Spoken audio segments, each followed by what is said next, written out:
that their team wants more rights to information and collective bargaining. Towson employees say they also deserve more of a voice when it comes to COVID-19 safety. A lot of the response that we've gotten from the company is what I was calling fear-mongering. It's part of a national wave of pandemic-related labor activism. In April, Starbucks employees on North Charles Street in Baltimore City became the first in the state of Maryland to unionize. This group says they won't be the last. But don't be scared, because it's scary, and that's okay. But don't be. Realize that if we can do it, you can do it.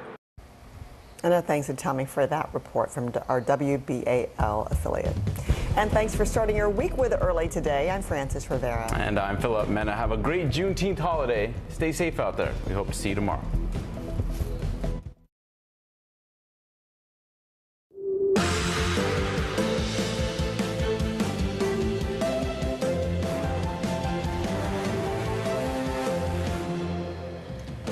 Good Monday morning. I'm Joe Fryer. And I'm Savannah Sellers. Right now on Morning News Now, making their case. Lawmakers on the January 6th committee prepare for another round of hearings this week. We'll take a look at the key witnesses who will appear before the committee as members prepare more evidence in their attempt to prove former President Trump incited the riot at the Capitol. Plus, after last week's explosive hearing, what is the likelihood former VP Mike Pence could be subpoenaed to testify? Travel trouble. The summer season getting off to a rocky start with thousands of flights canceled or delayed over the weekend. And it wasn't just the weather that was to blame. The other issues that caused big problems. And we'll tell you what you can do to avoid being stranded at the airport. Long-awaited news for millions of parents. Kids younger than 5 now approved to get the COVID-19 vaccine. What every parent of young kids needs to know this morning. And celebrating Juneteenth. This year is the first time Juneteenth is a federal holiday, marking the end of slavery in the United States. Celebrations happening across the country this weekend and throughout the day today. And this year, it also fell on another big holiday, Father's Day. We'll take you behind the scenes of the new museum exhibit exploring and celebrating Black fatherhood. That is a great story. We'll bring you later this hour. And throughout the hour, we'll be talking about Juneteenth. Yes, looking forward to that. Yeah, absolutely. Good to have you with us on this holiday. We begin this morning with the January 6th hearing set to resume this week. The House Select Committee investigating the Capitol attack has held 3 public hearings so far, trying to make the case that former President Trump promoted election fraud conspiracies he knew were false in an effort to stay in power. 3 more hearings are planned for the coming days. The next one is set for tomorrow afternoon. NBC News reporter Julie Sirkin joins us now with the latest on that and a preview of what's ahead. Julie, good to see you. So each of these hearings has had a theme so far. We're expecting this Tuesday hearing to focus on the effort to overturn the 2020 election results at the state level. So what should we expect specifically from that? Yeah, exactly, Joe. Good morning. Tomorrow's hearing, the 4th hearing so far in the January 6th committee's investigation and the public side of these things, it will focus on the Trump White House's efforts to pressure state and local officials to overturn election results. We know we've confirmed earlier this month that Brad Raffensperger, the Georgia Secretary of State, and his deputy, Gabe Sterling, are expected to testify at a hearing this month. It would make sense, although the committee hasn't confirmed their witness list publicly, that they do so tomorrow to discuss their personal efforts. You'll remember that big phone call that was reported between former President Trump and Raffensperger, in which Trump told him to find the votes in order to overturn Joe Biden's election victory in that state. So these hearings we know are designed to present what the committee has uncovered so far, but we should note their investigation is not done. It's still ongoing. And committee member Adam Schiff says they are looking to hear from Ginny Thomas. That's the wife of Supreme Justice Clarence Thomas, whose name we've heard a lot in recent weeks. They could also subpoena the former Vice President Mike Pence. So what can you tell us about the work that is still going on behind the scenes as they continue their investigation? Yeah, look, we thought the committee would put down their pens by now, but that is not the case. Toward the end of last week, we learned the committee sent a letter to Ginny Thomas asking that she appear and that she talk with the committee about what she knows. You'll remember in the last couple of months, it's been uncovered that Ginny Thomas, the wife of Clarence Thomas, She, in fact, wrote to John Eastman, who was central in this Trump orbit of trying to overturn the election results. He was, of course, an attorney from former President Trump. She pressured state officials in Arizona, asking them to choose an alternate slate of electors that would ensure President Trump's victory and not Joe Biden's victory. And so the committee is still working to see what they can uncover here and the possibility that Ginny Thomas could change the course of their investigation. I want you to take a listen to what Adam Schiff, a member of the panel, said on CNN yesterday. We want to know what she knows, what her involvement was in this plot to overturn the election. She has said that she is willing to come in and testify voluntarily. We're glad to hear that. Really, anyone with pertinent information we want to hear from. And so we have a range of questions to ask her. Obviously, I think the committee will be interested, among other things, whether this was discussed with Justice Thomas, given that he was ruling on cases impacting whether we would get some of this information.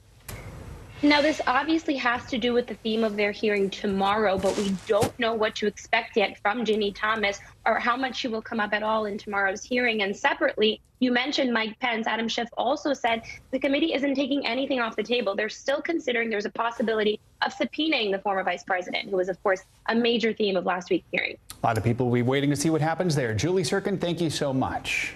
As the January 6th committee makes its case to the public, the Justice Department has made it clear they're listening. NBC News legal analyst Danny Ceballos joins us now. Danny, as always, good morning. Thanks for being with us. So one big question out of all of this is whether the Department of Justice will file any criminal charges against anyone involved here with any of this evidence that we're seeing. Now, committee member Representative Jamie Raskin was asked by Meet the Press moderator Chuck Todd what Attorney General Merrick Garland should do with all this information. First, let's take a listen and we'll talk on the other side. You got to look at the culpability of the defendant, to what extent they acted willfully to do a criminal act. You've got to look at the gravity and nature of the offense. Of course, this offense has massive implications for the rule of law in America. And you've got to look at deterrence. That is, do we want to move into a system of government where losers in presidential elections can try to overturn the election by nonviolent or violent means? Danny, based on what you've heard so far on these hearings, the evidence presented, I mean, what does come into play here? What laws are at play? What laws were potentially broken? And do you think the former president could be charged with something? And if so, what? First, when you see Jamie Raskin in that interview, notice that he just talks about the elements. He stops short of looking at the camera and saying, Merrick Garland, prosecute former President Trump. And there's a reason for that, because the committee needs to be very careful politically. They don't necessarily want to recommend charges overtly and push for them, because if Merrick Garland is considering charging anyone anyway, they don't want this to look like a political prosecution. Now, as to your question, it is very easy for someone like me to stand up here and go through all the elements of crimes like conspiracy to defraud the United States or conspiracy to obstruct an official proceeding.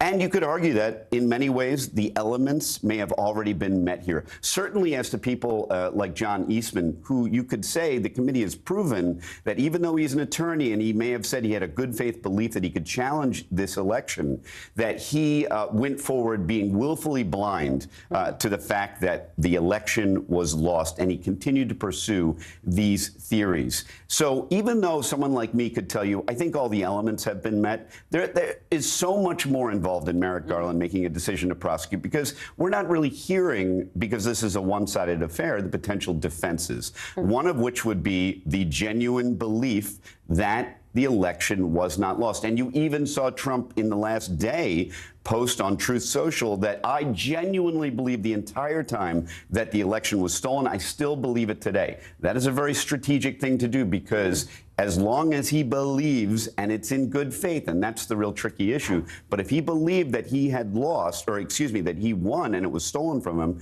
then arguably he's allowed to pursue these avenues. But, you know, more and more, those avenues are being cut off because of all the testimony that he pressured Mike Pence. He went about this in a way that wasn't apparently legal.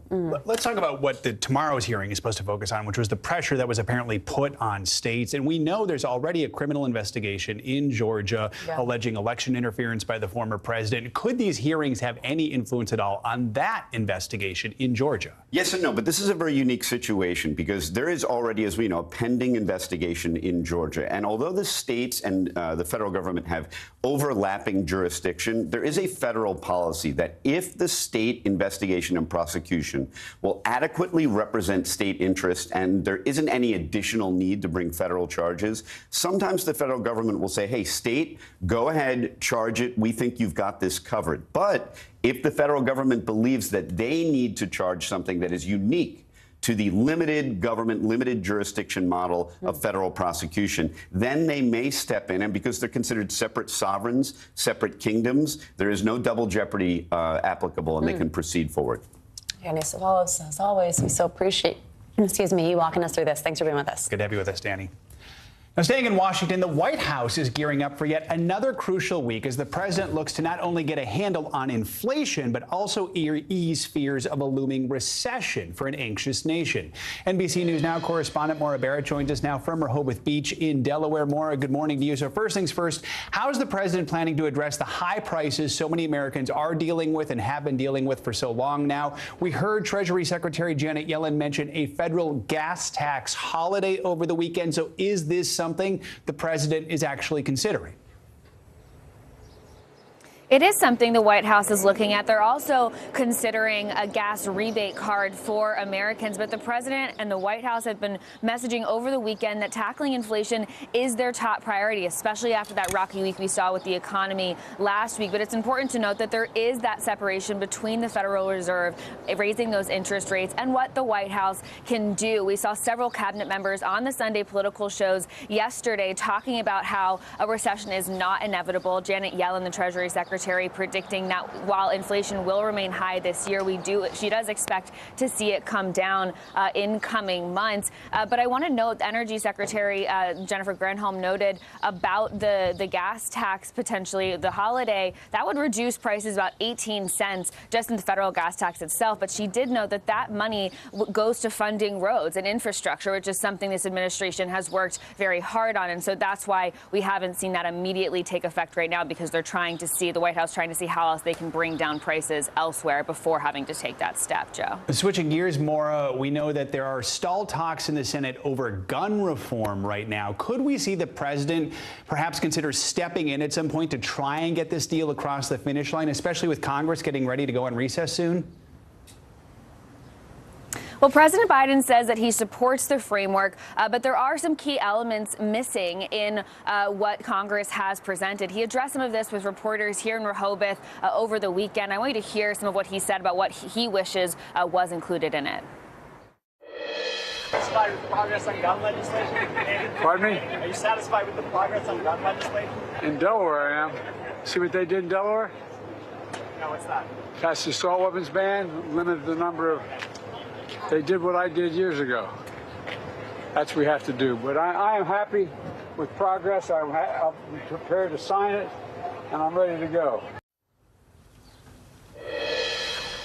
So he would have preferred to see an assault weapons ban and an expansion of background checks. And now the president has kept a healthy distance from these conversations because we saw what happened and how things got delayed when he got involved with the Build Back Better plan, for example. And so right now he is in conversations. We know he's been having conversations with senators throughout this process. And like you heard, he said he's ready to sign it when he comes to his desk. But that might be why we're not seeing him get directly involved right now, Joe. And Maura, we saw the president on his bike there, which reminds us that he fell off his bike over the weekend, got a lot of attention. Real quickly, how's the president doing?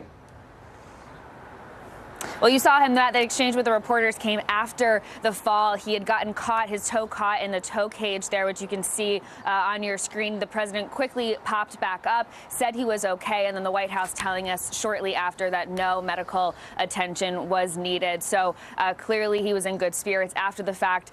We were told that he was looking forward to spending the rest of the holiday weekend here with his family, Joe. All right. We'll stop showing that video now. Maura Barrett, thank you so much. Appreciate it. Now to the big news over the weekend involving COVID-19 vaccines. The wait is over for parents wanting to get their youngest children vaccinated. On Saturday, the CDC gave the green light for Pfizer and Moderna vaccines to be administered to children as young as 6 months. Dr. Bob Lahita, director of the Institute for Autoimmune and Rheumatic Diseases at St. Joseph Health, joins us now. Hi, Dr. Lahita. So when can we expect to actually start seeing these shots available to kids that age? Where can parents go to get their children vaccinated?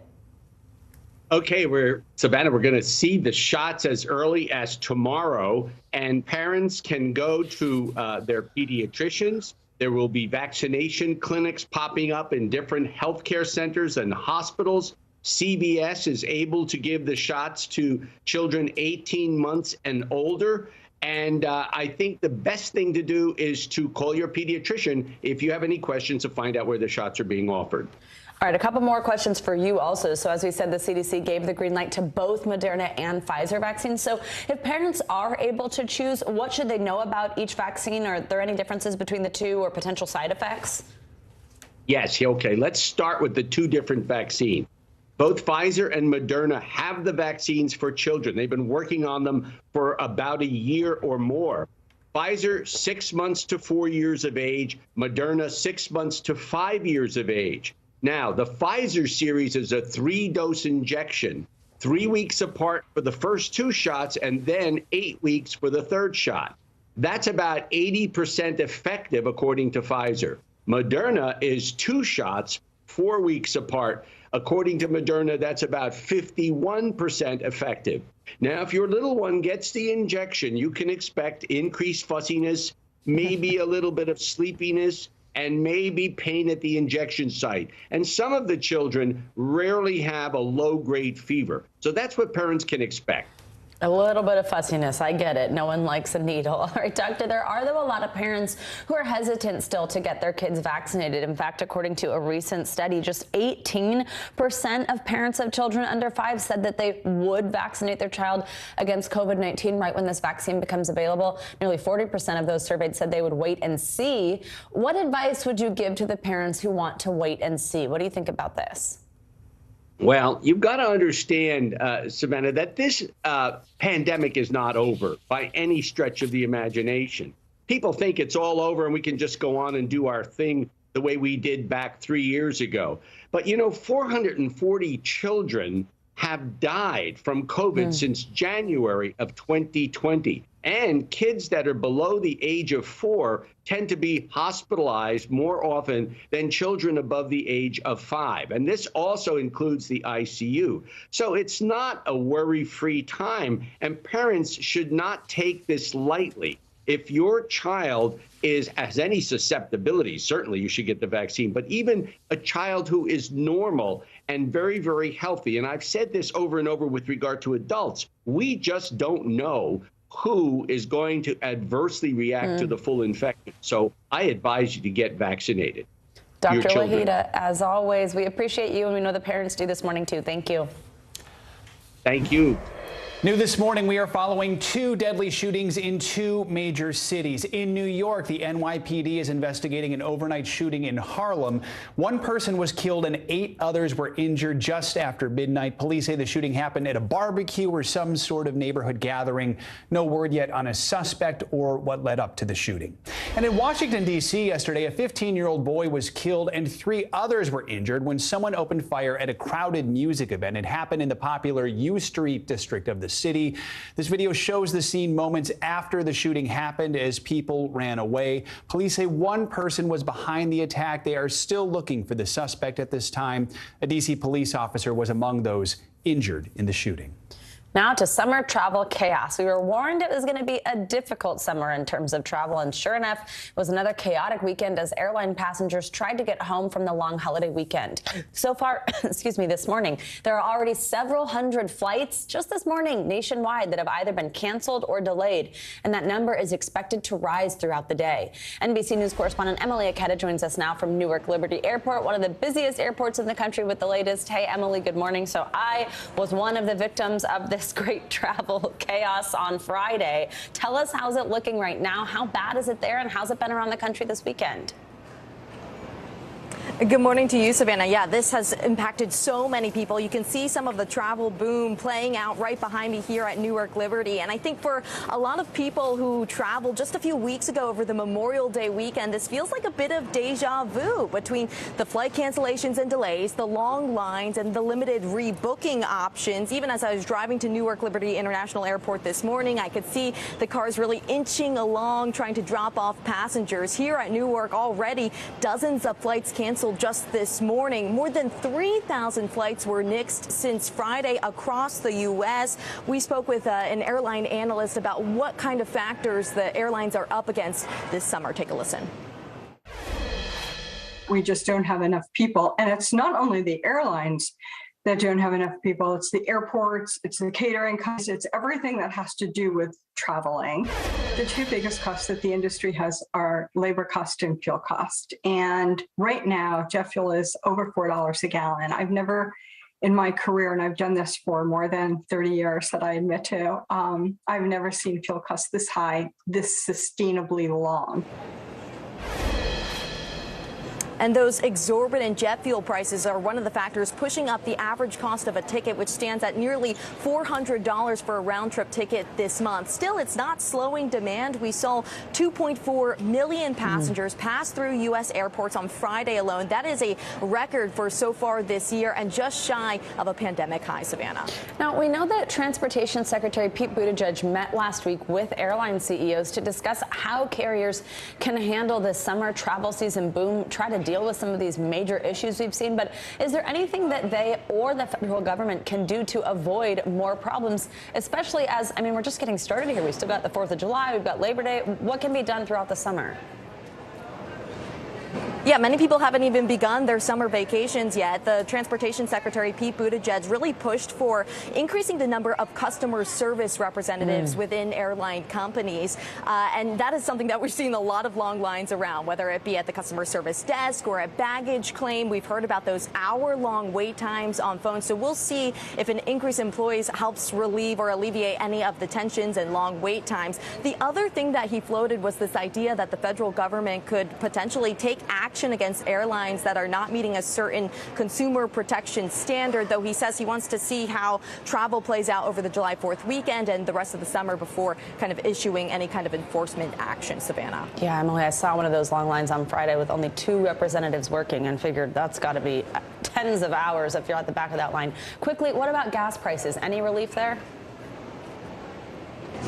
So I think that we're going to see gas prices remain pretty high for as long as volatile crude oil prices remain, remain so volatile. It's hovering right now around $5 a gallon. That's up more than 60% compared to this time last year. One other thing I will add is we saw a 10-cent increase within just a week span in 10 states, Savannah. So still pretty costly to hit the road. Emily Aketa, thank you so much. Now to the observation of the newest federal holiday, Juneteenth. That's right. It's been 1 year since President Biden signed the Juneteenth National Independence Day Act, making it a national holiday. It commemorates June 19th, 1865, when the last enslaved African Americans in Galveston, Texas, were finally told they were free, more than 2 years after President Lincoln signed the Emancipation Proclamation. And celebrations are being held all across the country to mark the day. NBC News correspondent Shaquille Brewster joins us now from Chicago. So, Shaq, tell us more. How are they celebrating where you are in Chicago and across the country? Good morning. Well, across the country throughout the weekend, you saw celebrations big and small. Here in Chicago, that included bike rides that combined the holiday Juneteenth with Father's Day. You saw block parties and also official events where you had politicians show up and give speeches and also talk about the history of the holiday. And then across the country, you saw that similar theme where folks were trying to blend the idea of community with the idea of educating folks on the history behind the day. That was included in Buffalo, New York, where they have one of the country's largest Juneteenth celebrations. Of course, that was the site of the shooting just 3 weeks ago that targeted black shoppers. That was a march that you saw hundreds of people. And then you also saw events in Galveston, Texas. That, of course, is where this holiday started about more than a century ago. As we mentioned, Juneteenth officially became a federal holiday just last year, and now awareness and appreciation of the holiday continues to grow. A Gallup poll, here it is on your screen, shows a significant jump in the numbers of Americans who say they have a lot or some familiarity with the holiday. What have you heard from people that you're talking to there?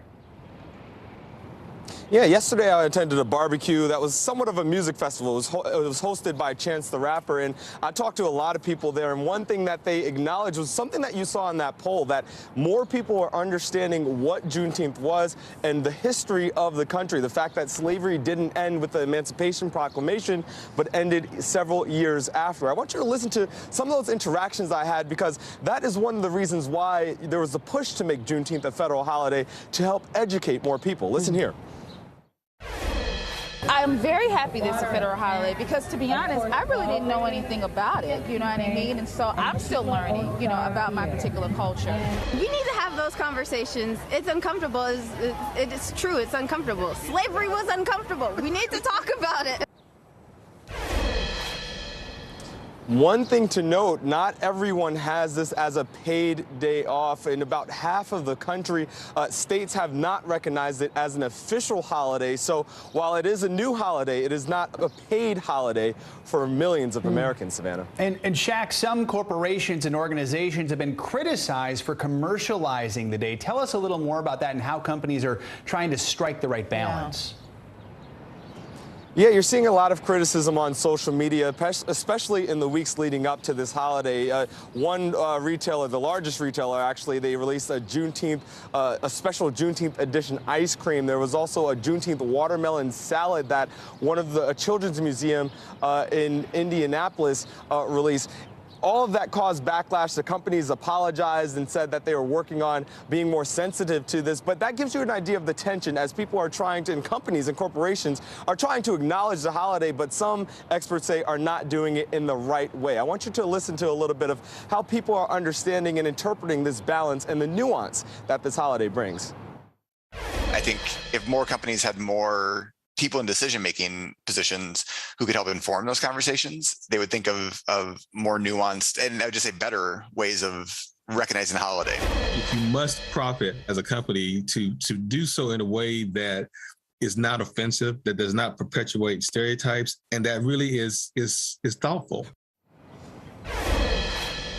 You know, if this sounds familiar, this is a similar frustration that you hear from many members of the military community around Memorial Day, or many members of the LGBTQ community during this Pride Month. It's the idea that, yes, it's a holiday, but you need to be sensitive as you approach it, especially if you're a corporation trying to, or selling products that could potentially make money off of it. Important point there. Shaq, thanks so much. Appreciate it. Thanks, Shaq.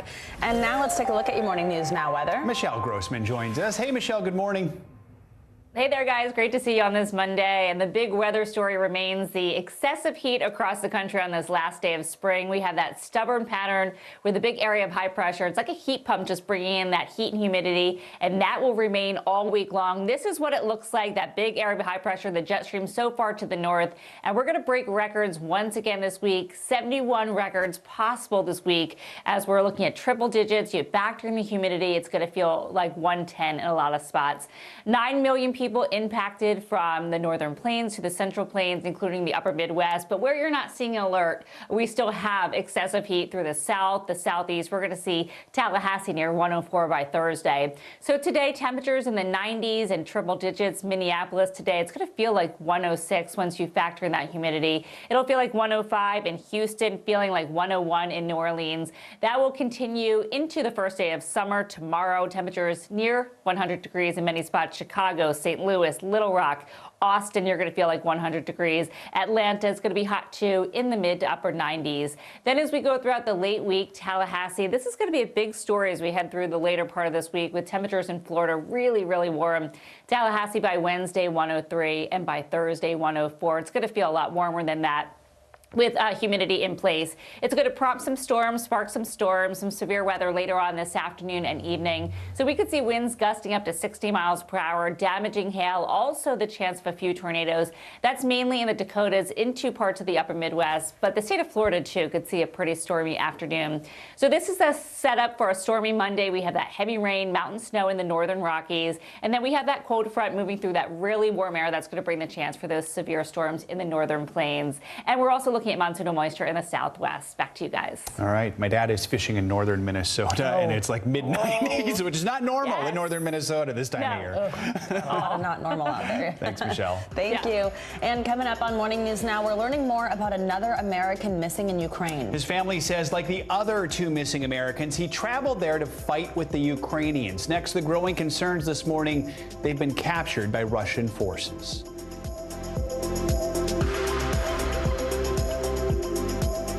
This is a very different kind of program. We're here to start conversation about the big things happening in our world. Professor, I'm not asking you to predict the future, but what do we think that the new normal is going to be? Is part of this that everyone's rethinking their jobs during this pandemic and their relationship to their employers? What is your biggest tip for any parent who's concerned about this? It's not my job to tell you what to think. My job is to think about what you tell me. Now Tonight with Joshua Johnson, streaming weeknights at 8 on NBC News Now.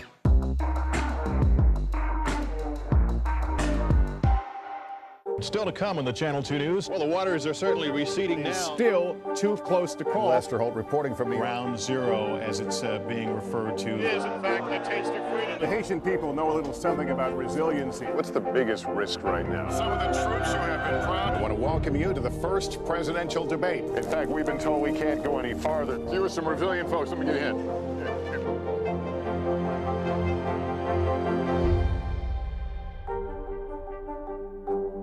These days, it feels like the news never stops. So let's get into it. What's happening right now, what it all means for you for an hour every day. It can be hard to keep up, so let's get started together. Hallie Jackson Now, weekdays at 5 on NBC News Now. Women's basketball has been systematically held back. Our players and coaches have been harmed. After 49 years of Title IX, we still have work to do. In Their Court, a podcast from NBC News and NBC Sports that goes inside the issues of inequality in women's sports. Listen now. Top Story with Tom Llamas is your news playlist on NBC News Now. And now, you can listen to it as a podcast. Available anytime and anywhere. The day's biggest political stories with trusted insight now and expert analysis now. A daily look at the politics behind the headlines. Meet the Press Now, streaming weekdays at 4 p.m. on NBC News Now. News is happening now. Look at what's making headlines around the world. Right now on Morning News Now. We're coming on the air with breaking news. And this is a significant moment. Whenever it happens, wherever you are, NBC News, streaming free now. Hallie Jackson Now, weekdays at 5 on NBC News Now.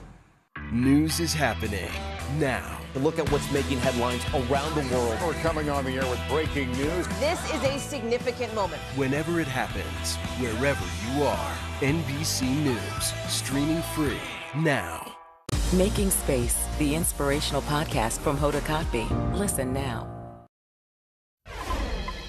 We're back with the latest on the war in Ukraine. A spokesman for the family of a third American who is missing after going there to fight has told NBC News they believe he is being held as a prisoner of war. Comes just days after Russian state media showed video of 2 other Americans who volunteered to fight being held by Russian-backed separatists. NBC News correspondent Ellison Barber has the latest. Marine veteran Grady Karpas traveled to Ukraine to fight. The reasoning behind him going to Ukraine for humanitarian, just trying to help people in any which way possible. Don Turner is speaking on behalf of Karpas's family. We do believe that there's a good possibility he's a POW right now. Karpas is one of 3 Americans reported missing in Ukraine. Russian state media published a video allegedly showing 2 others, Alex Druki and Andy Huen, in captivity. The U.S. State Department says they are aware of the videos but can't comment on them. From Kharkiv to Mariupol, the fight for control of eastern Ukraine has been a bruising one.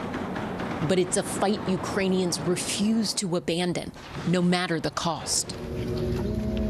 In Kyiv, mourners came to pay their respects to a well-known activist killed in combat. From the cathedral, Roman Ratushny's casket was taken to Maidan, Independence Square, Thousands of people have come here to pay their respects to Roman. For many, this is a painful reminder of what this war is doing. It is taking young Ukrainians some of the country's brightest hopes for the future. Роман був символом поколінь. Він народився від вільних батьків у вільній країні. Our thanks to Ellis and Barber for that report. Let's get more on the situation in Ukraine with Jamil Jaffer. He is the founder and executive director of the National Security Institute and former associate White House counsel to President George W. Bush. Jamil, good to have you with us. So this video shown on Russian state television appears to confirm families' fears that 2 Americans fighting in Ukraine have been captured while a third is missing. Russia considers foreign fighters mercenaries, therefore not protected under the Geneva Convention. How concerned are you about that? Is there anything the U.S. government can do to try and secure their release? Well, look, Joe, obviously a very troubling situation with the Russians claiming that these fighters are not covered by the Geneva Conventions, the conventions that protect civilians in a time of war, as well as soldiers who are fighting, whether they're nationals of the country or not. If they're fighting openly, carrying their arms openly, wearing insignia, they are considered covered by the Geneva Convention. And so the Russians claim they're not considered is obviously concerning for these Americans that appear to have been captured in this conflict. Let's talk about what's going on with Ukraine's status with potentially joining the European Union. On Friday, the European Commission recommended that Ukraine be granted candidate status for membership of the EU. Now leaders will make a final decision on that actually later this week. President Zelensky, though, said he expects Russia to intensify attacks on the country ahead of the decision. He even warned Europe that it could face retaliation in a broader sense. What do you make of all that? How important could EU membership be for Ukraine? Do you think there is more of a security concern there, and will this make a difference? Well, look, Savannah, obviously an important move by the European Commission to recommend Ukraine for candidate status, and important to the community of nations bringing Ukraine in, including our support for them militarily and economically. But President Zelensky is exactly right that the Russians are going to likely increase pressure both on the Ukrainians to pressure them to not join EU, but also pressure on the European Union to not accept Ukraine in, as they've threatened NATO and said, look, if you admit other nations, Sweden, Finland, into NATO, that's going to cause concerns for us near our border. They are also raising the same questions with Ukraine. And in some ways, the Russians have pointed out that what they were afraid of at all times was European involvement in Ukraine. This, in some ways, suggests the Russians were making a point. And now, but of course, the reason why this is happening is because the Russians illegally invaded Ukraine, not because Ukraine would otherwise join the EU or join NATO, but for the invasion. And Jamil, yesterday, NATO's Secretary General told a German newspaper that the war could last years, something we've heard before, but that would require long-term military support. Do you think the West is prepared to stick it out, or do you worry that, Ukraine fatigue, as it's called, could maybe creep in?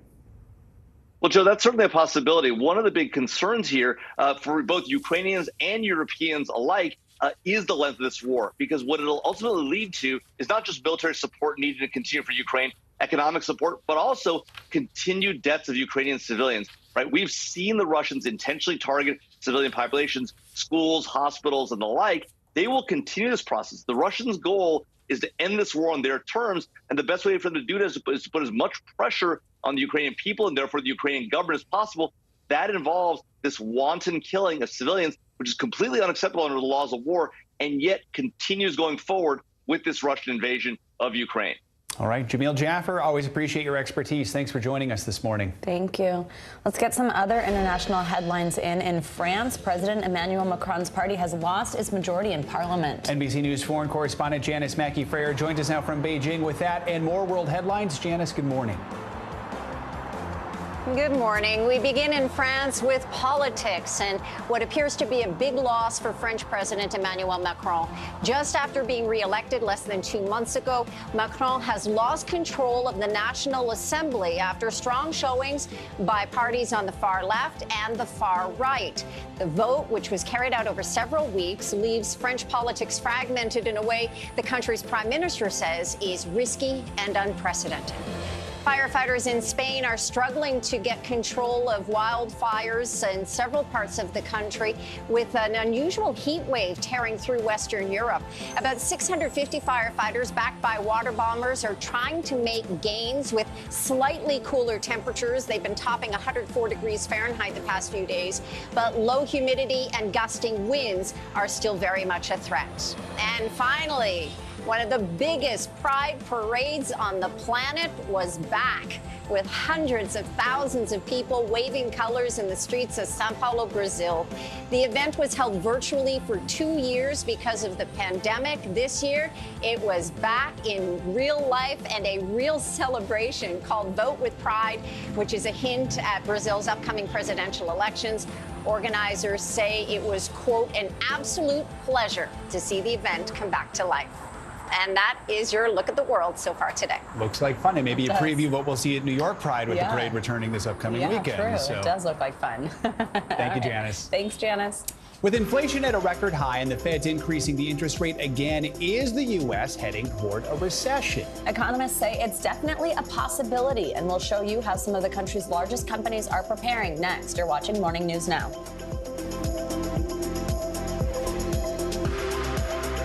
This is a very different kind of program. We're here to start conversation about the big things happening in our world. Professor, I'm not asking you to predict the future, but what do we think that the new normal is going to be? Is part of this that everyone's rethinking their jobs during this pandemic and their relationship to their employers? What is your biggest tip for any parent who's concerned about this? It's not my job to tell you what to think. My job is to think about what you tell me.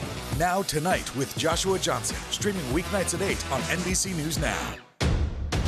The day's biggest political stories with trusted insight now and expert analysis now. A daily look at the politics behind the headlines. Meet the Press Now, streaming weekdays at 4 p.m. on NBC News Now. These days, it feels like the news never stops. So let's get into it. What's happening right now, what it all means for you for an hour every day. It can be hard to keep up, so let's get started together. Hallie Jackson Now, weekdays at 5 on NBC News Now. We're here to start conversations about the big things happening in our world, because it's not my job to tell you what to think. My job is to think about what you tell me. Now Tonight with Joshua Johnson, streaming weeknights at 8 on NBC News Now. When was the last time you made space to listen to somebody? What I learned from a very young age is radical love, radical forgiveness. We are meeting people one after the next who've made profound changes. It showed a lot of personal strength for me. Why am I trying to make other people happy over myself? So many life lessons that are going on in these conversations. We're watching a transformation. Join Hoda Kotb for her podcast, Making Space. Listen now. NBC News, streaming free now.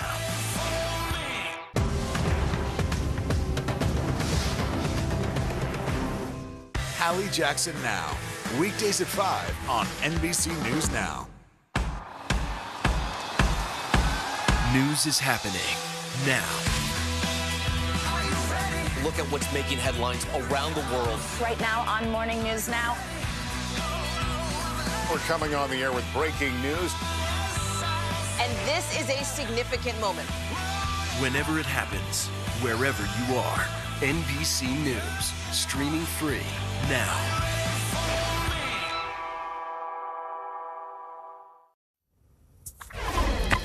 Welcome back. In this week's Meet the Press Compressed, Congressman Jamie Raskin talks about his role on the January 6th committee, plus former Treasury Secretary Larry Summers discusses the likelihood of an economic recession. Here's Meet the Press moderator Chuck Todd with the highlights.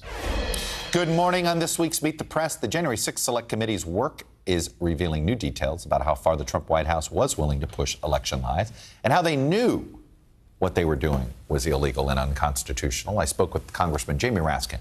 He's a Democrat of Maryland and a member of the House Select Committee about what to expect next from their public hearings. Plus, can we avoid a recession and worsening inflation? Former Treasury Secretary Larry Summers talks about the risks ahead and what the White House could do about it, at least on the margins. Here are some of the most important answers from Meet the Press Compressed. Do you think every time Donald Trump goes out there and essentially readmits to what he did, what should be the reaction of the Attorney General?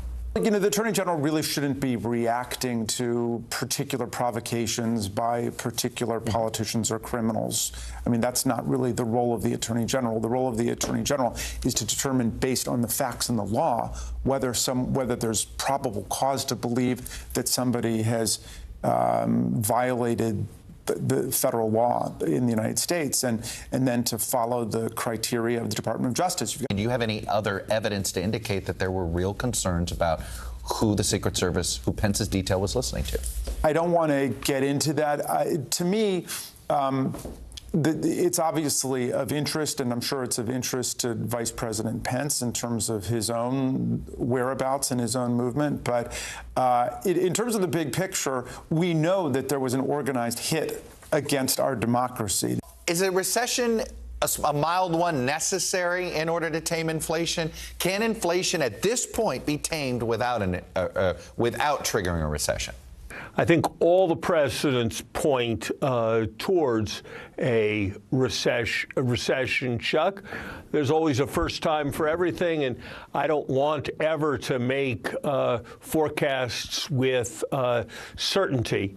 But if you look at a whole range of indicators, if you look at what's happened in markets, if you look at the relative levels of interest rates of different durations, if you look at surveys of consumer expectations, and if you look at the simple fact that what drives inflation is supply and demand, all of that tells me that while I wouldn't presume to be able to judge the timing, the dominant probability would be that by the end of next year, we would be seeing a recession in the American economy.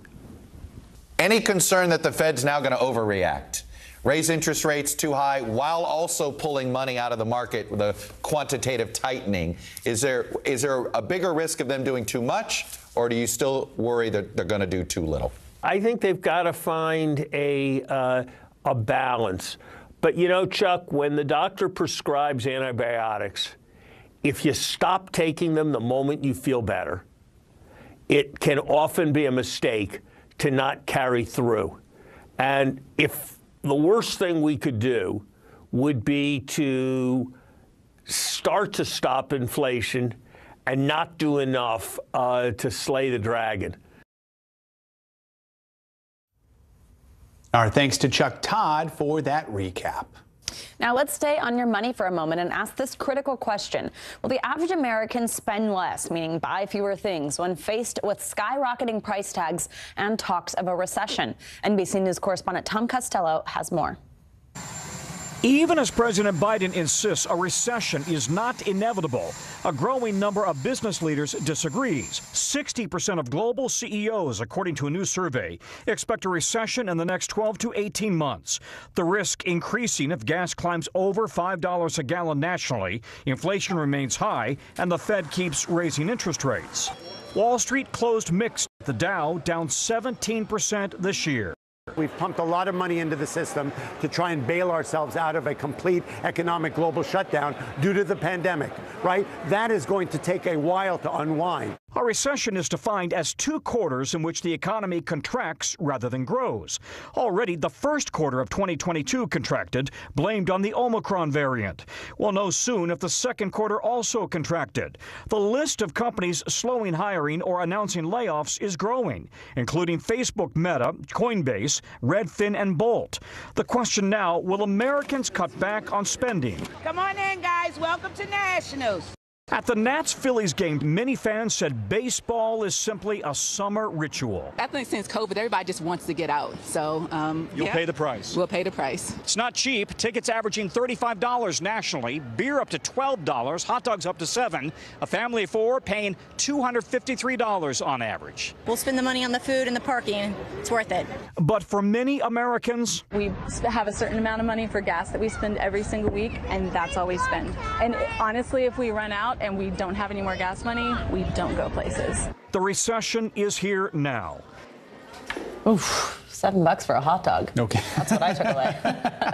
Thanks, Tom Costello, for that report. All right, coming up on Morning News Now, we're going to take a look at what the threat of a recession could mean for the hot housing market. Yeah, are we facing another housing bubble about to burst? We'll take a look at how likely it is this could happen again. That's after the break.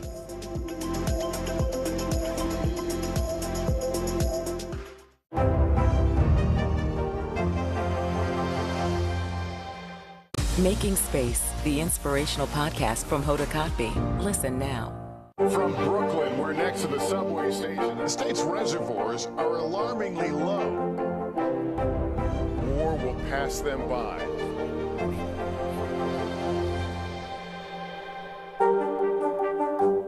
Right now on NBC News Now, look at what's making headlines around the world. We've got 3 new developments just this afternoon. We begin this hour with breaking news. This is what it looks and feels like to try to escape Ukraine. I don't want to say goodbye.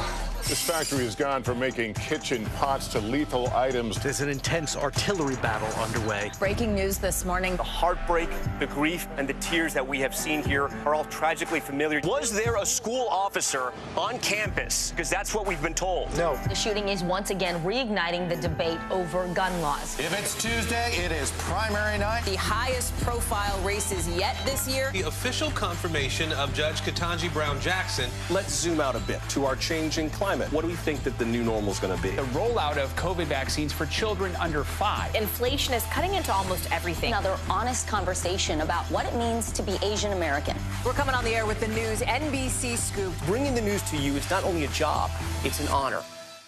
We're here to start conversations about the big things happening in our world. Because it's not my job to tell you what to think. My job is to think about what you tell me. Now Tonight with Joshua Johnson, streaming weeknights at 8 on NBC News Now. Hallie Jackson Now, weekdays at 5 on NBC News Now. Top Story with Tom Llamas is your news playlist on NBC News Now.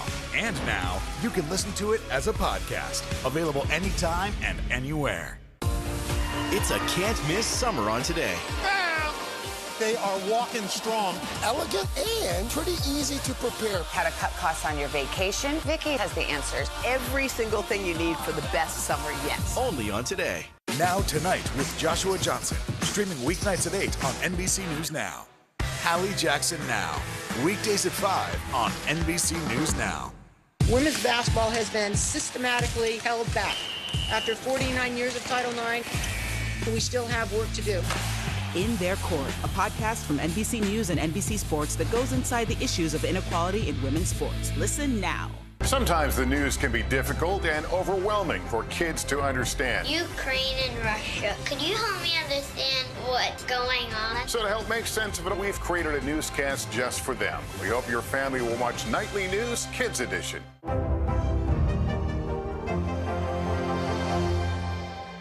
NBC News, streaming free now. Back now with a closer look at the red-hot housing market. It was just over a decade ago when it totally crumbled. Prices took a nosedive and millions of properties turned to foreclosure. Now with mortgage rates spiking to levels not seen since 2008, the question stands, will history soon repeat itself? CNBC's Diana Olick takes a closer look. During the Great Recession, when home prices positively crashed, millions of homes went into foreclosure. That was because the mortgages holding up the housing market were a mess. Lenders were basically giving anyone a loan. Not so since then. For the 53.5 million first lien home mortgages in America today, the average borrower credit score is a record high 751. It was below 700 back in 2010. And thanks to the recent run-up in home prices, those borrowers have record tappable home equity. That's how much you can take out of your home and still leave 20% equity in it. $11 trillion in total, up 34% from a year ago. That's a significant cushion in case home prices soften or even fall. If the economy were to slow significantly, then we could potentially see a home price dips. But that's not my base case. My expectation is that we'll see home price grow. During the Great Recession, 1 in 4 homeowners was underwater on their mortgage, meaning they owed more than the home was worth. So when it comes to the financial position of homeowners in the aggregate, housing is on really solid footing right now. So what about the riskier loans? Well, there are just 2.5 million adjustable rate mortgages outstanding today. Compare that to 13 million in 2007, just before the housing crash. A little more than half of those today are about to reset to higher rates, so there is a risk. But back in 2007, about 10 million of those were resetting higher. Mortgage delinquencies are now at a record low, just 3% of loans, which is actually less than before the pandemic. The real risk to housing right now is affordability and recession. Prices are still so high that some new buyers just can't get in. And sky-high rents make saving for a down payment very difficult. As for current homeowners, if a recession hits and people start to lose their jobs, then they may struggle to make their payments, especially if they stretch to buy that home in the first place. Back to you. Diana, thank you. Yeah, coming up, the U.S. marked 2 celebrations on Sunday. Father's Day and Juneteenth. We're going to take you behind the museum exhibit open in time to celebrate both holidays. That's next.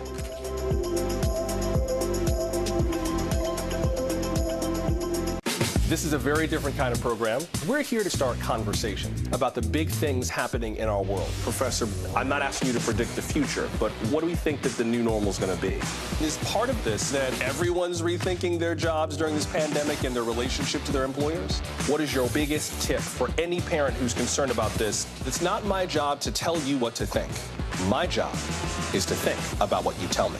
Now Tonight with Joshua Johnson, streaming weeknights at 8 on NBC News Now. When was the last time you made space to listen to somebody? What I learned from a very young age is radical love, radical forgiveness.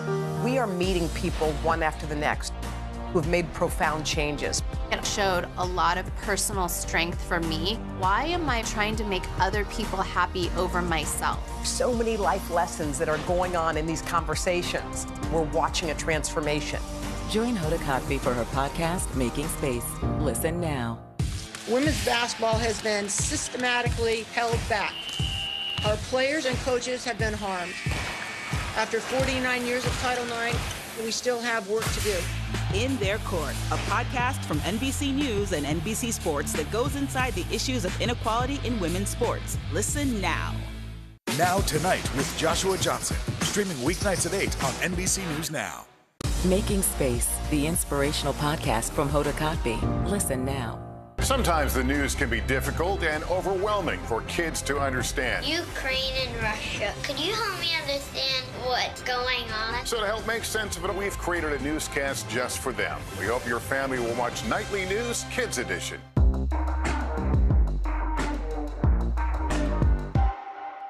Making Space, the inspirational podcast from Hoda Kotb. Listen now.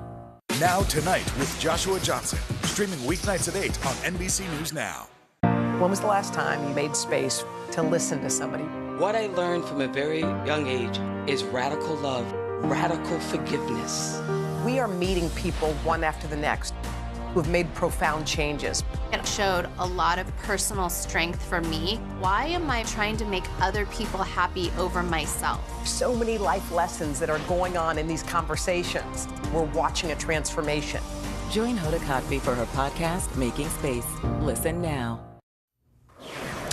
Now to some good news on this Monday morning from under the sea. Researchers in Indonesia say they found a way to check on the health of a coral reef just by listening to it. But how does one listen to a coral reef exactly? Well, with specially designed microphones and a top-notch computer program, of course. The sounds of the observed reefs are recorded, then sent through an app of sorts that has been trained to tell the difference between a healthy-sounding reef and one that might need a little more love. Now, normally a healthy reef sounds sort of like a crackling campfire. The louder the sounds, the more wildlife. Marine biologists say this latest tech will help them monitor the progress of local coral restoration projects, whatever it takes, to help keep those corals healthy. Absolutely. And how neat. I mean, how amazing is that? They could tell just by the sound of it. Very, very cool. Sound of a crackling wildfire. Yeah, great to know such smart people are working on things like that for us. Joe, thank you very much.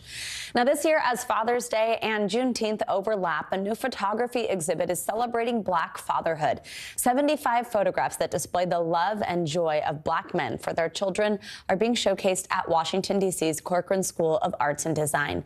NBC News Now correspondent Zincle Esima headed down to D.C. to see this important exhibition. is it for you to see other Black people, like on TV, in the shows you watch? Yeah, because there's not much Black people on TV and shows at my school. For Black men, portrayal in the media is not only narrow, but oftentimes negative. What do you think we as a country, as a culture, get wrong about fatherhood for Black men? That when we make a mistake, it's intentional. There is an issue with how Black people in general are portrayed in the media, especially with all of the police killings of Black men and women. This exhibit hopes to change that. I really wanted to celebrate Black boyhood, Black manhood, and all as an example for my son, Isaiah. Dr. Imani Cheers is a single mom and curator of Framing Fatherhood, on display at DC's Corcoran School of Arts and Design this summer. It's inspired by her own father, who showcased his photography at the Corcoran in 1992. 30 years later, she's brought together 14 photographers, all Black men, putting a new lens on Black fatherhood. Man, Black fatherhood is so necessary. It's responsibility, discipline, protection. You are a new dad. How is fatherhood for you? Well, fatherhood has been absolutely wonderful. To me, a great Black father is someone that's walking down the street in a suit, but it's also that guy that you see a picture of that's covered in tattoos and a do-rag. Cunningham is talking about how Black men are represented and perceived. Today, while there are more Black people on the big screen, a recent study by McKinsey showing that about 11% of on-screen leads or co-leads are Black, the same can't be said about those writing the stories. Cheers wants this exhibit to encourage more positive agency and imagery of Blackness, something she knows a lot about. You were actually my first Black teacher ever. I realized that many of my students, especially my Black and brown students, had never had an educator of color. She hopes Black representation will be less of an anomaly, framing fatherhood a first step in capturing necessary portraits of Black humanity for generations to come. So Isaiah, where are you in all of these photos? Right here. How do you feel about being a Black boy? I feel proud and happy. Our thanks to Zincle Asamoah for that story. And for those who do want to go see it in person, it's in Washington, D.C. at the Corcoran, and it'll be open to the public until July 31st. Very cool. Visibility is so vital. That does it for this hour of Morning News Now. But the news continues right now.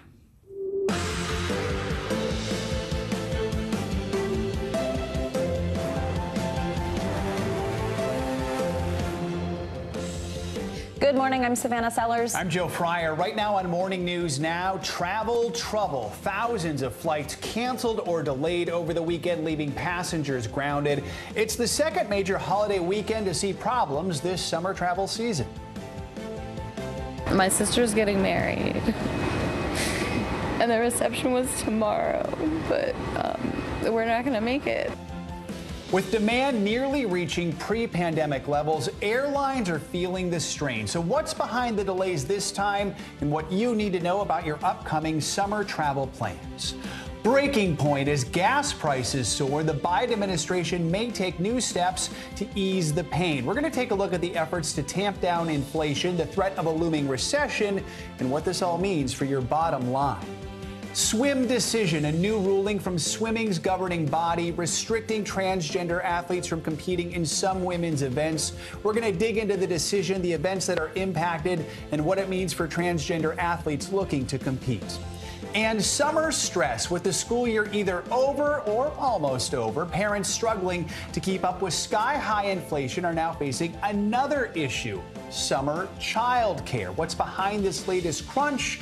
What you can do to make things a little easier for your family. I know I've heard a few people I know saying the cost of a babysitter is quite expensive these days. Oh, absolutely. You can imagine just something else everybody needs on top of all of these soaring prices. Especially with kids out of school. More on that in a moment. We're going to begin this hour, though, with another holiday weekend travel mess. Yeah, millions of people are expected to head back home today, but many can't because of massive delays and cancellations. NBC News correspondent Emily Aketa has the latest from Newark Liberty Airport. Hey there. Well, for those travelers who took to the skies just a few weeks ago over Memorial Day weekend, this may feel like a bit of deja vu between flight cancellations and delays, long lines, and limited rebooking options as airlines continue to grapple with staffing shortages amid soaring demand. This weekend, turmoil in the terminals. Look at the line. I mean, welcome to 2022, I guess. More than 3,000 flight cancellations and even more delays left plenty of travelers stranded this holiday weekend. My sister's getting married, and the reception was tomorrow, but we're not going to make it. The long weekend, including the new federal holiday Juneteenth and Father's Day, drove record numbers to the nation's airports. 2.4 million passengers on Friday, just shy of a pandemic high. But the soaring demand is aggravating an already strained system. To get here to the airport just for our flight to be delayed, and about 11:30 last night, the flight was canceled. Lines crowding terminals from Charlotte to Salt Lake City. One passenger tweeting, "No idea what to do." Similar scenes played out less than a month ago when several thousand flights were canceled over Memorial Day weekend. Transportation Secretary Pete Buttigieg confronting industry leaders last week, pushing airlines to provide better customer service or face potential federal action. Buttigieg's own flight was nixed as he tried to get to New York. The chaos comes as airlines contend with bad weather, staffing shortages, and astronomical fuel prices. If you can't lower your costs, you have to raise your revenue. And so ticket prices are going up. And they're getting kind of out of control in some markets. Round-trip tickets pushing $400 this month. The sky-high prices reflected on roadways, too, with gas continuing to hover around $5 a gallon and jumping by at least 10 cents within a week in 10 states, as the summer travel boom ushers in a boom in costs. And with July 4th right around the corner, remember, if your flight is canceled, airlines are required to offer you a refund, even if you booked a non-refundable ticket. Back to you. Emily, thank you so much. Let's bring in Caleb Silver to dive further into the economy. He's the editor-in-chief of Investopedia. Caleb, good morning to you. So over the weekend, Treasury Secretary Janet Yellen said she does not expect growth to slow in the months ahead, but said a recession is not inevitable, echoing comments made last week by President Biden. Do you agree with her assessment, and what can we do now to maybe prevent a possible recession? Yeah, great question. Good to be with you as always. And we don't know we're in a recession really until 6 months after. But talk to a lot of folks on the ground right now, especially folks who have sort of a fixed income or lower incomes. They're already feeling a recession. You can already feel it in rising consumer delinquencies, rising credit card debt, these high gas prices, high prices everywhere, straining budgets at home. So a recession is not inevitable. If you talk to economists and look at surveys, 50-50 chance. The likelihood is we're definitely going through an economic slowdown. The Federal Reserve lowered the economic forecast last week when it raised interest rates. So that's happening. The question is how deep, how severe, and for how long? We've been talking about gas prices for so long now. Secretary Yellen expressed an openness to a federal gas tax holiday to provide drivers maybe some relief at the pump. Would that make much of a difference in the short term, or do you think more would need to be done to help the average American? Yeah, I don't think it's going to make much of a difference. That said, if you own a small business and you have a fleet of maybe 50 vans and you got to fill those up 2-3 times a week, that makes a big difference. Joe, we're talking about 18 cents a gallon. So if you got a 20-gallon tank, you're filling up once a week, you're saving $3.60. I don't think that's going to go very far for the individual or for the household. For small businesses, maybe. It's another thing. If you add the local gas taxes, too, that some states have gotten rid of for now or suspended, that makes a little bit more of a difference. But we're talking about $10 here, $6, $7. We're not talking about big savings or a big reduction in prices. And that's the thing the Treasury Secretary and the Federal Reserve are so worried about, rampant inflation that they don't have under control. The only tool they have to fight it really is by raising these interest rates, as they did last week, that 0.75%, really big hike. Interest rates are going up through the rest of the year. The Federal Reserve wants interest rates by the end of the year at about 3.4%. And you're already feeling the effects of that in the housing market, where mortgage rates are tied to that. You're feeling that in the car market, where used car and new car sales are slowing,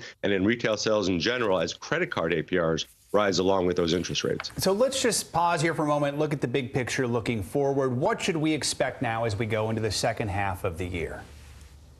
Well, we are going into the summer season. You expect a lot of spending, but as these prices rise, especially for airlines, as you just noted, and we have complications with traveling, people are backing off. And we're starting to see a slowdown, believe it or not, in airline bookings. We're seeing a slowdown in retail sales. We're seeing a slowdown in spending. And the savings rate, the personal savings rate in the U.S., which was so high in 2021 due to those government distributions, that's fallen about 6%. So saving less, spending more on the things we have to spend on. I can't see how we avoid a slowdown here, and businesses are feeling it now too. You're starting to see some softness in the labor market, particularly in the tech sector and in retail. Caleb Silver, thanks so much for joining us this morning. As always, we appreciate it. And turning now to the fallout from last week's January 6th hearings. Former Vice President Mike Pence is under new scrutiny this morning after the House committee on Thursday focused on his role during the attack on the Capitol. California Congressman Adam Schiff, who is on the committee, is now saying that a subpoena for Pence's testimony could happen. So, like, why not subpoena Mike Pence, for example, if he won't? I know you asked him to testify voluntarily. That didn't happen. You know, we're not taking anything off the table in terms of witnesses who have not yet testified. We would still, I think, like to have several high-profile people come before our committee. But at the moment, I can't disclose what private conversations may or may not be going on with respect to certain individuals. But there are still key people we have not interviewed that we would like to. So Mike Pence is a possibility still? You know, certainly a possibility. We're not excluding anyone or anything at this point. NBC News correspondent Vaughn Hilliard joins us now from Peoria, Illinois, where Pence is expected to make an appearance later today. Hey, Vaughn, good morning. So, I mean, given what we heard in last week's hearings, his testimony would be significant. But how likely is it that this could happen?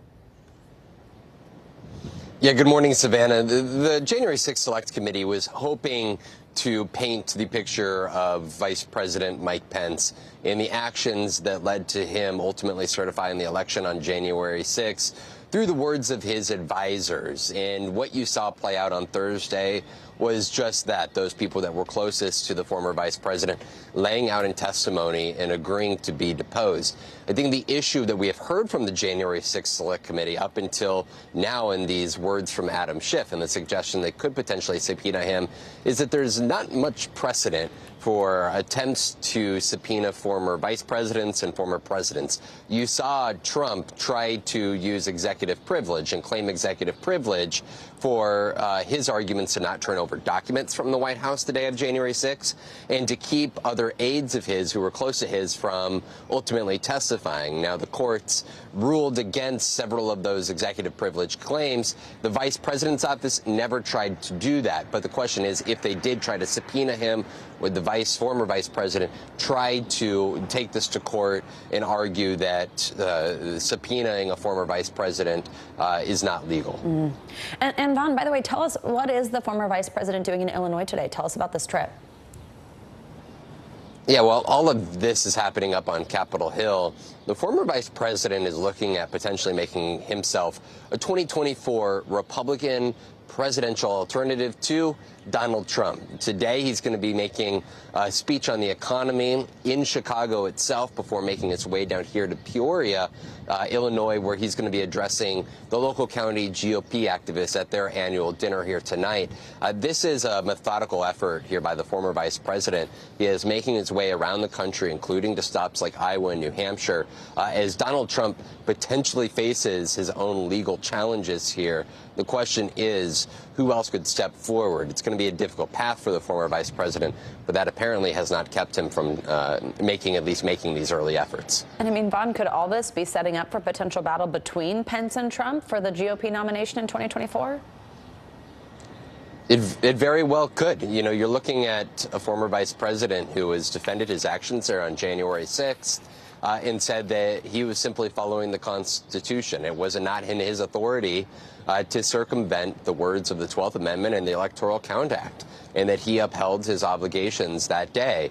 and that he has suggested that it's about the most undemocratic, most un-American thing to suggest that one man could overturn the election. That is going to be the main contentious issue between Donald Trump and Mike Pence if both were to run.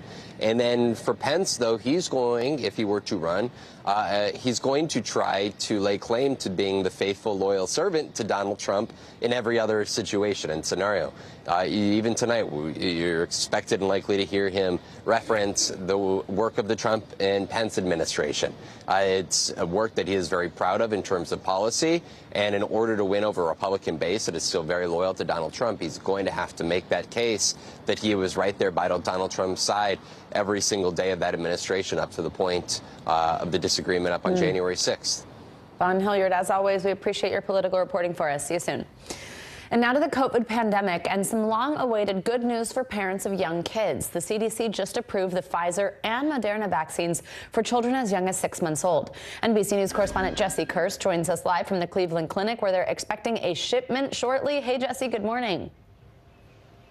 Good morning, Savannah. This is certainly a sign of hope for some families and a milestone moment. Back in 2020, this freezer farm went up. Look at this. They even have this large security cage to keep the shots safe until they go in the arms. This place has been able to help people of varying age groups get vaccinated against COVID-19, including parents. But for the first time in the days ahead, the clinic says this freezer will be holding vaccines that can help some of those parents' youngest children get vaccinated, too. This morning, renewed hope and relief.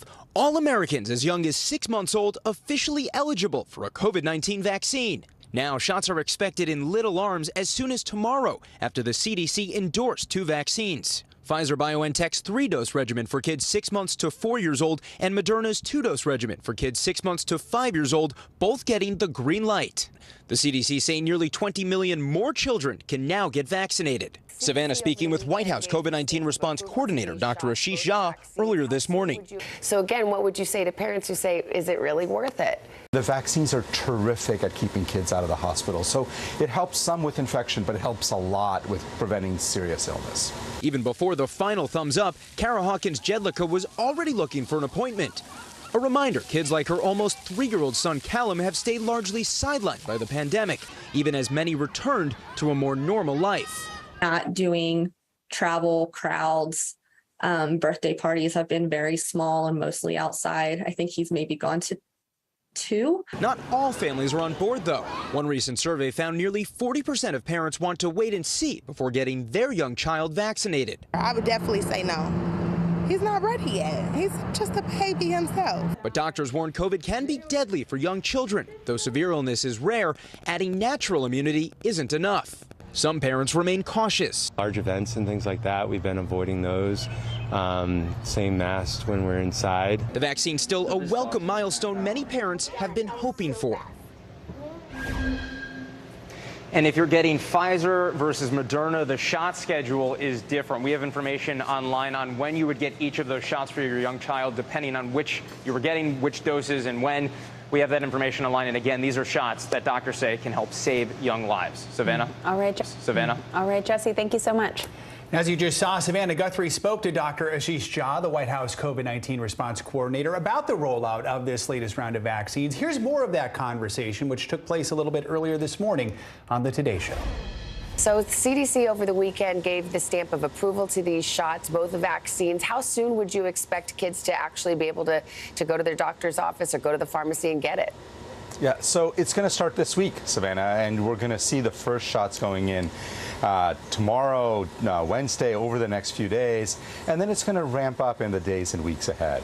Some parents are going to be racing to that doctor's office to get this vaccine for their little ones. Others will not. In fact, studies have suggested the majority of parents are either hesitant or want to adopt that kind of wait and see attitude. What would you say to them, especially when people think, oh, kids aren't as affected by COVID? Yeah, I have two things to say. I mean, first, we know that some number of kids do end up getting sick from COVID, unfortunately. We've had tens of thousands of children get hospitalized, including tens of thousands in the age group of 6 months to 5 years that just became eligible. And these vaccines are exceedingly safe. And that's the biggest message that these vaccines have been given to millions and millions of kids. Very, very safe. What I would say to parents is, talk to your family physician, talk to your pediatrician, talk to the people who take care of your kids and get their advice.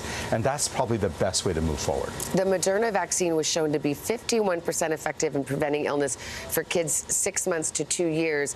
And then the effective rate was 37% for ages 2 to 5. Those are not great numbers. This is for preventing illness. So again, what would you say to parents who say, is it really worth it?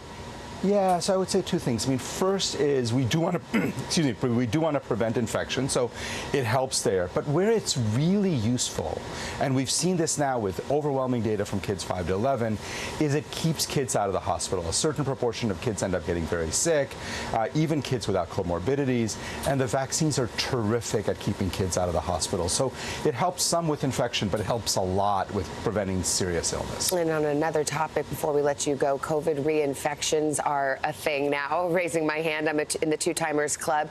What's your best information about that? And is that something we should just expect now, to get COVID a couple of times a year? Well, so what we're seeing right now is a variant out there, Omicron, that is rapidly evolving. It is figuring out how to escape our immunity wall that we have built up through vaccines and infections. And we are seeing a lot of reinfections. And what I would say is, for folks is, the pandemic isn't over. We've got to continue to manage this. If you get infected, get treated. And we got to do our part of continuing to work on improving vaccines, making them even more effective at preventing infection so we can finally put this thing behind us. All right, Dr. Ashish Jha at the White House this morning. Thank you very much. Appreciate it. And our thanks to Savannah Guthrie for that interview. Today we're commemorating the newest federal holiday, Juneteenth. Yeah, it's a day that marked the effective end of slavery here in the U.S. NBC News correspondent Shaquille Brewster joins us from Chicago with the significance of today's celebration. Hey, Shaq, good morning. Hi there, Savannah. Well, while Juneteenth has been celebrated for decades, President Biden signed the bill that turned it into a federal holiday just about a year ago. And over the course of the weekend, it was a weekend of celebrations that are continuing this morning. From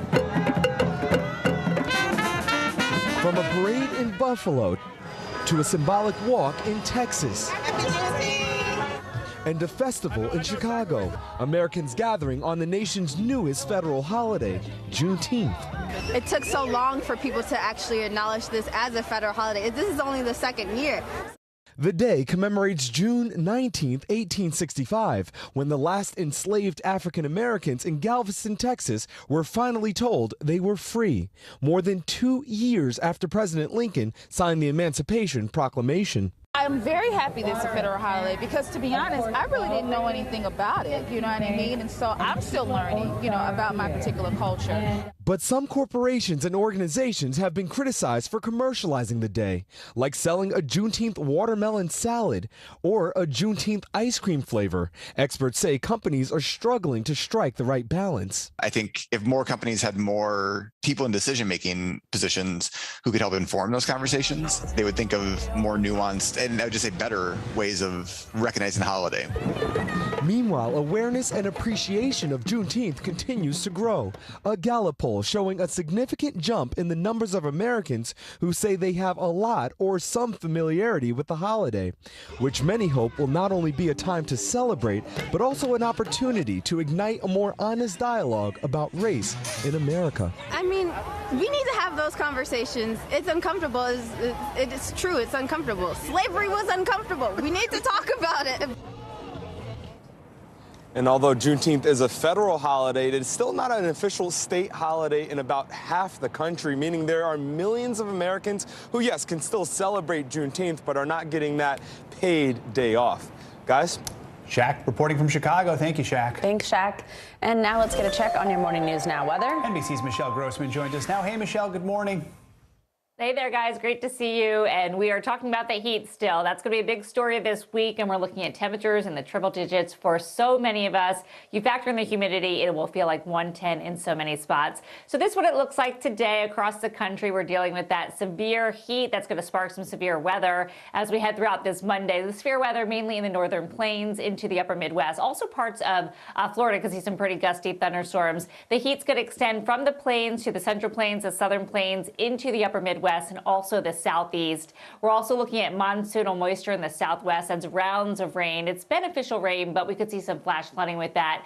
The northeast, I almost feel guilty saying this after a beautiful weekend, fall-like. We're going to be seeing another nice day today with really nice temperatures and low humidity, so feeling really good in the northeast and mid-Atlantic. Where it's not feeling good, that is in the plains and the upper Midwest. Temperatures in the triple digits in Minneapolis. That is 100 degrees. That's 19 degrees above what is typical for this time of year. We're looking at near 100 degrees in Dodge City, 99, 93 in Pierre. And as we go throughout tomorrow, we're going to see that heat expanding into parts of the Northeast, Ohio Valley at least. We're looking at 92 in Cleveland, 12 degrees above average for this time of year, near 100 degrees in St. Louis, Chicago, and 97 in Nashville. Now, as we go throughout the late part of the week, still looking good in New England, parts of the Northeast, New York City, 77 on Thursday, 82 on Friday. But look a little further to the west and parts of the Ohio Valley. We are above average with temperatures near 100 degrees on Wednesday, 90 on Thursday, 92 on Friday. Same story in Nashville. So 9 million Americans at risk today for some sort of heat alert, whether it's a heat warning or a heat watch. We do have an excessive heat warning where you see that hot pink color, including Fargo and also Minneapolis. That will spark the chance for some severe weather. We're looking at the chance for really gusty winds over 60 miles per hour. That could cause damage on its own. Some hail, also the chance of a few tornadoes. And then as we go throughout Wednesday, sort of looking ahead towards the rest of the week, that dangerous heat does continue in the southeast. Also looking at that flood threat. And then as we near Friday, we're looking at really nice temperatures once again in the northeast and that heat wave continuing in the south. Back to you guys. All right, Michelle, lots going on as always. Thank you so much.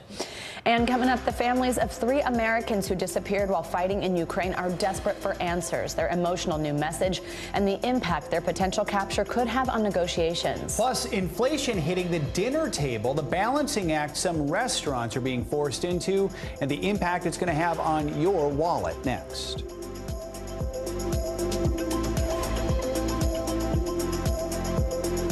Hallie Jackson Now, weekdays at 5 on NBC News Now. When was the last time you made space to listen to somebody? What I learned from a very young age is radical love, radical forgiveness. We are meeting people one after the next who've made profound changes. It showed a lot of personal strength for me. Why am I trying to make other people happy over myself? So many life lessons that are going on in these conversations. We're watching a transformation. Join Hoda Kotb for her podcast, Making Space. Listen now. These days, it feels like the news never stops. So let's get into it. What's happening right now, what it all means for you for an hour every day. It can be hard to keep up, so let's get started together. Hallie Jackson Now, weekdays at 5 on NBC News Now. Right now on NBC News Now, look at what's making headlines around the world. We've got 3 new developments just this afternoon. We begin this hour with breaking news. This is what it looks and feels like to try to escape Ukraine. I don't want us to say goodbye. This factory has gone from making kitchen pots to lethal items. There's an intense artillery battle underway. Breaking news this morning. The heartbreak, the grief, and the tears that we have seen here are all tragically familiar. Was there a school officer on campus? Because that's what we've been told. No. The shooting is once again reigniting the debate over gun laws. If it's Tuesday, it is primary night. The highest profile races yet this year. The official confirmation of Judge Ketanji Brown Jackson. Let's zoom out a bit to our changing climate. What do we think that the new normal is going to be? The rollout of COVID vaccines for children under 5. Inflation is cutting into almost everything. Another honest conversation about what it means to be Asian American. We're coming on the air with the news NBC Scoop. Bringing the news to you is not only a job, it's an honor. Now Tonight with Joshua Johnson, streaming weeknights at 8 on NBC News Now. The day's biggest political stories with trusted insight now and expert analysis now. A daily look at the politics behind the headlines. Meet the Press Now, streaming weekdays at 4 p.m. on NBC News Now. It's a can't-miss summer on Today. they are walking strong. Elegant and pretty easy to prepare. How to cut costs on your vacation? Vicky has the answers. Every single thing you need for the best summer yet. Only on Today.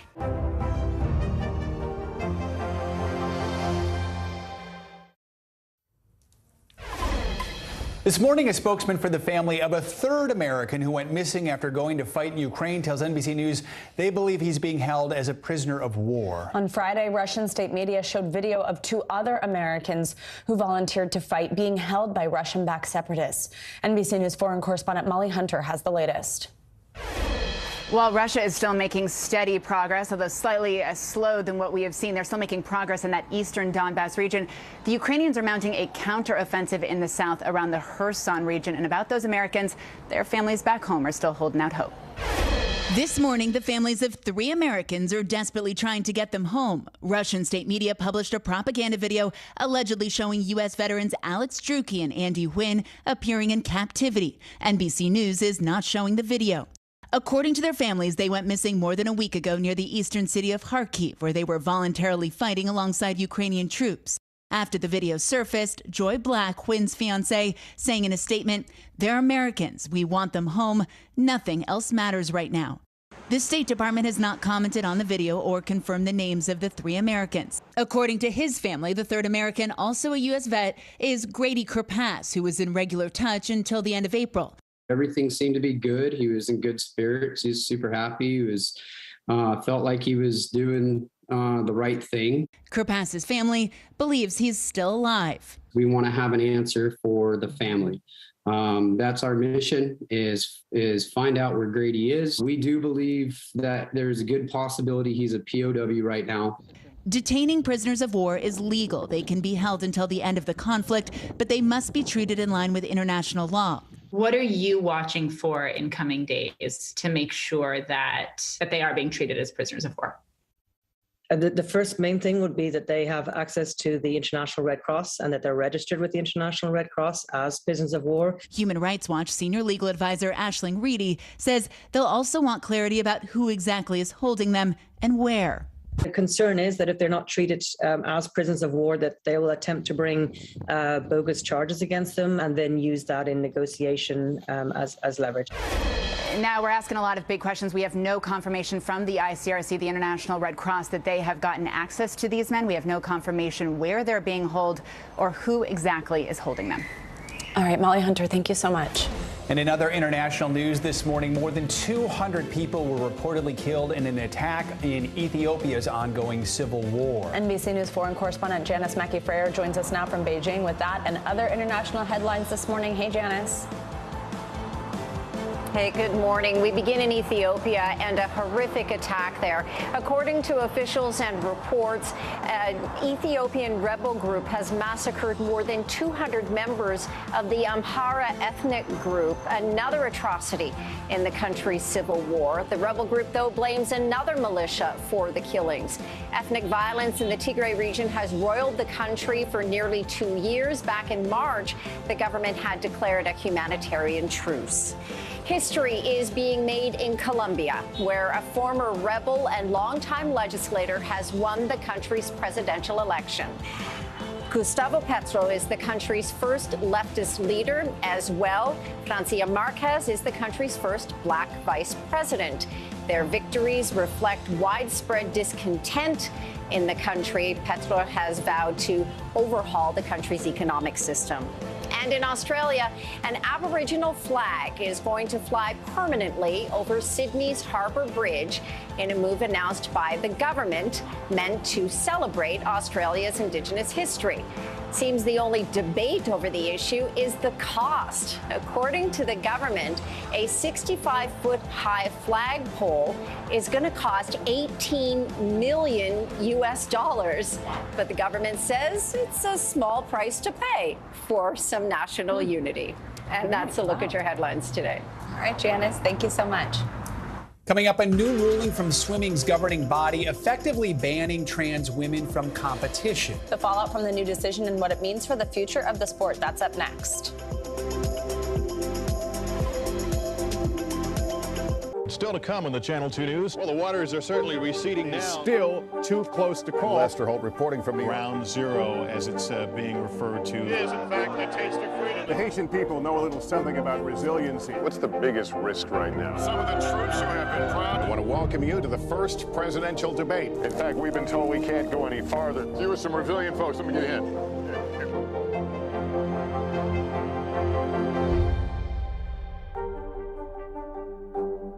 When was the last time you made space to listen to somebody? What I learned from a very young age is radical love, radical forgiveness. We are meeting people one after the next who've made profound changes. It showed a lot of personal strength for me. Why am I trying to make other people happy over myself? So many life lessons that are going on in these conversations. We're watching a transformation. Join Hoda Kotb for her podcast, Making Space. Listen now. News is happening now. Look at what's making headlines around the world. Right now on Morning News Now. We're coming on the air with breaking news. And this is a significant moment. Whenever it happens, wherever you are, NBC News, streaming free now.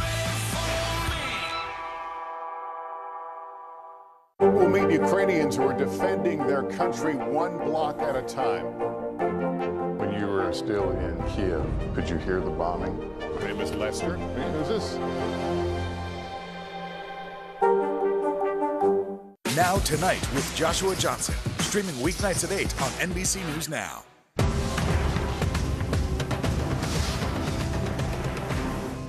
Hallie Jackson Now, weekdays at 5 on NBC News Now. We're back now with a decision that's making waves in the world of sports and beyond. Swimming's governing body has voted to restrict transgender athletes from competing in elite women's events. NBC News correspondent Aaron McLaughlin has details on this ban for us. Aaron, good morning. Joe, good morning. College swimmer Leah Thomas is now unwittingly the face of this debate. In March, she became the first openly transgender woman to win an NCAA Division I title, and she's been vocal about her Olympic aspirations. Now, this new rule could mean the end of that dream for Leah and potentially other trans athletes. Thomas wins the NCAA championship. Just 3 months after UPenn swimmer Leah Thomas became the first openly transgender athlete to win an NCAA Division I title, this morning, swimming's international governing body is imposing new restrictions for trans women. On Sunday, FINA, which partners with the International Olympic Committee, overwhelmingly voting in favor of new rules, effective today, saying trans swimmers must have completed their transition by age 12 to be eligible to participate in women's competitions. Athletes would also have to prove that they've continuously suppressed their testosterone levels since their transition. It is a policy that we need to introduce in order to protect the competitive fairness of our event. The new rules, which do not impact NCAA athletes, mean trans swimmers who transitioned after showing signs of puberty will no longer be able to compete at the Olympics or World Championships. At the FINA vote, some Olympic swimmers speaking out in support of the new rules. That men and women are physiologically different cannot be disputed. In March, Leah Thomas had completed 34 months of hormone replacement therapy, surpassing the NCAA's 12-month requirement to compete on the women's team. But her participation in the pool was met with controversy, with many arguing Thomas had an unfair physical advantage, an idea she refuted in an interview with ABC News. Trans women are a very small minority of all athletes, and we haven't seen any massive wave of trans women dominating. I am very devastated by this decision. Skylar Baylor is a friend of Leah's and is the first trans athlete to compete for an NCAA Division I men's team. What does this mean for Leah and her future? Knowing her, imagine that she will fight as much as she can for her right to compete just like anybody else. Leah Thomas has declined our request for comment. FINA also says they will work to establish open categories for trans athletes to be able to compete at an elite level. But that move is also receiving criticism, with some arguing a separate category for trans women will further exclude them from the sport. Joe. All right, Aaron McLaughlin. Thank you, Aaron.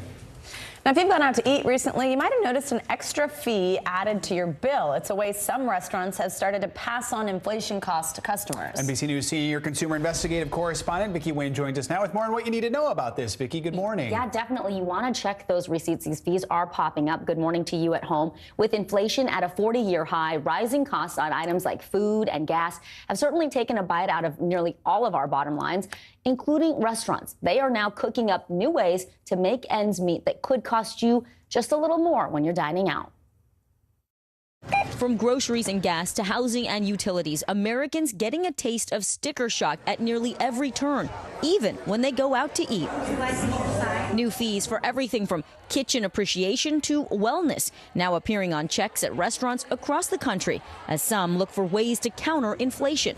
The industry facing soaring labor costs and a nearly 18% spike in wholesale food prices in the past year, the highest 12-month increase in 5 decades. The last time we saw wholesale food prices this high, Don McLean's American Pie was the #1 song on the radio. We were singing Bye Bye Miss American Pie. Michelle Korsmo serves as president and CEO of the National Restaurant Association. She says some restaurants charge extra fees to avoid raising menu prices, which could mean losing customers. Why post a surcharge rather than just increase the price of the item on the menu? It's a really competitive industry. Think about how many choices you have for where you're going to eat, for lunch or for dinner. And so when people are making those choices, price absolutely factors in. Korsmo says these fees seem to show up more often in urban areas at both small mom and pops and big chains. When we go out to eat, are there certain restaurants we're more likely to see a surcharge at? Yeah, I think you're much more likely to see a surcharge in a full service restaurant where you also are expecting to tip the wait staff. It really is in pockets where you're going to see surcharges. What is the best way for a restaurant to handle a surcharge? We are in the hospitality industry. We want people to feel good when they come into our restaurants. And so telling them what to expect is absolutely what we want people to do. Romano's Macaroni Grill now stating online it will charge customers a temporary $2 fee, citing macroeconomic pressures. But the restaurant industry not alone in serving up new fees. Earlier this year, Amazon and rideshare companies Uber and Lyft all announcing new fuel surcharges, while Visa and MasterCard said they would increase swipe fees for some merchants, an additional cost those businesses may pass on to customers. But when going out to eat, Korsmo says restaurants know diners also have a lot on their plates, so ask questions and plan ahead. How can diners budget for these types of surcharges? Take some time and do some research. Look at the websites for these restaurants. If you're not sure and it feels like the kind of restaurant you might see a surcharge, call them. Ask them what to expect. Ask them how they're handling it. Well, restaurants, just so you know, they can legally add those fees and surcharges to your checks. The rules, though, they vary based on where you live. It's up to the state and local governments who make these laws. In New York City, for example, if a restaurant wants to add a service charge, they have to tell you before you order. So one pro tip here, it's okay to politely ask about that fee. Some restaurants will actually waive it. Oh, yeah. Interesting. Just if you ask. Exactly. All right. I have noticed everything's just getting more expensive when you go out to eat, especially here in New York, or ordering delivery. Yeah. I know, but budget, and also just remember to reward your servers for good service. Like, you don't want to take it out on them if you are going to a restaurant that has a fee. So just remember that. Yeah. Want to bring delivery guys Always down. good advice. Exactly. Thank you so much. Great to see you. Servers well. Coming up, summer is almost here, but many parents are facing a big problem. Summer childcare. We're going to go one-on-one with an expert to talk about the struggle that many parents are facing as school now lets out. Plus, family for hire, the steps one mom is taking to make ends meet, and the message they say is all about hope. That's next.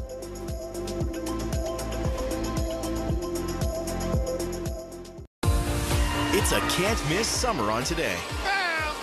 They are walking strong, elegant, and pretty easy to prepare. How to cut costs on your vacation? Vicki has the answers. Every single thing you need for the best summer yet. Only on Today. Sometimes the news can be difficult and overwhelming for kids to understand. Ukraine and Russia. Can you help me understand what's going on? So to help make sense of it, we've created a newscast just for them. We hope your family will watch Nightly News Kids Edition.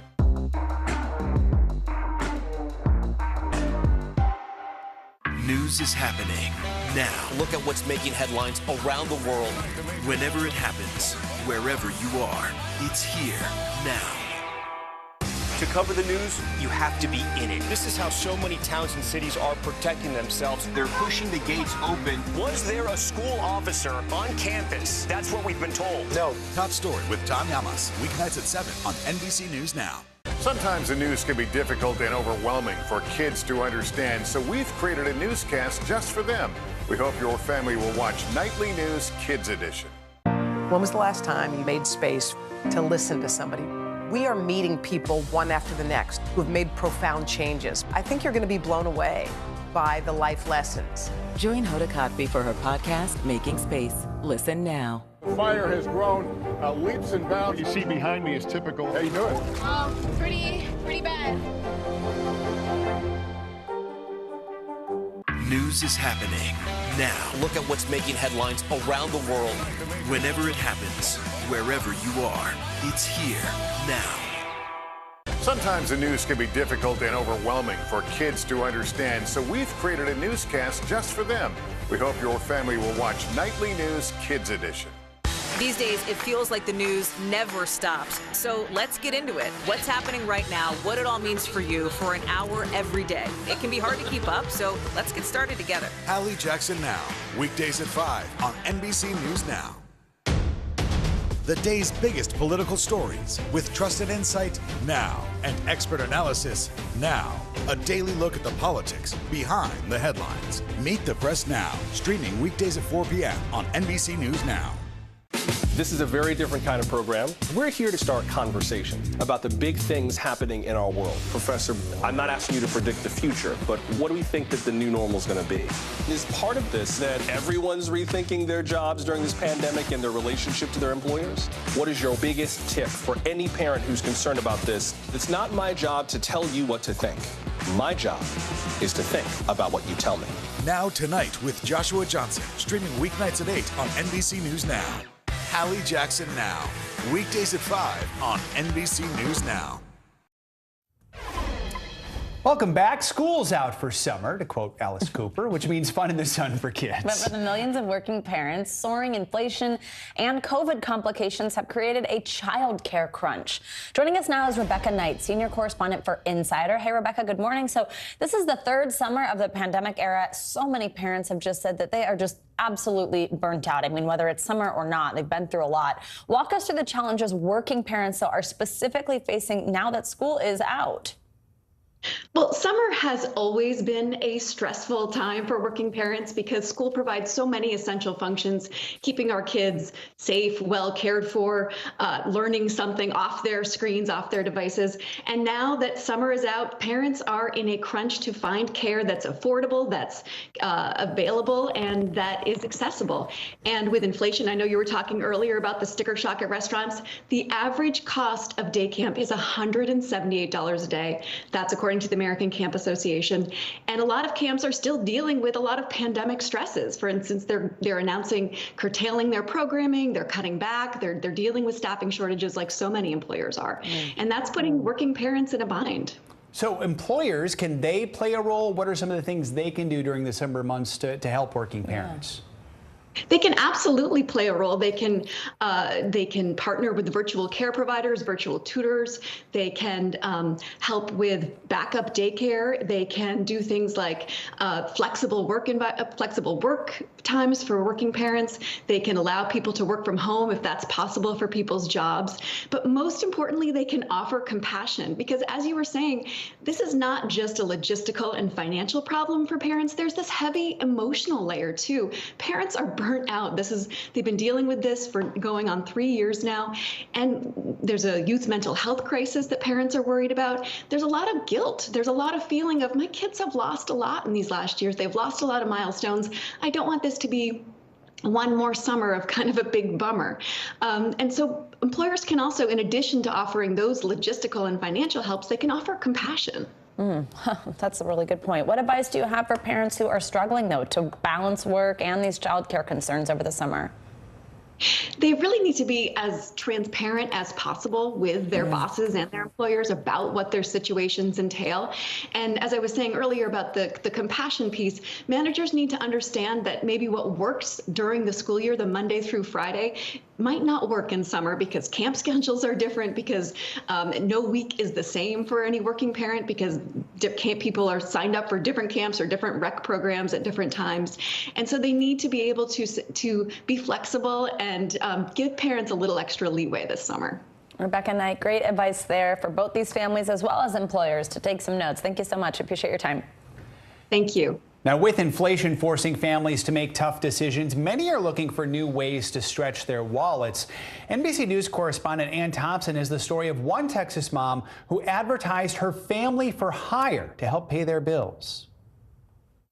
In a troubling sign of the times, families crushed under the weight of soaring inflation are doing whatever they can to get by. I have a gas water heater and my gas has tripled. Single mom Lisa Jackie saw the bills starting to pile up after losing her job earlier this year. So she turned to her community in Plano, Texas, with an unusual offer. Family for hire, the title of her post on the forum next door. My youngest loves to garden. If somebody needs a garden planted, the cost of something like that, organizing a garage. The mother of four offering to do small tasks for her neighbors with the help of her 3 teens and 11-year-old daughter. Are the kids okay with this? Yeah, the kids are. They're okay, mom. They're always up for some crazy things that mom is suggesting. Dallas mom Julie Turner says record high gas prices have forced her family to stay on a strict budget. And honestly, if we run out and we don't have any more gas money, we don't go places. And for good reason. Gas prices up 50% over the last year. The cost of food, apparel, cars, and home energy skyrocketing too, forcing families like the Lanes in Cincinnati to make impossible decisions. Utilities, cell phone, cable, food, it's gone up triple. So we're deducting from other bills just to keep everybody fed. Dad Greg battling cancer for the second time in 4 years, unable to work. It's not their responsibility to worry about the bills, the cancer. Anything bad, I want them to be happy. The Lane's landlord deciding to sell their home in a seller-friendly market, leaving the family of four with nowhere to go. Still, their message to others in a similar situation is one of hope. Hang on, because this is a time and this is a season. We will get through it. Families struggling to make ends meet, but determined to get through it together. Ann Thompson, NBC News. Now, with 830 million users, LinkedIn is one of the largest platforms in the world to find a job, make a business connection, or hear about career opportunities. But authorities say sophisticated criminals are using fake profiles on the platform to target business professionals with investment schemes. With an exclusive report linked to fraud, here's CNBC's Yasmin Khorram. How big of a threat is this on LinkedIn? It's a significant threat. Sean Reagan, special agent in charge of the FBI San Francisco and Sacramento field offices, says criminal rings are exploiting LinkedIn to lure users into crypto investment schemes by people offering financial advice, but who end up stealing the victim's savings. Reagan says the FBI is working closely with LinkedIn to combat the fraud. The FBI has opened investigations, but would not disclose specifics about pending cases. Unfortunately, just like any other good thing, there are unscrupulous people, organizations, entities out there that want to take advantage of that platform as an opportunity to commit fraud and other criminal activities. Are the criminals simply banking on the fact that they know there's someone out there who will take the bait? They usually don't necessarily care who particularly the individual is. They're going to cast a wide net and see who falls into that net. Like May So, a Florida benefits manager, she says she lost $288,000 to a fraudster on LinkedIn in just a few months. It all started with a routine request to connect with another LinkedIn professional. I never think that would happen on LinkedIn at all. Until she says that connection, which she believed to be a friend offering solid financial advice, convinced her to buy Bitcoin, using first a real investment platform and then eventually moving all her funds to a site controlled by the fraudster. I'm sorry. Because the money that I save, every single dollar, I earned that with my own pain and hard working. It hurts. The company acknowledges there's been a recent increase in fraud, saying we enforce our policies, which are very clear. Fraudulent activity, including financial scams, are not allowed on LinkedIn. We work every day to keep our members safe against fake accounts, false information, and suspected fraud.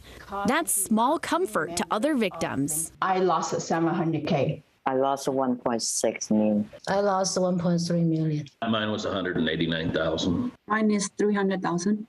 We were allowed to join this group of victims defrauded on LinkedIn that meets regularly over Zoom for emotional support. Why do you all want to remain anonymous?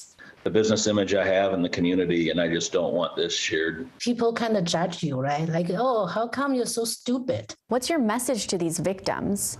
I would say to the victims that it's not their fault that they were victimized. It's the perpetrator's fault. It's the criminal's fault. And they spend their nights and days thinking about ways to victimize and defraud people. LinkedIn's top privacy and security executive did tell me the company took down around 32 million fake accounts in 2021 alone, and that the company's automated systems usually catch 99% of scam and spam. As for May So, well, a reversal in fortune. Just this week, she landed her dream job, and she found it on LinkedIn. Back to you.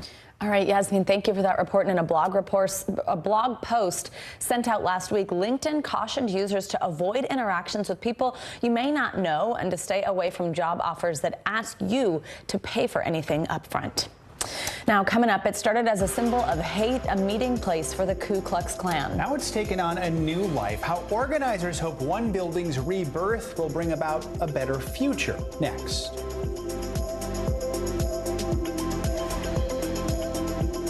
Now Tonight with Joshua Johnson, streaming weeknights at 8 on NBC News Now.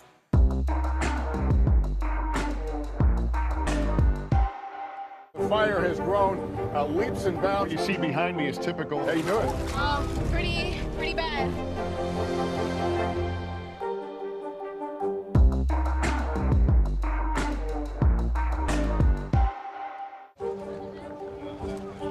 Let's go. This is a critical choke point for this fire.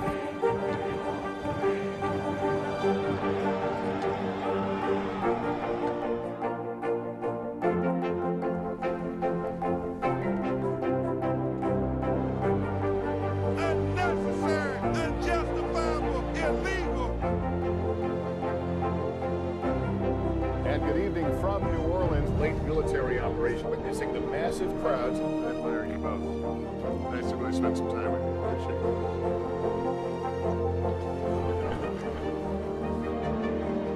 At any moment now.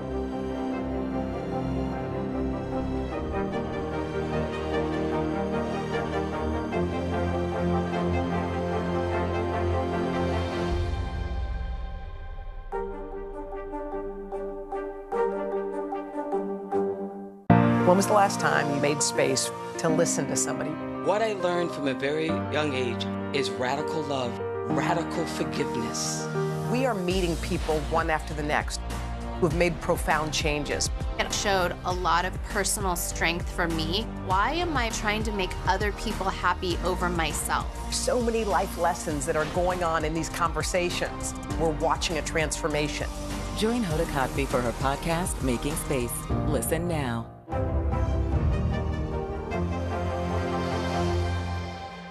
Still to come on the Channel 2 News. Well, the waters are certainly receding now. Still too close to call. Lester Holt reporting from the Ground Zero, as it's being referred to. It is, in fact, a taste of freedom. The Haitian people know a little something about resiliency. What's the biggest risk right now? Some of the troops who have been proud. I want to welcome you to the first presidential debate. In fact, we've been told we can't go any farther. You are some resilient folks. Let me get in.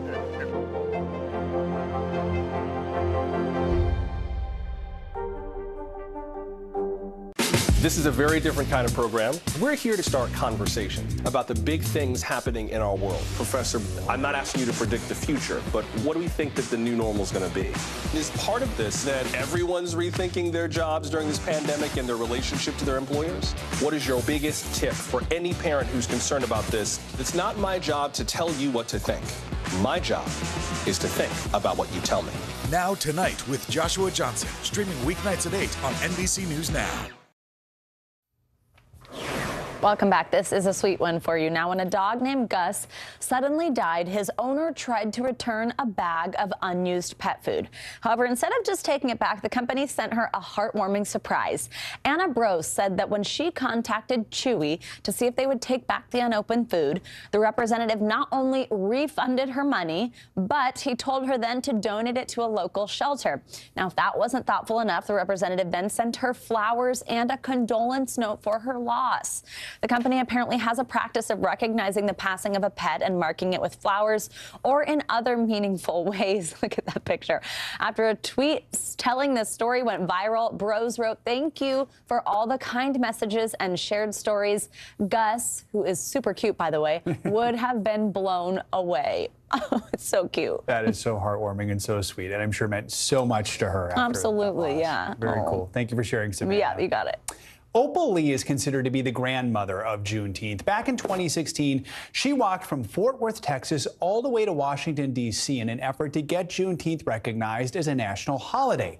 Now, in Lee's native Fort Worth, one building with a dark past is being transformed into something special. NBC's Blaine Alexander has more. Watch your step. This is a 100-year-old building. These crumbling walls hold a dark, terrifying history. What happened in this space? There were initiations here. There were meetings here. There were performances here. All for the Klan? All for the Klan. The Ku Klux Klan. In 1924, one of America's biggest Klan chapters was right here in Fort Worth, Texas. This 3-story brick building was their home, built to hold many of their 7,000 members. They paraded in downtown Fort Worth in full regalia.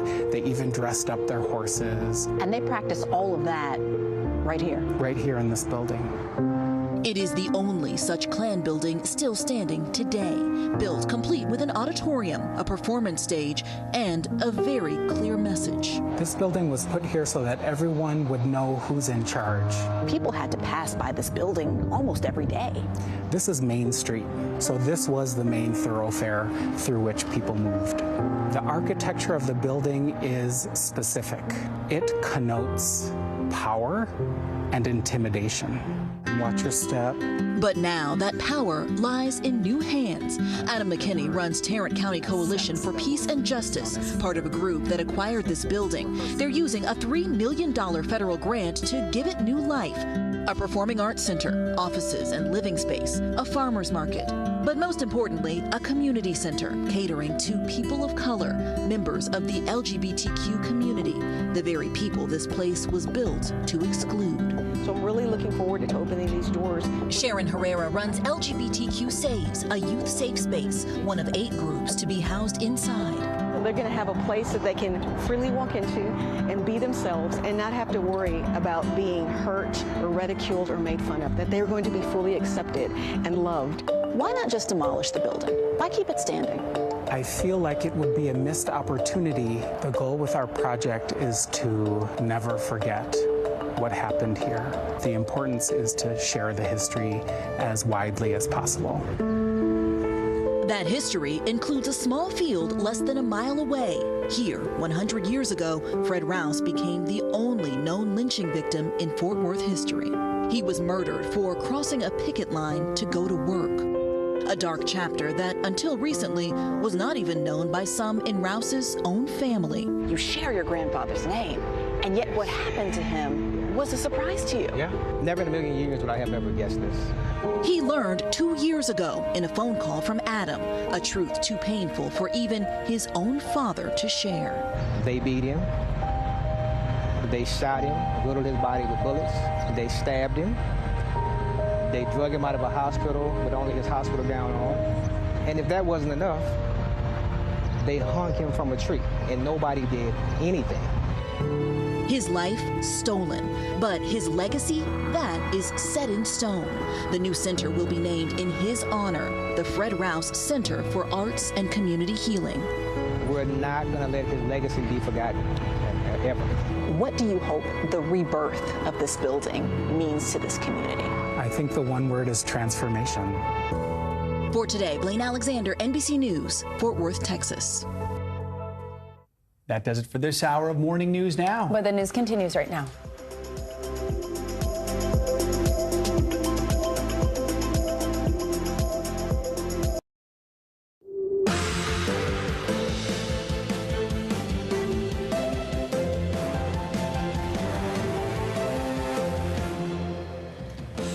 Good Monday morning. I'm Joe Fryer. And I'm Savannah Sellers. Right now on Morning News Now, making their case. Lawmakers on the January 6th committee prepare for another round of hearings this week. We'll take a look at the key witnesses who will appear before the committee as members prepare more evidence in their attempt to prove former President Trump incited the riot at the Capitol. Plus, after last week's explosive hearing, what is the likelihood former VP Mike Pence could be subpoenaed to testify? Travel trouble. The summer season getting off to a rocky start with thousands of flights canceled or delayed over the weekend. And it wasn't just the weather that was to blame. The other issues that caused big problems. And we'll tell you what you can do to avoid being stranded at the airport. Long-awaited news for millions of parents. Kids younger than 5 now approved to get the COVID-19 vaccine. What every parent of young kids needs to know this morning. And celebrating Juneteenth. This year is the first time Juneteenth is a federal holiday, marking the end of slavery in the United States. Celebrations happening across the country this weekend and throughout the day today. And this year, it also fell on another big holiday, Father's Day. We'll take you behind the scenes of the new museum exhibit exploring and celebrating Black fatherhood. That is a great story. We'll bring you later this hour. And throughout the hour, we'll be talking about Juneteenth. Yes, looking forward to that. Yeah, absolutely. Good to have you with us on this holiday. We begin this morning with the January 6th hearing set to resume this week. The House Select Committee investigating the Capitol attack has held 3 public hearings so far, trying to make the case that former President Trump promoted election fraud conspiracies he knew were false in an effort to stay in power. 3 more hearings are planned for the coming days. The next one is set for tomorrow afternoon.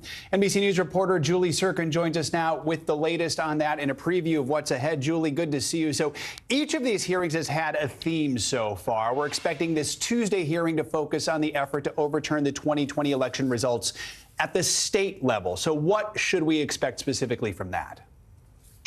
Yeah, exactly, Joe. Good morning. Tomorrow's hearing, the 4th hearing so far in the January 6th committee's investigation and the public side of these things, it will focus on the Trump White House's efforts to pressure state and local officials to overturn election results. We know, we've confirmed earlier this month that Brad Raffensperger, the Georgia Secretary of State, and his deputy, Gabe Sterling, are expected to testify at a hearing this month. It would make sense, although the committee hasn't confirmed their witness list publicly, that they do so tomorrow to discuss their personal efforts. You'll remember that big phone call that was reported between former President Trump and Raffensperger, in which Trump told him to find the votes in order to overturn Joe Biden's election victory in that state.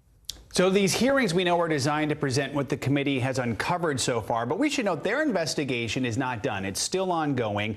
And committee member Adam Schiff says they are looking to hear from Ginny Thomas. That's the wife of Supreme Justice Clarence Thomas, whose name we've heard a lot in recent weeks. They could also subpoena the former Vice President Mike Pence. So what can you tell us about the work that is still going on behind the scenes as they continue their investigation?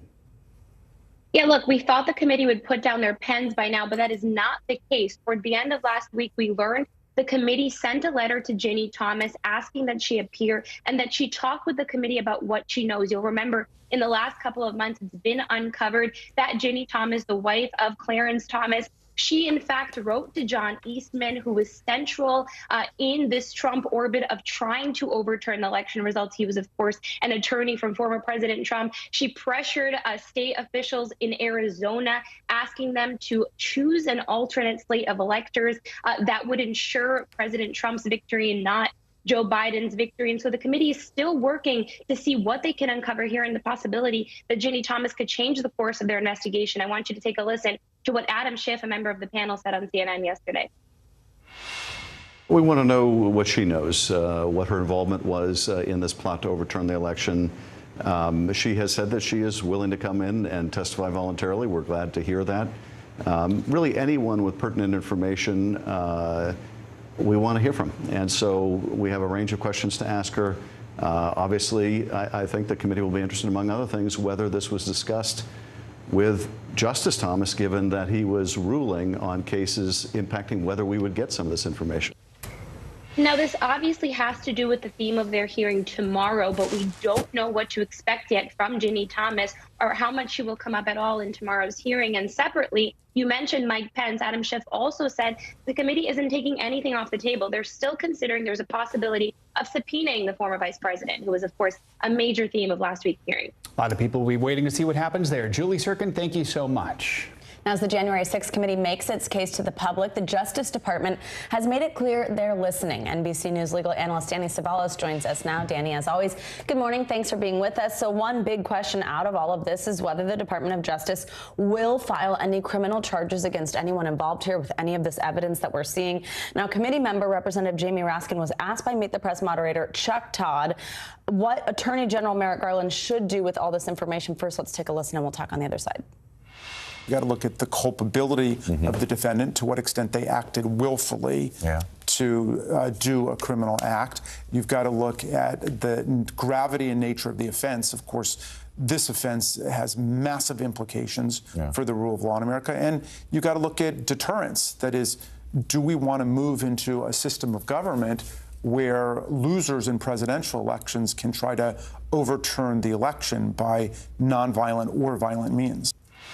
Danny, based on what you've heard so far on these hearings, the evidence presented, I mean, what does come into play here? What laws are at play? What laws were potentially broken? And do you think the former president could be charged with something? And if so, what? First, when you see Jamie Raskin in that interview, notice that he just talks about the elements. He stops short of looking at the camera and saying, Merrick Garland, prosecute former President Trump. And there's a reason for that, because the committee needs to be very careful politically. They don't necessarily want to recommend charges overtly and push for them, because if Merrick Garland is considering charging anyone anyway, they don't want this to look like a political prosecution. Now, as to your question, it is very easy for someone like me to stand up here and go through all the elements of crimes like conspiracy to defraud the United States or conspiracy to obstruct an official proceeding.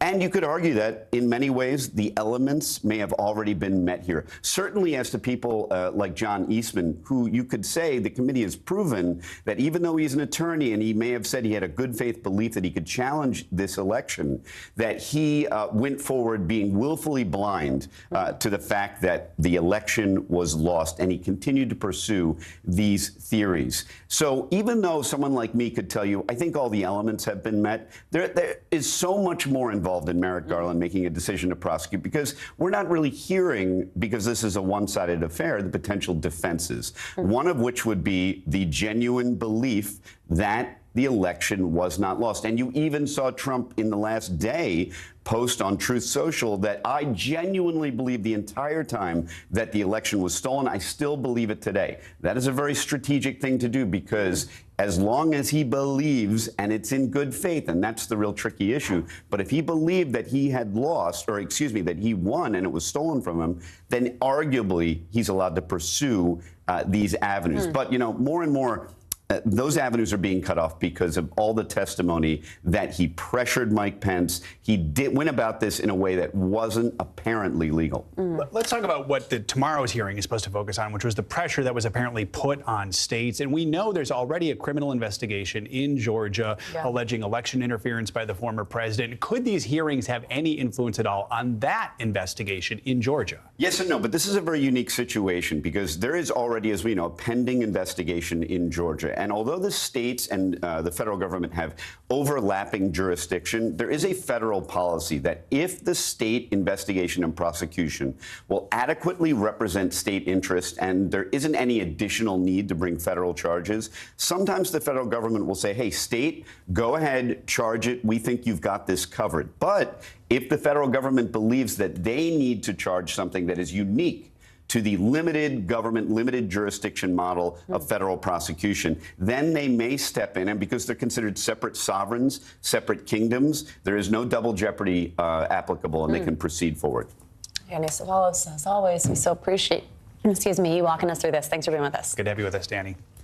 Now, staying in Washington, the White House is gearing up for yet another crucial week as the president looks to not only get a handle on inflation, but also ease fears of a looming recession for an anxious nation.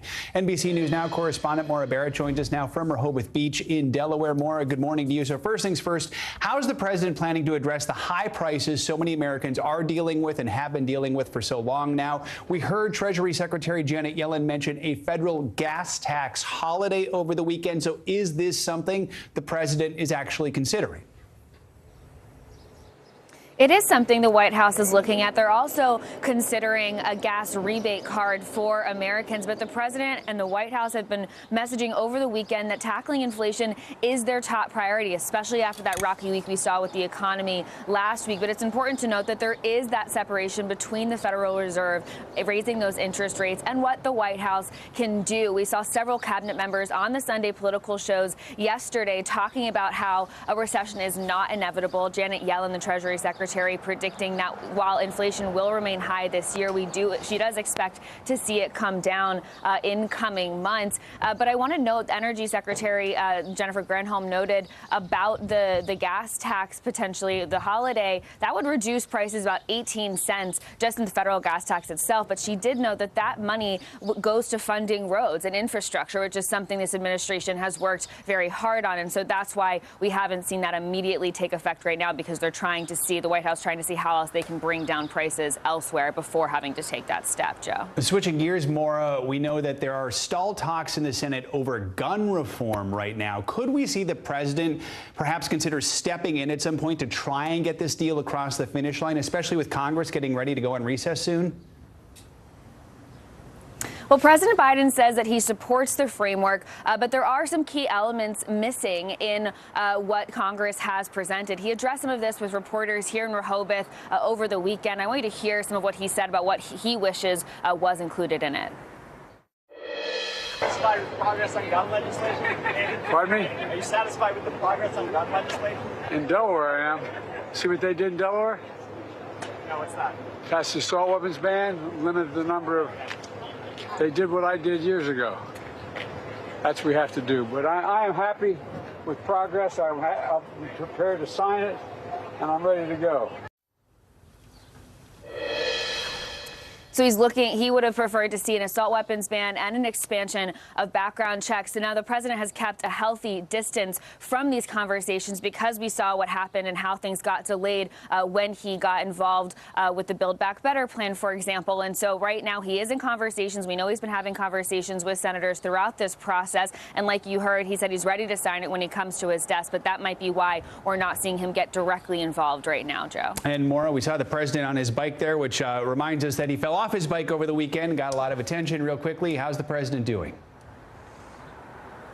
Well, you saw him that exchange with the reporters came after the fall. He had gotten caught, his toe caught in the toe cage there, which you can see on your screen. The president quickly popped back up, said he was okay, and then the White House telling us shortly after that no medical attention was needed. So clearly he was in good spirits after the fact.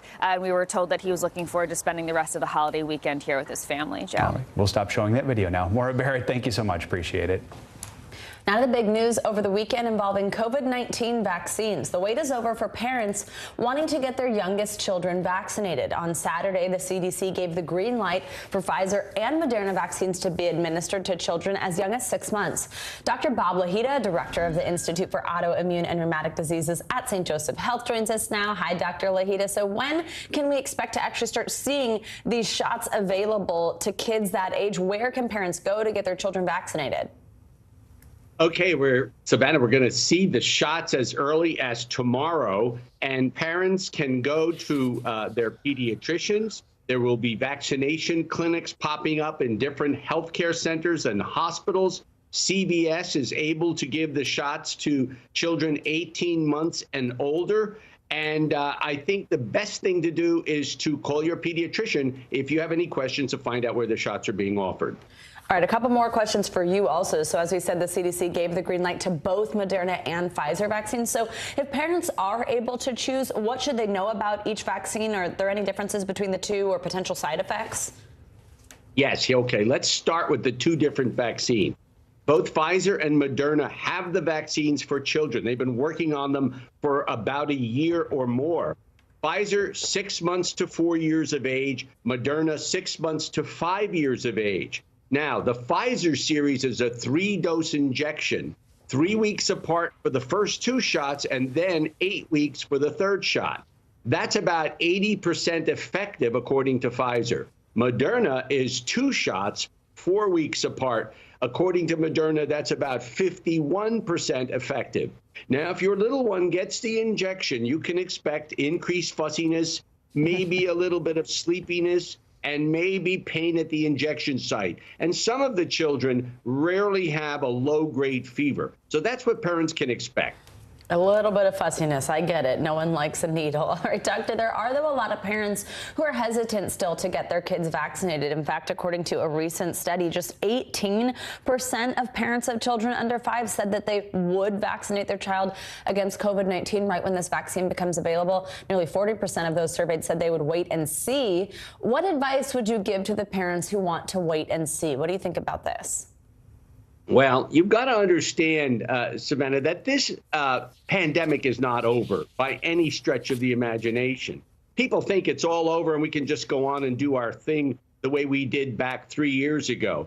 But, 440 children have died from COVID since January of 2020. And kids that are below the age of 4 tend to be hospitalized more often than children above the age of 5. And this also includes the ICU. So it's not a worry-free time, and parents should not take this lightly. If your child has any susceptibility, certainly you should get the vaccine. But even a child who is normal and very, very healthy, and I've said this over and over with regard to adults, we just don't know who is going to adversely react to the full infection. So I advise you to get vaccinated. Dr. Lahita, as always, we appreciate you, and we know the parents do this morning too. Thank you. Thank you. New this morning, we are following 2 deadly shootings in 2 major cities. In New York, the NYPD is investigating an overnight shooting in Harlem. 1 person was killed and 8 others were injured just after midnight. Police say the shooting happened at a barbecue or some sort of neighborhood gathering. No word yet on a suspect or what led up to the shooting. And in Washington, D.C. yesterday, a 15-year-old boy was killed and 3 others were injured when someone opened fire at a crowded music event. It happened in the popular U Street district of the city. This video shows the scene moments after the shooting happened as people ran away. Police say 1 person was behind the attack. They are still looking for the suspect at this time. A D.C. police officer was among those injured in the shooting. Now to summer travel chaos. We were warned it was going to be a difficult summer in terms of travel, and sure enough, it was another chaotic weekend as airline passengers tried to get home from the long holiday weekend. So far, this morning, there are already several hundred flights just this morning nationwide that have either been canceled or delayed, and that number is expected to rise throughout the day. NBC News correspondent Emily Aketa joins us now from Newark Liberty Airport, one of the busiest airports in the country, with the latest. Hey, Emily, good morning. So I was one of the victims of this great travel chaos on Friday. Tell us, how's it looking right now? How bad is it there, and how's it been around the country this weekend? Good morning to you, Savannah. Yeah, this has impacted so many people. You can see some of the travel boom playing out right behind me here at Newark Liberty. And I think for a lot of people who traveled just a few weeks ago over the Memorial Day weekend, this feels like a bit of deja vu between the flight cancellations and delays, the long lines, and the limited rebooking options. Even as I was driving to Newark Liberty International Airport this morning, I could see the cars really inching along, trying to drop off passengers. Here at Newark, already dozens of flights canceled just this morning. More than 3,000 flights were nixed since Friday across the U.S. We spoke with an airline analyst about what kind of factors the airlines are up against this summer. Take a listen. We just don't have enough people. And it's not only the airlines that don't have enough people, it's the airports, it's the catering costs, it's everything that has to do with traveling. The 2 biggest costs that the industry has are labor cost and fuel cost. And right now, jet fuel is over $4 a gallon. I've never in my career, and I've done this for more than 30 years that I admit to, I've never seen fuel costs this high, this sustainably long. And those exorbitant jet fuel prices are one of the factors pushing up the average cost of a ticket, which stands at nearly $400 for a round-trip ticket this month. Still, it's not slowing demand. We saw 2.4 million passengers pass through U.S. airports on Friday alone. That is a record for so far this year and just shy of a pandemic high, Savannah. Now, we know that Transportation Secretary Pete Buttigieg met last week with airline CEOs to discuss how carriers can handle this summer travel season boom, try to deal with some of these major issues we've seen. But is there anything that they or the federal government can do to avoid more problems, especially as, I mean, we're just getting started here. We've still got the 4th of July, we've got Labor Day. What can be done throughout the summer? Yeah, many people haven't even begun their summer vacations yet. The Transportation Secretary, Pete Buttigieg, really pushed for increasing the number of customer service representatives within airline companies. And that is something that we've seen a lot of long lines around, whether it be at the customer service desk or at baggage claim. We've heard about those hour-long wait times on phones. So we'll see if an increase in employees helps relieve or alleviate any of the tensions and long wait times. The other thing that he floated was this idea that the federal government could potentially take action against airlines that are not meeting a certain consumer protection standard, though he says he wants to see how travel plays out over the July 4th weekend and the rest of the summer before kind of issuing any kind of enforcement action. Savannah. Yeah, Emily, I saw one of those long lines on Friday with only 2 representatives working and figured that's got to be tens of hours if you're at the back of that line. Quickly, what about gas prices? Any relief there? So I think that we're going to see gas prices remain pretty high for as long as volatile crude oil prices remain, or rather remain so volatile. That's hovering right now around $5 a gallon. That's up more than 60% compared to this time last year. One other thing I will add is we saw a 10-cent increase within just a week's span in 10 states, Savannah, so still pretty costly to hit the road. Emily Aketa, thank you so much.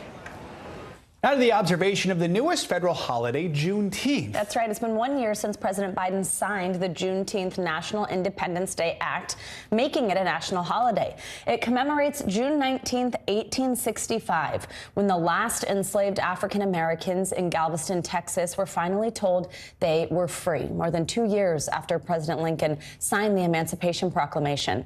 And celebrations are being held all across the country to mark the day. NBC News correspondent Shaquille Brewster joins us now from Chicago. So, Shaq, tell us more. How are they celebrating where you are in Chicago and across the country? Good morning. Well, across the country throughout the weekend, you saw celebrations big and small. Here in Chicago, that included bike rides that combined the holiday Juneteenth with Father's Day. You saw block parties and also official events where you had politicians show up and give speeches and also talk about the history of the holiday. And then across the country, you saw that similar theme where folks were trying to blend the idea of community with the idea of educating folks on the history behind the day. That was included in Buffalo, New York, where they have one of the country's largest Juneteenth celebrations. Of course, that was the site of the shooting just 3 weeks ago that targeted black shoppers. That was a march that you saw hundreds of people. And then you also saw events in Galveston, Texas. That, of course, is where this holiday started about more than a century ago. As we mentioned, Juneteenth officially became a federal holiday just last year, and now awareness and appreciation of the holiday continues to grow. A Gallup poll, here it is on your screen, shows a significant jump in the numbers of Americans who say they have a lot or some familiarity with the holiday. What have you heard from people that you're talking to there? Yeah, yesterday I attended a barbecue that was somewhat of a music festival. It was hosted by Chance the Rapper, and I talked to a lot of people there, and one thing that they acknowledged was something that you saw in that poll, that more people are understanding what Juneteenth was and the history of the country, the fact that slavery didn't end with the Emancipation Proclamation, but ended several years after. I want you to listen to some of those interactions I had, because that is one of the reasons why there was a push to make Juneteenth a federal holiday, to help educate more people. Listen here. I'm very happy this is a federal holiday because, to be honest, I really didn't know anything about it, you know what I mean? And so I'm still learning, you know, about my particular culture. We need to have those conversations. It's uncomfortable. It's true. It's uncomfortable. Slavery was uncomfortable. We need to talk about it.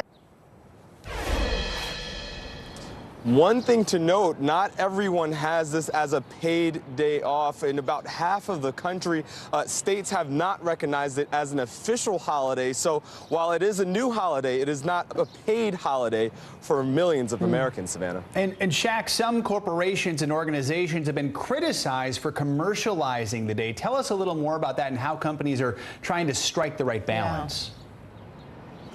Yeah, you're seeing a lot of criticism on social media, especially in the weeks leading up to this holiday. One retailer, the largest retailer actually, they released a special Juneteenth edition ice cream. There was also a Juneteenth watermelon salad that one of the children's museum in Indianapolis released.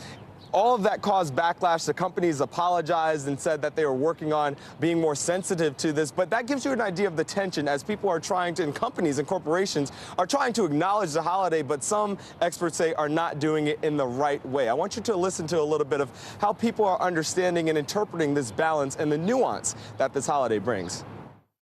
I think if more companies had more people in decision-making positions who could help inform those conversations, they would think of more nuanced and I would just say better ways of recognizing the holiday. You must profit as a company to do so in a way that is not offensive, that does not perpetuate stereotypes, and that really is thoughtful. You know, if this sounds familiar, this is a similar frustration that you hear from many members of the military community around Memorial Day, or many members of the LGBTQ community during this Pride Month. It's the idea that, yes, it's a holiday, but you need to be sensitive as you approach it, especially if you're a corporation trying to or selling products that could potentially make money off of it. Important point there. Shaq, thanks so much. Appreciate it. Thanks, Shaq. And now let's take a look at your Morning News Now weather. Michelle Grossman joins us. Hey, Michelle, good morning. Hey there, guys. Great to see you on this Monday. And the big weather story remains the excessive heat across the country on this last day of spring. We have that stubborn pattern with a big area of high pressure. It's like a heat pump just bringing in that heat and humidity, and that will remain all week long. This is what it looks like, that big area of high pressure, the jet stream so far to the north. And we're going to break records once again this week, 71 records possible this week as we're looking at triple digits. You factor in the humidity, it's going to feel like 110 in a lot of spots. 9 million people impacted from the northern plains to the central plains, including the upper Midwest. But where you're not seeing an alert, we still have excessive heat through the south, the southeast. We're going to see Tallahassee near 104 by Thursday. So today, temperatures in the 90s and triple digits. Minneapolis today, it's going to feel like 106 once you factor in that humidity. It'll feel like 105 in Houston, feeling like 101 in New Orleans. That will continue into the first day of summer tomorrow. Temperatures near 100 degrees in many spots. Chicago, St. Louis, Little Rock, Austin, you're going to feel like 100 degrees. Atlanta is going to be hot too, in the mid to upper 90s. Then as we go throughout the late week, Tallahassee, this is going to be a big story as we head through the later part of this week with temperatures in Florida really, really warm. Tallahassee by Wednesday, 103, and by Thursday, 104. It's going to feel a lot warmer than that with humidity in place. It's going to prompt some storms, spark some storms, some severe weather later on this afternoon and evening. So we could see winds gusting up to 60 miles per hour, damaging hail, also the chance of a few tornadoes. That's mainly in the Dakotas into parts of the upper Midwest, but the state of Florida too could see a pretty stormy afternoon. So this is a setup for a stormy Monday. We have that heavy rain, mountain snow in the northern Rockies, and then we have that cold front moving through that really warm air that's going to bring the chance for those severe storms in the northern plains. And we're also looking at monsoonal moisture in the southwest. Back to you guys. All right. My dad is fishing in northern Minnesota, and it's like mid-90s, which is not normal in northern Minnesota this time of year. Not normal out there. Thanks, Michelle. Thank you. And coming up on Morning News Now, we're learning more about another American missing in Ukraine. His family says, like the other two missing Americans, he traveled there to fight with the Ukrainians. Next, the growing concerns this morning, they've been captured by Russian forces.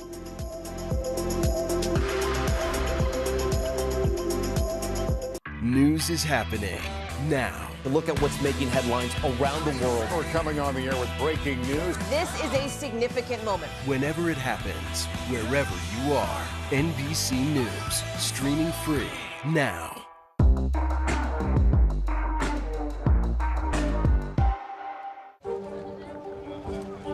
Let's go. This is a critical choke point for this fire.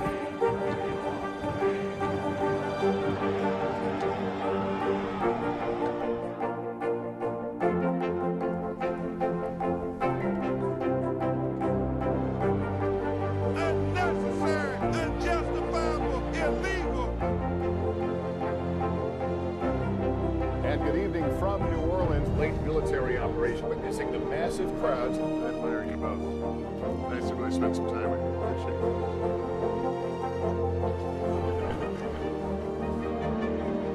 At any moment now,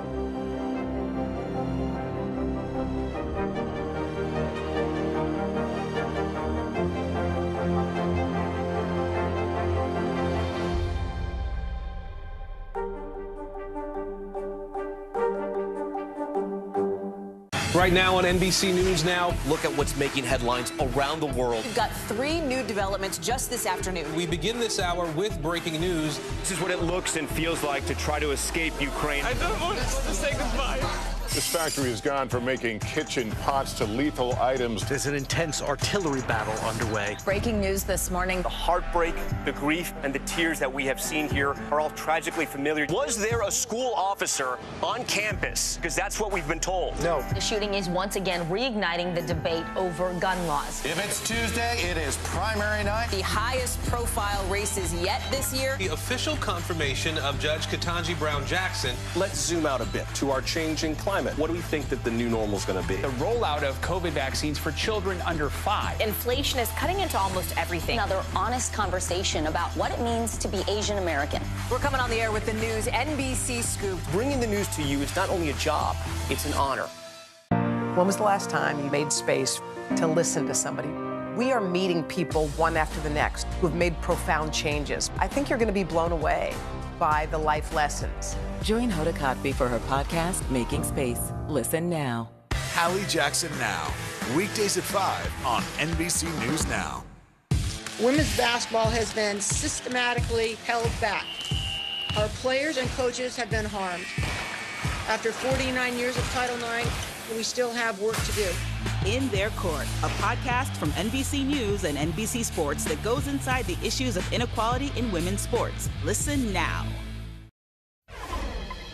We're back with the latest on the war in Ukraine. A spokesman for the family of a 3rd American who is missing after going there to fight has told NBC News they believe he is being held as a prisoner of war. Comes just days after Russian state media showed video of 2 other Americans who volunteered to fight being held by Russian-backed separatists. NBC News correspondent Ellison Barber has the latest. Marine veteran Grady Kerpas traveled to Ukraine to fight. The reasoning behind him going to Ukraine for humanitarian, just trying to help people in any which way possible. Don Turner is speaking on behalf of Kerpas's family. We do believe that there's a good possibility he's a POW right now. Kerpas is one of 3 Americans reported missing in Ukraine.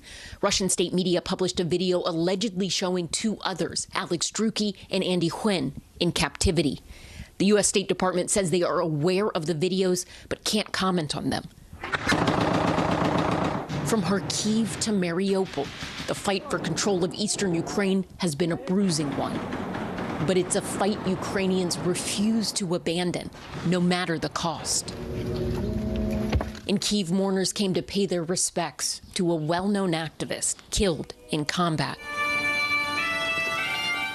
From the cathedral, Roman Ratushny's casket was taken to Maidan, Independence Square. Thousands of people have come here to pay their respects to Roman. For many, this is a painful reminder of what this war is doing. It is taking young Ukrainians some of the country's brightest hopes for the future. Роман був символом поколінь. Він народився від вільних батьків у вільній країні.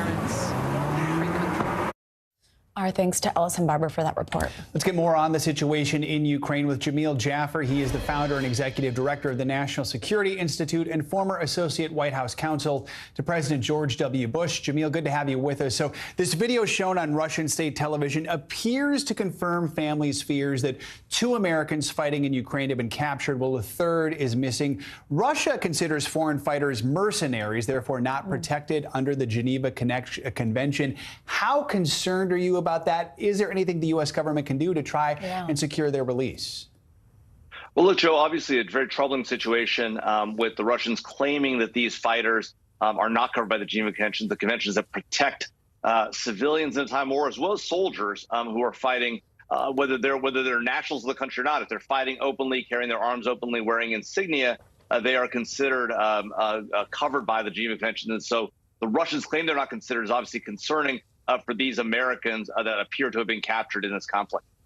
Let's talk about what's going on with Ukraine's status with potentially joining the European Union. On Friday, the European Commission recommended that Ukraine be granted candidate status for membership of the EU. Now leaders will make a final decision on that actually later this week. President Zelensky, though, said he expects Russia to intensify attacks on the country ahead of the decision. He even warned Europe that it could face retaliation in a broader sense. What do you make of all that? How important could EU membership be for Ukraine? Do you think there is more of a security concern there, and will this make a difference? Well, look, Savannah, obviously an important move by the European Commission to recommend Ukraine for candidate status, and important to the community of nations bringing Ukraine in, including our support for them militarily and economically. But President Zelensky is exactly right that the Russians are going to likely increase pressure both on the Ukrainians to pressure them to not join EU, but also pressure on the European Union to not accept Ukraine in, as they've threatened NATO and said, look, if you admit other nations, Sweden, Finland, into NATO, that's going to cause concerns for us near our border. They are also raising the same questions with Ukraine. And in some ways, the Russians have pointed out that what they were afraid of at all times was European involvement in Ukraine. This, in some ways, suggests the Russians were making a point. And now, but of course, the reason why this is happening is because the Russians illegally invaded Ukraine, not because Ukraine would otherwise join the EU or join NATO, but for the invasion. And Jamil, yesterday, NATO's Secretary General told a German newspaper that the war could last years, something we've heard before, but that would require long-term military support. Do you think the West is prepared to stick it out, or do you worry that, Ukraine fatigue, as it's called, could maybe creep in?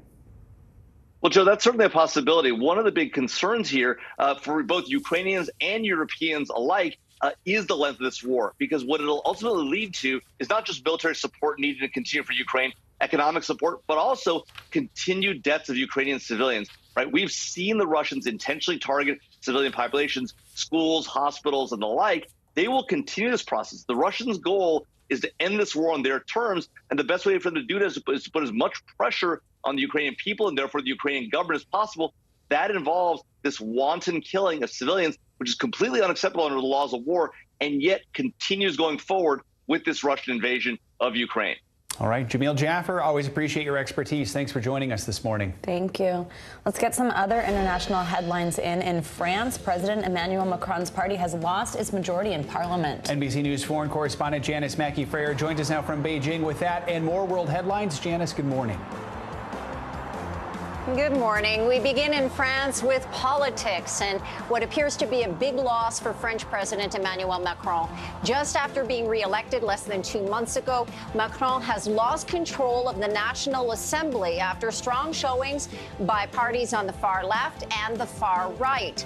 The vote, which was carried out over several weeks, leaves French politics fragmented in a way the country's prime minister says is risky and unprecedented. Firefighters in Spain are struggling to get control of wildfires in several parts of the country, with an unusual heat wave tearing through Western Europe.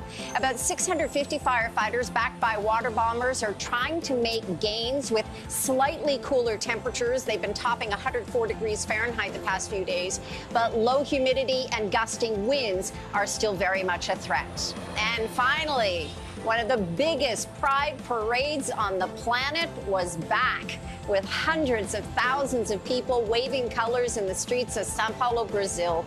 The event was held virtually for 2 years because of the pandemic. This year, it was back in real life and a real celebration called Vote with Pride, which is a hint at Brazil's upcoming presidential elections.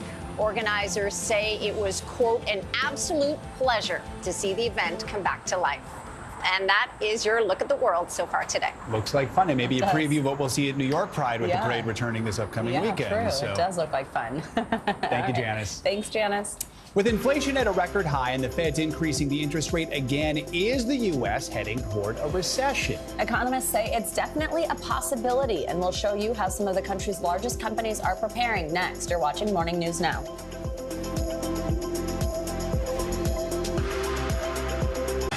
Right now on NBC News Now. We've got all the angles covered tonight. look at what's making headlines around the world. We've got 3 new developments just this afternoon. We begin this hour with breaking news and the growing impact of Russia's assault. This is what it looks and feels like to try to escape Ukraine. I don't want to say goodbye. This factory has gone from making kitchen pots to lethal items. There's an intense artillery battle underway between Ukrainian forces and Russian troops. Breaking news this morning. The heartbreak, the grief, and the tears that we have seen here are all tragically familiar. Was there a school officer on campus? Because that's what we've been told. No. The shooting is once again reigniting the debate over gun laws. If it's Tuesday, it is primary night. The highest profile races yet this year. We are talking elections in a battleground state. The official confirmation of Judge Ketanji Brown Jackson. Let's zoom out a bit to our changing climate. What do we think that the new normal is going to be? We got some promising news this morning about the rollout of COVID vaccines for children under 5. Have you seen a demand for mental health services increase among Latinos? It's time for another honest conversation about what it means to be Asian American. The people of the Chamizal neighborhood aren't the only ones experiencing what they call environmental injustice. We're here to try to start conversation. A lot to talk about as we continue our rolling coverage. We're coming on the air with the news NBC Scoop. Bringing the news to you is not only a job, it's an honor. When was the last time you made space to listen to somebody? We are meeting people one after the next who have made profound changes. I think you're going to be blown away by the life lessons. Join Hoda Kotb for her podcast, Making Space. Listen now. NBC News, streaming free now. Top Story with Tom Llamas is your news playlist on NBC News Now. And now you can listen to it as a podcast, available anytime and anywhere. This is a very different kind of program. We're here to start conversation about the big things happening in our world. Professor, I'm not asking you to predict the future, but what do we think that the new normal is going to be? Is part of this that everyone's rethinking their jobs during this pandemic and their relationship to their employers? What is your biggest tip for any parent who's concerned about this? It's not my job to tell you what to think. My job is to think about what you tell me. Now Tonight with Joshua Johnson, streaming weeknights at 8 on NBC News Now.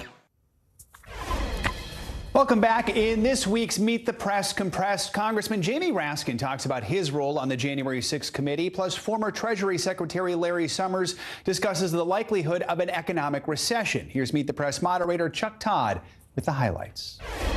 Good morning. On this week's Meet the Press, the January 6th Select Committee's work is revealing new details about how far the Trump White House was willing to push election lies and how they knew what they were doing was illegal and unconstitutional. I spoke with Congressman Jamie Raskin. He's a Democrat of Maryland and a member of the House Select Committee about what to expect next from their public hearings. Plus, can we avoid a recession and worsening inflation? Former Treasury Secretary Larry Summers talks about the risks ahead and what the White House could do about it, at least on the margins. Here are some of the most important answers from Meet the Press Compressed. Do you think every time Donald Trump goes out there and essentially readmits to what he did, what should be the reaction of the Attorney General? You know, the Attorney General really shouldn't be reacting to particular provocations by particular politicians or criminals. I mean, that's not really the role of the Attorney General. The role of the Attorney General is to determine, based on the facts and the law, whether there's probable cause to believe that somebody has violated the federal law in the United States, and then to follow the criteria of the Department of Justice. And do you have any other evidence to indicate that there were real concerns about who the Secret Service, who Pence's detail was listening to? I don't want to get into that. To me, it's obviously of interest, and I'm sure it's of interest to Vice President Pence in terms of his own whereabouts and his own movement. But in terms of the big picture, we know that there was an organized hit against our democracy. Is a recession, a mild one, necessary in order to tame inflation? Can inflation at this point be tamed without triggering a recession? I think all the precedents point towards a recession, Chuck. There's always a first time for everything, and I don't want ever to make forecasts with certainty.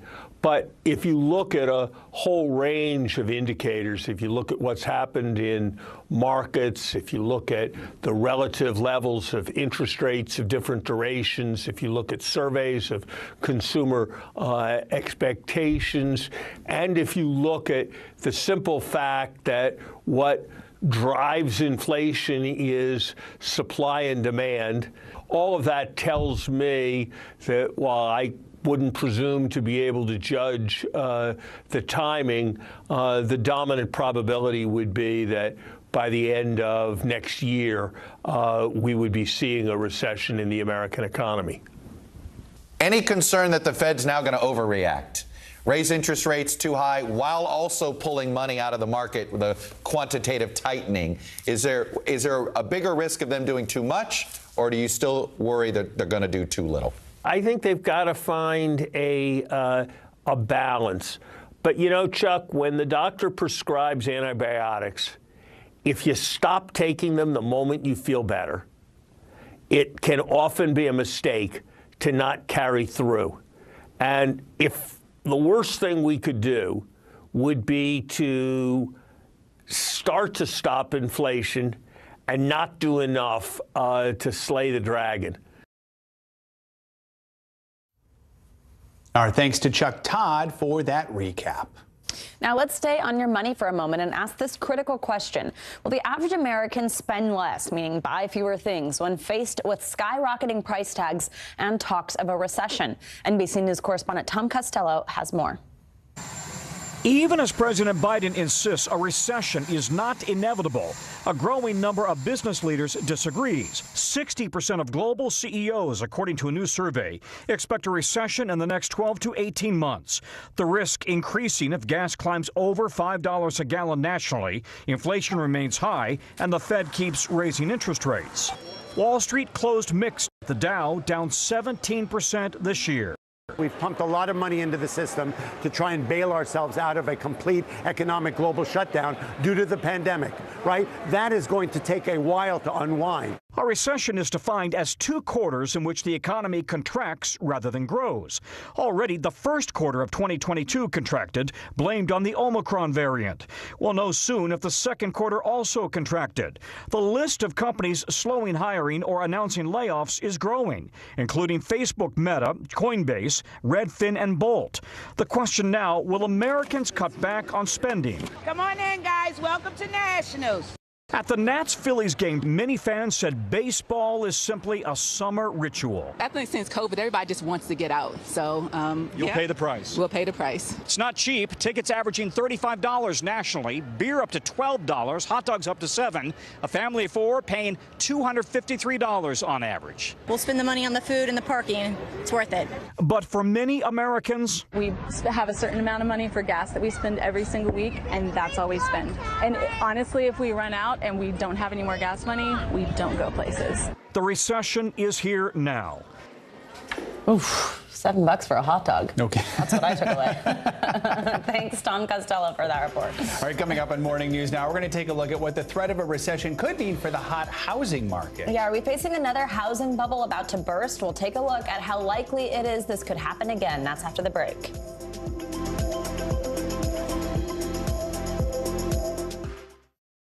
When was the last time you made space to listen to somebody? What I learned from a very young age is radical love, radical forgiveness. We are meeting people one after the next who have made profound changes. It showed a lot of personal strength for me. Why am I trying to make other people happy over myself? So many life lessons that are going on in these conversations. We're watching a transformation. Join Hoda Kotb for her podcast, Making Space. Listen now. News is happening now. Look at what's making headlines around the world. Whenever it happens, wherever you are, it's here now.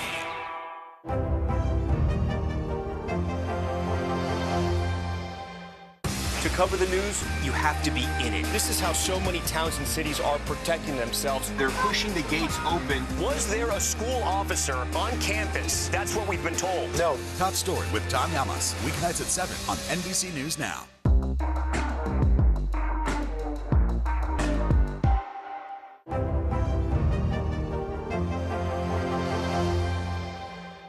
We're here to start conversations about the big things happening in our world. Because it's not my job to tell you what to think.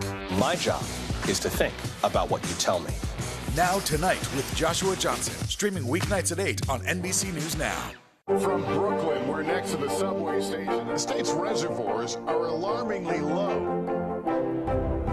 War will pass them by.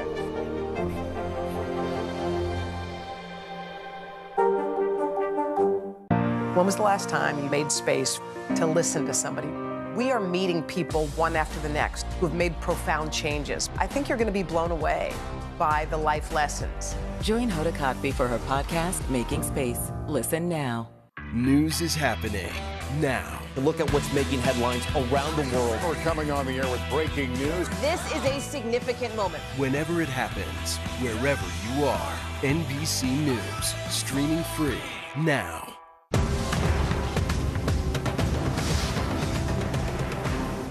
Sometimes the news can be difficult and overwhelming for kids to understand, so we've created a newscast just for them.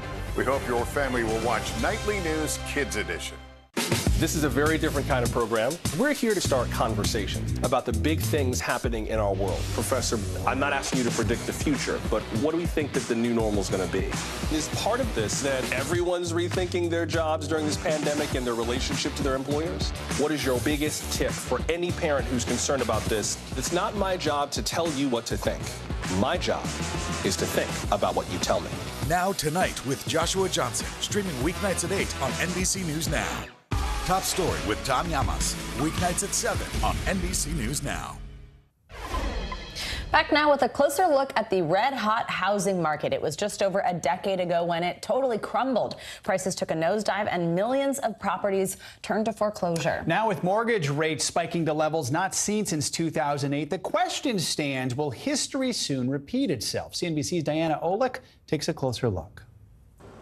During the Great Recession, when home prices positively crashed, millions of homes went into foreclosure. That was because the mortgages holding up the housing market were a mess. Lenders were basically giving anyone a loan. Not so since then. For the 53.5 million first lien home mortgages in America today, the average borrower credit score is a record high 751. It was below 700 back in 2010. And thanks to the recent run-up in home prices, those borrowers have record tappable home equity. That's how much you can take out of your home and still leave 20% equity in it. $11 trillion in total, up 34% from a year ago. That's a significant cushion in case home prices soften or even fall. If the economy were to slow significantly, then we could potentially see home price dips. But that's not my base case. My expectation is that we'll see home price grow. During the Great Recession, 1 in 4 homeowners was underwater on their mortgage, meaning they owed more than the home was worth. So when it comes to the financial position of homeowners in the aggregate, housing is on really solid footing right now. So what about the riskier loans? Well, there are just 2.5 million adjustable rate mortgages outstanding today. Compare that to 13 million in 2007, just before the housing crash. A little more than half of those today are about to reset to higher rates, so there is a risk. But back in 2007, about 10 million of those were resetting higher. Mortgage delinquencies are now at a record low, just 3% of loans, which is actually less than before the pandemic. The real risk to housing right now is affordability and recession. Prices are still so high that some new buyers just can't get in. And sky-high rents make saving for a down payment very difficult. As for current homeowners, if a recession hits and people start to lose their jobs, then they may struggle to make their payments, especially if they stretch to buy that home in the first place. Back to you. Diana, thank you. Yeah, coming up, the U.S. marked 2 celebrations on Sunday. Father's Day and Juneteenth. We're going to take you behind the museum exhibit opened in time to celebrate both holidays. That's next.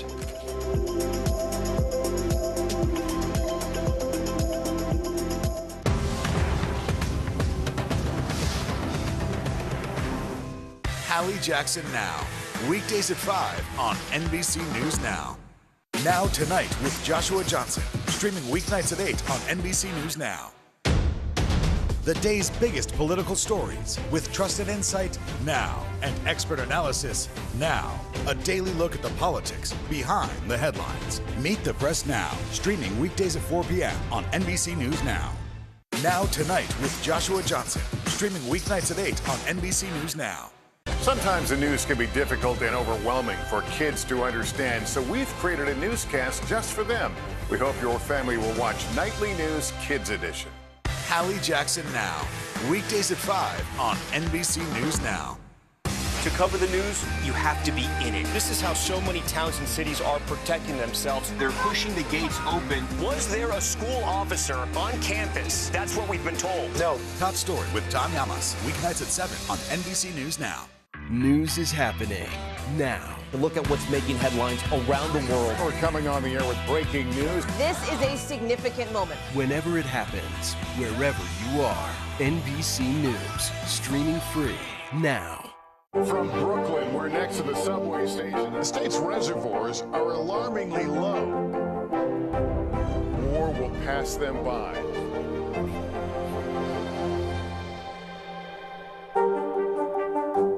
Hallie Jackson Now, weekdays at 5 on NBC News Now.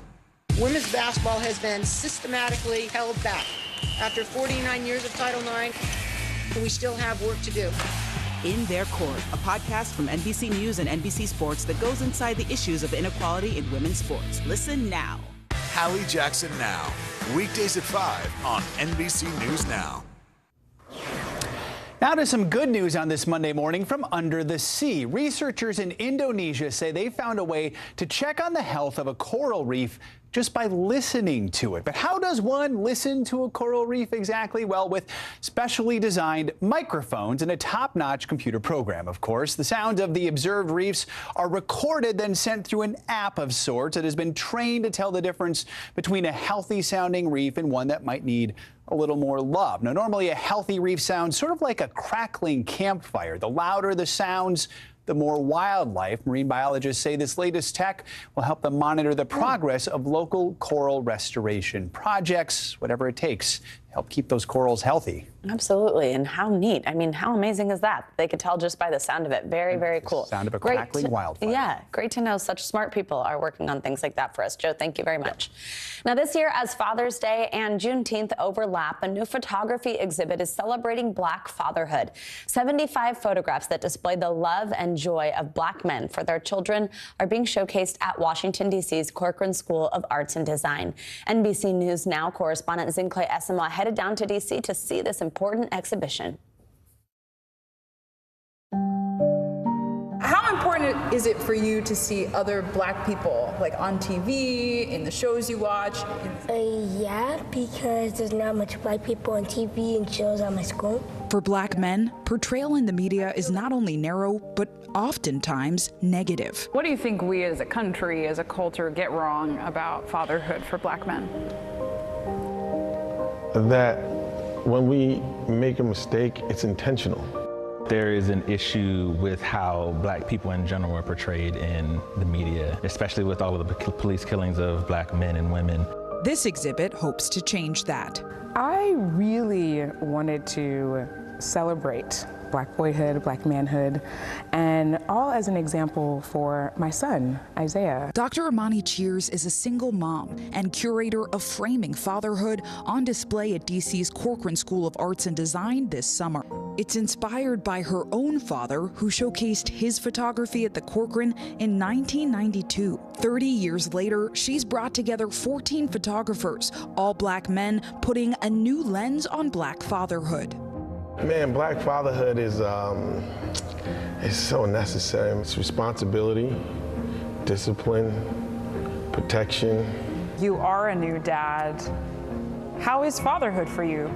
Well, fatherhood has been absolutely wonderful. To me, a great Black father is someone that's walking down the street in a suit, but it's also that guy that you see a picture of that's covered in tattoos and a do-rag. Cunningham is talking about how Black men are represented and perceived. Today, while there are more Black people on the big screen, a recent study by McKinsey showing that about 11% of on-screen leads or co-leads are Black, the same can't be said about those writing the stories. Cheers wants this exhibit to encourage more positive agency and imagery of Blackness, something she knows a lot about. You were actually my first Black teacher ever. I realized that many of my students, especially my Black and brown students, had never had an educator of color. She hopes Black representation will be less of an anomaly, framing fatherhood a first step in capturing necessary portraits of Black humanity for generations to come. So Isaiah, where are you in all of these photos? Right here. How do you feel about being a Black boy? I feel proud and happy. Our thanks to Zincle Asamoah for that story. And for those who do want to go see it in person, it's in Washington, D.C. at the Corcoran, and it'll be open to the public until July 31st. Very cool. Visibility so vital. That does it for this hour of Morning News Now. But the news continues right now.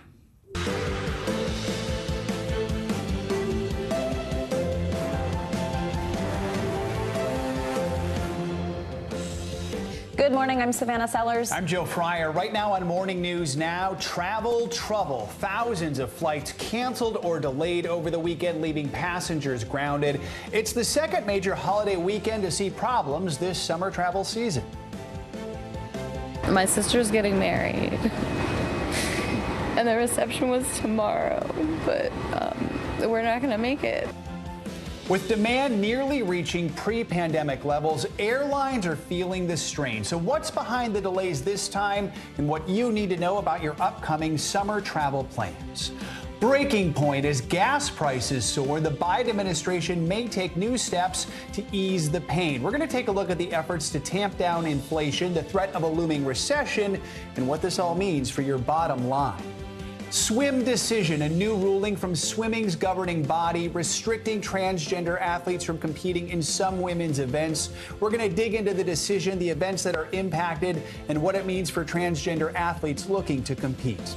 And summer stress with the school year either over or almost over. Parents struggling to keep up with sky-high inflation are now facing another issue, summer childcare. What's behind this latest crunch and what you can do to make things a little easier for your family. I know I've heard a few people I know saying the cost of a babysitter is quite expensive these days. Oh, absolutely. You can imagine. Just something else everybody needs on top of all of these soaring prices. Especially with kids out of school. More on that in a moment. We're going to begin this hour, though, with another holiday weekend travel mess. Yeah, millions of people are expected to head back home today, but many can't because of massive delays and cancellations.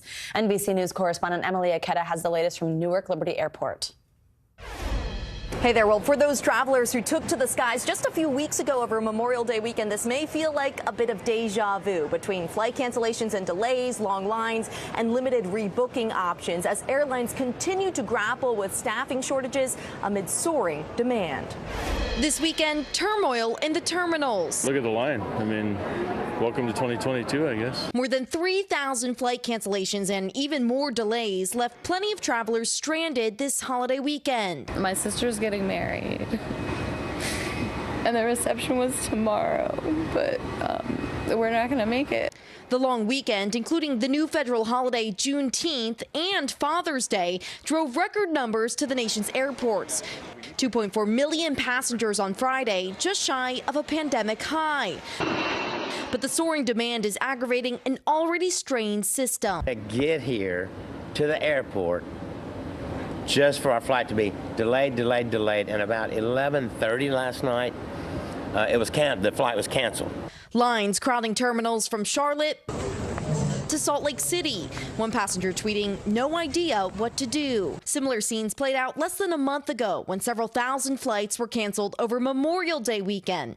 Transportation Secretary Pete Buttigieg confronting industry leaders last week, pushing airlines to provide better customer service or face potential federal action. Buttigieg's own flight was nixed as he tried to get to New York. The chaos comes as airlines contend with bad weather, staffing shortages, and astronomical fuel prices. If you can't lower your costs, you have to raise your revenue. And so ticket prices are going up. And they're getting kind of out of control in some markets.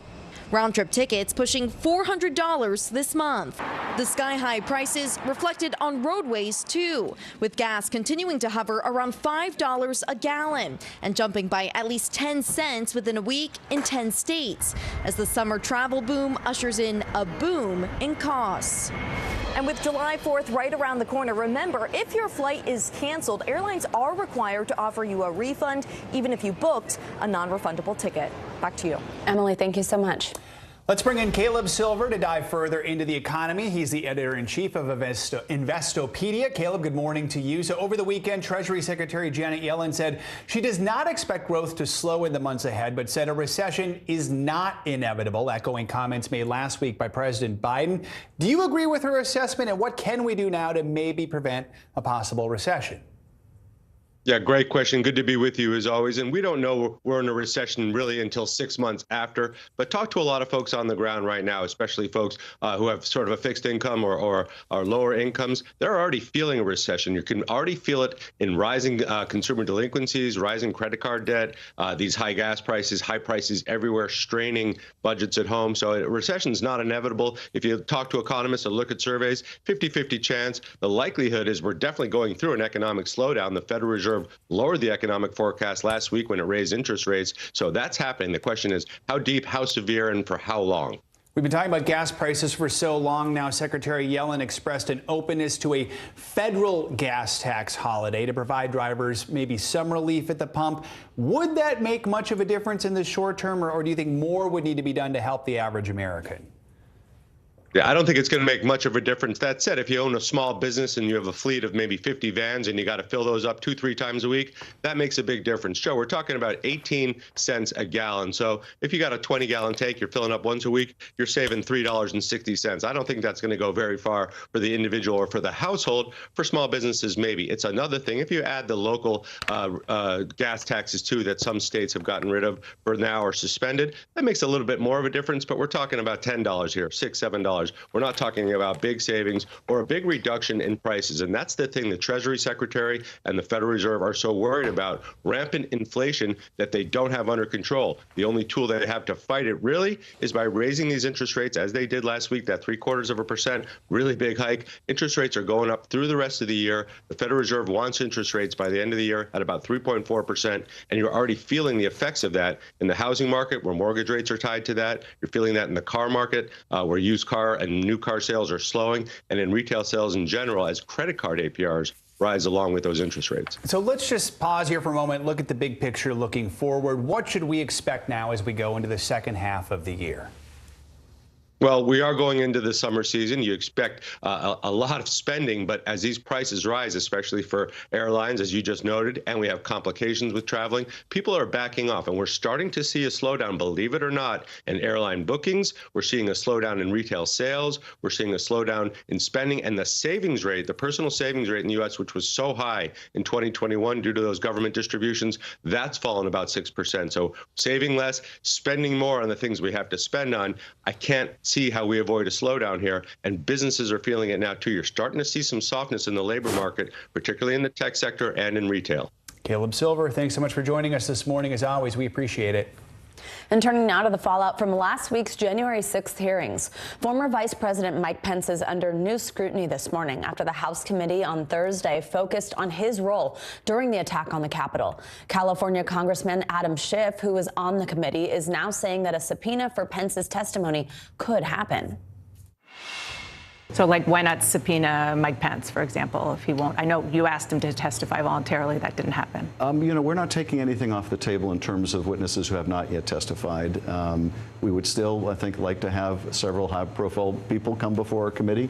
But at the moment, I can't disclose what private conversations may or may not be going on with respect to certain individuals. But there are still key people we have not interviewed that we would like to.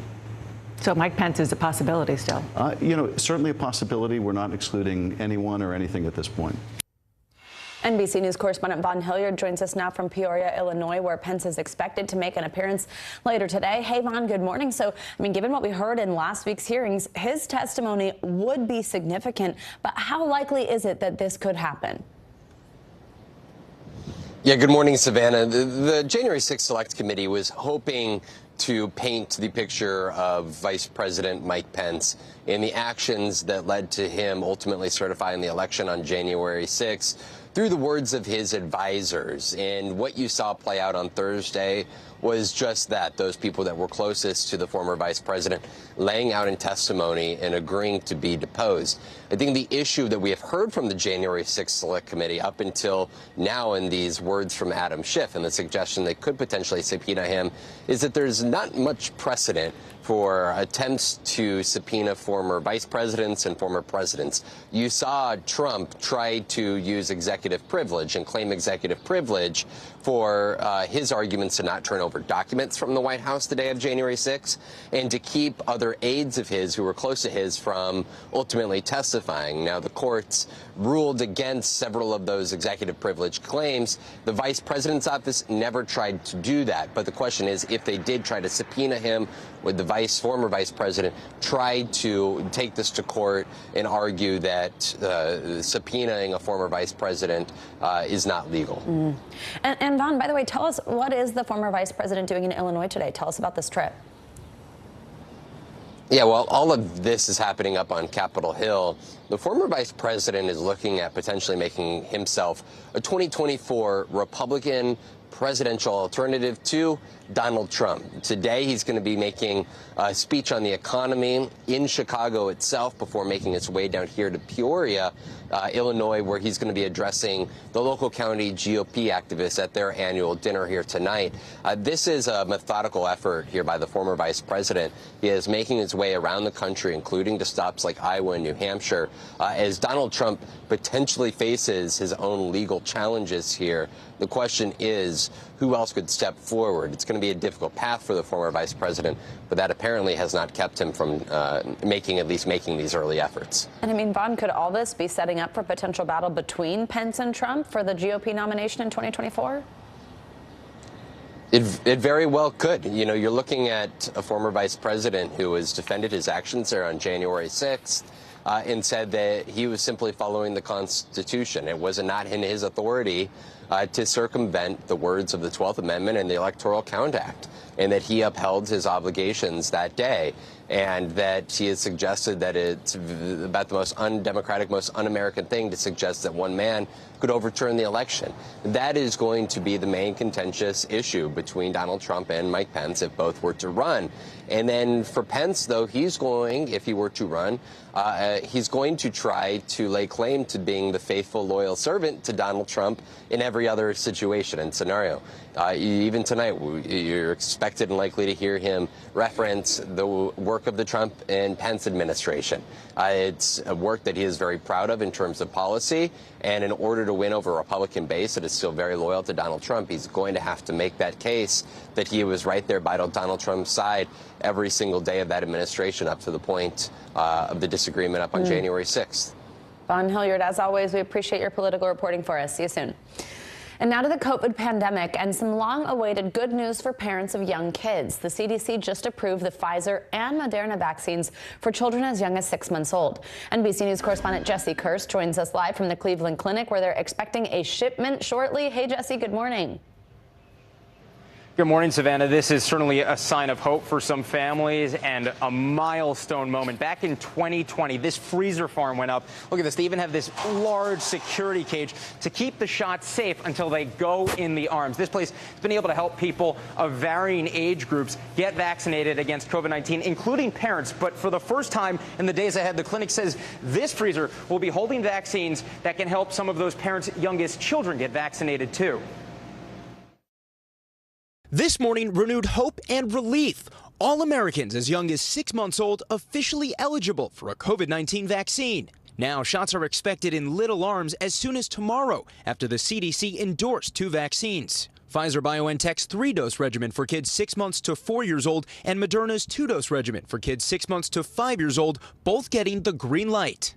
The CDC saying nearly 20 million more children can now get vaccinated. Savannah speaking with White House COVID-19 response coordinator Dr. Ashish Jha earlier this morning. So again, what would you say to parents who say, is it really worth it?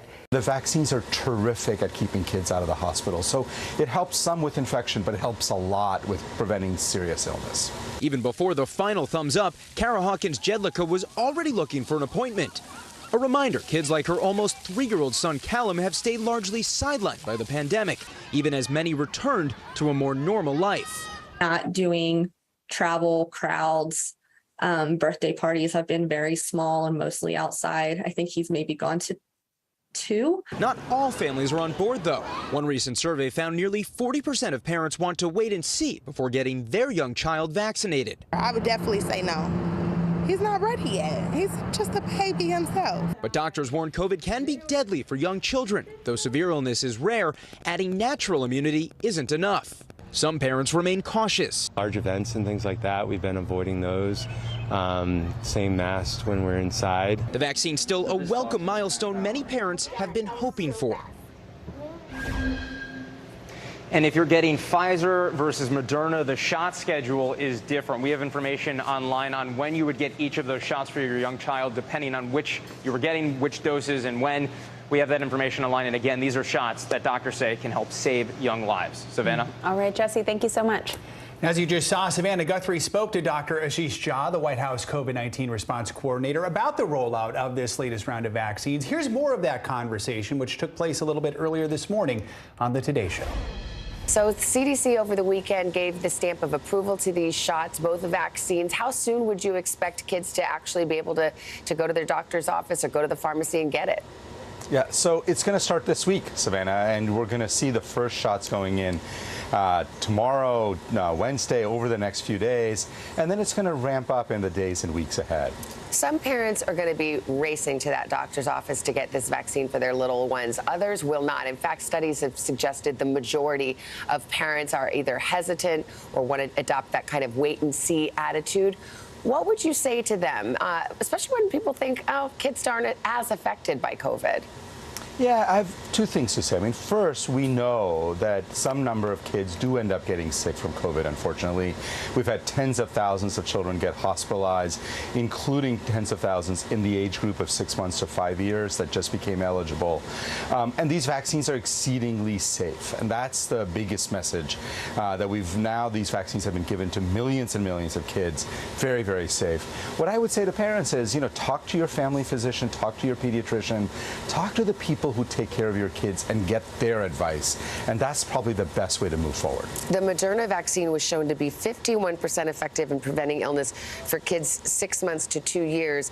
And then the effective rate was 37% for ages 2 to 5. Those are not great numbers. This is for preventing illness. So again, what would you say to parents who say, is it really worth it?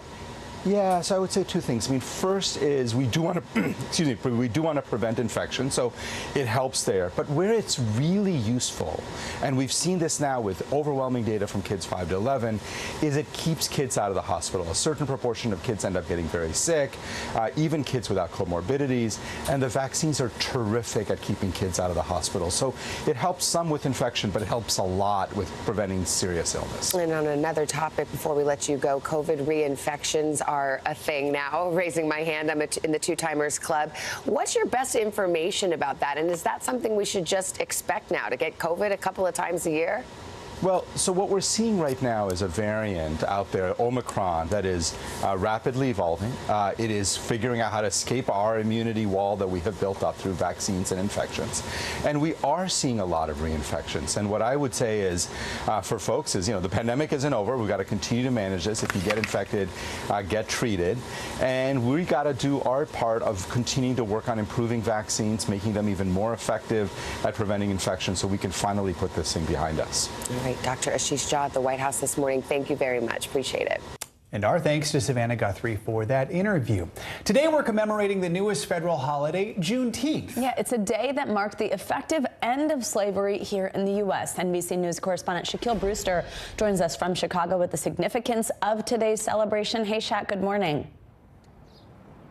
Hi there, Savannah. Well, while Juneteenth has been celebrated for decades, President Biden signed the bill that turned it into a federal holiday just about a year ago. And over the course of the weekend, it was a weekend of celebrations that are continuing this morning. From a parade in Buffalo to a symbolic walk in Texas and a festival in Chicago, Americans gathering on the nation's newest federal holiday, Juneteenth. It took so long for people to actually acknowledge this as a federal holiday. This is only the second year.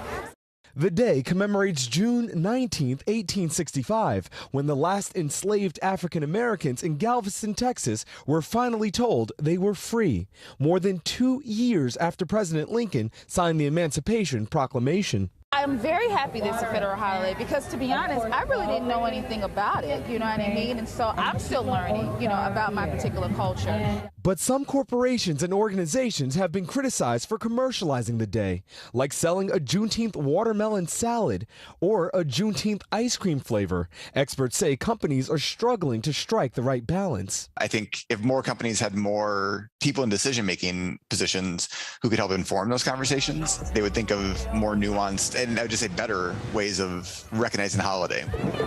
Meanwhile, awareness and appreciation of Juneteenth continues to grow. A Gallup poll showing a significant jump in the numbers of Americans who say they have a lot or some familiarity with the holiday, which many hope will not only be a time to celebrate, but also an opportunity to ignite a more honest dialogue about race in America. I mean, we need to have those conversations. It's uncomfortable. It's true. It's uncomfortable. Slavery was uncomfortable. We need to talk about it. And although Juneteenth is a federal holiday, it is still not an official state holiday in about half the country, meaning there are millions of Americans who, yes, can still celebrate Juneteenth, but are not getting that paid day off. Guys? Shaq reporting from Chicago. Thank you, Shaq. Thanks, Shaq. And now let's get a check on your Morning News Now weather. NBC's Michelle Grossman joins us now. Hey, Michelle, good morning. Hey there, guys. Great to see you. And we are talking about the heat still. That's going to be a big story this week. And we're looking at temperatures in the triple digits for so many of us. You factor in the humidity, it will feel like 110 in so many spots. So this is what it looks like today across the country. We're dealing with that severe heat that's going to spark some severe weather as we head throughout this Monday. The severe weather mainly in the northern plains into the upper Midwest. Also parts of Florida could see some pretty gusty thunderstorms. The heat's going to extend from the plains to the central plains, the southern plains into the upper Midwest. And also the southeast. We're also looking at monsoonal moisture in the southwest as rounds of rain. It's beneficial rain, but we could see some flash flooding with that. The northeast, I almost feel guilty saying this after a beautiful weekend, fall-like. We're going to be seeing another nice day today with really nice temperatures and low humidity, so feeling really good in the northeast and mid-Atlantic. Where it's not feeling good, that is in the plains and the upper Midwest. Temperatures in the triple digits in Minneapolis. That is 100 degrees. That's 19 degrees above what is typical for this time of year. We're looking at near 100 degrees in Dodge City, 99, 93 in Pierre. And as we go throughout tomorrow, we're going to see that heat expanding into parts of the Northeast, Ohio Valley at least. We're looking at 92 in Cleveland, 12 degrees above average for this time of year, near 100 degrees in St. Louis, Chicago, and 97 in Nashville. Now, as we go throughout the late part of the week, still looking good in New England, parts of the Northeast, New York City, 77 on Thursday, 82 on Friday. But look a little further to the west and parts of the Ohio Valley. We are above average with temperatures near 100 degrees on Wednesday, 90 on Thursday, 92 on Friday. Same story in Nashville. So 9 million Americans at risk today for some sort of heat alert, whether it's a heat warning or a heat watch. We do have an excessive heat warning where you see that hot pink color, including Fargo and also Minneapolis. That will spark the chance for some severe weather. We're looking at the chance for really gusty winds over 60 miles per hour. That could cause damage on its own. Some hail, also the chance of a few tornadoes. And then as we go throughout Wednesday, sort of looking ahead towards the rest of the week, that dangerous heat does continue in the southeast. Also looking at that flood threat. And then as we near Friday, we're looking at really nice temperatures once again in the northeast and that heat wave continuing in the south. Back to you guys. All right, Michelle, lots going on as always. Thank you so much. And coming up, the families of 3 Americans who disappeared while fighting in Ukraine are desperate for answers, their emotional new message, and the impact their potential capture could have on negotiations. Plus, inflation hitting the dinner table, the balancing act some restaurants are being forced into, and the impact it's going to have on your wallet next. News is happening. now. Look at what's making headlines around the world. Whenever it happens, wherever you are, it's here now. Making Space, the inspirational podcast from Hoda Kotb. Listen now. News is happening now. Look at what's making headlines around the world. Right now on Morning News Now. We're coming on the air with breaking news. And this is a significant moment. Whenever it happens, wherever you are, NBC News, streaming free now.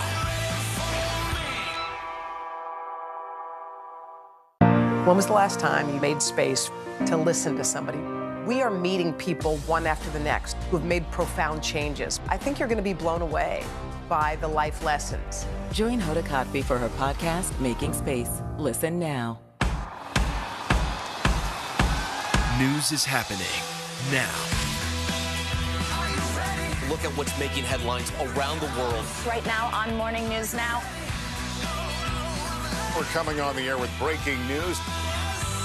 And this is a significant moment. Whenever it happens, wherever you are, NBC News, streaming free now.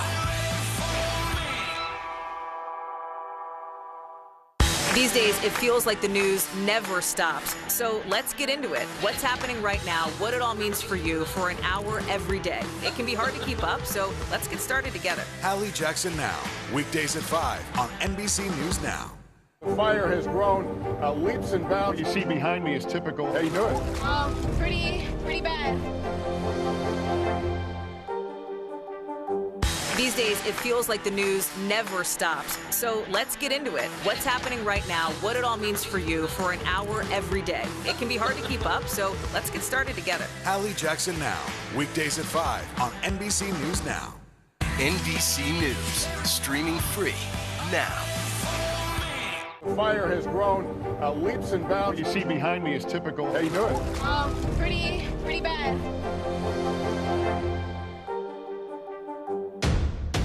The day's biggest political stories with trusted insight now and expert analysis now. A daily look at the politics behind the headlines. Meet the Press Now, streaming weekdays at 4 p.m. on NBC News Now. NBC News, streaming free now. We'll meet Ukrainians who are defending their country one block at a time. When you were still in Kiev, could you hear the bombing? My name is Lester. Who's this?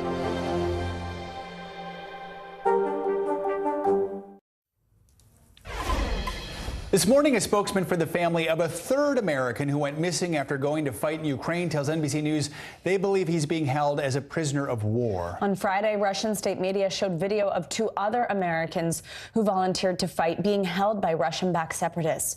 NBC News foreign correspondent Molly Hunter has the latest.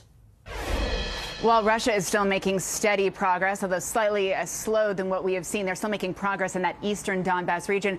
The Ukrainians are mounting a counteroffensive in the south around the Kherson region. And about those Americans, their families back home are still holding out hope.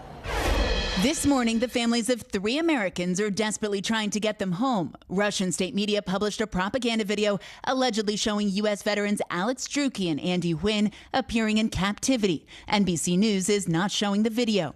According to their families, they went missing more than a week ago near the eastern city of Kharkiv, where they were voluntarily fighting alongside Ukrainian troops.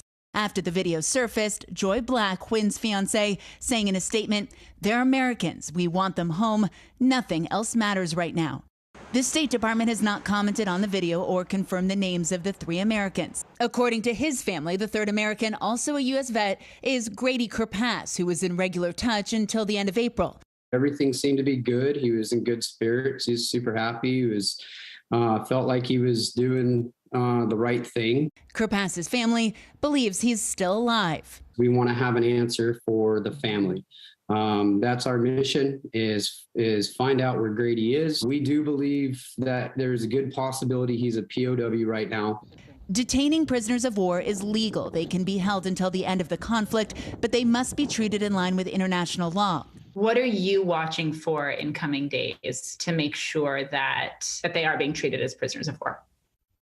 The first main thing would be that they have access to the International Red Cross and that they're registered with the International Red Cross as prisoners of war. Human Rights Watch senior legal advisor Aisling Reedy says they'll also want clarity about who exactly is holding them and where. The concern is that if they're not treated as prisoners of war, that they will attempt to bring bogus charges against them and then use that in negotiation as leverage.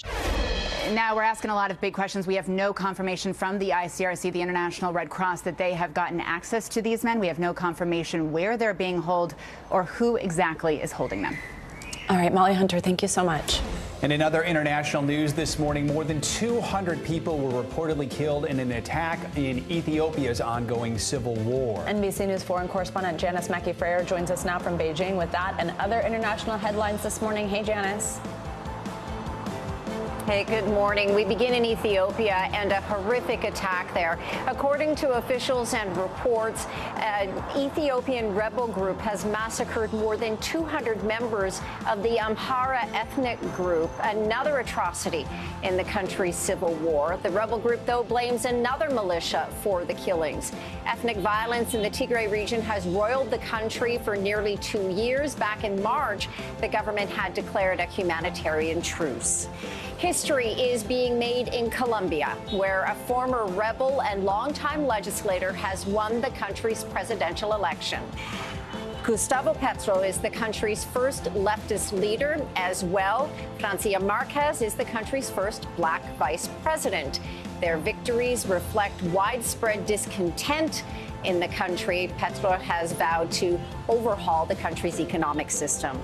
And in Australia, an Aboriginal flag is going to fly permanently over Sydney's Harbour Bridge in a move announced by the government meant to celebrate Australia's Indigenous history.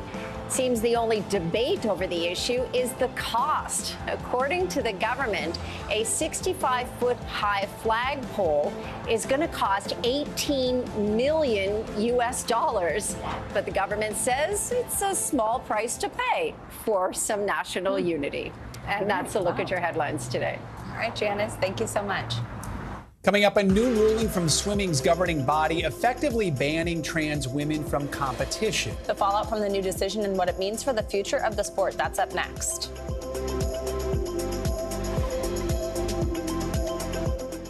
To cover the news, you have to be in it. This is how so many towns and cities are protecting themselves. They're pushing the gates open. Was there a school officer on campus? That's what we've been told. No. Top story with Tom Llamas. Weeknights at 7 on NBC News Now. Women's basketball has been systematically held back. Our players and coaches have been harmed. After 49 years of Title IX, we still have work to do. In Their Court, a podcast from NBC News and NBC Sports that goes inside the issues of inequality in women's sports. Listen now. It's a can't-miss summer on Today. They are walking strong. Elegant and pretty easy to prepare. How to cut costs on your vacation? Vicki has the answers. Every single thing you need for the best summer yet. Only on Today.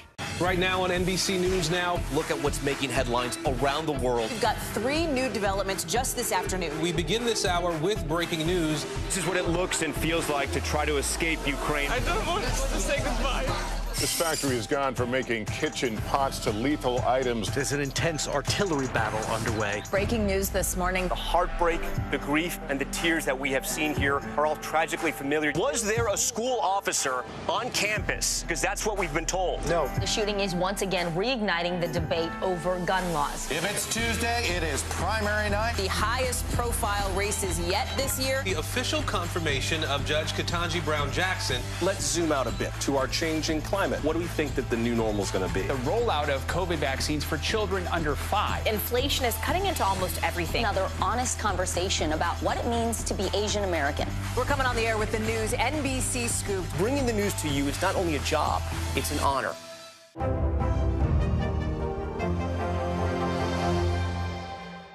Top story with Tom Llamas. Weeknights at 7 on NBC News Now. We're back now with a decision that's making waves in the world of sports and beyond. Swimming's governing body has voted to restrict transgender athletes from competing in elite women's events. NBC News correspondent Aaron McLaughlin has details on this ban for us. Aaron, good morning. Joe, good morning. College swimmer Leah Thomas is now unwittingly the face of this debate. In March, she became the first openly transgender woman to win an NCAA Division I title, and she's been vocal about her Olympic aspirations.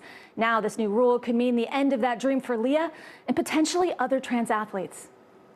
Thomas wins the NCAA championship. Just 3 months after UPenn swimmer Leah Thomas became the first openly transgender athlete to win an NCAA Division I title, this morning, swimming's international governing body is imposing new restrictions for trans women. On Sunday, FINA, which partners with the International Olympic Committee, overwhelmingly voting in favor of new rules, effective today, saying trans swimmers must have completed their transition by age 12 to be eligible to participate in women's competitions. Athletes would also have to prove that they've continuously suppressed their testosterone levels since their transition. It is a policy that we need to introduce in order to protect the competitive fairness of our event. The new rules, which do not impact NCAA athletes, mean trans swimmers who transitioned after showing signs of puberty will no longer be able to compete at the Olympics or World Championships. At the FINA vote, some Olympic swimmers speaking out in support of the new rules. That men and women are physiologically different cannot be disputed. In March, Leah Thomas had completed 34 months of hormone replacement therapy, surpassing the NCAA's 12-month requirement to compete on the women's team. But her participation in the pool was met with controversy, with many arguing Thomas had an unfair physical advantage, an idea she refuted in an interview with ABC News. Trans women are a very small minority of all athletes, and we haven't seen any massive wave of trans women dominating. I am very devastated by this decision. Skylar Baylor is a friend of Leah's and is the first trans athlete to compete for an NCAA Division I men's team. What does this mean for Leah and her future? Knowing her, imagine that she will fight as much as she can for her right to compete just like anybody else. Leah Thomas has declined our request for comment. FINA also says they will work to establish open categories for trans athletes to be able to compete at an elite level. But that move is also receiving criticism, with some arguing a separate category for trans women will further exclude them from the sport. Joe. All right, Aaron McLaughlin. Thank you, Aaron. Now, if you've gone out to eat recently, you might have noticed an extra fee added to your bill. It's a way some restaurants have started to pass on inflation costs to customers. NBC News senior consumer investigative correspondent Vicki Wayne joins us now with more on what you need to know about this. Vicki, good morning. Yeah, definitely. You want to check those receipts. These fees are popping up. Good morning to you at home. With inflation at a 40-year high, rising costs on items like food and gas have certainly taken a bite out of nearly all of our bottom lines, including restaurants. They are now cooking up new ways to make ends meet that could cost you just a little more when you're dining out. From groceries and gas to housing and utilities, Americans getting a taste of sticker shock at nearly every turn, even when they go out to eat. New fees for everything from kitchen appreciation to wellness now appearing on checks at restaurants across the country as some look for ways to counter inflation. The industry facing soaring labor costs and a nearly 18% spike in wholesale food prices in the past year, the highest 12-month increase in 5 decades. The last time we saw wholesale food prices this high, Don McLean's American Pie was the #1 song on the radio. We were singing Bye Bye Miss American Pie. Michelle Korsmo serves as president and CEO of the National Restaurant Association. She says some restaurants charge extra fees to avoid raising menu prices, which could mean losing customers. Why post a surcharge rather than just increase the price of the item on the menu? It's a really competitive industry. Think about how many choices you have for where you're going to eat, for lunch or for dinner. And so when people are making those choices, price absolutely factors in. Korsmo says these fees seem to show up more often in urban areas at both small mom and pops and big chains. When we go out to eat, are there certain restaurants we're more likely to see a surcharge at? Yeah, I think you're much more likely to see a surcharge in a full service restaurant where you also are expecting to tip the wait staff. It really is in pockets where you're going to see surcharges. What is the best way for a restaurant to handle a surcharge? We are in the hospitality industry. We want people to feel good when they come into our restaurants. And so telling them what to expect is absolutely what we want people to do. Romano's Macaroni Grill now stating online it will charge customers a temporary $2 fee, citing macroeconomic pressures. But the restaurant industry not alone in serving up new fees. Earlier this year, Amazon and rideshare companies Uber and Lyft all announcing new fuel surcharges, while Visa and MasterCard said they would increase swipe fees for some merchants, an additional cost those businesses may pass on to customers. But when going out to eat, Korsmo says restaurants know diners also have a lot on their plates, so ask questions and plan ahead. How can diners budget for these types of surcharges? Take some time and do some research. Look at the websites for these restaurants. If you're not sure and it feels like the kind of restaurant you might see a surcharge, call them. Ask them what to expect. Ask them how they're handling it. Well, restaurants, just so you know, they can legally add those fees and surcharges to your checks.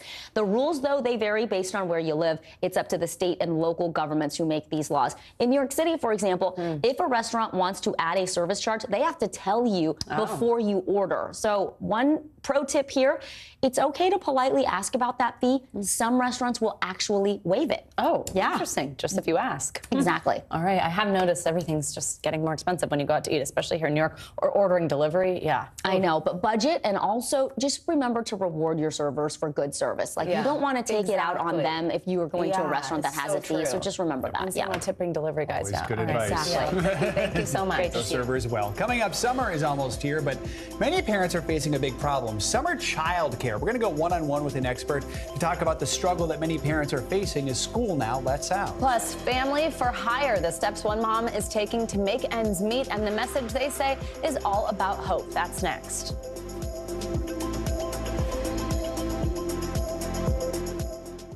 Sometimes the news can be difficult and overwhelming for kids to understand. Ukraine and Russia. Could you help me understand what's going on? So to help make sense of it, we've created a newscast just for them. We hope your family will watch Nightly News Kids Edition. At 73, Prince Charles is still waiting for the job that is his birthright. Do we want Charles? Do we want a monarchy? I'm Keir Simmons, and we'll take on these questions and more in our new podcast, Born to Rule. Listen now. News is happening now. Look at what's making headlines around the world. Right now on Morning News Now. We're coming on the air with breaking news. And this is a significant moment. Whenever it happens, wherever you are, NBC News, streaming free now.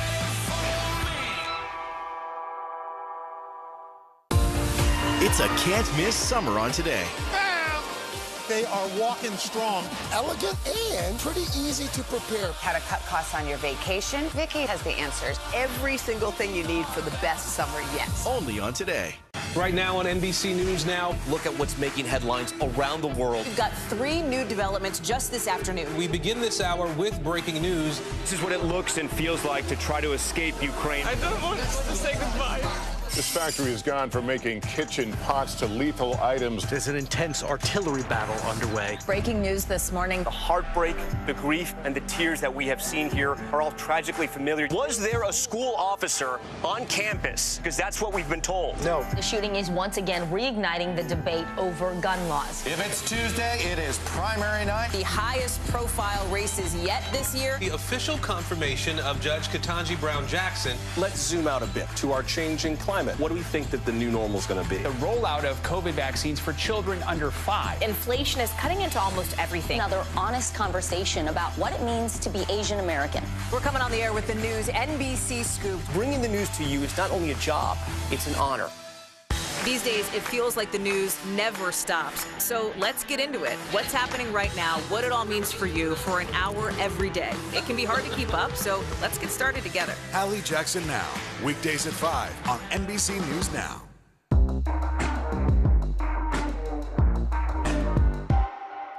From Brooklyn, we're next to the subway station. The state's reservoirs are alarmingly low. War will pass them by.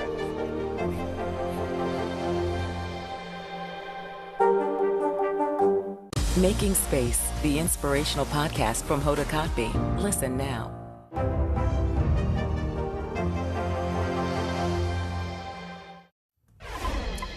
Welcome back. School's out for summer, to quote Alice Cooper, which means fun in the sun for kids. But for the millions of working parents, soaring inflation and COVID complications have created a child care crunch.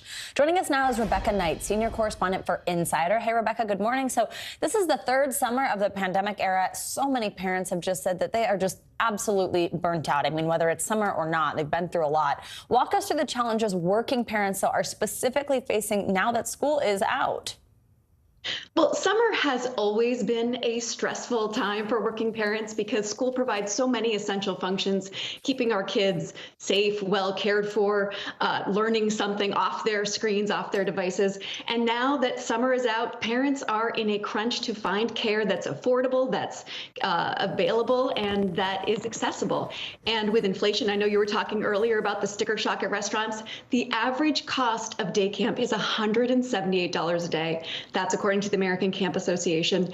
And a lot of camps are still dealing with a lot of pandemic stresses. For instance, they're announcing curtailing their programming, they're cutting back, they're dealing with staffing shortages like so many employers are. And that's putting working parents in a bind.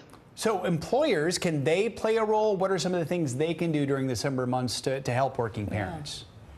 They can absolutely play a role. They can partner with virtual care providers, virtual tutors. They can help with backup daycare. They can do things like flexible work times for working parents. They can allow people to work from home if that's possible for people's jobs. But most importantly, they can offer compassion because, as you were saying, this is not just a logistical and financial problem for parents. There's this heavy emotional layer too. Parents are burnt out. They've been dealing with this for going on 3 years now. And there's a youth mental health crisis that parents are worried about. There's a lot of guilt. There's a lot of feeling of my kids have lost a lot in these last years. They've lost a lot of milestones. I don't want this to be one more summer of kind of a big bummer. And so employers can also, in addition to offering those logistical and financial helps, they can offer compassion. That's a really good point. What advice do you have for parents who are struggling, though, to balance work and these childcare concerns over the summer? They really need to be as transparent as possible with their bosses and their employers about what their situations entail. And as I was saying earlier about the compassion piece, managers need to understand that maybe what works during the school year, the Monday through Friday, might not work in summer because camp schedules are different, because no week is the same for any working parent, because camp people are signed up for different camps or different rec programs at different times. And so they need to be able to be flexible and give parents a little extra leeway this summer. Rebecca Knight, great advice there for both these families as well as employers to take some notes. Thank you so much. Appreciate your time. Thank you. Now, with inflation forcing families to make tough decisions, many are looking for new ways to stretch their wallets. NBC News correspondent Ann Thompson has the story of one Texas mom who advertised her family for hire to help pay their bills. In a troubling sign of the times, families crushed under the weight of soaring inflation are doing whatever they can to get by. I have a gas water heater and my gas has tripled. Single mom Lisa Jackie saw the bills starting to pile up after losing her job earlier this year. So she turned to her community in Plano, Texas, with an unusual offer. Family for Hire, the title of her post on the forum next door. My youngest loves to garden. If somebody needs a garden planted, the cost of something like that, organizing a garage. The mother of four offering to do small tasks for her neighbors with the help of her 3 teens and 11-year-old daughter. Are the kids okay with this? Yeah, the kids are. They're like, okay, Mom. They're always up for some crazy things that Mom is suggesting. Dallas mom Julie Turner says record high gas prices have forced her family to stay on a strict budget. And honestly, if we run out and we don't have any more gas money, we don't go places. And for good reason. Gas prices up 50% over the last year. The cost of food, apparel, cars, and home energy skyrocketing too, forcing families like the Lanes in Cincinnati to make impossible decisions. Utilities, cell phone, cable, food, it's gone up triple. So we're deducting from other bills just to keep everybody fed. Dad Greg battling cancer for the second time in 4 years, unable to work. It's not their responsibility to worry about the bills, the cancer, anything bad. I want them to be happy. The Lane's landlord deciding to sell their home in a seller-friendly market, leaving the family of 4 with nowhere to go. Still, their message to others in a similar situation is one of hope. Hang on, because this is a time and this is a season. We will get through it. Families struggling to make ends meet, but determined to get through it together. Ann Thompson, NBC News. Now, with 830 million users, LinkedIn is one of the largest platforms in the world to find a job, make a business connection, or hear about career opportunities. But authorities say sophisticated criminals are using fake profiles on the platform to target business professionals with investment schemes. With an exclusive report linked to fraud, here's CNBC's Yasmin Khorram. How big of a threat is this on LinkedIn? It's a significant threat. Sean Reagan, special agent in charge of the FBI San Francisco and Sacramento field offices, says criminal rings are exploiting LinkedIn to lure users into crypto investment schemes by people offering financial advice, but who end up stealing the victim's savings. Reagan says the FBI is working closely with LinkedIn to combat the fraud. The FBI has opened investigations, but would not disclose specifics about pending cases. Unfortunately, just like any other good thing, there are unscrupulous people, organizations, entities out there that want to take advantage of that platform as an opportunity to commit fraud and other criminal activities. Are the criminals simply banking on the fact that they know there's someone out there who will take the bait? They usually don't necessarily care who particularly the individual is. They're going to cast a wide net and see who falls into that net. Like May So, a Florida benefits manager, she says she lost $288,000 to a fraudster on LinkedIn in just a few months.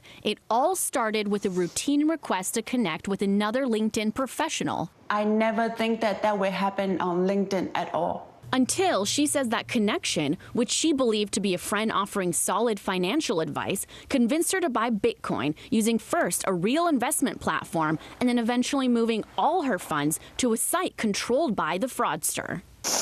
I'm sorry. Because the money that I save, every single dollar, I earned that with my own pain and now working. It hurts. The company acknowledges there's been a recent increase in fraud, saying we enforce our policies, which are very clear. Fraudulent activity, including financial scams, are not allowed on LinkedIn. We work every day to keep our members safe against fake accounts, false information, and suspected fraud. That's small comfort to other victims. I lost $700K. I lost 1.6 million. I lost 1.3 million. Mine was 189,000. Mine is 300,000. We were allowed to join this group of victims defrauded on LinkedIn that meets regularly over Zoom for emotional support. Why do you all want to remain anonymous? The business image I have in the community, and I just don't want this shared. People kind of judge you, right? Like, oh, how come you're so stupid? What's your message to these victims?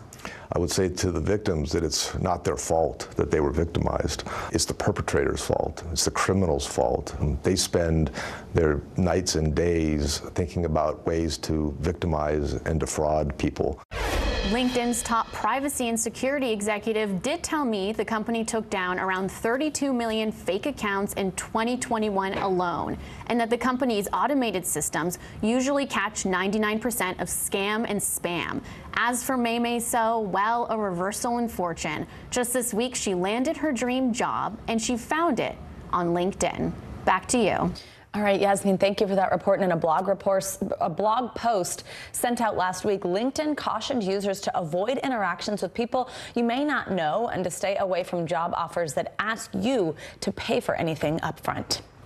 Now, coming up, it started as a symbol of hate, a meeting place for the Ku Klux Klan. Now it's taken on a new life. How organizers hope one building's rebirth will bring about a better future. Next.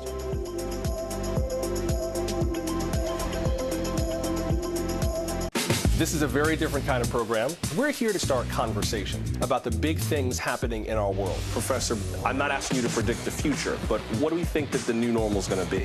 Is part of this that everyone's rethinking their jobs during this pandemic and their relationship to their employers? What is your biggest tip for any parent who's concerned about this? It's not my job to tell you what to think. My job is to think about what you tell me. Now Tonight with Joshua Johnson, streaming weeknights at 8 on NBC News Now. From Brooklyn, we're next to the subway station. The state's reservoirs are alarmingly low. War will pass them by.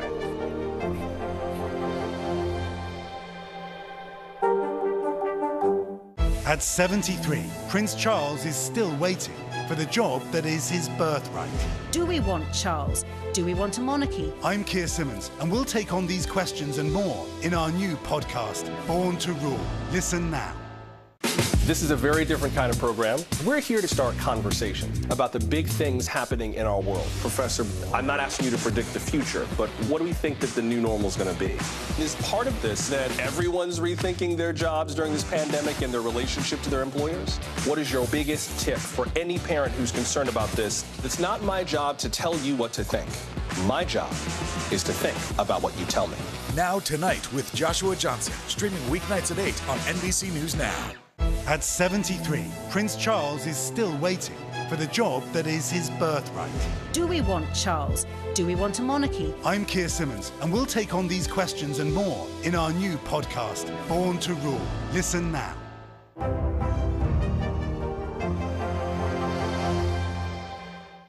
Top Story with Tom Llamas is your news playlist on NBC News Now.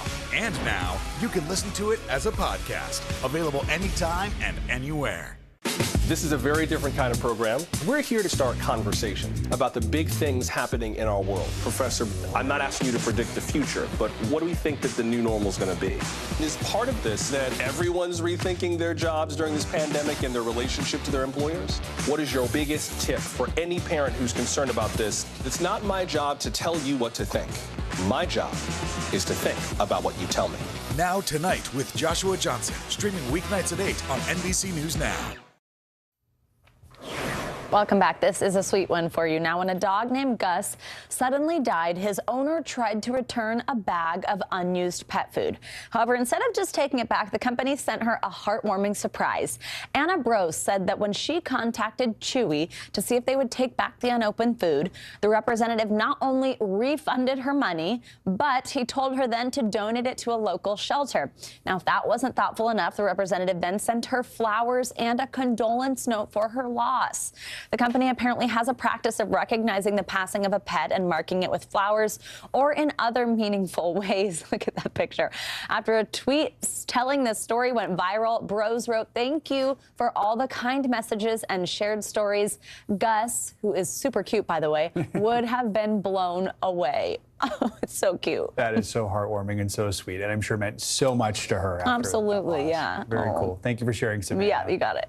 Opal Lee is considered to be the grandmother of Juneteenth. Back in 2016, she walked from Fort Worth, Texas, all the way to Washington, D.C. in an effort to get Juneteenth recognized as a national holiday.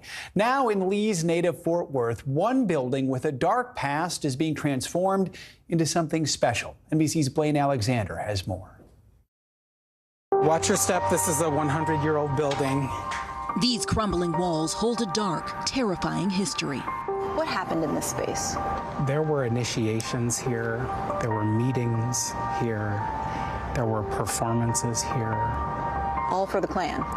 All for the Klan. The Ku Klux Klan. In 1924, one of America's biggest Klan chapters was right here in Fort Worth, Texas. This 3-story brick building was their home, built to hold many of their 7,000 members. They paraded in downtown Fort Worth in full regalia. They even dressed up their horses. And they practiced all of that right here? Right here in this building. It is the only such Klan building still standing today, built complete with an auditorium, a performance stage, and a very clear message. This building was put here so that everyone would know who's in charge. People had to pass by this building almost every day. This is Main Street, so this was the main thoroughfare through which people moved. The architecture of the building is specific. It connotes power and intimidation. Watch your step. But now that power lies in new hands. Adam McKinney runs Tarrant County Coalition for Peace and Justice, part of a group that acquired this building. They're using a $3 million federal grant to give it new life.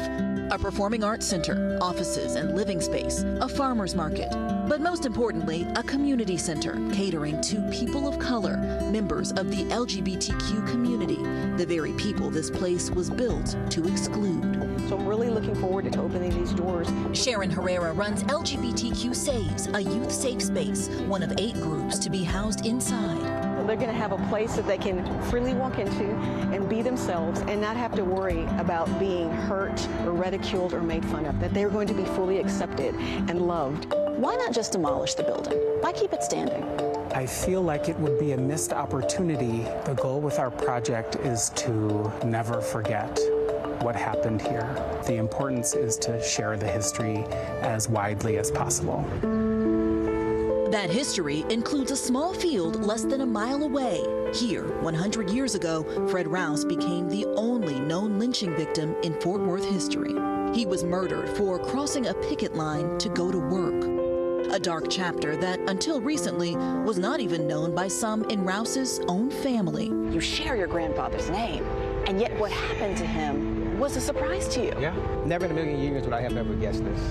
He learned 2 years ago in a phone call from Adam, a truth too painful for even his own father to share. They beat him, they shot him, riddled his body with bullets, they stabbed him, they drug him out of a hospital with only his hospital gown on, and if that wasn't enough, they hung him from a tree, and nobody did anything.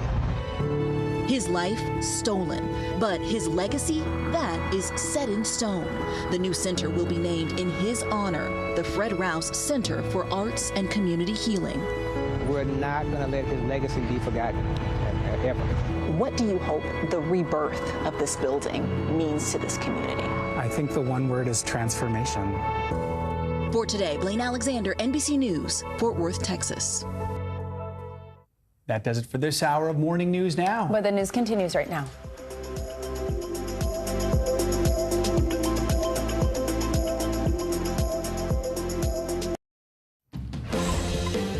Hey there, good Monday, everyone. Thank you so much for joining us. I'm Morgan Radford. And I'm Vicki Wynn. Right now on NBC News Now, a manic Monday. Frustrated flyers left stranded after a holiday weekend filled with thousands of cancellations and delays. What's causing it all? And the warning for your next trip. And Georgia on their mind. The Peach State's top election official set to testify on former President Trump's power grab to stay in office. The next January 6th hearing is happening tomorrow.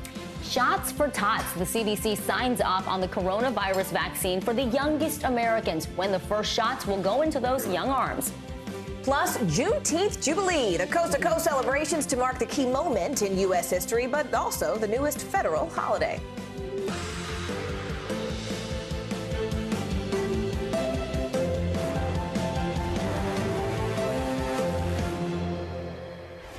Thanks for being with us. We begin this hour with the cancellation chaos unfolding at many of the nation's airports. Over the holiday weekend, thousands of flights were either delayed or canceled. And just this morning, several hundred flights delayed, as Vicki mentioned. Airlines continuing to struggle with staffing shortages, bad weather, and high demand. Investopedia editor-in-chief Caleb Silver is standing by with a closer look at the impact on your wallet. But first, let's go to NBC News correspondent Emily Ikeda, who's at Newark International. Emily, good morning. How are things looking where you are right now? Hey there, Vicki. Well, as you can see behind me, this airport is buzzing with activity. So many people trying to get home. Already this morning alone, we've seen several dozen flight cancellations here at Newark, several hundred flight cancellations across the country as frustrations among travelers continue to mount. For those who took to the skies just a few weeks ago on Memorial Day weekend, this all feels a bit familiar, perhaps deja vu. Long lines, flight cancellations and delays, and limited rebooking options. This weekend, turmoil in the terminals. Look at the line. I mean, welcome to 2022, I guess. More than 3,000 flight cancellations and even more delays left plenty of travelers stranded this holiday weekend. My sister's getting married, and the reception was tomorrow, but we're not going to make it. The long weekend, including the new federal holiday Juneteenth and Father's Day, drove record numbers to the nation's airports. 2.4 million passengers on Friday, just shy of a pandemic high.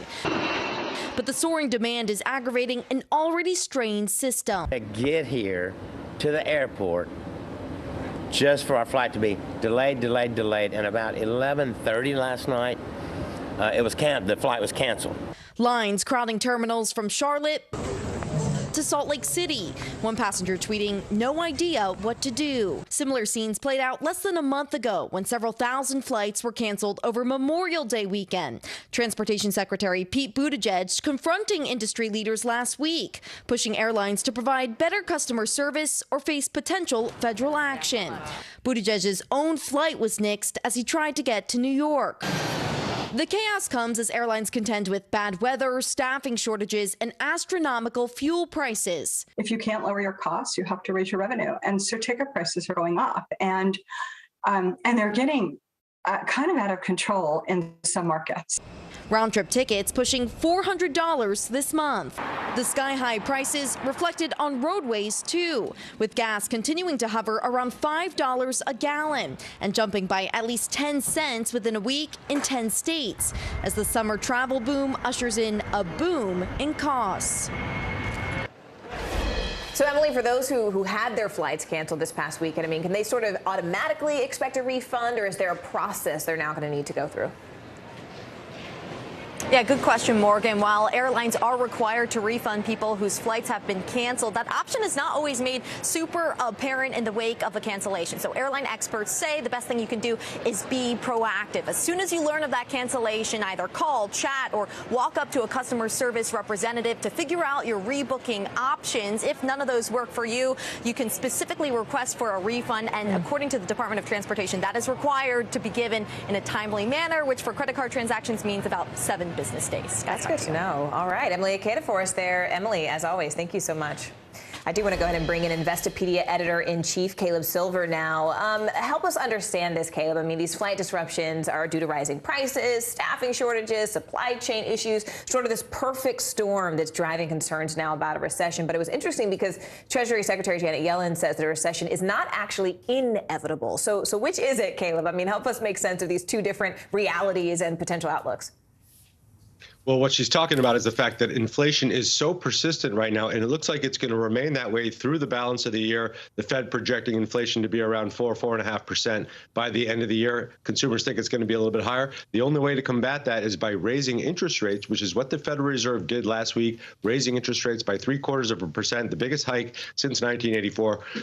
What's that doing? That is starting to make consumers think twice about that big spend. So how do we avoid a recession? With consumers stop spending, that's 70% of U.S. GDP, and we're already seeing a slowdown in consumer spending. If consumers pull back, a recession is probably going to be inevitable, but these high prices are starting to make consumers back away, and the rising interest rates as well. And Caleb, I mean, one of the top concerns, though, for the airline industry as a whole is this price of fuel, which, of course, the rest of us are feeling here on the ground at the pump. But Janet Yellen also referenced the possibility of a potential gas tax holiday. So what exactly would that look like, and what would it mean for everyday Americans? Well, for everyday Americans, the federal gas tax is about 18 cents. So if you fill up your car, 20-gallon fill-up, you're saving about $3.80. I don't think that's going to be the cure for a slowing economy and these persistently high prices. That said, if you have a small business and you're filling up a fleet of trucks or vans, it's going to help on the margin. That gas tax, I don't believe, applies to the airlines. And the airlines buy their fuel way in advance. They buy futures way in advance. So they're paying high prices today. They're paying high prices several months out. That's why ticket prices are going to remain high. But we're starting to see demand destruction in air travel and in retail sales. High prices, the cure for high prices is high prices, because eventually consumers back out. All right, Investopedia's Caleb Silver for us. Caleb, thanks so much for your time. We really appreciate it. The House committee investigating the Capitol riot is teeing up another week of public hearings. The panel is set to hold 2 more hearings this week, one on Tuesday, another on Thursday.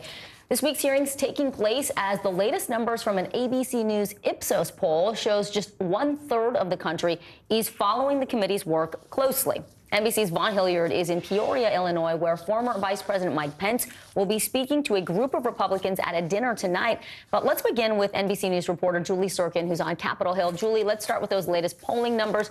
Just 1/3 of Americans closely watching.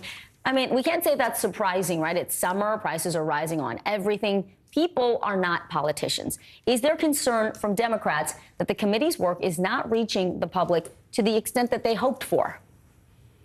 Yeah, Vicky, look, it's just like you said, right? We have most Americans who are worried about those kitchen table issues, talking about their pocketbooks, inflation, gas prices, and so on. But what that poll also shows is that of those Americans who are watching, 60% of them, most of them, do say that the committee is conducting a fair and impartial investigation. But what the committee is also hoping to do, other than, of course, get the public to pay attention to this, is get the Department of Justice to pay attention and perhaps light a fire under their own parallel probe that they're conducting now. And we know, according to Chair Benny Thompson, that the committee plans to turn over those transcripts, the witness interviews, and so on once they release their public report and conclude those public hearings. Julie, 2 more hearings scheduled for this week. Talk to us a little bit about what we can expect, what's on the agenda.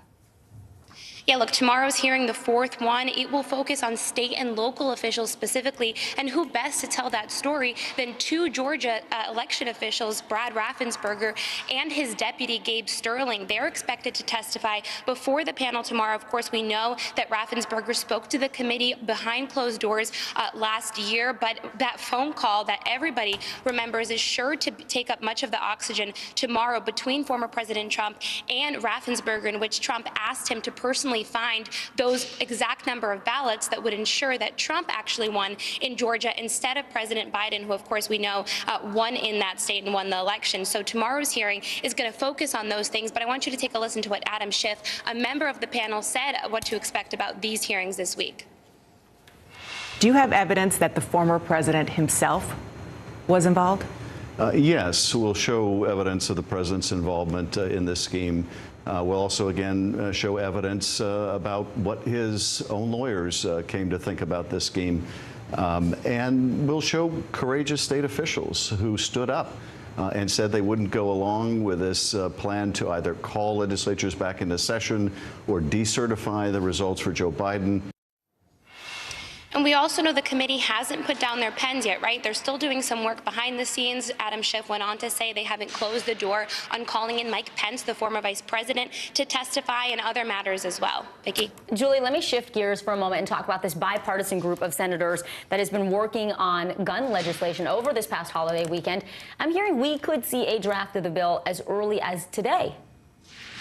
Yeah, look, the tone today, monumentally different than it was closing out last week. Sources told me this morning that we could see that draft bill by the end of the day today, which would put them on the path to meet their timeline that they set to have the full Senate take up that legislation, take up the full package before they go on a 2-week recess. And at the end of last week, John Cornyn told myself and other reporters that he was done, that he was so frustrated, he was finished with the way talks were going, specifically on 2 key issues that they had with closing the boyfriend loophole and red flag grants. But it seems like after this weekend, according to my sources, that those things were hammered out and staff has been diligently working to put those ideas into legislative text. And to his credit, Rep. Cornyn took some heckling over the weekend about working on this bipartisan gun legislation, but he's sticking to it. All right, Julie Sorkin on Capitol Hill, we appreciate you. Thank you. Former President Trump zeroed in on his VP, Mike Pence, at a conference on Friday, and this all just happened after the January 6th committee's hearing last week, arguing that Trump tried to pressure Pence to overturn the 2020 election. I never called Mike Pence a wimp. I never called him a wimp. Mike Pence had a chance to be great. He had a chance to be, frankly, historic. Mike did not have the courage to act. Mike Pence had absolutely no choice but to be a human conveyor belt. Historic words there. NBC News correspondent Vaughn Hilliard joins us now. Vaughn, let's talk about this messaging. I mean, that was a big statement by the former president. How are Republicans sort of squaring this rhetoric we just heard from former President Trump with what we're now hearing from the January 6th committee in the hearings? Yeah, I think you've also got to look at this, Morgan, politically here. It was 18 months ago that the insurrection took place. If you fast forward 18 months, we're staring at the Iowa caucus for the GOP to nominate their potential presidential pick for 2024 here.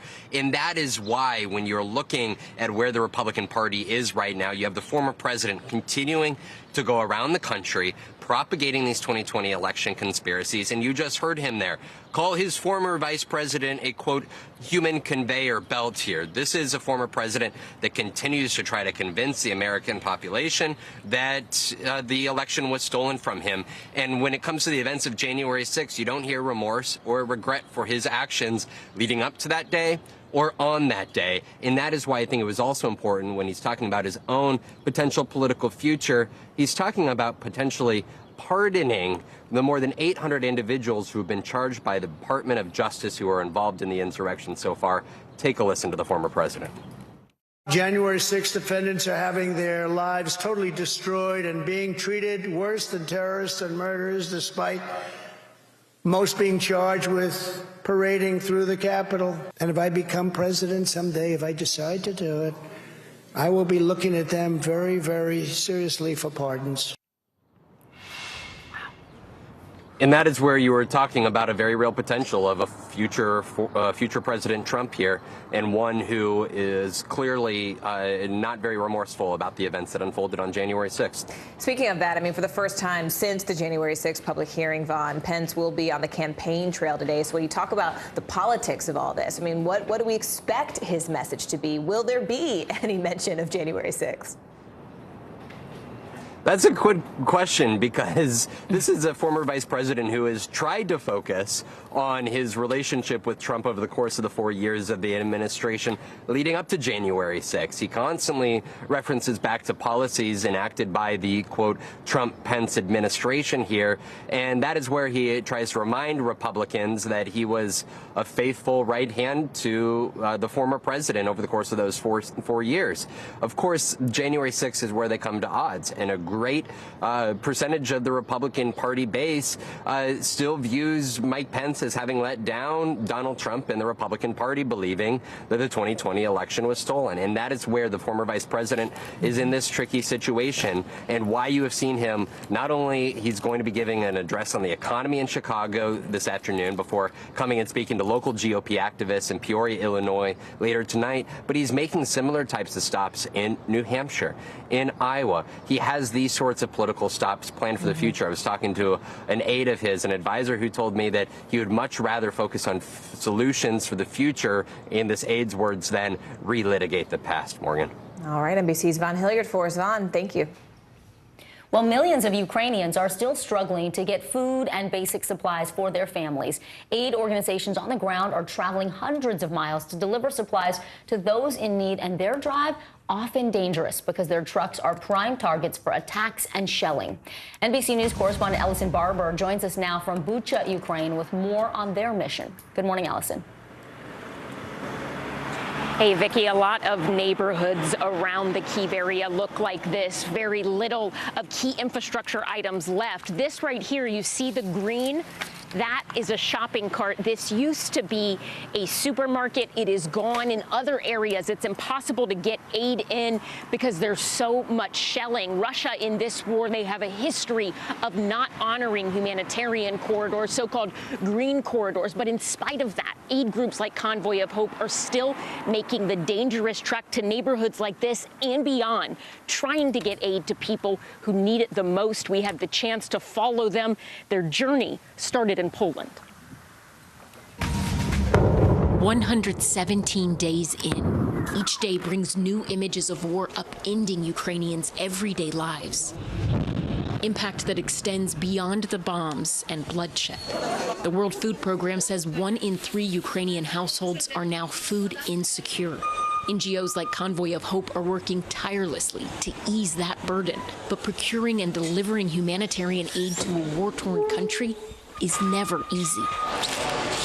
For Christian Rodriguez and his team, meal delivery in Bucha starts 355 miles away in Poland. So does our plan to follow a box of a Ukrainian staple, buckwheat. We get about 10 truckloads of food every single week. We watched a tractor trailer begin to make the long journey east. So we try to go as far east as we can, depending on safety. How risky is the journey to get aid to eastern Ukraine? Very risky. A drive full of checkpoints we can't film, on a route we can't show you, because doing so could make a risky drive deadly. Have you had any instances where a truck is trying to get in somewhere and they've been attacked, shelled, or anything along those lines? Yes, and that's where we get requests for things like bulletproof vests, for helmets, just for the drivers, just to be safe. Who are the drivers that you're working with? Ukrainian people. This trip is a success. Volunteers unload pallet after pallet and separate the aid into bags, each one with a box of buckwheat. Poor people, they no job, no money. Smaller vans will take the aid on to harder-to-reach communities ravaged by war. As volunteers transfer the final bags, they send it off with a song. Over 600 people showed up for this distribution. There's only enough food for half. We saw the desperation, the fear, and frustration when the aid ran out, and the relief of those who got it. My young children don't understand what's happening, but my oldest son knows that it's very difficult to get the food we used to be able to eat all the time. With 3 growing children, this food won't last long. A lot of people say me, we are help a lot. Yes, you help, but war not stop. We need help.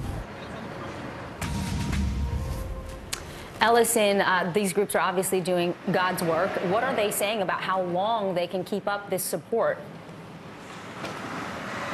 Well, so this particular group told us they have plans right now to be here for at least another 2 years, but they think there's the potential that they need to go and stay well beyond that, in addition to working in other countries where there are other humanitarian crises, other natural disasters. One of the things to just keep in mind as we're talking about humanitarian aid in Ukraine is that you have some places where even humanitarian groups are not allowed to access. You look at a place like Mariupol, it's controlled by Russian forces now.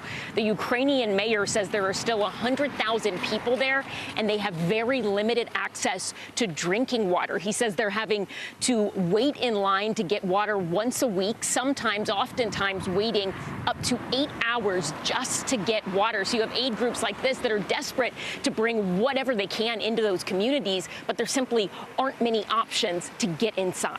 Vicki? Ellison Barber on the ground in Bucha bringing us these important stories. Ellison, thank you. Meanwhile, 2 million people across the Southwest are now under flood watch, while 10 million people are under heat advisories in the upper Midwest. NBC meteorologist Michelle Grossman joins us now with the very latest on our forecast. Michelle, what is this week going to look like for people across the country? Hi there, Morgan. Well, it seems like we're stuck in this stubborn pattern, and we're going to see this heat continuing all week long. Today, by the way, is the last day of spring. Summer starts tomorrow, and we've already felt summer-like for weeks, and we're going to continue to feel summer-like as we go throughout this week as well. So this is what the setup looks like. The jet stream so far to the north is closing off any cool air coming down, but it's also funneling some heat in and also some really humid air. So we have 2 things going on. One in the Southwest, you mentioned those flood alerts. We have days of rain, monsoon moisture, which is a good thing, by the way. That's beneficial, but when it comes fast like this, it causes flash flooding. We also have some burned areas, so that causes problems as well. In the long run, it's going to be a good thing, but in the short run, we're looking at some issues. And then we have this big area of high pressure. It's funneling this really hot air, really humid air. We're looking at 71 record highs possibly to be broken this week. We've already broken so many records over the past 2 weeks, and we're going to continue to do that. We're seeing temperatures in the triple digits. You factor in the humidity, it's going to feel like 110 in a lot of spots. So excessive heat once again today, stretching from the northern to the central, southern plains into the Midwest, the southeast. 100 degrees today in Houston. It'll feel like 105. It's going to feel like 105 too in Minneapolis. Same story tomorrow. Notice all those temperatures near 100 degrees. It will feel like 101 in Chicago. Back to you. All right, Michelle Grossman. Michelle, thank you. And to our viewers, stay with us because appointments are filling up to get America's youngest vaccinated against COVID. Just ahead, what parents should know and where kids ages 6 months and up can get their shots.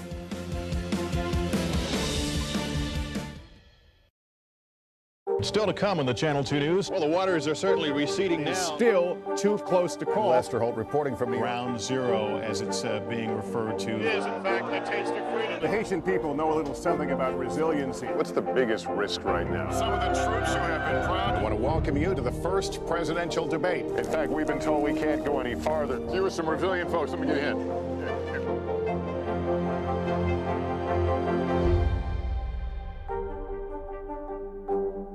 top story with Tom Llamas, weeknights at 7 on NBC News Now.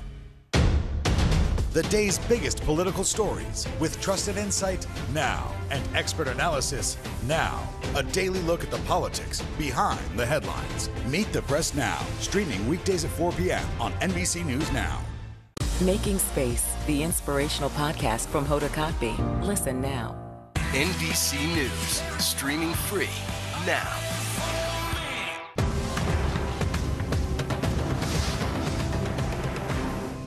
News is happening now. Look at what's making headlines around the world. Whenever it happens, wherever you are, it's here now. Women's basketball has been systematically held back. Our players and coaches have been harmed. After 49 years of Title IX, we still have work to do. In Their Court, a podcast from NBC News and NBC Sports that goes inside the issues of inequality in women's sports. Listen now. Sometimes the news can be difficult and overwhelming for kids to understand. Ukraine and Russia. Can you help me understand what's going on? So to help make sense of it, we've created a newscast just for them. We hope your family will watch Nightly News Kids Edition. When was the last time you made space to listen to somebody? We are meeting people one after the next who have made profound changes. I think you're going to be blown away by the life lessons. Join Hoda Kotb for her podcast, Making Space. Listen now. We're here to start conversations about the big things happening in our world, because it's not my job to tell you what to think. My job is to think about what you tell me. Now Tonight with Joshua Johnson, streaming weeknights at 8 on NBC News Now. Sometimes the news can be difficult and overwhelming for kids to understand, so we've created a newscast just for them. We hope your family will watch Nightly News Kids Edition. NBC News, streaming free now. From Brooklyn, we're next to the subway station. The state's reservoirs are alarmingly low. War will pass them by.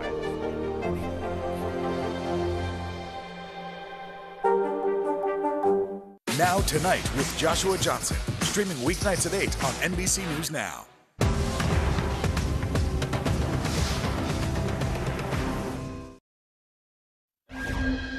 All right, so all across the country, pediatric doctors' offices, pharmacies, and community health centers are preparing to give COVID vaccines to America's youngest kids this week. The CDC gave the final sign-off on the shots from both Moderna and Pfizer for kids 6 months and older. NBC News correspondent Jesse Kirsch is following the latest in Cleveland, Ohio. Hey there, Jesse. I know you're there at the Cleveland Center. Tell us what's happening there. How are they actually preparing to get these shots in arms? Yeah, so Morgan, they've opened up online for appointments here, and we can expect that's probably going on across the country because shots could be in arms as soon as tomorrow. I want to take you inside here at the Cleveland Clinic, something that might look kind of familiar. This is one of those images that's become iconic throughout the pandemic, a freezer farm. They even have a fence here for security because in those early days, obviously, those vaccines were very hard to come by. And this was to make sure that the vaccines were kept safe and ready to go so the shots could get in arms. All kinds of age groups have been able to get vaccines that have been stored here and at other facilities across the country. But for the first time in the days ahead, this freezer, the Cleveland Clinic tells us, will be holding vaccines for some of the youngest Americans, too.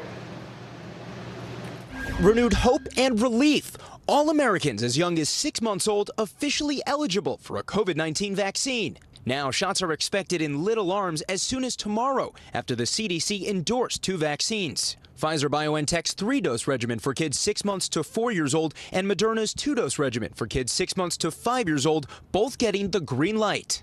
The CDC saying nearly 20 million more children can now get vaccinated. Savannah speaking with White House COVID-19 response coordinator Dr. Ashish Jha earlier this morning. So again, what would you say to parents who say, is it really worth it?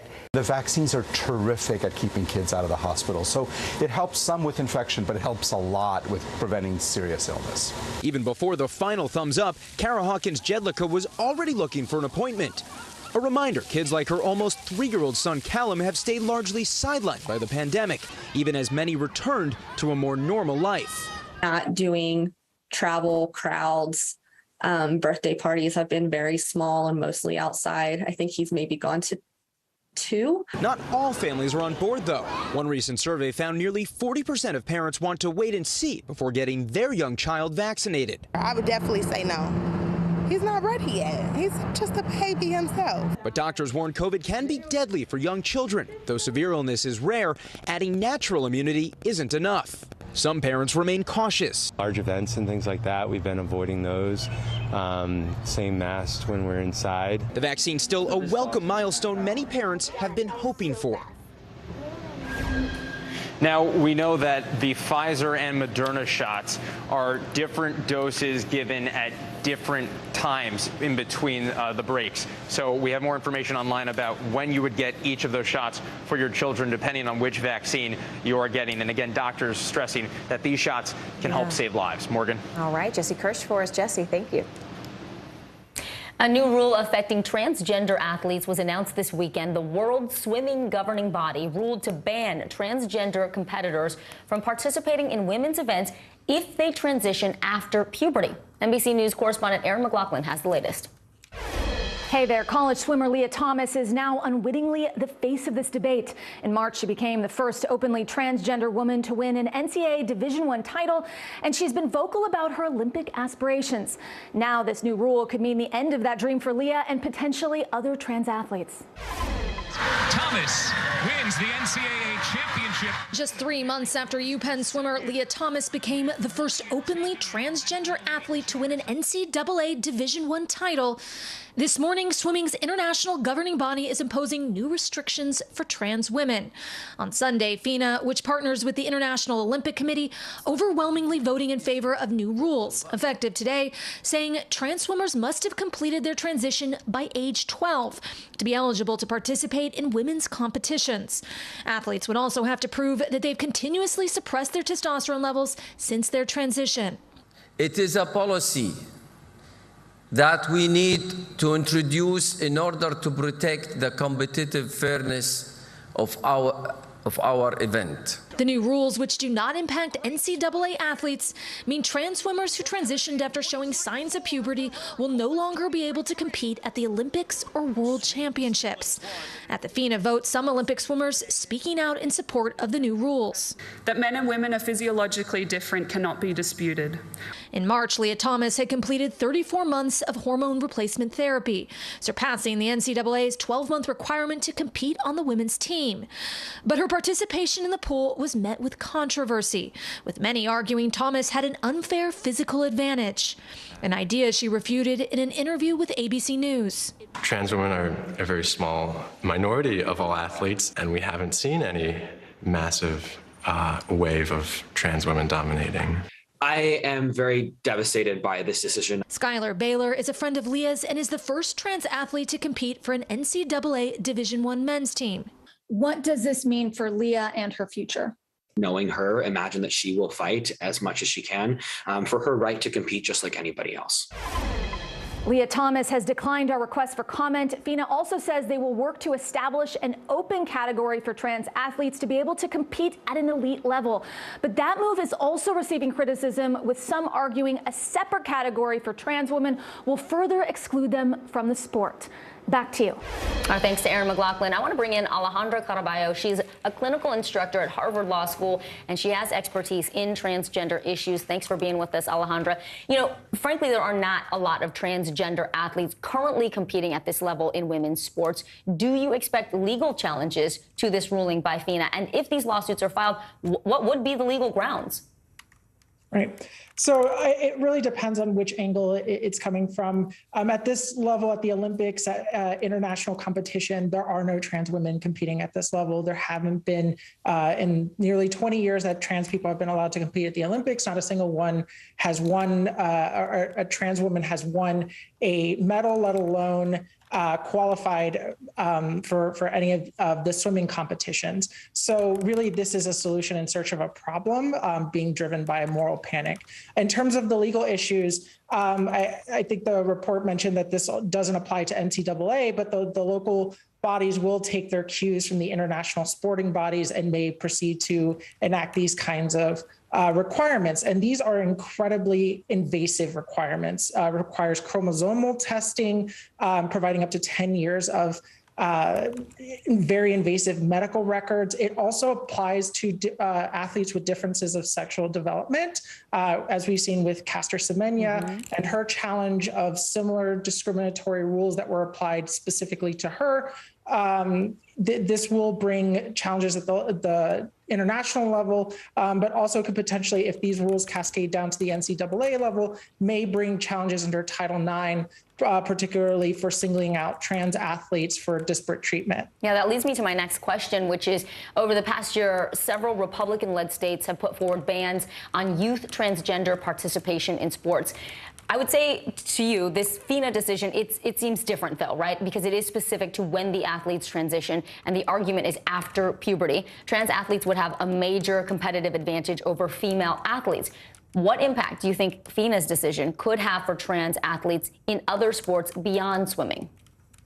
I think it's also important because this is one of the first major bodies, but I think we've already seen this necessary with weightlifting and also kind of sporadic events that, you know, I don't think any reasonable person would view as having a huge competitive advantage between male and females, like darts and archery have already tried to single out trans athletes. But beyond that, beyond the message it sends, it's also telling athletes, because this is an international, to do something that is oftentimes not even available or even legal in their countries. It's telling, you know, trans athletes you have to transition by 12 and start puberty blockers, which is just not, you know, they're basically telling them to start a process that they may not be ready for. In addition, you know, this in the context of the United States, in Alabama, that kind of care was classified as a felony. It's been enjoined by the courts. But, you know, essentially they're telling people that they have to have a care that is increasingly becoming criminalized and banned around the world. So it's basically a two-step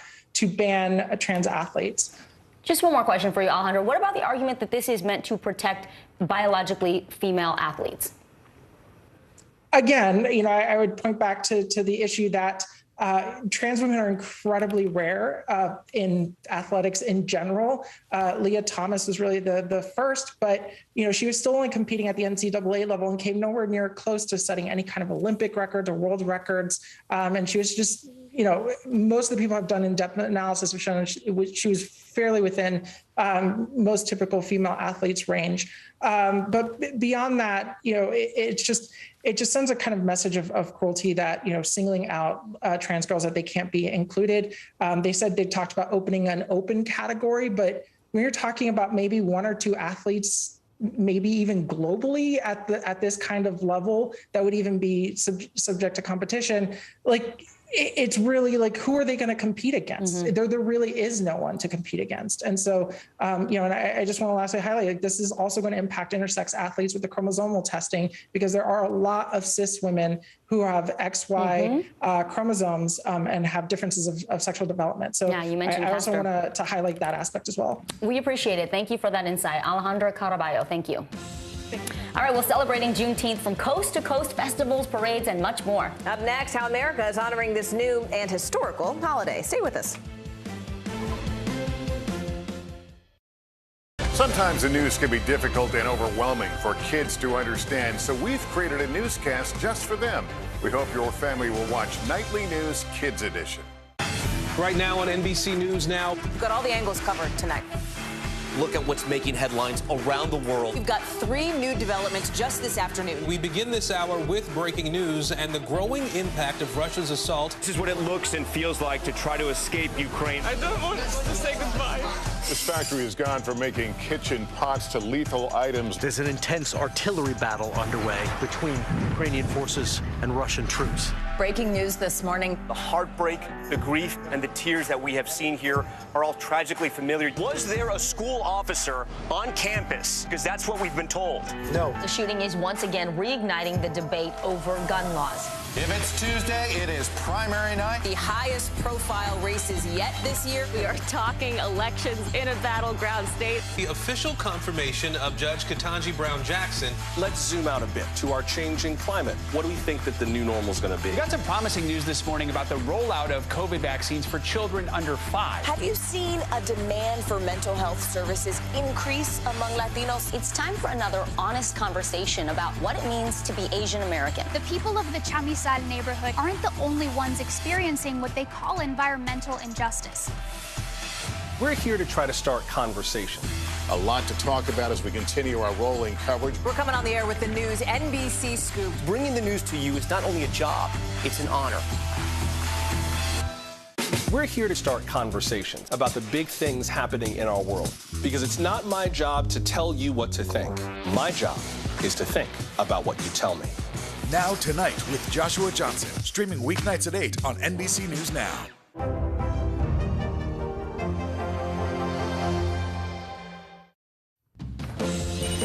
Making news right now, NYPD investigators are still trying to figure out if a deadly mass shooting in Harlem is the work of a lone gunman or several. The early morning shootout left one person dead and 8 others wounded. The survivors are expected to be okay, but police have not determined a motive. A 70-foot yacht went up in flames in a New Hampshire harbor over the weekend. Take a look at that picture. Thick black smoke and flames, those could be seen for miles. 3 people and 2 dogs jumped overboard to escape. They were all rescued. The cause is under investigation. And check out this positively fun event in San Francisco. Hundreds of corgis and corgi lovers turned out for the annual Corgi Con, complete with sunglasses there. This is the first time in 3 years for the event after pandemic delays. I hope people understand not only the importance of Juneteenth to African American culture, but also its relevance to all of American culture and history. American culture and history. It has been 1 year since President Biden turned Juneteenth into a federal holiday, and this is the day that marks the day that the Union troops arrived in Texas back in 1865, that's the end of slavery, to tell the more than 250,000 enslaved black people in that state that they were finally free. This is when that last word got to those folks down in Texas. So NBC News correspondent Shaquille Brewster joins us from Chicago, where those celebrations are happening today. Shaq, who is holding the collard greens? Who's got the black-eyed peas? Who's got the sweet tea? Bring it to us live, Shaq. Morgan, that sounds like the event I was at yesterday, but I'll tell you right now here at the Field Museum, it's much more serious. It's more for a community. They have free admission for folks so you can come in. This is usually about a $30 ticket for Illinois residents. And then there's also panel discussions talking about things like slavery and Reconstruction. But Morgan, you mentioned over the course of the weekend across the country, we saw big celebrations, and you saw them from coast to coast. From a parade in Buffalo to a symbolic walk in Texas and a festival in Chicago, Americans gathering on the nation's newest federal holiday, Juneteenth. It took so long for people to actually acknowledge this as a federal holiday. This is only the second year. The day commemorates June 19, 1865, when the last enslaved African Americans in Galveston, Texas, were finally told they were free, more than 2 years after President Lincoln signed the Emancipation Proclamation. I'm very happy this is a federal holiday because, to be honest, I really didn't know anything about it, you know what I mean? And so I'm still learning, about my particular culture. But some corporations and organizations have been criticized for commercializing the day, like selling a Juneteenth watermelon salad or a Juneteenth ice cream flavor. Experts say companies are struggling to strike the right balance. I think if more companies had more people in decision-making positions who could help inform those conversations, they would think of more nuanced and I would just say better ways of recognizing the holiday. Meanwhile, awareness and appreciation of Juneteenth continues to grow.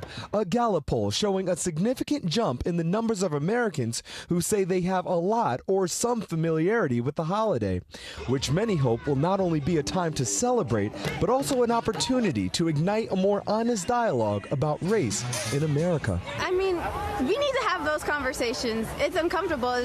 It's true. It's uncomfortable. Slavery was uncomfortable. We need to talk about it.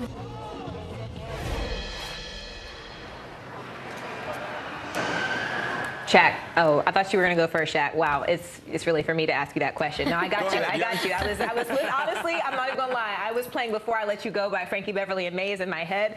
That I was having a little bop. I was feeling the culture in that moment. I was having my own celebration of one right here. But bam. So I'm going to ask you. Look, there is a conversation happening, right, around the fact that you talk about these corporations trying to now capitalize on the holiday, and let's bring the family conversation to the table here. There are a lot of people who are going, well, hold up. You just made this a federal holiday. Black people have known about this for years, right? This was something that we were taught by our families, some of us in school. Many of us weren't taught in school. But now we're seeing these companies trying to sort of capitalize on this holiday. But how do these companies strategically, the ones who are doing it right, sort of recognize Juneteenth without commercializing it?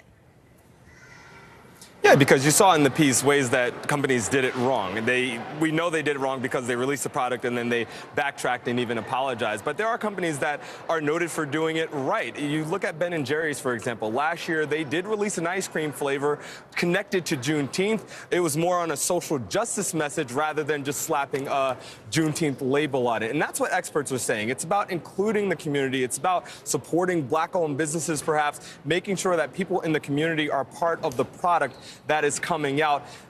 Treating it with the sensitivity that it deserves. And, you know, we've heard these conversations before, by the way, Morgan. You know, many members of the military community around Memorial Day, they complain about some of the celebrations that you hear there, that people are not acknowledging veterans and their service. When we talk about Pride Month that we're in right now, many members of the LGBT community see the commercialization of that holiday. So this is something that you're having and you're seeing beyond just Juneteenth, but now that this is the newest federal holiday, you're starting to hear those complaints with this one as well.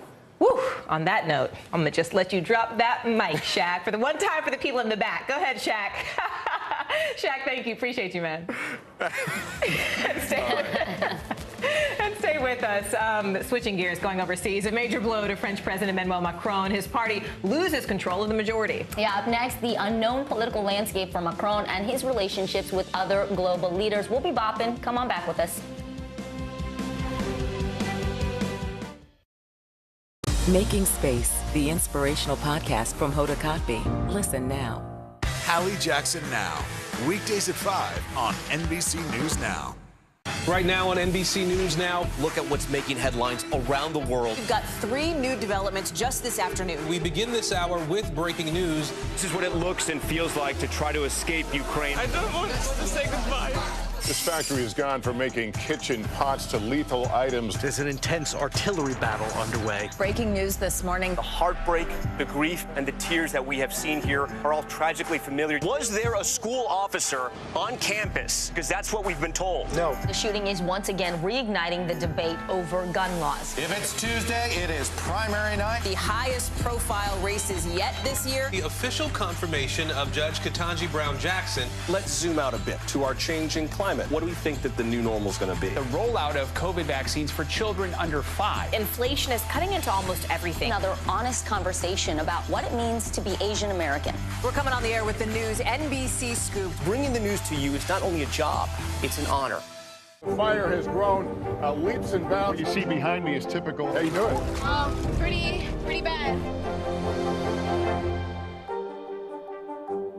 When was the last time you made space to listen to somebody? We are meeting people one after the next who have made profound changes. I think you're going to be blown away by the life lessons. Join Hoda Kotb for her podcast, Making Space. Listen now. From Brooklyn, we're next to the subway station. The state's reservoirs are alarmingly low. War will pass them by.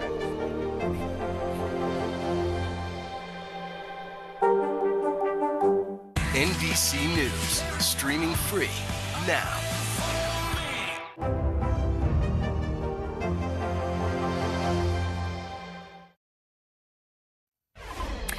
French President Emmanuel Macron will have an uphill battle in his second term. In weekend elections, Macron has lost his centrist majority in parliament. He's now facing the most divided legislature in recent years.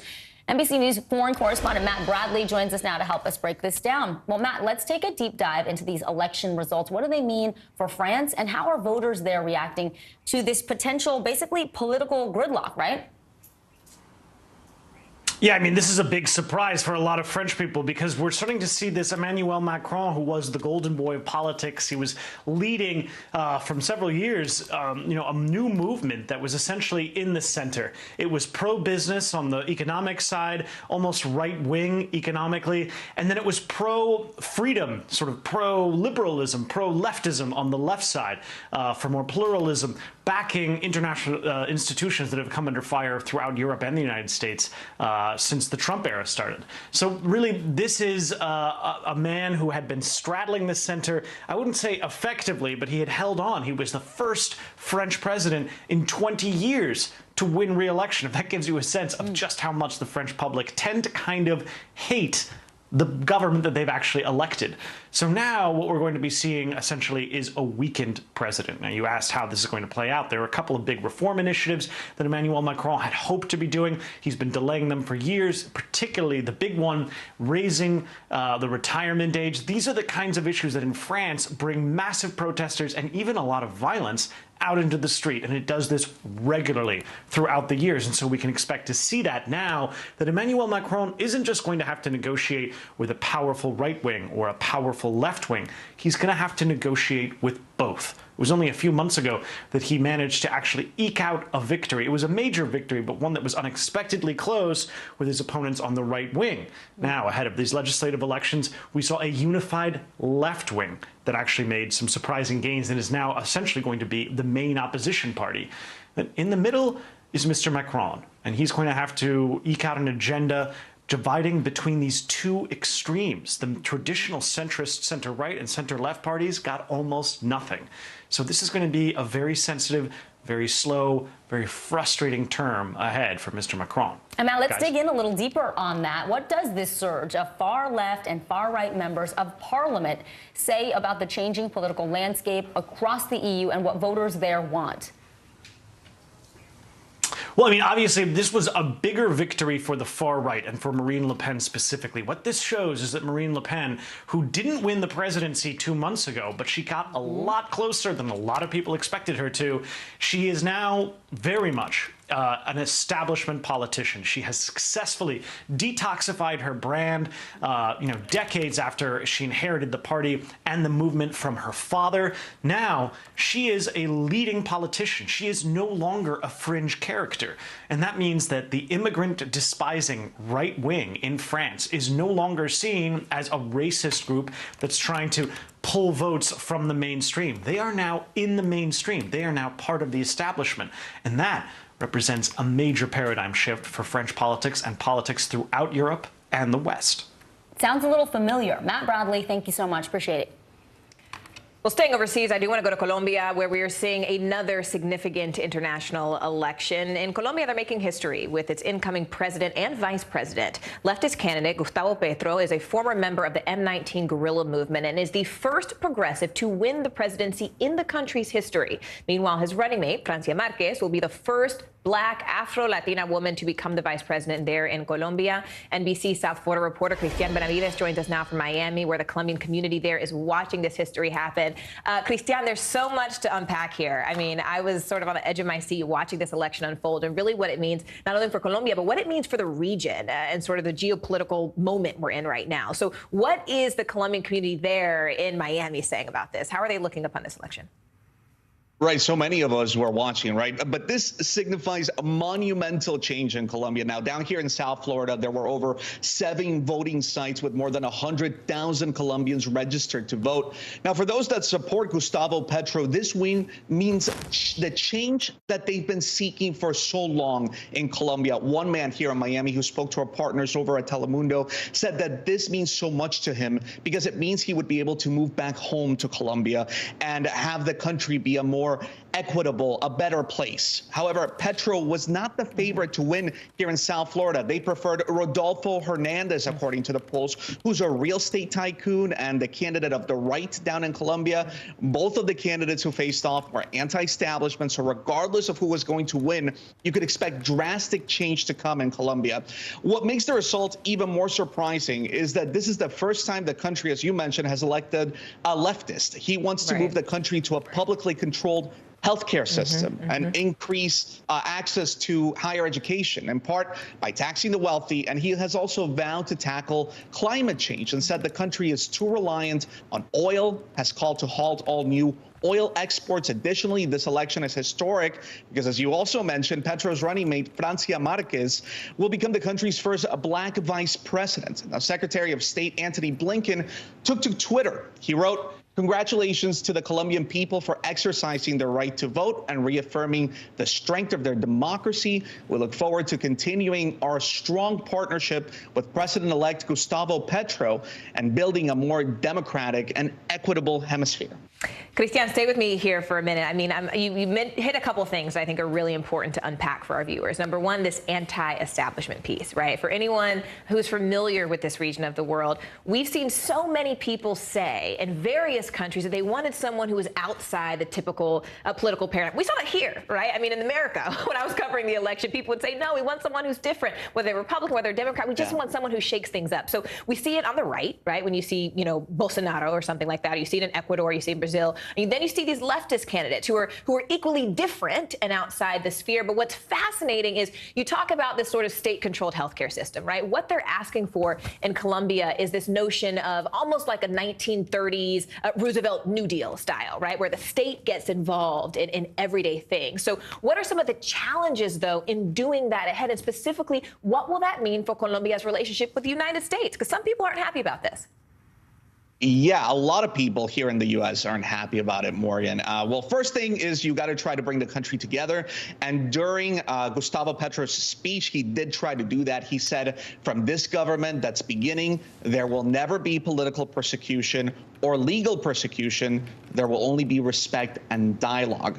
Now, from there, analysts say there are two things to look out for here. Colombia currently struggling with rising inequality. Inflation is at about 10% and rising violence throughout the country. So the question is, will Petro and Marquez be able to actually address those concerns and accomplish their very ambitious agenda? The second thing here is Mr. Petro has long criticized U.S. policy. He says he wants to renegotiate trade deals between Colombia and the U.S. He's also said that he's willing to open up dialogues with the Venezuelan regime. And so critics have raised concerns about how far left he may want to take the country and if that could fall within the realm of where Venezuela or even Cuba are at. Yeah, I mean, there's a lot of concern. And then this is, again, it's just such a big deal in terms of what this moment means, I think, for, as we talked about, just the geopolitical relationships in this region as a whole, right? This isn't just about Colombia. This is about South and ultimately Latin America, obviously a country that I love. I got married in Colombia. I love the Colombian people, so I'm always on the edge of my seat to see. It's a beautiful, I just came back from Colombia a few weeks ago. I mean, it's a beautiful country. And, you know, there is so much concern, particularly here in South Florida, where we have that relationship with Venezuelans that have lived here, Nicaraguans that live here, who know what that type of governing could do. But again, a lot of questions about what they're actually going to accomplish. What are they actually going to do?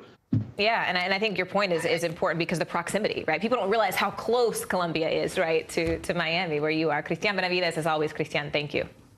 And stay with us. She's a transgender trailblazer taking the entertainment world by storm. Well, Michaela J. Rodriguez tells us about her breakout Golden Globe winning role and why just being on screen matters for the next generation.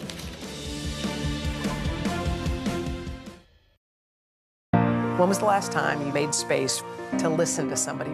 We are meeting people one after the next who have made profound changes. I think you're going to be blown away by the life lessons. Join Hoda Kotb for her podcast, Making Space. Listen now. From Brooklyn, we're next to the subway station. The state's reservoirs are alarmingly low. War will pass them by.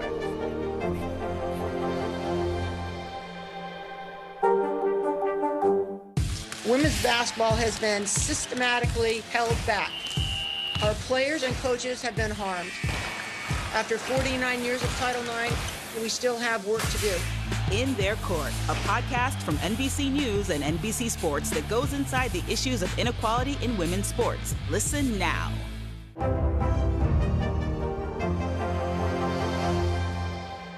Now Tonight with Joshua Johnson, streaming weeknights at 8 on NBC News Now. All right, so singer and actress Michaela J. Rodriguez is breaking barriers in the entertainment world. She's the first trans woman to be nominated for an Emmy and to win a Golden Globe for her leading role in the hit series Pose. I sat down with her for a candid conversation about her personal journey and finding success in her latest projects. Watch this. 31-year-old Emmy-nominated and Golden Globe-winning singer and actress Michaela J. Rodriguez is exactly where she's always wanted to be. Growing up in Newark, New Jersey, she was drawn to music and acting at a young age. And early on, she knew she was different. At 7 years old, I had an understanding that I was this extremely divine feminine creature on this earth. When I got into high school, it was a clear vision of who I was, and at that point I was like, I'm not letting anyone deter me. Undeterred, but not yet out, Michaela J made her off-Broadway debut as Angel in the musical Rent. When a lady in a limousine, she drove my way. A role that prepared her for what was coming next. What did these opportunities kind of do for your career? They definitely really gave me an understanding of what it was like in a time where I wasn't living in. It was like a tutorial on what life could possibly be if there was slow change. At the age of 24, she came out as transgender. Were you ever nervous or scared about how the industry would react, or your friends or your family? I mean, I had family members who loved and adored me, but outside in the world, you just never know what's gonna come your way. Am I going to be an actress? Are they gonna see me as that? The industry did see Michaela J in a big way. She was cast in the television series Pose as Blanca Evangelista. Well, hello to you too. A black trans woman in the 1980s underground ballroom scene in New York City. It was a breakout leading role that put her in the spotlight. Did you identify with Blanca as a character? Yes, to the point where a lot of people thought I was Blanca, and I was reading it and I'm like, oh my God, is this me? I'm gonna always have Blanca on my shoulder everywhere I go. That character didn't just open doors for others like herself. She also made history as the first trans woman to be nominated for an Emmy in 2021, and earlier this year, winning a Golden Globe. This is not just for me, this is for y'all. What did it feel like to have that degree of public recognition, not only for who you are, but for your talent? It was overwhelming. I was very surprised because it's not as easy as you think for a trans woman to be in that space, to win a historic award. Michaela J is now turning her attention to music, releasing her debut single last summer called Something to Say. A song she says is about finding the power in your own voice, which led her to make a big decision. You changed your name from MJ to Michaela J. Surely did. Why? No one really knew who Michaela Antonia J. Rodriguez was, and I wanted to really break that down. So when we came out with Something to Say, that was the initial moment for me to say, well, people need to see me and they need to know who I am. I've got something to say, and one of the things to say is my name. Now, Michaela J says she feels like she's fully herself, with space to celebrate her identity and the LGBTQ+ community. But there's still work to be done.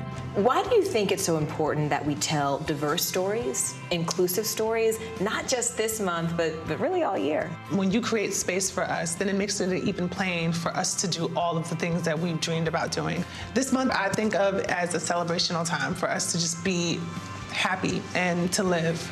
But I always think about the work afterwards and how long it's going to take. And I think that's not only up to the LGBTQAI youth and LGBTQAI+ individuals, but it's up to our allies too. Well, Michaela J is just getting started. She not only has a new album coming out this year, but she's also starring alongside Maya Rudolph in the new Apple TV Plus comedy, Loot. And when I asked her what's next, she said we just have to stay tuned. Hey everyone, happy Monday. I'm Vicki Wynn. I'm Morgan Radford. Thank you so much for joining us this hour. Right now on NBC News, unveiling evidence. The January 6th congressional panel says it has proof of former President Donald Trump's direct involvement in a fake election scheme. Terminal turmoil, thousands of grounded flights, long snaking lines, and a lot of frustrated flyers. What's behind this holiday hassle at the nation's airports? Missing Americans. A third U.S. citizen fighting alongside Ukrainian forces reported missing in the war-ravaged country. The new fears they're being held by Russians. And passing the buck, the new restaurant fees taking a bigger bite out of your budget.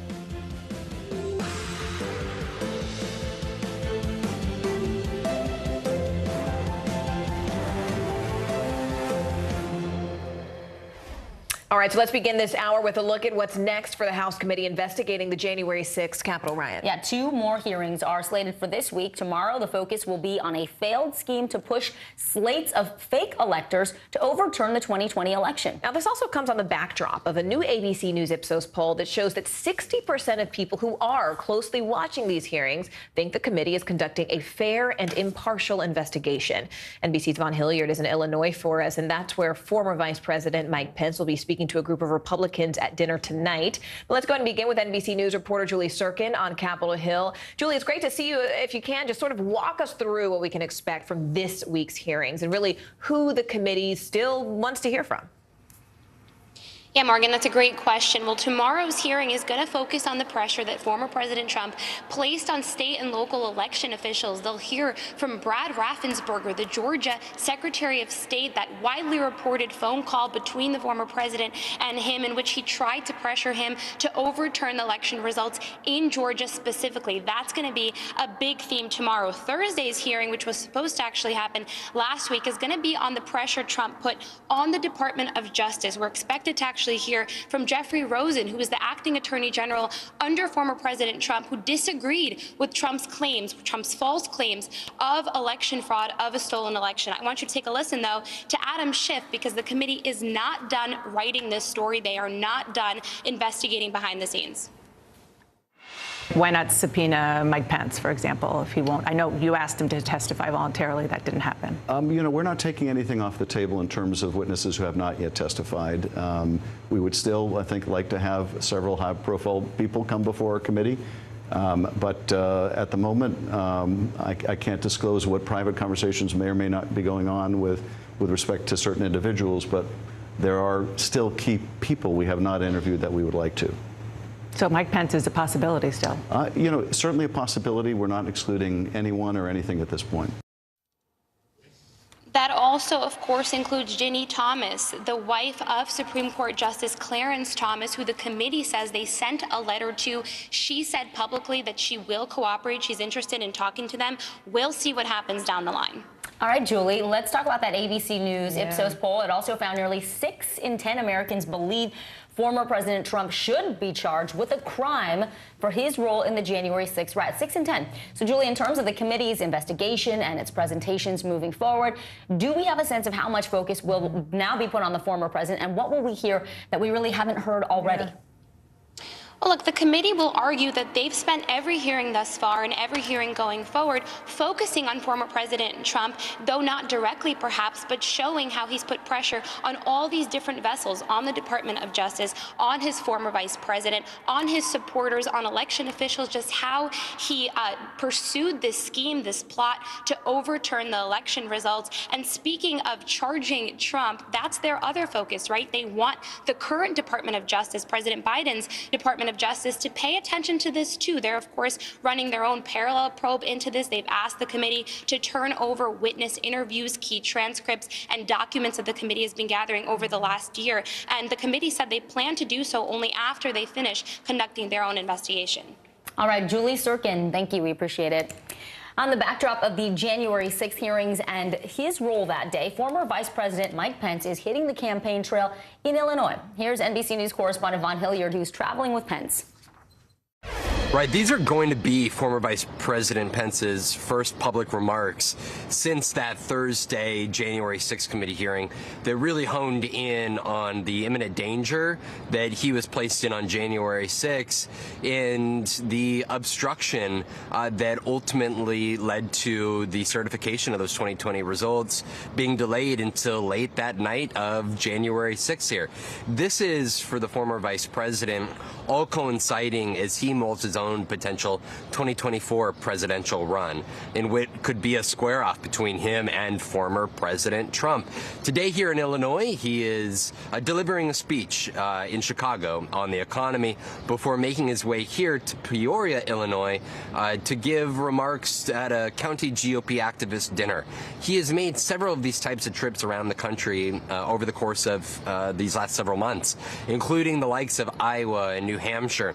I was talking with his former chief of staff, who's now a political advisor to him, who noted that Pence really wants to, in his words, look for solutions for the future instead of relitigating the past here. You know, Republicans are looking to have pickup wins in these 2022 midterms, which could be pivotal to, a potential Republican administration come 2024 presidential election being able to pass key legislation. And so that's where for Pence, this is really going to be difficult here because Trump remains such the influential and powerful force in this Republican Party. And a great many voters who we've continued to talk to have condemned the former vice president for ultimately certifying the election to the dismay of Donald Trump. But that has not stopped the former vice president from making these stops and even defending his case for the actions that he took leading up to January 6th. And his advisors' claims and his own claims that under the 12th Amendment and the Electoral Vote Count Act, that the Electoral Count Act, that he was obligated to do what he did on January 6th. But that's a case that he's going to have to continue to make to Republican voters here across the country. All right, Vaughn Hilliard in Illinois, thank you.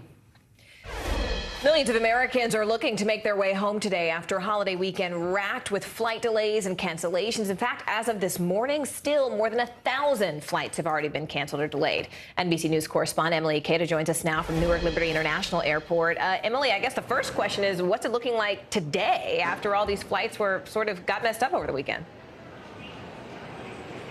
Hey there, good afternoon to you. So far, we've seen more than 300 flights canceled today alone across the country. Keep in mind, though, it's still pretty early in the day. Yesterday, we saw nearly 1,000 flights canceled, and since Friday, that number is looking more like 3,000 flights canceled in just a couple span of days. For a lot of people who travel over Memorial Day weekend, this feels pretty familiar because that weekend also brought long lines, flight cancellations and delays, and limited booking options. This travel headache comes as we're seeing record number of people trying to get out and explore. We've got all of this pent-up energy from the pandemic, and people want to finally get out and take advantage of travel opportunities. 2.4 million passengers taking to the skies on Friday alone. TSA says that is a record number for the year of 2022 and just shy of a pandemic high, Morgan. And Emily, let's dig into some of the reasons, though, behind these delays and cancellations. I mean, what are the airlines attributing all this to? So it really depends who you ask. The airlines frequently and routinely blame air traffic control or bad weather, and the government has acknowledged that there is somewhat of a staffing shortage when it comes to air traffic controllers. But airline analysts say that the crux of the problem is much more involved around the airline staffing shortages combined with this soaring demand for travel. Again, those 2.4 million passengers just flying on Friday alone. The airlines, we've seen a stream of companies start to trim back their summer schedules to improve reliability. The other thing I'll point out, remember, the airlines at the beginning of the pandemic, they encouraged pilots to take early retirement because they saw such a lull in travel, and that takes time to rebuild, and we're seeing the ramifications and the results of the rippling effects of that now. The Secretary of Transportation, Pete Buttigieg, had met with airline leaders last week. He encouraged them to increase the number of customer service representatives. He said that he's encouraged by some of the steps the airlines had expressed to him that they were taking ahead of the July 4th holiday. But he also floated this idea that, if we don't see change later this year, we could see the federal government take action against some of these airlines if they don't meet certain standards, Morgan. Wow. All right, Emily Ikeda for us there in Newark. Emily, thank you.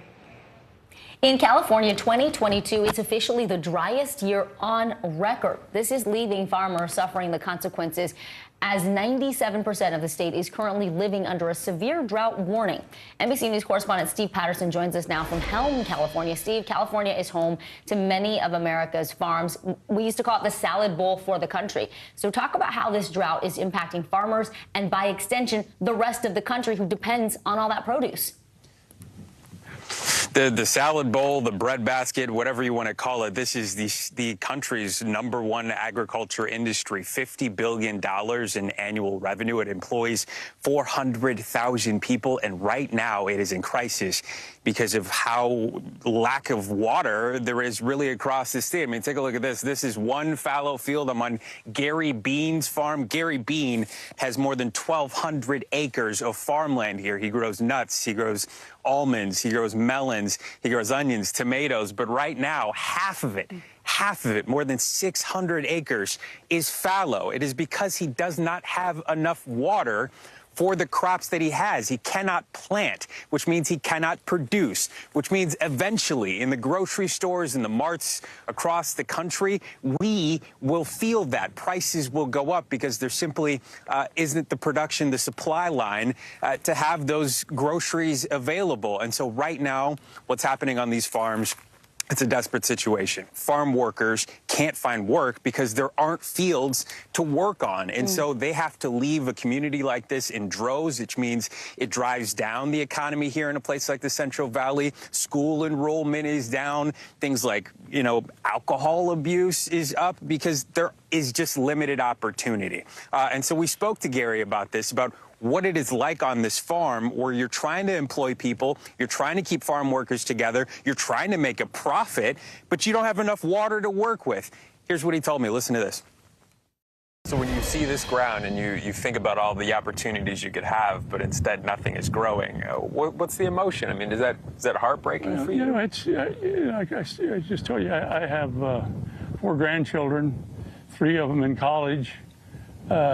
I tried to steer them away from the farm. When I grew up, I wanted to be a farmer my entire life. That was it. I grew up on the farm. So they have too, but I want them to have other alternatives. It's a pretty stressful life to not know what you're going to have water-wise until March, April, May, and you have to make those planning decisions in October, November, December. I feel like I'm spinning my wheels.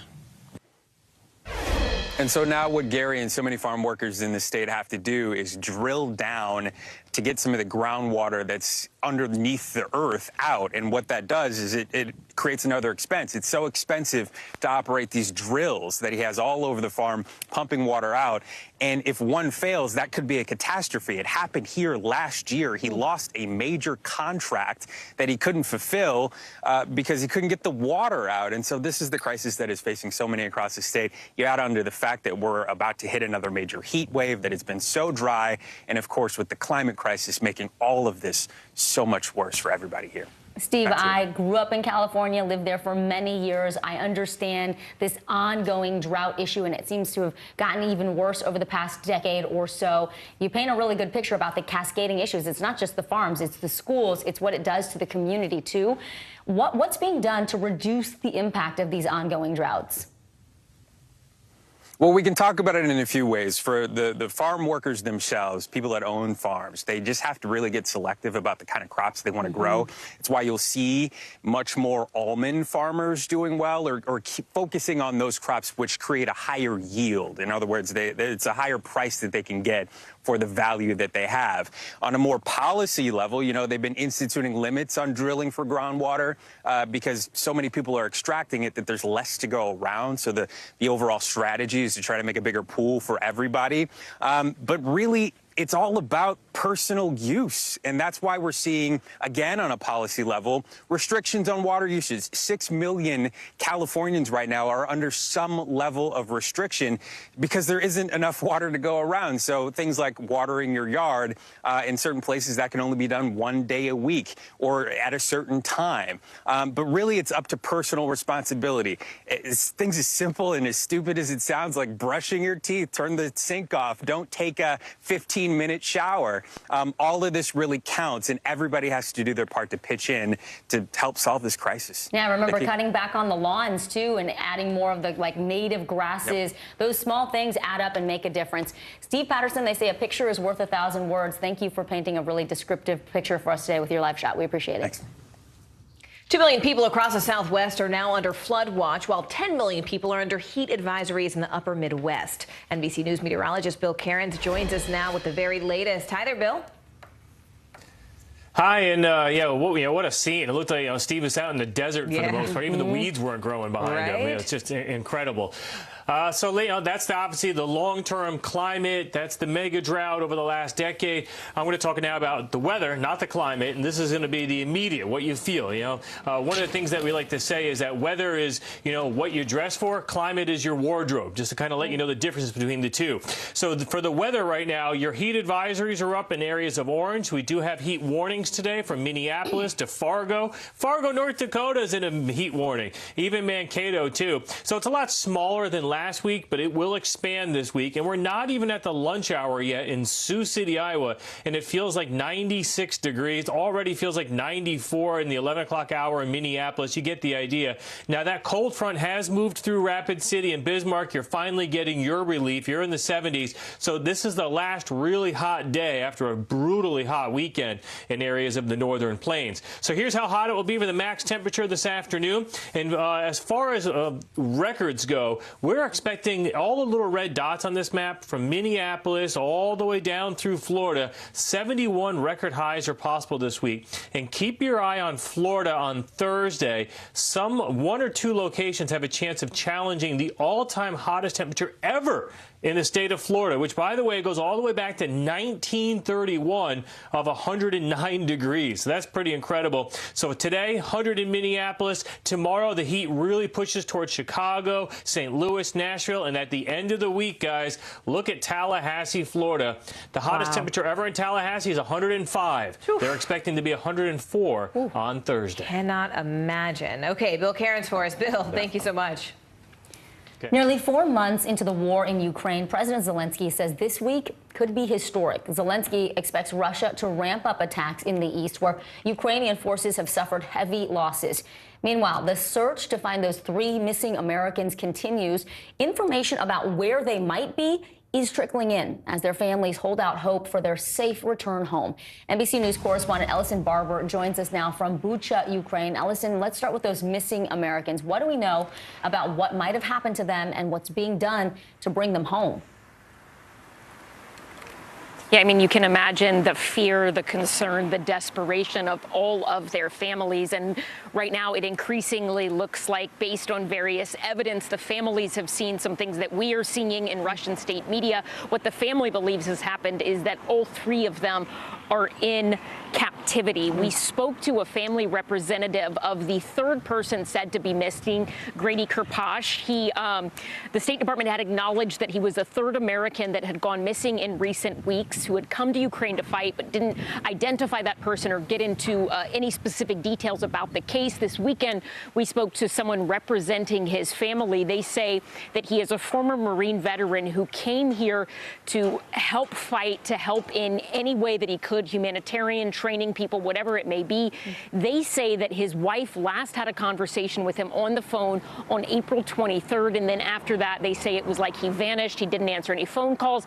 They haven't gotten any texts. They say, the family says, they have tracked his phone to an area that they believe is some sort of prison, and they believe that right now he is a prisoner of war. State Department not confirming that just yet. They say, as it relates to all of the Americans reporting as missing in Ukraine, that they have been in contact with the Ukrainian authorities, the International Red Cross, and also the families of these individuals, but not the Russian Federation. We reached out to them, NBC News did this weekend, to a spokesperson with the State Department after more photos, videos were published in Russian state media claiming to show the first 2 people that were reported missing, Alex Druki and Andy Quinn, in captivity. They said they are aware of those photos and videos, but wouldn't comment beyond that. Vicky? Those families are waiting for word. In the meantime, Ellison, the fight in the east has been brutal. President Zelensky warning that Russia will intensify its attacks this week ahead of a key EU decision on whether to accept Ukraine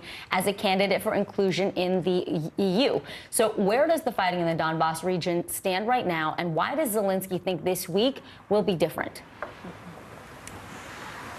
Right. I mean, so much of this war, even back to 2014, it was a direct reaction to efforts within the Ukrainian population to move closer to Europe. So obviously, a step towards candidate status is seen by a lot of Ukrainian officials as something that could anger Vladimir Putin, that could lead to more missile strikes, more attacks. I mean, just this weekend, we had 2 missiles intercepted over the Kyiv region, one of them over Bucha, where we are right now. But Russian forces have continued to keep most of their air and ground resources focused on the fight in the Donbass region. Right now, they are said to be encircling Severodonetsk, trying to capture that city, while some civilians remain trapped there. The governor of the Luhansk region, he says the most severe fight is taking place in this region for Severodonetsk and also its sister city, which is still under Ukrainian control, but according to the governor, under heavy shelling from Russian forces. The UK's Ministry of Defense says that Russia's air forces have not been as successful as they thought they would be, given the fact that they do have relatively modern and capable jets, and that because of that, a lot of the burden from the Russian side in terms of fighting has fallen to their ground forces, and that they are not, at least at this point, as successful as they had hoped to be, and that's leading to low morale among troops. On the Ukrainian side, they say they are still outmanned and outgunned in the east. The Minister of Defense here has said that Ukrainian forces use between 5,000 and 6,000 artillery shells every day. Russian forces use 10 times that. The latest U.S. aid package included 36,000 rounds of artillery, so that would maybe last Ukrainian forces about a week. Vicki? Yeah, those are the stark realities and the numbers on the ground. Ellison Barber, live for us in Bucha, Ukraine. Ellison, thank you. Some corporations are under fire after selling Juneteenth branded products, from paper plates and party supplies to limited edition ice cream flavors. It's a holiday commemorating the emancipation of slaves, so this commercialization has caused some outrage. NBC News correspondent Shaquille Brewster has more. Hey there, Shaq. Hi there, Morgan. And you know, President Biden signed the bill that turned Juneteenth into a federal holiday just about a year ago. And at the time, there was some concern and hesitation from members of the community, some activists, that Juneteenth would join the ranks of days like Memorial Day, where sometimes for some people, the focus is on the deal or the barbecue rather than the intention behind the day. And 1 year in, you're already seeing that tension. After George Floyd's death in 2020 and in the wake of nationwide protests that followed, last year, President Biden signed a bill that officially recognized Juneteenth as a federal holiday, a date that's been celebrated for centuries. After President Lincoln signed the Emancipation Proclamation in 1863, word of their new freedom finally reached the last group of enslaved African Americans in Texas on June 19th, 1865. Juneteenth is about commemorating emancipation, which means commemorating the history of slavery. Like many other national holidays, from Memorial Day to President's Day, some companies have begun commercializing it. Walmart recently apologized for selling a special edition Juneteenth ice cream with a label that read, "Share and celebrate African American culture, emancipation, and enduring hope." The new product received backlash on social media, and the retail giant issued a public apology and removed the ice cream from their shelves. I think if more companies had more people in decision-making positions who could help inform those conversations, they would think of more nuanced and I would just say better ways of recognizing the holiday. When the Children's Museum of Indianapolis started offering a Juneteenth watermelon salad, people took to Facebook to call out the museum for the insensitive stereotype. If you must profit as a company, to do so in a way that is not offensive, that does not perpetuate stereotypes, and that really is thoughtful. Back in 2020, Snapchat released a special Juneteenth filter, prompting users to smile to, quote, break the digital chains. A few hours later, they pulled it and apologized for the insensitivity. We reached out to these companies for comment. The Children's Museum of Indianapolis responded, sharing a statement saying, in part, "We are an imperfect institution, but we are committed to improvement." Walmart did not immediately respond to our request for comment, and Snapchat responded, pointing us to an earlier statement they released regarding this incident, saying in part, "We deeply apologize to the members of the Snapchat community who found this lens offensive." Why are companies upsetting so many people with these products? I think that companies should be in consultation with members of the Black community before making these decisions, so that they are making good business decisions that are informed by the communities that they are seeking to serve. Now, Shaq, you reported on these companies who've missed the mark. I mean, did any of the folks that you talked with name a company or companies that they've seen actually get it right? Yeah, you do hear some companies doing it the right way, so to speak. If you look at Amazon, for example, in conjunction with their Juneteenth celebrations, they donated about $1 million to 13 different groups that are supporting communities of color. Chipotle, on this weekend, they are letting customers round up their bill so that donation, the remaining change, can be donated to a group that's focused on closing the racial wealth gap. When you're talking to experts and even members of the community, I was at a Juneteenth barbecue yesterday hosted by Chance the Rapper and talked to some of the small black-owned businesses there. They're saying the idea is... Look, you thought I was going to let you just continue that report. This is for my day ones. That's all right. That's okay. You thought I would let that go. He said I was at a party with Chance the Rapper. It wasn't an intentional flex, I promise you. It was a big event that he was doing. We heard it. But one of the things that you heard from many of the vendors. Yeah. We're going to have a singing show, Morgan. We're going to work on that after. But one of the points that you heard from some of the vendors there was the idea that it's not wrong. They understand this is the United States. It's a capitalist society. It's not wrong for companies to try to make some money and use and acknowledge the Juneteenth day to do that. It's about being insensitive when they're doing that and bringing in the communities of color when they want to do that, and not just slapping a label, as one person put it to me, not just slapping a label onto an ice cream flavor and saying that you're honoring Juneteenth, Morgan. A label, like Chance said, if one more label tries to stop me, there's going to be. All right. There's going to be what, Morgan? Time to go. Time to go to our next story. Shaq, thank you. Appreciate you, my man. All right, well, stay with us. New research hopes to find a cure for brain diseases like Alzheimer's and dementia. How tracking good heart health could slow or even stop disease development. Stay with us. That's coming up next. Now Tonight with Joshua Johnson, streaming weeknights at 8 on NBC News Now.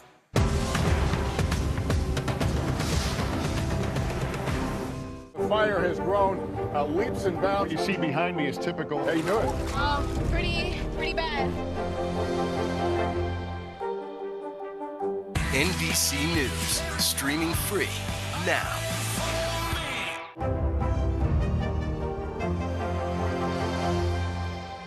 We'll meet Ukrainians who are defending their country one block at a time. When you were still in Kiev, could you hear the bombing? My name is Lester. Who's this? Now Tonight with Joshua Johnson, streaming weeknights at 8 on NBC News Now.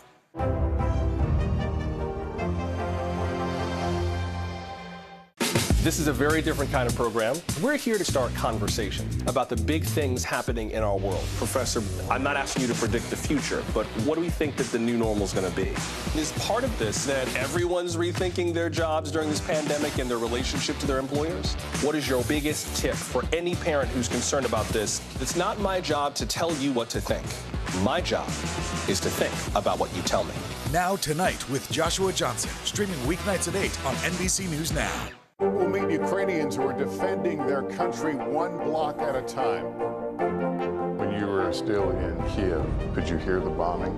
My name is Lester. Who's this? Hallie Jackson Now, weekdays at 5 on NBC News Now. Top Story with Tom Llamas, weeknights at 7 on NBC News Now. Top Story with Tom Llamas, weeknights at 7 on NBC News Now.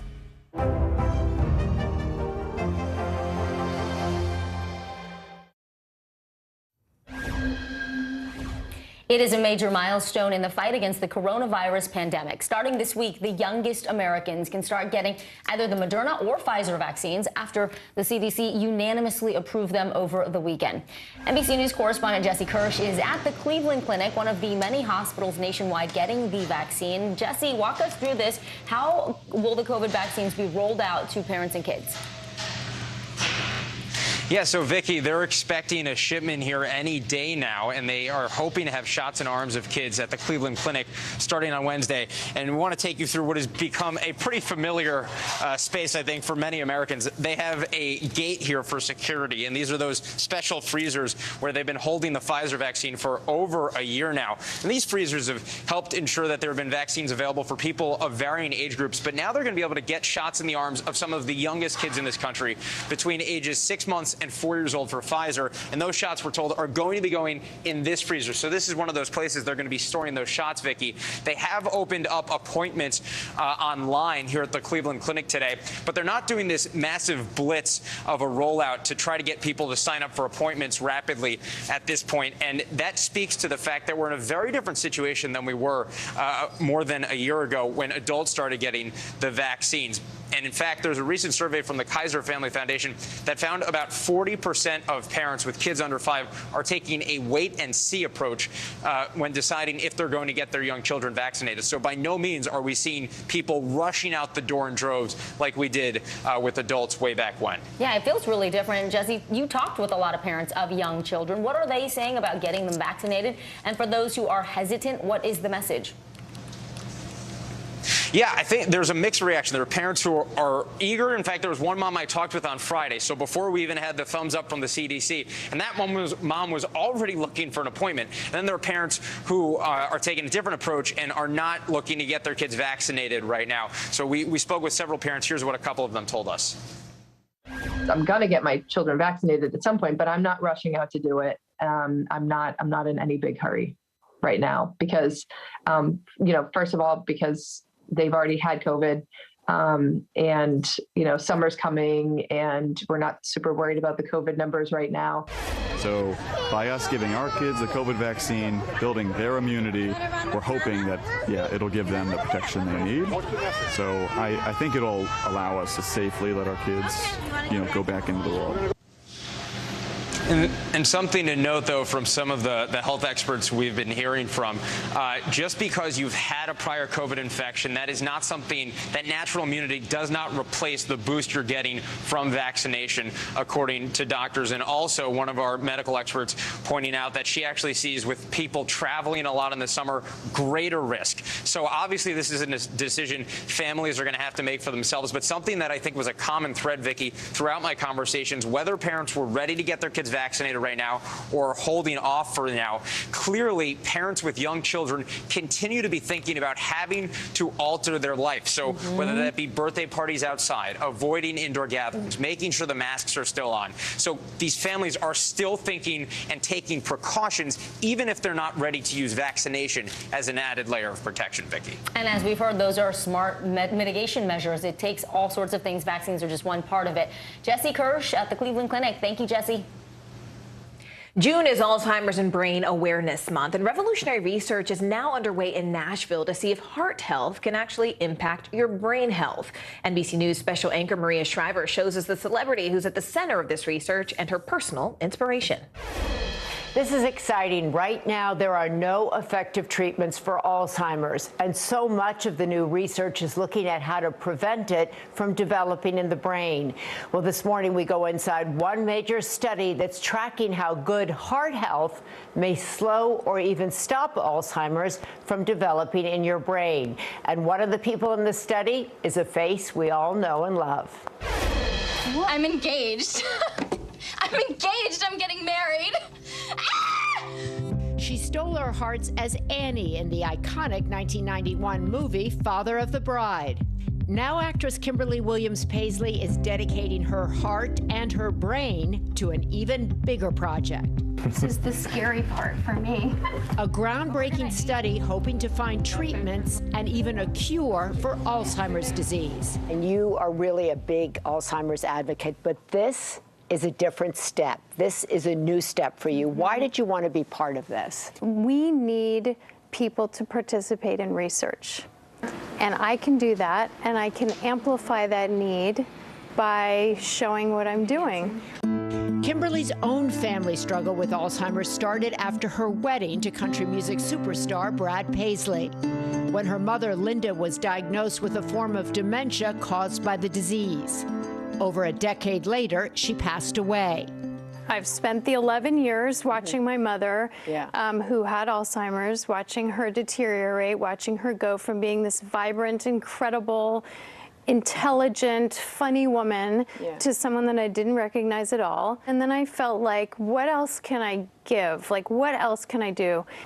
So she decided to become a research subject herself. Last summer, joining a revolutionary study at Vanderbilt University, just miles from her Nashville home. It's one of the first to try and explain the connection between heart health and brain health. The long-term study will follow 1,000 participants ages 50 and up as they get older, putting them through intensive testing every 2 years, from heart and brain scans to memory and blood tests, even analyzing fluid from their spines. All to track how minute changes in their hearts, starting in middle age, can cause memory loss and dementia in the brain later on. Angela Jefferson is the lead researcher. We've shown that changes in how the heart pumps blood and hardening of the aorta, those things are related to memory changes with age. If we can drill down and isolate whatever the biomarker is, we can develop therapies for them. We can potentially make Alzheimer's disease a preventable disease. Alzheimer's disproportionately impacts people of color, who are often underrepresented in clinical research. In their study, Vanderbilt researchers want at least 30% people of color. Subjects like 53-year-old Tanya Wilkins, whose grandmother and aunt suffer from Alzheimer's. Many African Americans do not participate in these type of studies. I don't know, because of fear or just not aware of it. And I felt like if I participated, I could convince others to do the same. Kimberly says she'll stay in the study as long as she can, even pledging to donate her brain to research after she dies. My hope is that this study will lead to great breakthroughs in science, and especially for Alzheimer's disease. That would make you feel like you did your mom proud. I did my mom proud, that it all makes sense. And if it led to my participation in a study that led to answers, that would feel pretty wonderful. This study is looking to double the number of participants involved. Being in it requires going to Nashville every 2 years for several days of rigorous testing. Researchers are looking for people ages 50 plus with no sign of cognitive decline. And you do not need a family history of Alzheimer's to join. You can find more information at the Today Show website. Back to you. Our thanks to Maria Shriver for that. The world governing body for swimming is making waves over a controversial decision. That's right. Members voted to effectively ban transgender women from competing in women's events. Now, only swimmers who transitioned before 12 years old can compete. Also, swimmers will have to prove they have continued repressing testosterone levels after their transitions. It's a lot. It's a lot. Let's bring in Ann Lieberman.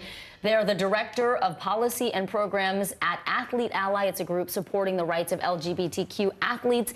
And first, let's talk about how the LGBTQ community has responded to these new rule changes. And is your organization planning to take any action?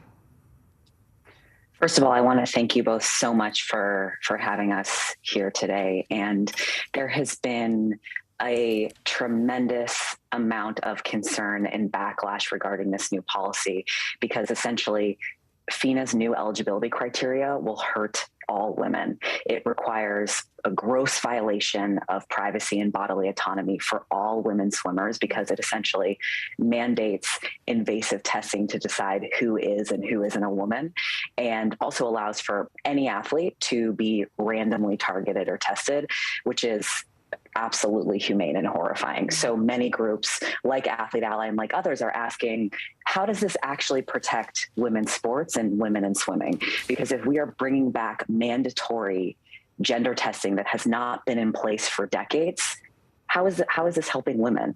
The only thing that this does by adopting this incredibly restrictive policy is open up yet another arena for abuse for women athletes by mandating testing to decide who is a woman and who is not. Now, your point is taken. I think a lot of people believe this is an imperfect solution, but that something has to be done.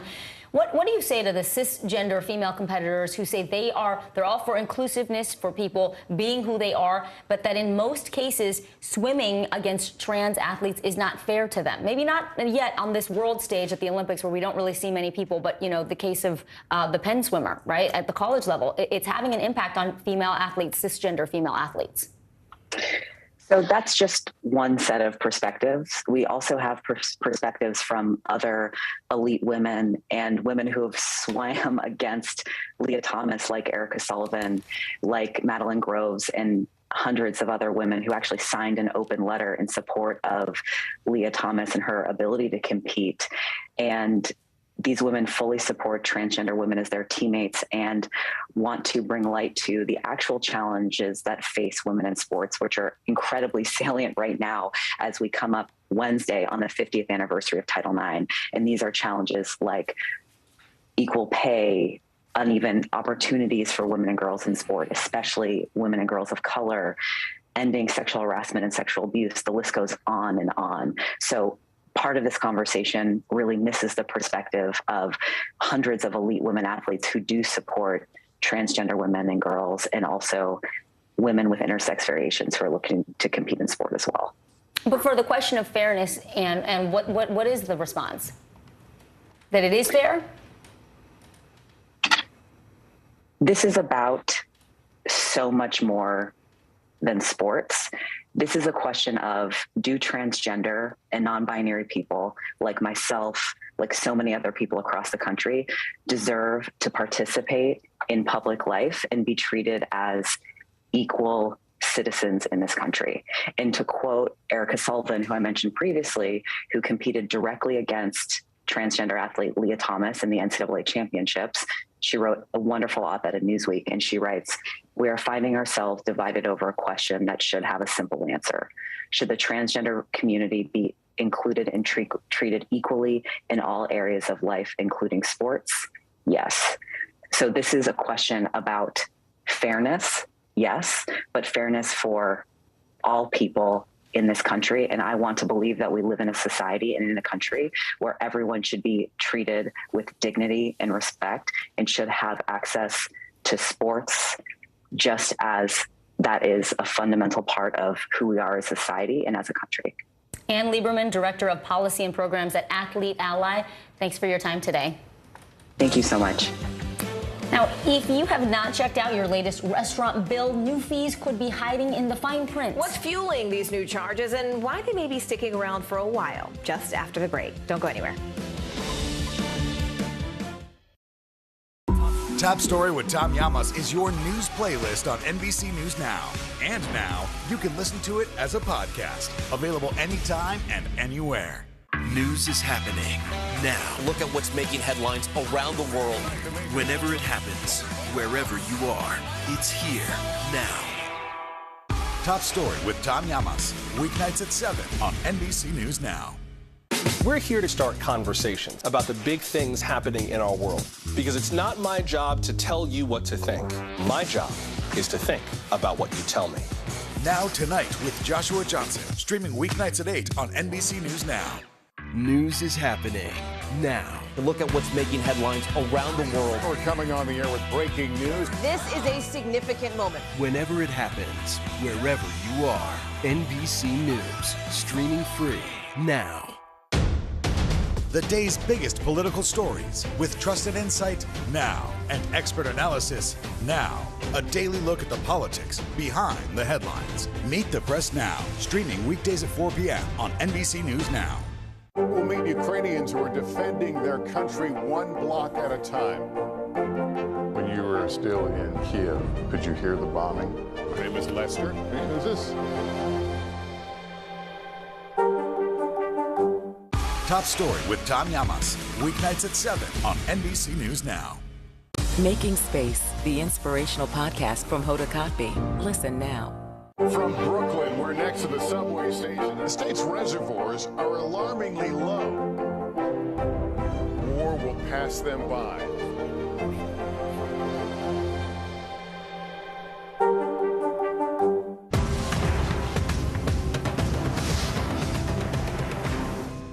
Now Tonight with Joshua Johnson, streaming weeknights at 8 on NBC News Now. Making news right now, Yellowstone National Park is scheduled to partially reopen this week after unprecedented flooding. A license plate number system will be used to limit the number of people allowed to enter the southernmost section of the park, and the northern part of that park will remain closed to clean up from the catastrophic floods. And British Prime Minister Boris Johnson is back home after a 4-hour hospital stay. Officials at 10 Downing Street say it was routine sinus operation under general anesthesia. Johnson is still expected to travel to a conference in Rwanda later on this week. Actress Lori Loughlin is stepping back into the spotlight. The Full House actress was at the Design Care 2020 Gala just over the weekend, and this is the first time that she's been at the event, really, since serving time from the 2019 college admissions bribery scandal. Well, you may have noticed this. Restaurants are serving up a whole lot of new fees. Both small and major chain restaurants are tacking on various surcharges to counter the costs triggered by the highest inflation we have seen in decades. Here's what you need to know before your next meal out. From groceries and gas to housing and utilities, Americans getting a taste of sticker shock at nearly every turn, even when they go out to eat. New fees for everything from kitchen appreciation to wellness now appearing on checks at restaurants across the country as some look for ways to counter inflation. The industry facing soaring labor costs and a nearly 18% spike in wholesale food prices in the past year, the highest 12-month increase in 5 decades. The last time we saw wholesale food prices this high, Don McLean's American Pie was the #1 song on the radio. We were singing bye, bye, Miss American Pie. Michelle Korsmo serves as president and CEO of the National Restaurant Association. She says some restaurants charge extra fees to avoid raising menu prices, which could mean losing customers. Why post a surcharge rather than just increase the price of the item on the menu? It's a really competitive industry. Think about how many choices you have for where you're going to eat, for lunch or for dinner. And so when people are making those choices, price absolutely factors in. Korsmo says these fees seem to show up more often in urban areas at both small mom and pops and big chains. When we go out to eat, are there certain restaurants we're more likely to see a surcharge at? Yeah, I think you're much more likely to see a surcharge in a full service restaurant where you also are expecting to tip the wait staff. It really is in pockets where you're going to see surcharges. What is the best way for a restaurant to handle a surcharge? We are in the hospitality industry. We want people to feel good when they come into our restaurants. And so telling them what to expect is absolutely what we want people to do. Romano's Macaroni Grill now stating online it will charge customers a temporary $2 fee, citing macroeconomic pressures. But the restaurant industry not alone in serving up new fees. Earlier this year, Amazon and rideshare companies Uber and Lyft all announcing new fuel surcharges, while Visa and MasterCard said they would increase swipe fees for some merchants, an additional cost those businesses may pass on to customers. But when going out to eat, Korsmo says restaurants know diners also have a lot on their plates, so ask questions and plan ahead. How can diners budget for these types of surcharges? Take some time and do some research. Look at the websites for these restaurants. If you're not sure and it feels like the kind of restaurant you might see a surcharge, call them. Ask them what to expect. Ask them how they're handling it. Now, just so you know, restaurants can legally add fees and surcharges to the checks, but the rules really depend on where you live because state and local governments are the ones who make those rules. In New York City, for example, if a restaurant charges you for a service, they must clearly disclose it to you before you order. By the way, it never hurts to politely ask about a fee. You know, sometimes restaurants will waive it, Morgan. Love that. Yeah. I didn't know you could. I mean, that's a great it's point. Nice to ask, right? They can say no, and look, we're all in this together. You know? And then the main thing is don't skimp on your tips. Budget for this. Don't skimp on your tips. Yeah, But sometimes people do that. Money. They're like, oh, you're charging me this, so I'm going to take it out of the waiter tip. No, that's not the waiter's fault. But I do think asking and having transparency about where your money goes, that's never a bad thing. I don't think there should be shame with that. Yeah. Great story. All right, well, it could be the tipping point in the balance of power in Congress. How the sky-high inflation could push key voting blocks for Democrats to look to other parties for the upcoming midterms. Stay with us. News is happening now. To look at what's making headlines around the world. We're coming on the air with breaking news. This is a significant moment. Whenever it happens, wherever you are, NBC News, streaming free now. Women's basketball has been systematically held back. After 49 years of Title IX, we still have work to do. In Their Court, a podcast from NBC News and NBC Sports that goes inside the issues of inequality in women's sports. Listen now. News is happening now. Look at what's making headlines around the world. We're coming on the air with breaking news. This is a significant moment. Whenever it happens, wherever you are. NBC News, streaming free now. At 73, Prince Charles is still waiting for the job that is his birthright. Do we want Charles? Do we want a monarchy? I'm Keir Simmons, and we'll take on these questions and more in our new podcast, Born to Rule. Listen now. When was the last time you made space to listen to somebody? What I learned from a very young age is radical love, radical forgiveness. We are meeting people one after the next who have made profound changes. It showed a lot of personal strength for me. Why am I trying to make other people happy over myself? So many life lessons that are going on in these conversations. We're watching a transformation. Join Hoda Kotb for her podcast, Making Space. Listen now. We're here to start conversations about the big things happening in our world, because it's not my job to tell you what to think. My job is to think about what you tell me. Now Tonight with Joshua Johnson, streaming weeknights at 8 on NBC News Now. It's a can't-miss summer on Today. They are walking strong, elegant, and pretty easy to prepare. How to cut costs on your vacation? Vicky has the answers. Every single thing you need for the best summer yet. Only on Today. Economic anxiety fueled by record inflation. It's a top concern for voters across the board, but it is affecting some groups much more than others. Well, people with lower incomes, Black people, Latinos, young people, they're getting hit particularly hard. And these are the voters the Democrats really need the most in order to hold on to power in these critical midterm elections. NBC News correspondent Maura Barrett joins us now from Rehoboth Beach, Delaware, where she's traveling with President Biden. Maura, look, why are these particular pockets of voters suffering disproportionately from inflation? I mean, what ultimately is being done to really let them know that their economic fears are being not only heard, but also addressed? Well, and that's the key question, right now, Morgan, because the president and the White House are doing all they can to make sure they're messaging what they're calling is a recession and saying it's not inevitable. But the signs that we're seeing across the country, wow, busy day in Rehoboth today.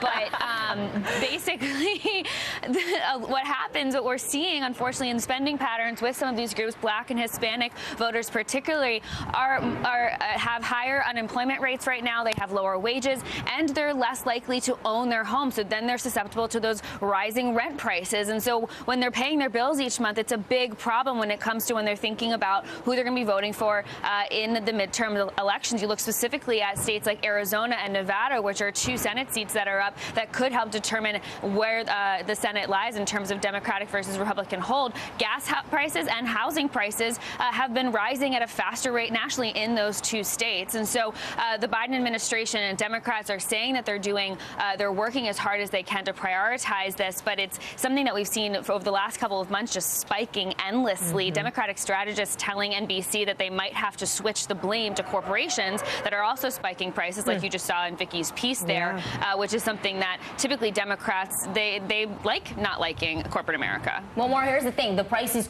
are still rising as the White House works out its messaging. They can't keep blaming Putin forever. I don't think Americans are accepting that as the one and only reason. So what is the plan of attack here to get that messaging out and explain to people what's going on? Well, in the near future, President Biden is just said, talking to reporters on the beach, actually, he took a walk saying, reminding that his team is going to be meeting with oil executives later this week in an effort to try to release more gas and oil from the reserve so that the prices can be brought down. The White House is also looking at the potential of a gas rebate card for Americans or potential lifting of the federal gas tax. That would be about 18 cents on the gallon, plus the state tax that's involved as well. But what's more is the president's going to be traveling more this summer to places where he can go and talk to people directly and say, hey, I hear you, I understand what you're going through, and we're working on it. He's trying to have those conversations to just reemphasize that he is working for the American people, because right now his approval rating is really low, and a recent AP poll points out that just 2 in 10 Americans think that the economy is in a good place right now. So he's really got all of this working against him right now. Yeah, that PR campaign needs to be turned up. More More Barrett in Rehoboth Beach. You heard it here first, folks. It's nice where you are. I mean, you agree, right? Vicky, funny. Okay. Maura, thank you. We'll let you go. Thanks, Maura. Well, a California family closes a chapter on a forgotten piece of family history. The heirloom, they say, was unearthed in the incredible journey from a dusty box to the Smithsonian. Stay with us. When was the last time you made space to listen to somebody? What I learned from a very young age is radical love, radical forgiveness. We are meeting people one after the next who have made profound changes. It showed a lot of personal strength for me. Why am I trying to make other people happy over myself? So many life lessons that are going on in these conversations. We're watching a transformation. Join Hoda Kotb for her podcast, Making Space. Listen now. The fire has grown leaps and bounds. You see behind me is typical. How you doing? Pretty bad. These days, it feels like the news never stops. So let's get into it. What's happening right now, what it all means for you for an hour every day. It can be hard to keep up, so let's get started together. Hallie Jackson Now, weekdays at 5 on NBC News Now. Top Story with Tom Llamas is your news playlist on NBC News Now. And now, you can listen to it as a podcast. Available anytime and anywhere.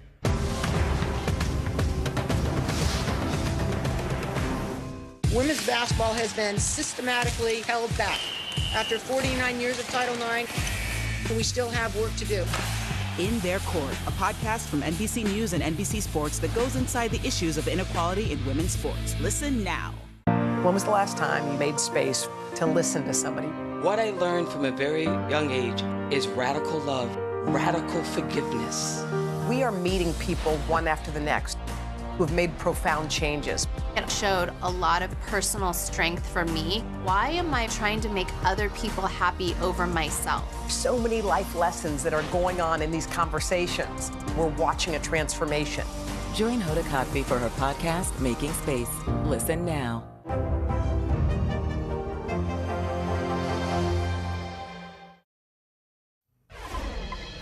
To help preserve a piece of African American history, an old family Bible will have a forever home at the Smithsonian Museum. Check this out. 30 years ago, the Diggs family found this Bible owned by an ancestor who was a slave back in the 1800s.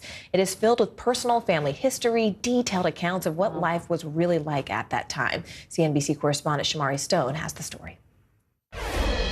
Very proud and excited. Denise Diggs feels a sense of pride as she sits in her living room near Los Angeles. Part of my family history has been discovered and is now going to be a part of that history of Juneteenth. Her family donated this Bible from the mid-1800s to the Smithsonian National Museum of African American History and Culture. When I saw the Bible, it really brought tears to my eyes thinking about the fact that my great-grandfather's legacy was going to carry on, and that people from all over the world that visit that museum will be able to see it. Denise's sister-in-law found the aged Bible 3 decades ago in an old box. Written on the discolored, tanned pages, she found the name of her great-grandfather, Richard George Collins, born into slavery in 1844 in Alabama.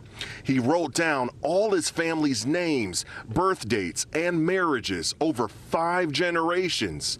The notes helping Denise and her brother Richard Diggs research their lineage. It's a wonderful experience, but it's a very difficult experience because you run into a lot of roadblocks. You start with very small pieces of information, and you try to find connecting pieces of information. Richard Diggs says Collins escaped from his slaveholder, enlisted in the Union Army, and after the war, moved his wife and kids to Texas. Scholars say this Bible is extremely rare. This is a gold mine. You're talking about a very small group of Black folk, whether free or enslaved or freed as slaves by the time emancipation takes place, where they're able to read and write. The Bible sits on display for all to appreciate as tourists stop and reflect. I was kind of proud that this man saw the importance of making sure that his family's names and history was preserved. I want people to know that we have a rich history in this country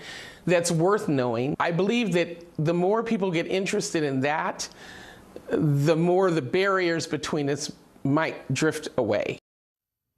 Thank you so much for joining us this hour. I'm Morgan Radford. And I'm Vicki Nguyen. The news continues right now.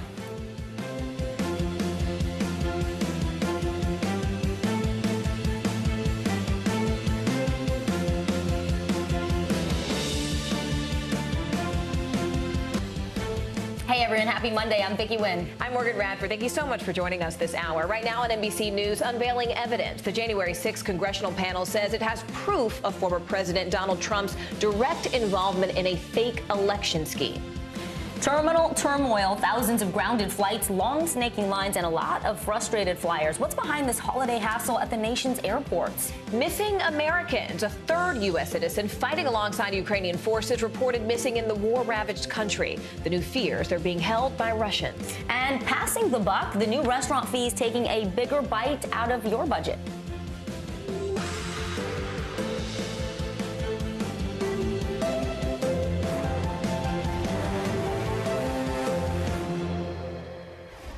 All right, so let's begin this hour with a look at what's next for the House committee investigating the January 6th Capitol riot. Yeah, 2 more hearings are slated for this week. Tomorrow, the focus will be on a failed scheme to push slates of fake electors to overturn the 2020 election. Now, this also comes on the backdrop of a new ABC News Ipsos poll that shows that 60% of people who are closely watching these hearings think the committee is conducting a fair and impartial investigation.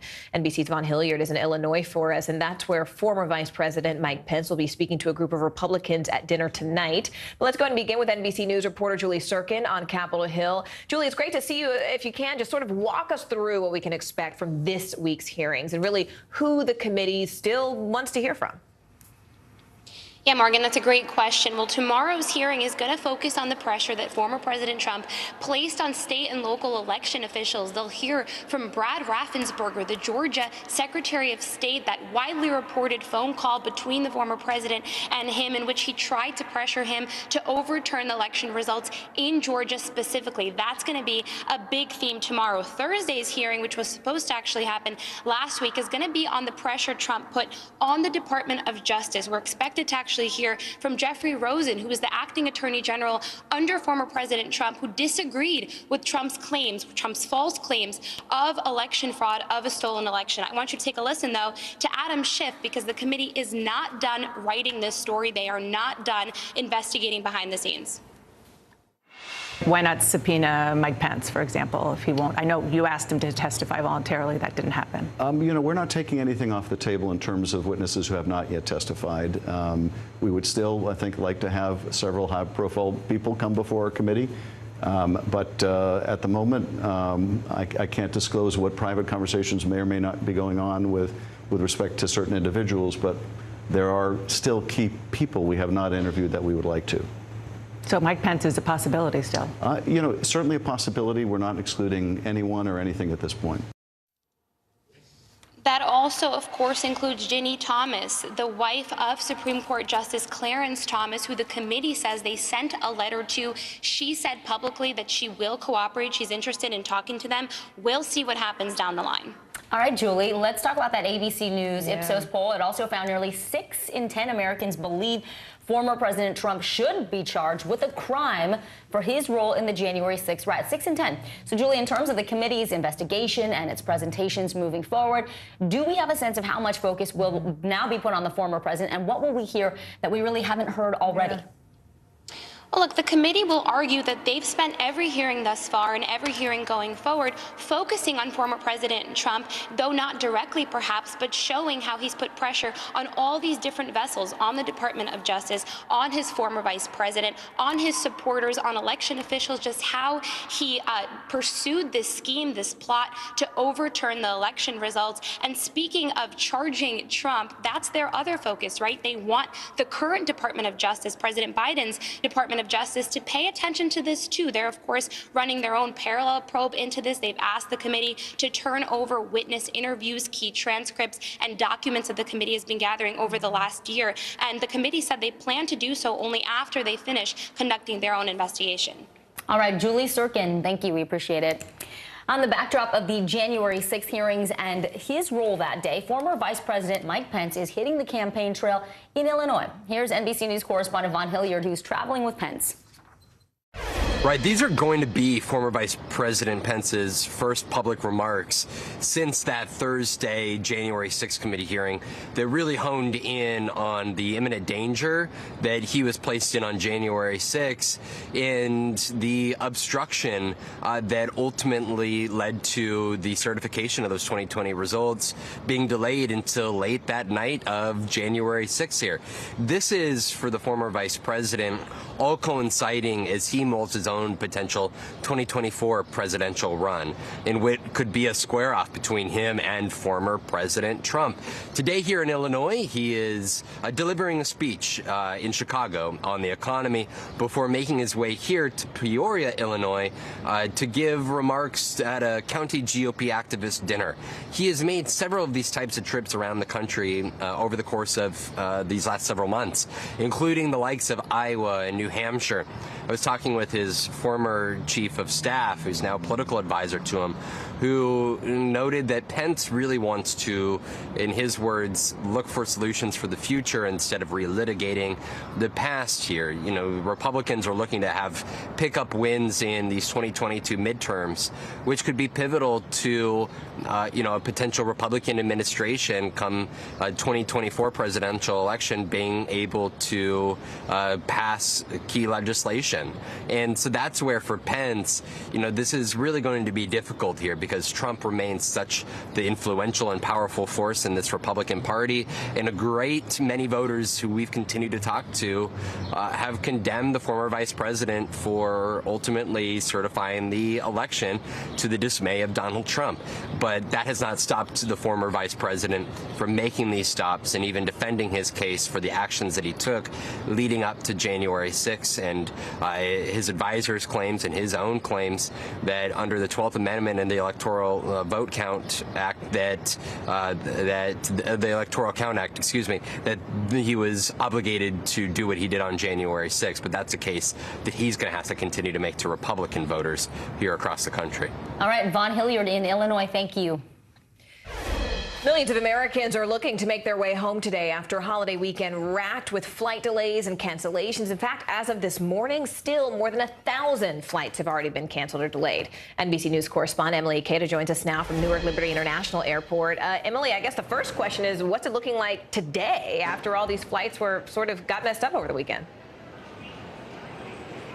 Hey there, good afternoon to you. So far, we've seen more than 300 flights canceled today alone across the country. Keep in mind, though, it's still pretty early in the day. Yesterday, we saw nearly 1,000 flights canceled, and since Friday, that number is looking more like 3,000 flights canceled in just a couple span of days. For a lot of people who travel over Memorial Day weekend, this feels pretty familiar because that weekend also brought long lines, flight cancellations and delays, and limited booking options. This travel headache comes as we're seeing record number of people trying to get out and explore. We've got all of this pent-up energy from the pandemic, and people want to finally get out and take advantage of travel opportunities. 2.4 million passengers taking to the skies on Friday alone. TSA says that is a record number for the year of 2022 and just shy of a pandemic high, Morgan.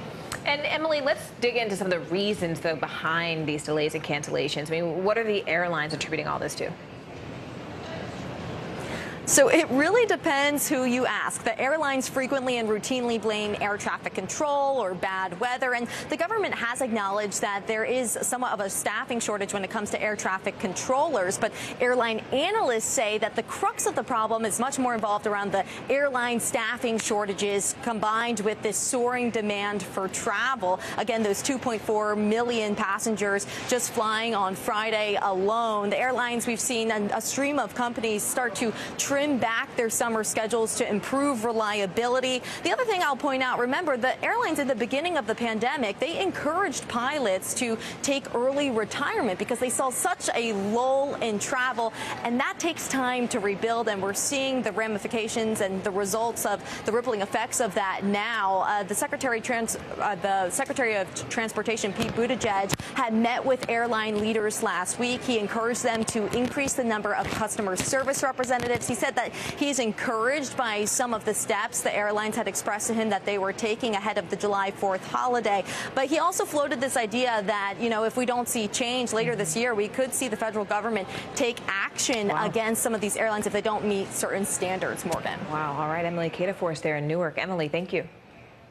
In California, 2022 is officially the driest year on record. This is leaving farmers suffering the consequences, as 97% of the state is currently living under a severe drought warning. NBC News correspondent Steve Patterson joins us now from Helm, California. Steve, California is home to many of America's farms. We used to call it the salad bowl for the country. So talk about how this drought is impacting farmers and, by extension, the rest of the country who depends on all that produce.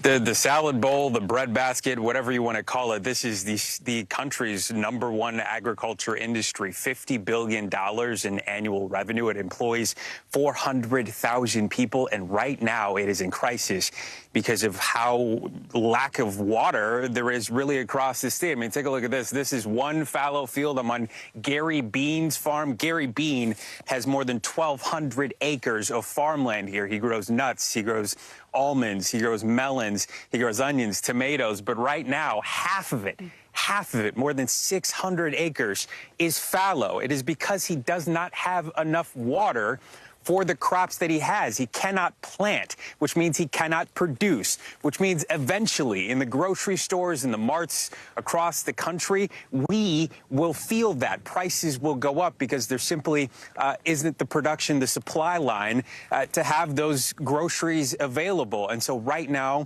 what's happening on these farms, it's a desperate situation. Farm workers can't find work because there aren't fields to work on. And so they have to leave a community like this in droves, which means it drives down the economy here in a place like the Central Valley. School enrollment is down. Things like, you know, alcohol abuse is up because there is just limited opportunity. And so we spoke to Gary about this, about what it is like on this farm where you're trying to employ people, you're trying to keep farm workers together, you're trying to make a profit, but you don't have enough water to work with. Here's what he told me. Listen to this.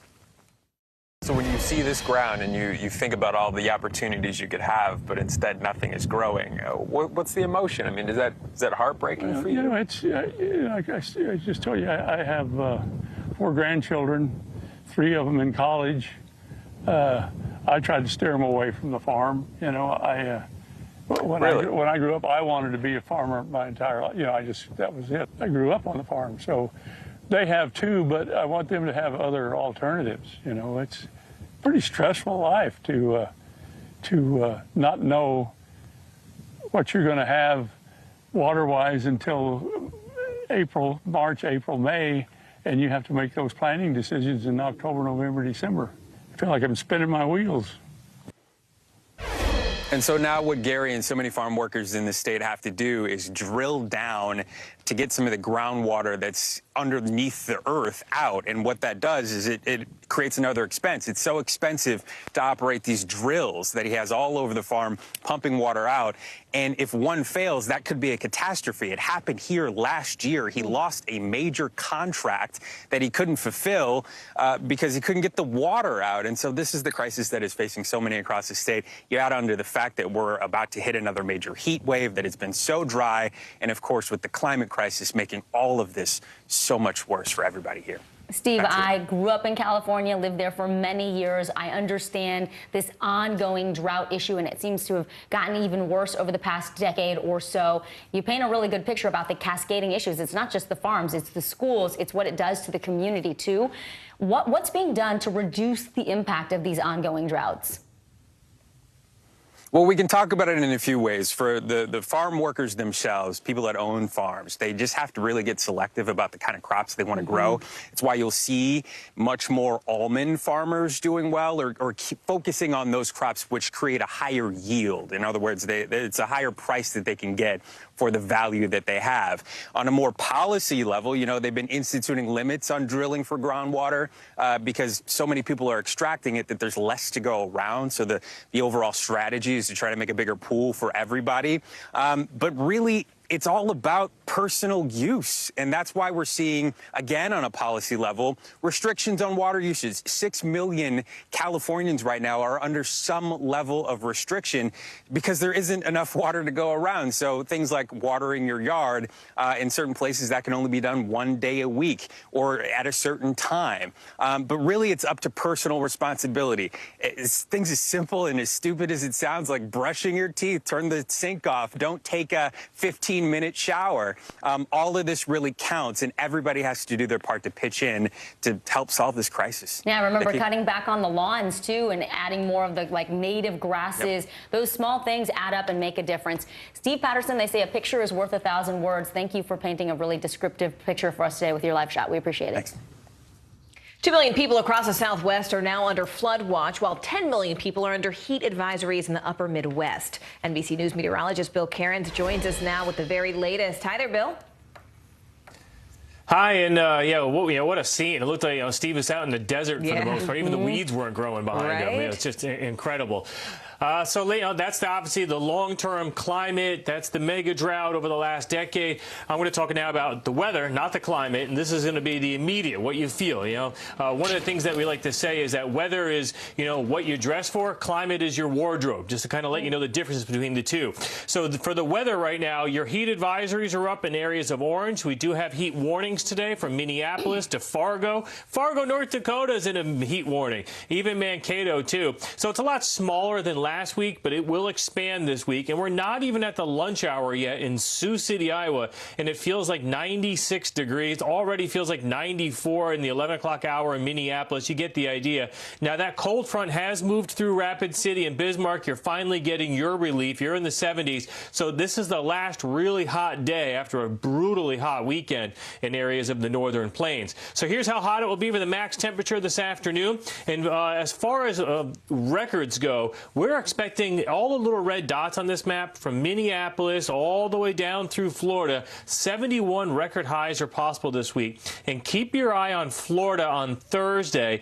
One or two locations have a chance of challenging the all-time hottest temperature ever in the state of Florida, which, by the way, goes all the way back to 1931 of 109 degrees. So that's pretty incredible. So today, 100 in Minneapolis. Tomorrow, the heat really pushes towards Chicago, St. Louis, Nashville. And at the end of the week, guys, look at Tallahassee, Florida. The hottest temperature ever in Tallahassee is 105. They're expecting to be 104 on Thursday. Cannot imagine. Okay, Bill Cairns for us. Bill, thank you so much. Nearly 4 months into the war in Ukraine, President Zelensky says this week could be historic. Zelensky expects Russia to ramp up attacks in the east, where Ukrainian forces have suffered heavy losses. Meanwhile, the search to find those 3 missing Americans continues. Information about where they might be is trickling in as their families hold out hope for their safe return home. NBC News correspondent Ellison Barber joins us now from Bucha, Ukraine. Ellison, let's start with those missing Americans. What do we know about what might have happened to them and what's being done to bring them home? Yeah, I mean, you can imagine the fear, the concern, the desperation of all of their families. And right now, it increasingly looks like, based on various evidence, the families have seen some things that we are seeing in Russian state media. What the family believes has happened is that all 3 of them are in captivity. We spoke to a family representative of the 3rd person said to be missing, Grady Kirpash. The State Department had acknowledged that he was the 3rd American that had gone missing in recent weeks, who had come to Ukraine to fight, but didn't identify that person or get into any specific details about the case. This weekend, we spoke to someone representing his family. They say that he is a former Marine veteran who came here to help fight, to help in any way that he could, humanitarian, training people, whatever it may be. They say that his wife last had a conversation with him on the phone on April 23rd, and then after that, they say it was like he vanished. He didn't answer any phone calls. They haven't gotten any texts. They say, the family says, they have tracked his phone to an area that they believe is some sort of prison, and they believe that right now he is a prisoner of war. State Department not confirming that just yet. They say, as it relates to all of the Americans reporting as missing in Ukraine, that they have been in contact with the Ukrainian authorities, the International Red Cross, and also the families of these individuals. but not the Russian Federation. We reached out to them, NBC News did this weekend, to a spokesperson with the State Department after more photos, videos were published in Russian state media claiming to show the first two people that were reported missing, Alex Druki and Andy Quinn, in captivity. They said they are aware of those photos and videos, but wouldn't comment beyond that. Vicki? Those families are waiting for word. In the meantime, Ellison, the fight in the east has been brutal. President Zelensky warning that Russia will intensify its attacks this week ahead of a key EU decision on whether to accept Ukraine as a candidate for inclusion in the EU. So where does the fighting in the Donbass region stand right now, and why does Zelensky think this week will be different?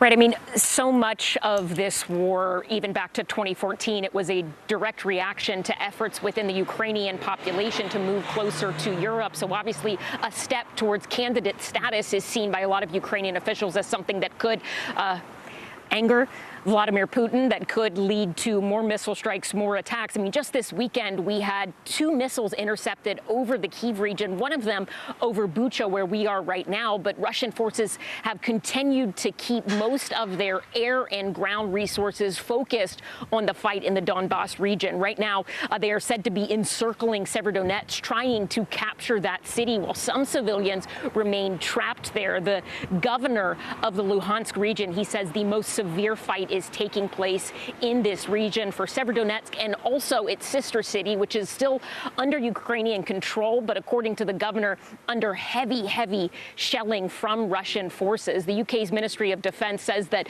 Russia's air forces have not been as successful as they thought they would be, given the fact that they do have relatively modern and capable jets, and that because of that, a lot of the burden from the Russian side in terms of fighting has fallen to their ground forces, and that they are not, at least at this point, as successful as they had hoped to be, and that's leading to low morale among troops. On the Ukrainian side, they say they are still outmanned and outgunned in the east.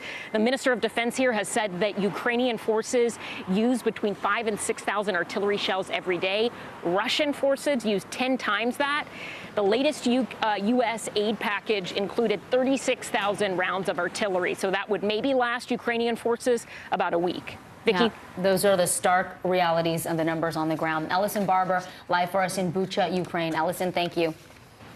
Some corporations are under fire after selling Juneteenth branded products, from paper plates and party supplies to limited edition ice cream flavors. It's a holiday commemorating the emancipation of slaves, so this commercialization has caused some outrage. NBC News correspondent Shaquille Brewster has more. Hey there, Shaq. Hi there, Morgan. And you know, President Biden signed the bill that turned Juneteenth into a federal holiday just about a year ago. And at the time, there was some concern and hesitation from members of the community, some activists, that Juneteenth would join the ranks of days like Memorial Day, where sometimes for some people, the focus is on the deal or the barbecue rather than the intention behind the day. And 1 year in, you're already seeing that tension. After George Floyd's death in 2020 and in the wake of nationwide protests that followed, last year, President Biden signed a bill that officially recognized Juneteenth as a federal holiday, a date that's been celebrated for centuries. After President Lincoln signed the Emancipation Proclamation in 1863, word of their new freedom finally reached the last group of enslaved African Americans in Texas on June 19th, 1865. Juneteenth is about commemorating emancipation, which means commemorating the history of slavery. Like many other national holidays, from Memorial Day to President's Day, some companies have begun commercializing it. Walmart recently apologized for selling a special edition Juneteenth ice cream with a label that read, "Share and celebrate African American culture, emancipation, and enduring hope." The new product received backlash on social media, and the retail giant issued a public apology and removed the ice cream from their shelves. I think if more companies had more people in decision-making positions who could help inform those conversations, they would think of more nuanced and I would just say better ways of recognizing the holiday. When the Children's Museum of Indianapolis started offering a Juneteenth watermelon salad, people took to Facebook to call out the museum for the insensitive stereotype. If you must profit as a company, to do so in a way that is not offensive, that does not perpetuate stereotypes, and that really is thoughtful. Back in 2020, Snapchat released a special Juneteenth filter, prompting users to smile to, quote, break the digital chains. A few hours later, they pulled it and apologized for the insensitivity. We reached out to these companies for comment. The Children's Museum of Indianapolis responded, sharing a statement saying, in part, we are an imperfect institution, but we are committed to improvement. Walmart did not immediately respond to our request for comment, and Snapchat responded, pointing us to an earlier statement they released regarding this incident, saying in part, we deeply apologize to the members of the Snapchat community who found this lens offensive.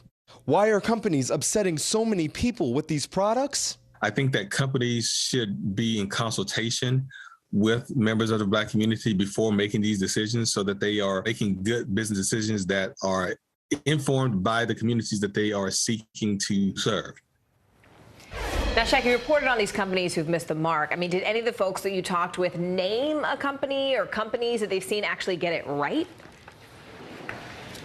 Yeah, you do hear some companies doing it the right way, so to speak. If you look at Amazon, for example, in conjunction with their Juneteenth celebrations, they donated about $1 million to 13 different groups that are supporting communities of color. Chipotle, on this weekend, they are letting customers round up their bill so that donation, the remaining change, can be donated to a group that's focused on closing the racial wealth gap. When you're talking to experts and even members of the community, I was at a Juneteenth barbecue yesterday hosted by Chance the Rapper and talked to some of the small Black-owned businesses there. They're saying the idea is... Look, you thought I was going to let you just continue that report. This is for my day ones. That's all right. That's okay. You thought I would let that go. He said I was at a party with Chance the Rapper. It wasn't an intentional flex, I promise you. It was a big event that he was doing. We heard it.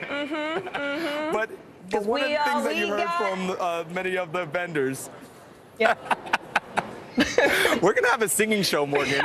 We're going to work on that after. But one of the points that you heard from some of the vendors there was the idea that it's not wrong. They understand this is the United States. It's a capitalist society. It's not wrong for companies to try to make some money and use and acknowledge the Juneteenth Day to do that. It's about being insensitive when they're doing that and bringing in the communities of color when they want to do that, and not just slapping a label, as one person put it to me, not just slapping a label onto an ice cream flavor and saying that you're honoring Juneteenth, Morgan. A label, like Chance said, if one more label tries to stop me, there's going to be. All right. There's going to be what, Morgan? Time to go. Time to go to our next story. Shaq, thank you. Appreciate you, my man.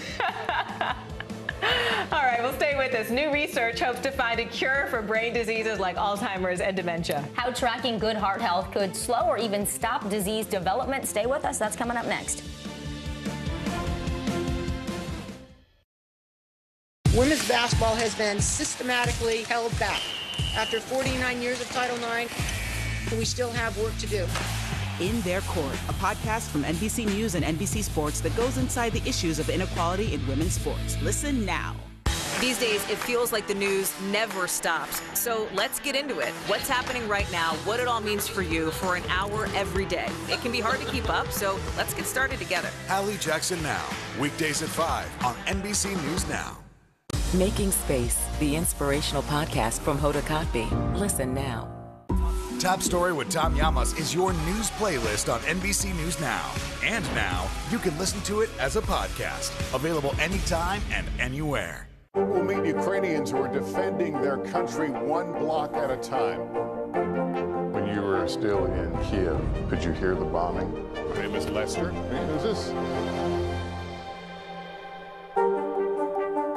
Sometimes the news can be difficult and overwhelming for kids to understand. Ukraine and Russia. Could you help me understand what's going on? So to help make sense of it, we've created a newscast just for them. We hope your family will watch Nightly News Kids Edition.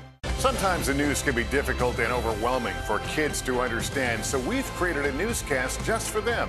We hope your family will watch Nightly News Kids Edition. These days, it feels like the news never stops. So let's get into it. What's happening right now, what it all means for you for an hour every day. It can be hard to keep up, so let's get started together. Hallie Jackson Now, weekdays at 5 on NBC News Now. This is a very different kind of program. We're here to start conversation about the big things happening in our world. Professor, I'm not asking you to predict the future, but what do we think that the new normal is going to be? Is part of this that everyone's rethinking their jobs during this pandemic and their relationship to their employers? What is your biggest tip for any parent who's concerned about this? It's not my job to tell you what to think. My job is to think about what you tell me. Now Tonight with Joshua Johnson, streaming weeknights at 8 on NBC News Now. Sometimes the news can be difficult and overwhelming for kids to understand. Ukraine and Russia. Could you help me understand what's going on? So to help make sense of it, we've created a newscast just for them. We hope your family will watch Nightly News Kids Edition. From Brooklyn, we're next to the subway station. The state's reservoirs are alarmingly low. War will pass them by.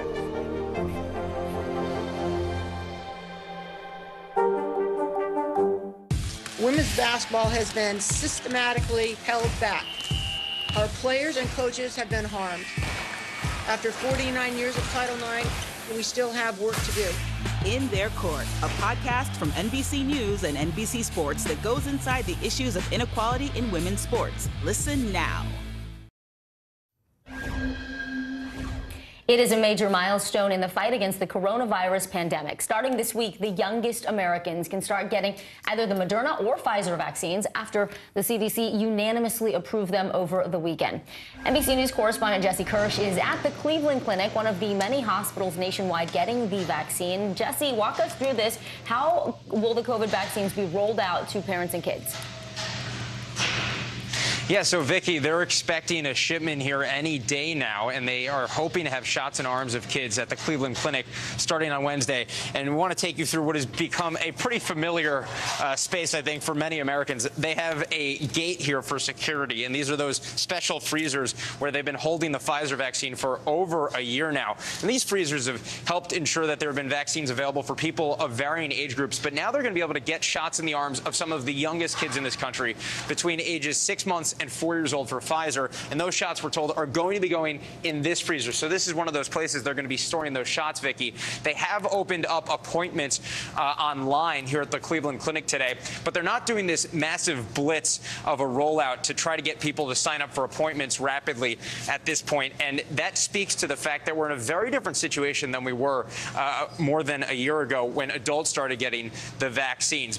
And in fact, there's a recent survey from the Kaiser Family Foundation that found about 40% of parents with kids under 5 are taking a wait-and-see approach when deciding if they're going to get their young children vaccinated. So by no means are we seeing people rushing out the door in droves like we did with adults way back when. Yeah, it feels really different. Jesse, you talked with a lot of parents of young children. What are they saying about getting them vaccinated? And for those who are hesitant, what is the message? Yeah, I think there's a mixed reaction. There are parents who are eager. In fact, there was one mom I talked with on Friday, so before we even had the thumbs up from the CDC, and that mom was already looking for an appointment. And then there are parents who are taking a different approach and are not looking to get their kids vaccinated right now. So we spoke with several parents. Here's what a couple of them told us. I'm going to get my children vaccinated at some point, but I'm not rushing out to do it. I'm not in any big hurry right now because, first of all, because they've already had COVID, and summer's coming, and we're not super worried about the COVID numbers right now. So by us giving our kids the COVID vaccine, building their immunity, we're hoping that, it'll give them the protection they need. So I think it'll allow us to safely let our kids, go back into the world. And something to note, though, from some of the health experts we've been hearing from, just because you've had a prior COVID infection, that is not something that natural immunity does not replace the boost you're getting from vaccination, according to doctors. And also one of our medical experts pointing out that she actually sees with people traveling a lot in the summer, greater risk. So obviously this is a decision families are going to have to make for themselves. But something that I think was a common thread, Vicky, throughout my conversations, whether parents were ready to get their kids vaccinated right now or holding off for now.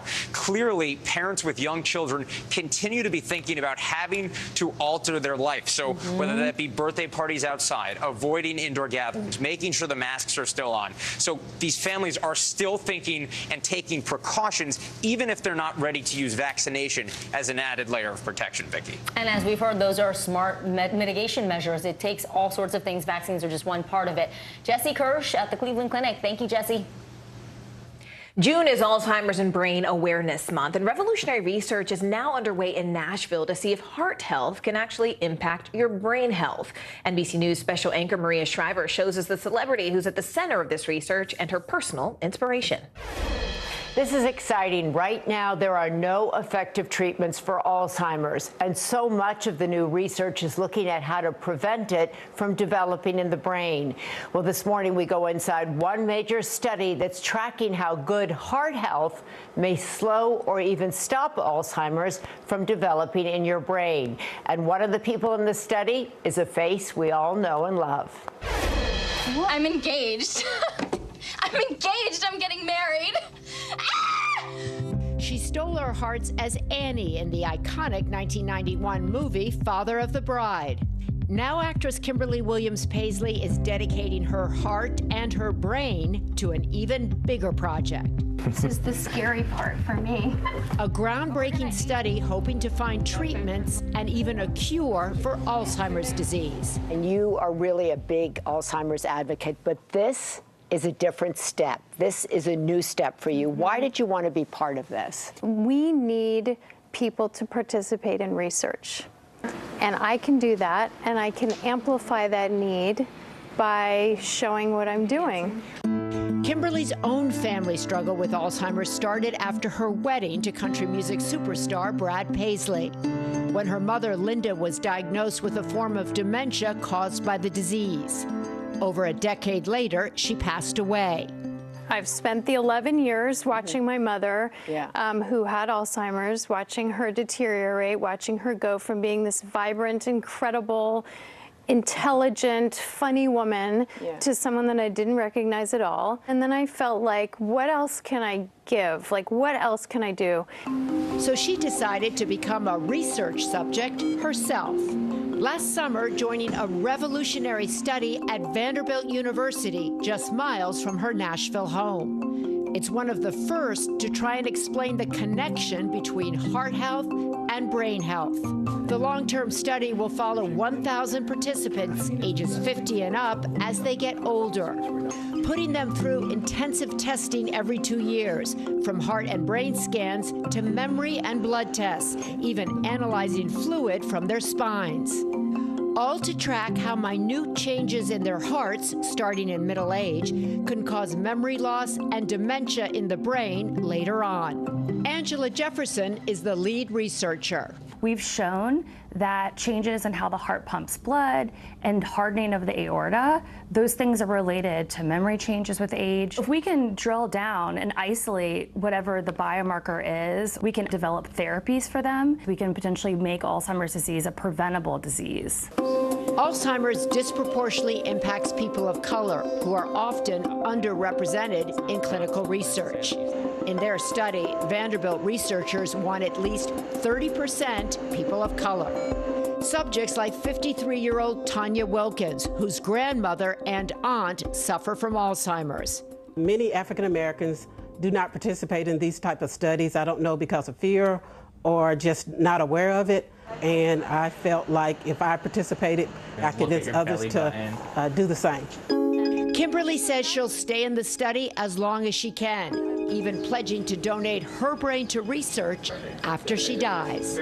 My hope is that this study will lead to great breakthroughs in science, and especially for Alzheimer's disease. That would make you feel like you did your mom proud. I did my mom proud, that it all makes sense. And if it led to my participation in a study that led to answers, that would feel pretty wonderful.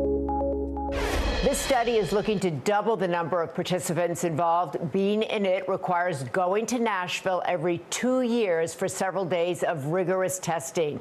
Researchers are looking for people ages 50 plus with no sign of cognitive decline.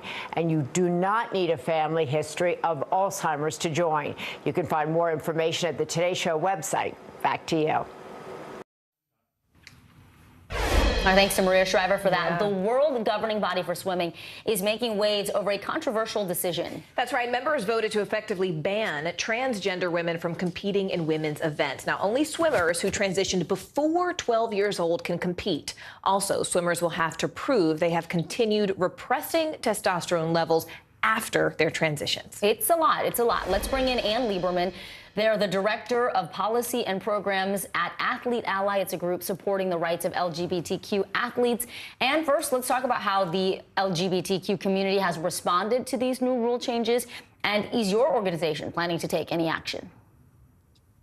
First of all, I want to thank you both so much for having us here today. And there has been a tremendous amount of concern and backlash regarding this new policy, because essentially FINA's new eligibility criteria will hurt all women. It requires a gross violation of privacy and bodily autonomy for all women swimmers, because it essentially mandates invasive testing to decide who is and who isn't a woman, and also allows for any athlete to be randomly targeted or tested, which is absolutely humane and horrifying. So many groups like Athlete Ally and like others are asking, how does this actually protect women's sports and women in swimming? Because if we are bringing back mandatory gender testing that has not been in place for decades, how is this helping women?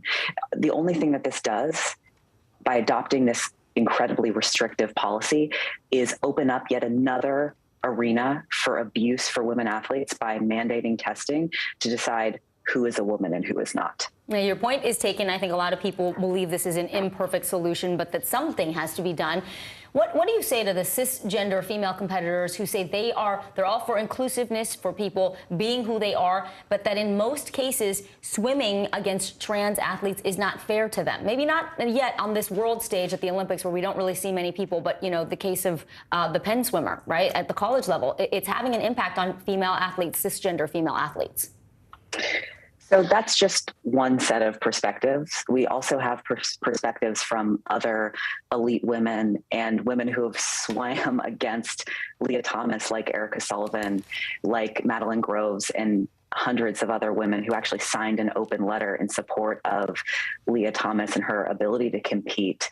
And these women fully support transgender women as their teammates and want to bring light to the actual challenges that face women in sports, which are incredibly salient right now as we come up Wednesday on the 50th anniversary of Title IX. And these are challenges like equal pay, uneven opportunities for women and girls in sport, especially women and girls of color, ending sexual harassment and sexual abuse. The list goes on and on. So part of this conversation really misses the perspective of hundreds of elite women athletes who do support transgender women and girls, and also women with intersex variations who are looking to compete in sport as well. But for the question of fairness, and what is the response? That it is fair? This is about so much more than sports. This is a question of, do transgender and non-binary people like myself, like so many other people across the country, deserve to participate in public life and be treated as equal citizens in this country? And to quote Erica Sullivan, who I mentioned previously, who competed directly against transgender athlete Leah Thomas in the NCAA championships, she wrote a wonderful op-ed in Newsweek, and she writes, "We are finding ourselves divided over a question that should have a simple answer. Should the transgender community be included and treated equally in all areas of life, including sports? Yes." So this is a question about fairness, yes, but fairness for all people in this country. And I want to believe that we live in a society and in a country where everyone should be treated with dignity and respect and should have access to sports, just as that is a fundamental part of who we are as a society and as a country. Ann Lieberman, Director of Policy and Programs at Athlete Ally, thanks for your time today. Thank you so much. Now, if you have not checked out your latest restaurant bill, new fees could be hiding in the fine print. What's fueling these new charges and why they may be sticking around for a while? Just after the break. Don't go anywhere. Hallie Jackson Now, weekdays at 5 on NBC News Now. Top Story with Tom Llamas is your news playlist on NBC News Now. And now, you can listen to it as a podcast. Available anytime and anywhere. The fire has grown leaps and bounds. What you see behind me is typical. How you doing? Pretty bad. This is a very different kind of program. We're here to start conversation about the big things happening in our world. Professor, I'm not asking you to predict the future, but what do we think that the new normal is going to be? Is part of this that everyone's rethinking their jobs during this pandemic and their relationship to their employers? What is your biggest tip for any parent who's concerned about this? It's not my job to tell you what to think. My job is to think about what you tell me. Now Tonight with Joshua Johnson, streaming weeknights at 8 on NBC News Now.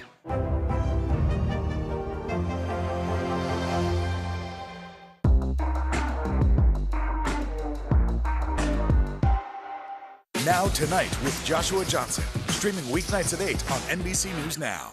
NBC News, streaming free now. We'll meet Ukrainians who are defending their country one block at a time. When you were still in Kiev, could you hear the bombing? My name is Lester. Who's this?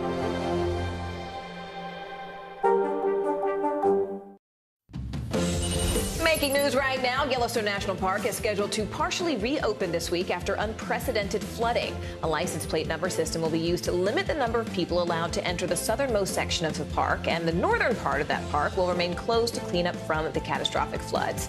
And British Prime Minister Boris Johnson is back home after a 4-hour hospital stay. Officials at 10 Downing Street say it was routine sinus operation under general anesthesia. Johnson is still expected to travel to a conference in Rwanda later on this week. Actress Lori Loughlin is stepping back into the spotlight. The Full House actress was at the Design Care 2020 Gala just over the weekend, and this is the first time that she's been at the event, really, since serving time from the 2019 college admissions bribery scandal. Well, you may have noticed this. Restaurants are serving up a whole lot of new fees. Both small and major chain restaurants are tacking on various surcharges to counter the costs triggered by the highest inflation we have seen in decades. Here's what you need to know before your next meal out. From groceries and gas to housing and utilities, Americans getting a taste of sticker shock at nearly every turn, even when they go out to eat. New fees for everything from kitchen appreciation to wellness now appearing on checks at restaurants across the country as some look for ways to counter inflation. The industry facing soaring labor costs and a nearly 18% spike in wholesale food prices in the past year, the highest 12-month increase in 5 decades. The last time we saw wholesale food prices this high, Don McLean's American Pie was the #1 song on the radio. We were singing bye, bye, Miss American Pie. Michelle Korsmo serves as president and CEO of the National Restaurant Association. She says some restaurants charge extra fees to avoid raising menu prices, which could mean losing customers. Why post a surcharge rather than just increase the price of the item on the menu? It's a really competitive industry. Think about how many choices you have for where you're going to eat for lunch or for dinner. And so when people are making those choices, price absolutely factors in. Korsmo says these fees seem to show up more often in urban areas at both small mom and pops and big chains. When we go out to eat, are there certain restaurants we're more likely to see a surcharge at? Yeah, I think you're much more likely to see a surcharge in a full service restaurant where you also are expecting to tip the wait staff. It really is in pockets where you're going to see surcharges. What is the best way for a restaurant to handle a surcharge? We are in the hospitality industry. We want people to feel good when they come into our restaurants. And so telling them what to expect is absolutely what we want people to do. Romano's Macaroni Grill now stating online it will charge customers a temporary $2 fee, citing macroeconomic pressures. But the restaurant industry not alone in serving up new fees. Earlier this year, Amazon and rideshare companies Uber and Lyft all announcing new fuel surcharges, while Visa and MasterCard said they would increase swipe fees for some merchants, an additional cost those businesses may pass on to customers. But when going out to eat, Korsmo says restaurants know diners also have a lot on their plates, so ask questions and plan ahead. How can diners budget for these types of surcharges? Take some time and do some research. Look at the websites for these restaurants. If you're not sure and it feels like the kind of restaurant you might see a surcharge, call them. Ask them what to expect. Ask them how they're handling it. Now, just so you know, restaurants can legally add fees and surcharges to the checks, but the rules really depend on where you live because state and local governments are the ones who make those rules. In New York City, for example, if a restaurant charges you for a service, they must clearly disclose it to you before you order. By the way, it never hurts to politely ask about a fee. You know, sometimes restaurants will waive it, Morgan. Love that. Yeah. I didn't know you could. I mean, that's a great it's point. Nice to ask, right? They can say no, and look, we're all in this together. You know? And then the main thing is don't skimp on your tips. Budget for this. Don't skimp on your tips. Yeah, people sometimes work hard people do for that. their They're money. like, oh, you're charging me this, so I'm going to take it out of the waiter tip. No, that's not the waiter's fault. But I do think asking and having transparency about where your money goes, that's never a bad thing. I don't think there should be shame with that. Yeah. Great story. All right, well, it could be the tipping point in the balance of power in Congress. How the sky-high inflation could push key voting blocks for Democrats to look to other parties for the upcoming midterms. Stay with us. Let's go. This is a critical choke point for this fire.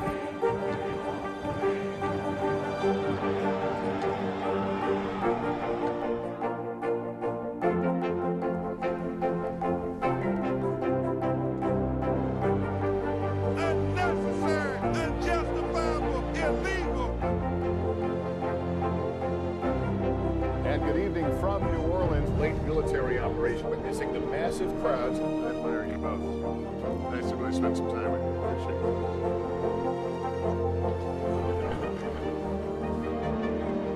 At any moment now.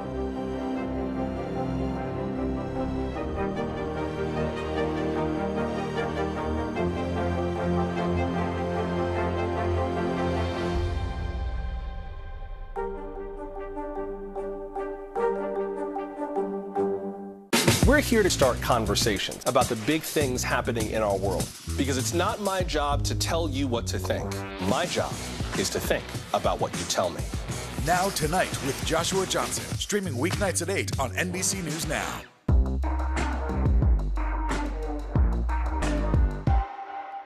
We're here to start conversations about the big things happening in our world, because it's not my job to tell you what to think. My job is to think about what you tell me. Now Tonight with Joshua Johnson, streaming weeknights at 8 on NBC News Now. The fire has grown leaps and bounds. You see behind me is typical. How you doing? Pretty bad.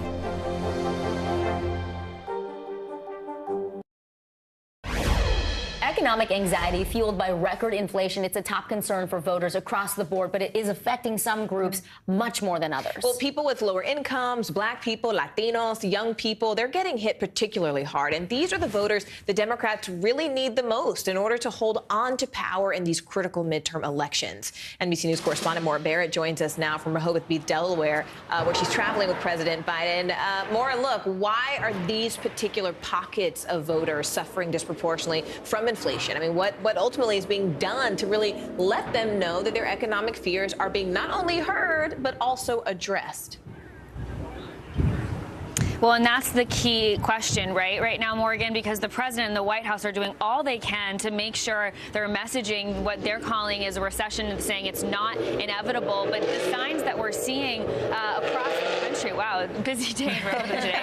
But basically, what we're seeing, unfortunately, in spending patterns with some of these groups, Black and Hispanic voters particularly, have higher unemployment rates right now. They have lower wages, and they're less likely to own their home. So then they're susceptible to those rising rent prices. And so when they're paying their bills each month, it's a big problem when it comes to when they're thinking about who they're going to be voting for in the midterm elections. You look specifically at states like Arizona and Nevada, which are two Senate seats that are up that could help determine where the Senate lies in terms of Democratic versus Republican hold. Gas prices and housing prices have been rising at a faster rate nationally in those two states. And so the Biden administration and Democrats are saying that they're working as hard as they can to prioritize this, but it's something that we've seen over the last couple of months just spiking endlessly. Democratic strategists telling NBC that they might have to switch the blame to corporations that are also spiking prices, like you just saw in Vicki's piece there, which is something that typically Democrats, they like not liking corporate America. Well, Maura, here's the thing. The prices are still rising as the White House works out its messaging. They can't keep blaming Putin forever. I don't think Americans are accepting that as the one and only reason. So what is the plan of attack here to get that messaging out and explain to people what's going on?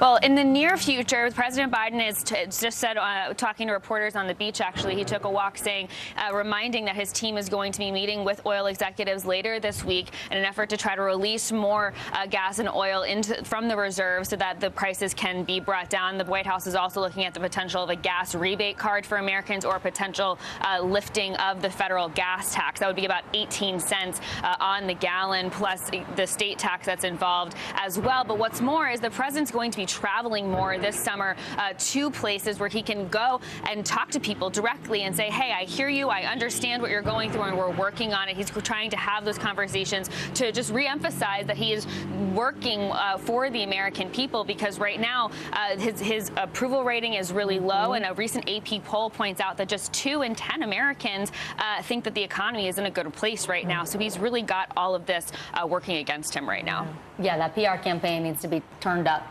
More Barrett in Rehoboth. You heard it here first, folks. It's nice where you are. I mean, you agree, right? Vicky, funny. Okay. Maura, thank you. We'll let you go. Thanks, Maura. Well, a California family closes a chapter on a forgotten piece of family history. The heirloom, they say, was unearthed in the incredible journey from a dusty box to the Smithsonian. Stay with us.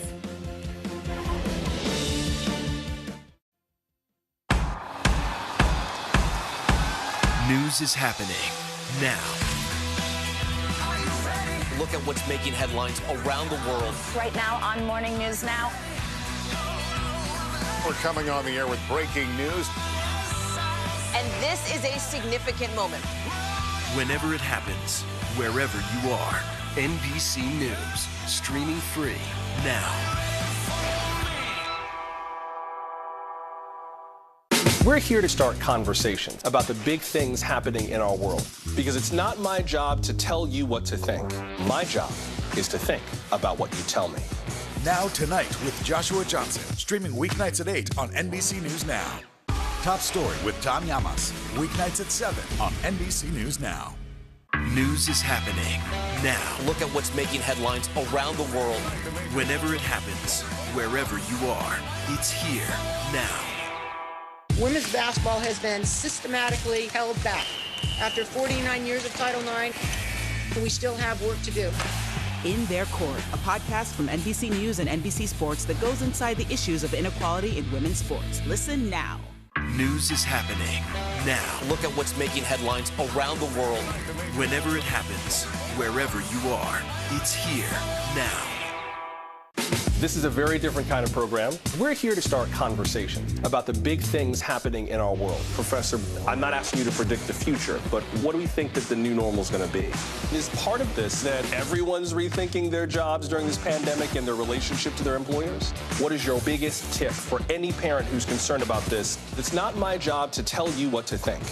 My job is to think about what you tell me. Now Tonight with Joshua Johnson, streaming weeknights at 8 on NBC News Now.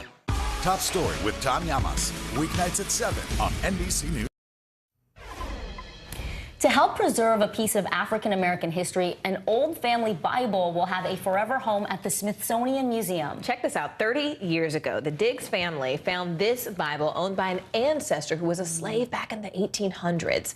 It is filled with personal family history, detailed accounts of what life was really like at that time. CNBC correspondent Shamari Stone has the story.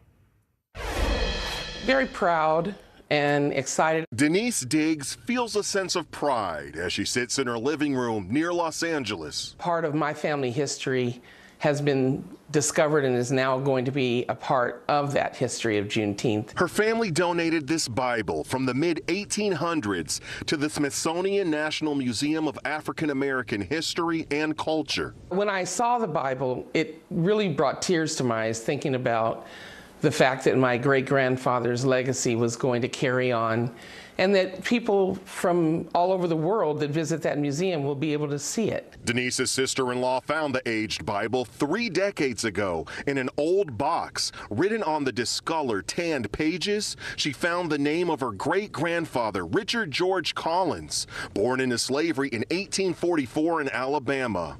He wrote down all his family's names, birth dates, and marriages over 5 generations. The notes helping Denise and her brother Richard Diggs research their lineage. It's a wonderful experience, but it's a very difficult experience because you run into a lot of roadblocks. You start with very small pieces of information, and you try to find connecting pieces of information. Richard Diggs says Collins escaped from his slaveholder, enlisted in the Union Army, and after the war, moved his wife and kids to Texas. Scholars say this Bible is extremely rare. This is a gold mine. You're talking about a very small group of Black folk, whether free or enslaved or freed as slaves by the time emancipation takes place, where they're able to read and write. The Bible sits on display for all to appreciate as tourists stop and reflect. I was kind of proud that this man saw the importance of making sure that his family's names and history was preserved. I want people to know that we have a rich history in this country that's worth knowing. I believe that the more people get interested in that, the more the barriers between us might drift away. Thank you so much for joining us this hour. I'm Morgan Radford. And I'm Vicki Nguyen. The news continues right now.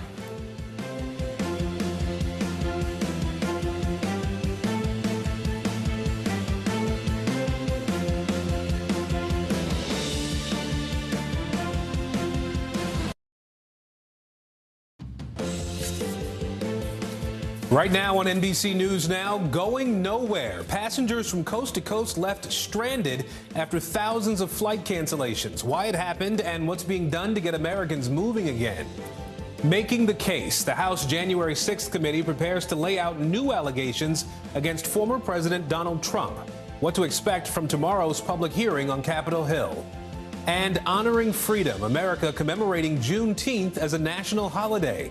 The tributes to African American culture and heritage being celebrated nationwide.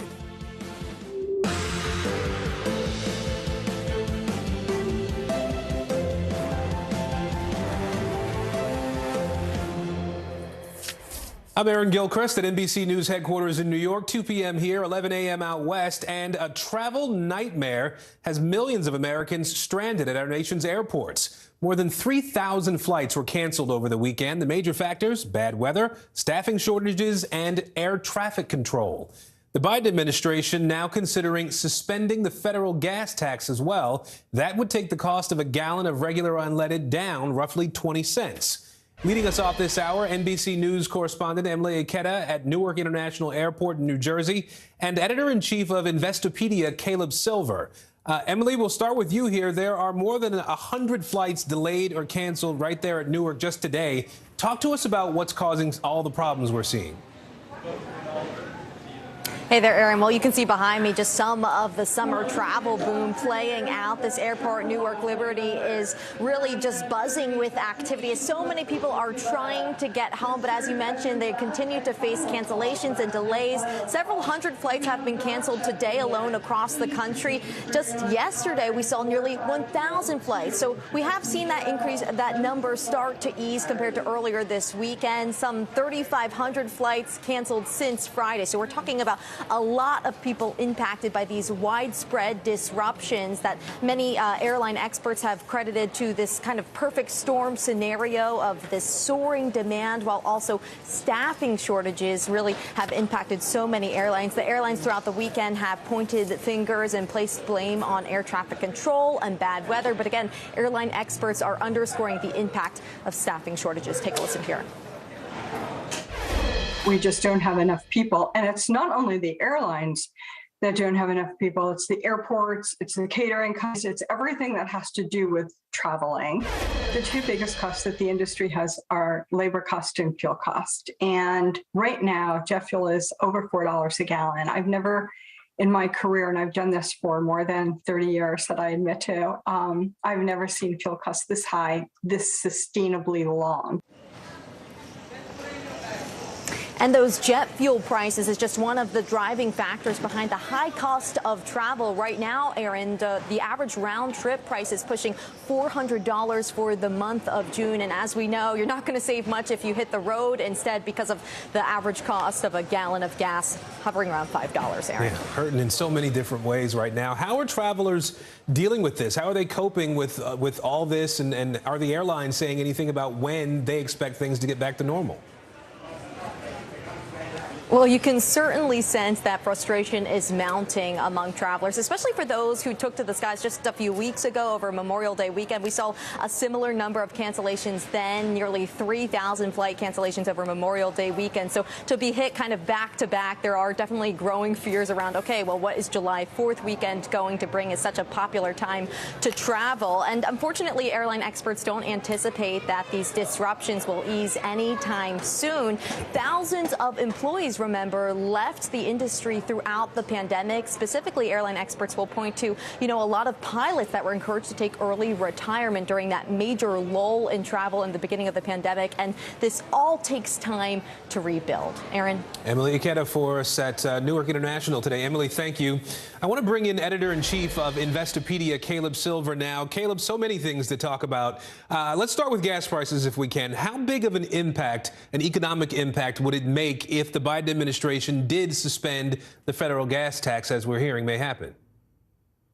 Yeah, the federal gas tax is about 18 cents a gallon. So if you got a 20-gallon fill-up, you're talking about a savings of $3.80. Not a very big deal for individuals filling up once a week. If you're running a small business with 50 to 100 vans or trucks, a much bigger deal. And we know that some states have suspended their gas tax as well. This is not going to make a big difference here. We're talking about gas prices around $5 a gallon, even more for diesel. And that is taking a huge dent out of people's pocketbooks, but it's also making everything else cost more.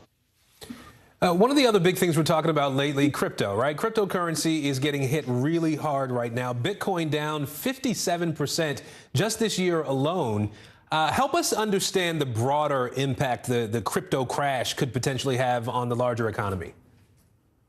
Well, not a very big one because not that many people own Bitcoin. The majority of Bitcoin, the people that own the most Bitcoin are what we call whales. They own billions and billions of dollars worth. Folks on average that own Bitcoin own no more than $500 to $1,000 worth. So not a huge deal there, but it is symbolic because it is the riskiest of all risky assets out there. Dogecoin probably a little riskier because it's not backed by the dollar, not backed by gold, not backed by any other assets. So it's just a sign of risk, and people don't want anything to do with risky assets right now. We know institutions are moving to offer it. Fidelity is going to make it available in 401ks. Not a huge deal right now. Down the road, it could become a bigger deal. It just shows you that nobody wants any part of risk. I want to get your thoughts about this survey, too. There's a group of economists who were surveyed by the Wall Street Journal, and they've said that the probability of a recession happening in the next year is now at 44%. That's up from 28% just about 2 months ago. What do you make of that, and how should the rest of us be thinking about it, preparing for what could end up being a recession? Yeah, well, just speaking about recession sometimes brings it about because of the psychological impact. But talk to a lot of folks out there, especially small businesses, folks living on a fixed or low income. They already feel a recession right now because these high prices are forcing them to tighten their belts. Officially, a recession is a downturn in several economic indicators over a sustained period of time, usually a few quarters. We're going to go through that probably this year or early next year. So the more time goes by, you're going to see those probabilities and percentages rise for people calling out a recession, even though the Biden administration and the Federal Reserve say it's not inevitable, but it's probably going to happen. Caleb Silver from Investopedia, we appreciate your time and perspective today. Thank you. The House January 6th committee will hold its fourth public hearing tomorrow. Democratic Congressman Adam Schiff says the panel will zoom in on former President Donald Trump and the pressure on states to overturn the 2020 election. We'll show during a hearing what the president's role was in trying to get states to name alternate slates of electors, how that scheme depended initially on hopes that the legislatures would reconvene and bless it. Now, Schiff did not reveal whether the committee has proof that Trump directed the scheme, saying he didn't want to get ahead of the hearing. NBC News Justice reporter Ryan Riley spoke with some of the rioters at the Capitol on January 6th. Let's begin, though, with NBC News reporter Julie Sirkin on Capitol Hill for us today. Julie, first to you here. What do we know about who's going to testify at the hearing tomorrow? Yeah, Aaron, tomorrow's hearing is going to be all about how the former president tried to pressure state and local election officials to do what he said and overturn election results in those states by presenting an alternate slate of electors, or in tomorrow's witness's case, Brad Raffensperger, he's the Georgia Secretary of State. Trump tried to pressure him in that widely reported public phone call to find the exact number of ballots in order to declare President Trump as the victor in that state instead of President Joe Biden. Of course, that never happened. Raffensperger testified behind closed doors before the committee tomorrow. We will hear from him in public, along with his second-in-command, Gabe Sterling, and potentially some other state and local officials that have not yet been revealed. Yeah, and Julie, the committee is still working behind the scenes, I know, even with these public hearings that are happening. Has there been any new information that's come to light from the talks that are happening behind the scenes? Yeah, Aaron, let's take a listen to Jamie Raskin, a member of the January 6th committee, what he said yesterday to Chuck Todd. Watch. There are still people who are turning over information to the committee. There's all new emails that we know from Mr. Eastman that came through. That's clear. Yeah, and there are people who are just realizing that they are in possession of facts or evidence that the committee might not have. We know things this weekend that we didn't know last weekend. And look, the committee clearly hasn't stopped writing this report yet. They're working behind the scenes to drum up new evidence while holding these public hearings. And that email from John Eastman that he himself released last week was from Ginny Thomas asking him to speak at an event to, quote, frontliners of liberty. It's a Facebook group that Ginny Thomas is a part of. They are state leaders, she calls them, grassroots state leaders. And he said that she sent him this email in December 4th of 2020. The committee wants to hear from Ginny Thomas. They haven't closed the door also on potentially subpoenaing Vice President Mike Pence either. Julie Sirkin for us on the Hill today. Julie, thank you. Now, some of the January 6th rioters have lost their jobs, thousands of dollars, and even gone to jail. But for those who believed former President Trump storming the Capitol that day made sense. NBC News Justice reporter Ryan Riley joining us now with more on that. So, Ryan, I know you spoke with one rioter whose case is still in the courts right now, but what did they tell you about going into the Capitol on January 6th? Yeah, so despite the huge impact that this has had on their lives, they still believe a lot of these lies about the stolen election. And what they told me was, quote, "We were just American people tired and pissed off of the fact that we thought our election was stolen. We were just regular pissed off Americans." They also encouraged me to watch this documentary, 2000 Mules, which is this conspiracy theory film that's put together by a conservative activist, which has been making the rounds and was sort of, Bill Barr was not a huge fan of and didn't find it to be very believable. And they also said that they couldn't watch Tucker Carlson's show on Fox News very often because it got them too enraged. So that's what a lot of these people did who stormed the Capitol. They actually believe a lot of these lies about the stolen elections, despite the fact that it had this enormous impact on their lives. You know, Ryan, it's been nearly a year and a half since the riot, right? I mean, do you have any sense people you spoke to have any regrets about storming the Capitol? I think some individuals have said they regret entering the actual building and wish they didn't do that. But, you know, it's a tough pill to swallow if you actually threw away your life because you believed the lie that was told to you by the former president. That's a tough thing for a lot of people to adjust to. So a lot of these people do still believe in that lie. But there are people who come to the court and say, listen, I was fooled, I was tricked, I'm sorry, and I regret this conduct. So there's different paths that people are taking as we work our way through these hundreds of cases with still hundreds more to come over the next several years. All right, Ryan Riley with us today. Ryan, thank you. We appreciate it. And we will have special coverage of the 4th January 6th hearing. You can watch that live tomorrow beginning at 12:30 Eastern right here on NBC News Now. A bipartisan group of senators negotiating a new gun bill is getting closer to a deal. Final details are still being worked out, but the text of that bill could be released as soon as today, and that could set up a Senate vote for later this week. NBC News Capitol Hill correspondent Ali Vitale is joining us now. Ali, you spoke to someone familiar with the negotiations that are happening, that's saying that we're, quote, 98% done. What are the final issues being worked out, being debated here?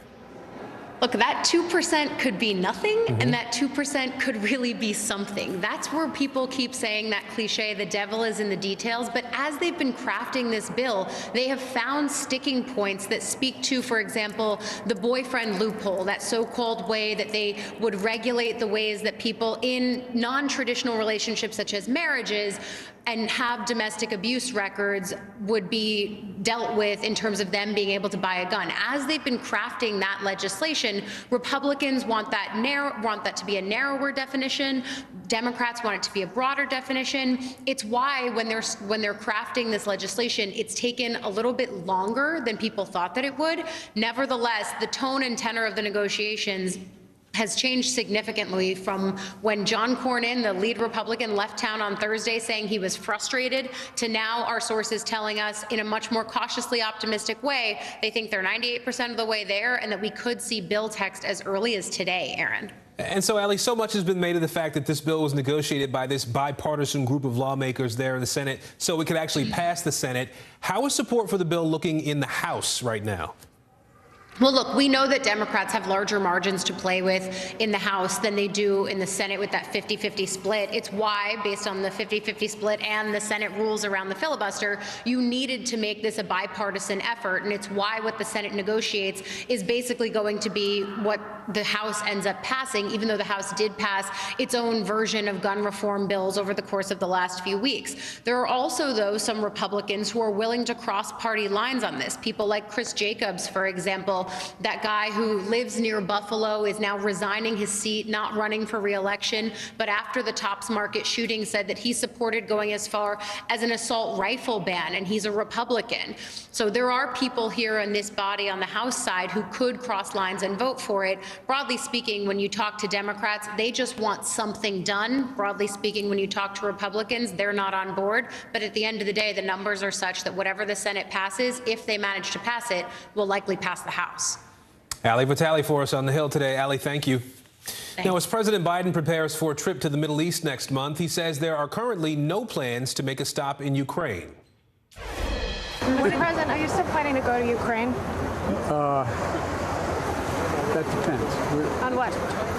On a lot of things relating to whether or not it causes more difficulty for Ukrainians, whether it distracts from what's going on. But I've been meeting with Zelensky, and I've talked with him almost, well, at least 3-4 times a week. Meanwhile, in Brussels, negotiations are underway for Finland and Sweden to join NATO. Representatives are meeting with Turkish officials now who are threatening to delay their entry into the alliance. And a propaganda video released by the Russian government confirms 2 U.S. military veterans who went missing in Ukraine are alive, but little else is known about their conditions. NBC News correspondent Molly Hunter is standing by in Dnipro. But let's begin, though, with NBC News correspondent Ali Arouzi in Kyiv. Ali, Turkey is standing in the way of Sweden and Finland joining NATO. We've known that for a couple of weeks now. Where do the negotiations stand at this point? Hey, Aaron, the negotiations are tough. Look, Turkey has dug in on the fact that they are very against Finland and Sweden joining NATO. And this is because they say that they are supporting a terrorist group, the PKK, the Kurdish Workers' Party. And of course, you know, to join NATO, you need the consensus of all member states. And when Sweden and Finland first applied to join, it was expected that the Nordic states would swiftly be granted membership. But Turkey made their unhappiness about this very clear. They say, look, Sweden supports the PKK. The PKK is a terrorist organization. The U.S. has also designated them as a terrorist organization. And this goes back to 1984. While these two, the PKK and the Turks, have been fighting, almost 30 or 40,000 lives have been lost. But Sweden says they're not supporting the PKK. They support other Kurdish groups and not the Kurdish Workers' Party. But Turkey says that's absolutely not true. They are harboring in that country, and as long as they support them, they'll oppose their membership to NATO. So, Ali, let's talk a little bit more about what's going on in Ukraine today. Russia, we know, is gaining ground in parts of eastern Ukraine. What's the current situation like on the ground today?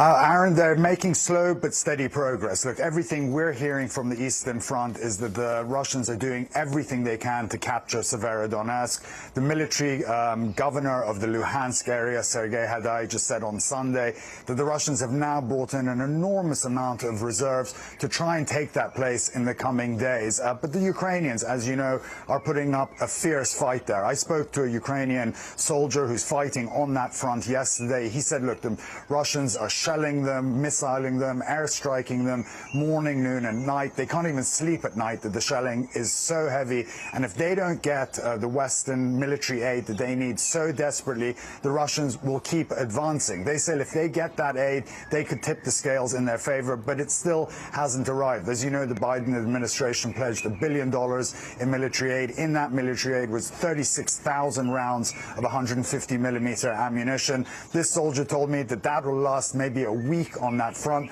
because the Russians are hitting them with 50 or 60,000 rounds a day. So it is a ferocious fight there. And we're also hearing that the Russians also have their sights on Kharkiv. They want to take more and more territory, but it is a very, very bloody fight between them. And again, as I mentioned, the Ukrainians saying without those weapons, they can't tip the scales in their favor. Ali Arouzi with the latest on the unrelenting battle happening in Ukraine today. Ali, thank you. Now, there is growing concern over the well-being of 3 Americans missing from Ukraine. New video appears to show the 2 men you see here, but it's unclear where they are or who captured them. Here's NBC News correspondent Molly Hunter. While Russia is still making steady progress, although slightly slower than what we have seen, they're still making progress in that eastern Donbass region. The Ukrainians are mounting a counteroffensive in the south around the Kherson region. And about those Americans, their families back home are still holding out hope. The families of 3 Americans are desperately trying to get them home. Russian state media published a propaganda video allegedly showing U.S. veterans Alex Druki and Andy Wynn appearing in captivity. NBC News is not showing the video. According to their families, they went missing more than a week ago near the eastern city of Kharkiv, where they were voluntarily fighting alongside Ukrainian troops. After the video surfaced, Joy Black, Wynn's fiancée, saying in a statement, "They're Americans. We want them home. Nothing else matters right now."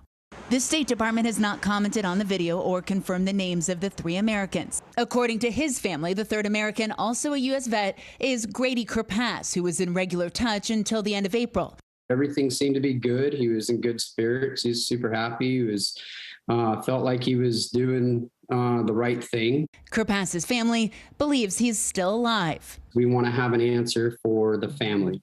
That's our mission, is find out where Grady is. We do believe that there's a good possibility he's a POW right now. Detaining prisoners of war is legal. They can be held until the end of the conflict, but they must be treated in line with international law. What are you watching for in coming days to make sure that they are being treated as prisoners of war? The first main thing would be that they have access to the International Red Cross and that they're registered with the International Red Cross as prisoners of war. Human Rights Watch senior legal advisor Aisling Reedy says they'll also want clarity about who exactly is holding them and where. The concern is that if they're not treated as prisoners of war, that they will attempt to bring bogus charges against them and then use that in negotiation as leverage. Now, lots of big questions. We have no confirmation from the ICRC that they have had access to these men, no confirmation about where exactly they are, where they're being held, or who is holding them. Molly Hunter, NBC News, Dnipro, Ukraine. Americans are celebrating Juneteenth this year. Coming up, the meaning behind the federal holiday and how one family is remembering their enslaved ancestors with the help of a centuries-old Bible. Women's basketball has been systematically held back. After 49 years of Title IX, we still have work to do. In Their Court, a podcast from NBC News and NBC Sports that goes inside the issues of inequality in women's sports. Listen now.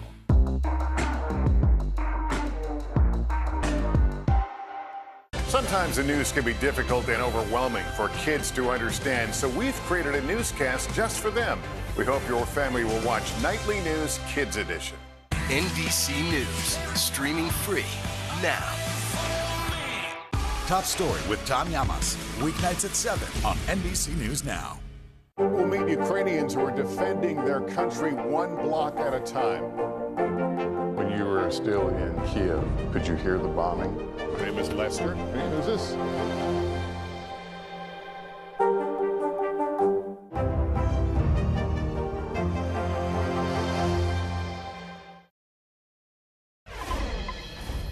Americans across the country are marking Juneteenth. Parades, marches, and festivals held in cities across the country. Juneteenth marks the day 157 years ago when the last enslaved blacks were finally freed in Galveston, Texas. Juneteenth now being commemorated as a federal holiday after President Biden signed it into law last year. NBC News correspondent Shaquille Brewster is in Chicago today at the Field Museum of Natural History there. Shaq, let's start with the museum. How is it honoring Juneteenth today? Well, it starts with free admission for all Illinois residents who want to come. This is a ticket that normally starts at about $30, and then they're having specific events tied to Juneteenth. Excuse me. One with the granddaughter of Ida B. Wells. You also have an event with some scientists who are talking about the artifacts that they've uncovered and that they've been working through in their efforts to preserve history from the civil rights era. So they are having commemoration that's much more serious than, frankly, what you saw over the course of the weekend, where throughout the country, from coast to coast, you saw parades, you saw celebrations, you saw festivals. But one of the main messages that I heard from folks when I was at an event this weekend is that they want to be able to talk about the history of Juneteenth, what it means, why we celebrate and honor it, while also having that celebration. Listen to a little bit of one of the conversations I had. Hopefully, we'll be able to have more conversations and more open and honest dialogues about, race and all of that stuff that, people are uncomfortable with and stuff like that. And I think it's important, to have. So, you want people to use this holiday to have those uncomfortable conversations? Yeah, we need to have those conversations. It's uncomfortable. It's true. It's uncomfortable. Slavery was uncomfortable. We need to talk about it. We heard a similar sentiment from Vice President Harris today when she was talking about Juneteenth, saying that, yes, it's about having that conversation, listening to elders, and also celebrating the idea of true freedom in this country.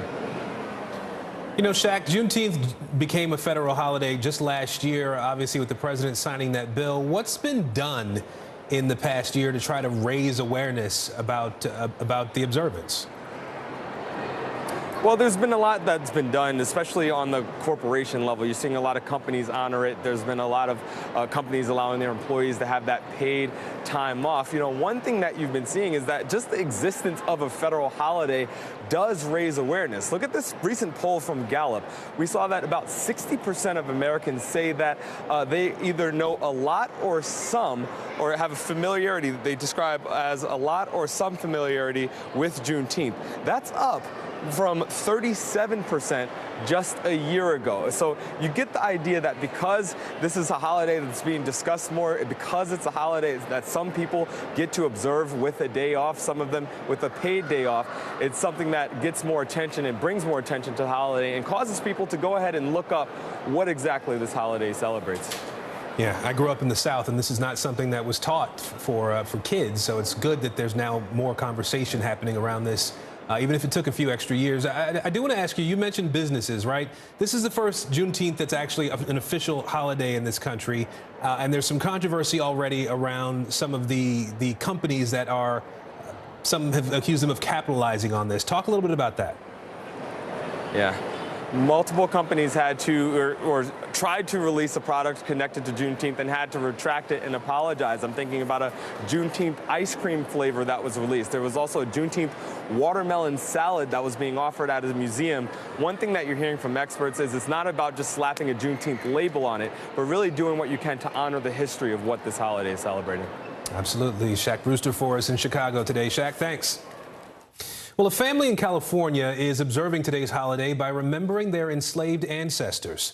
The family was able to track their lineage through a Bible found about 30 years ago. CNBC's Shamari Stone shows us how that rare find has become an important part of American history.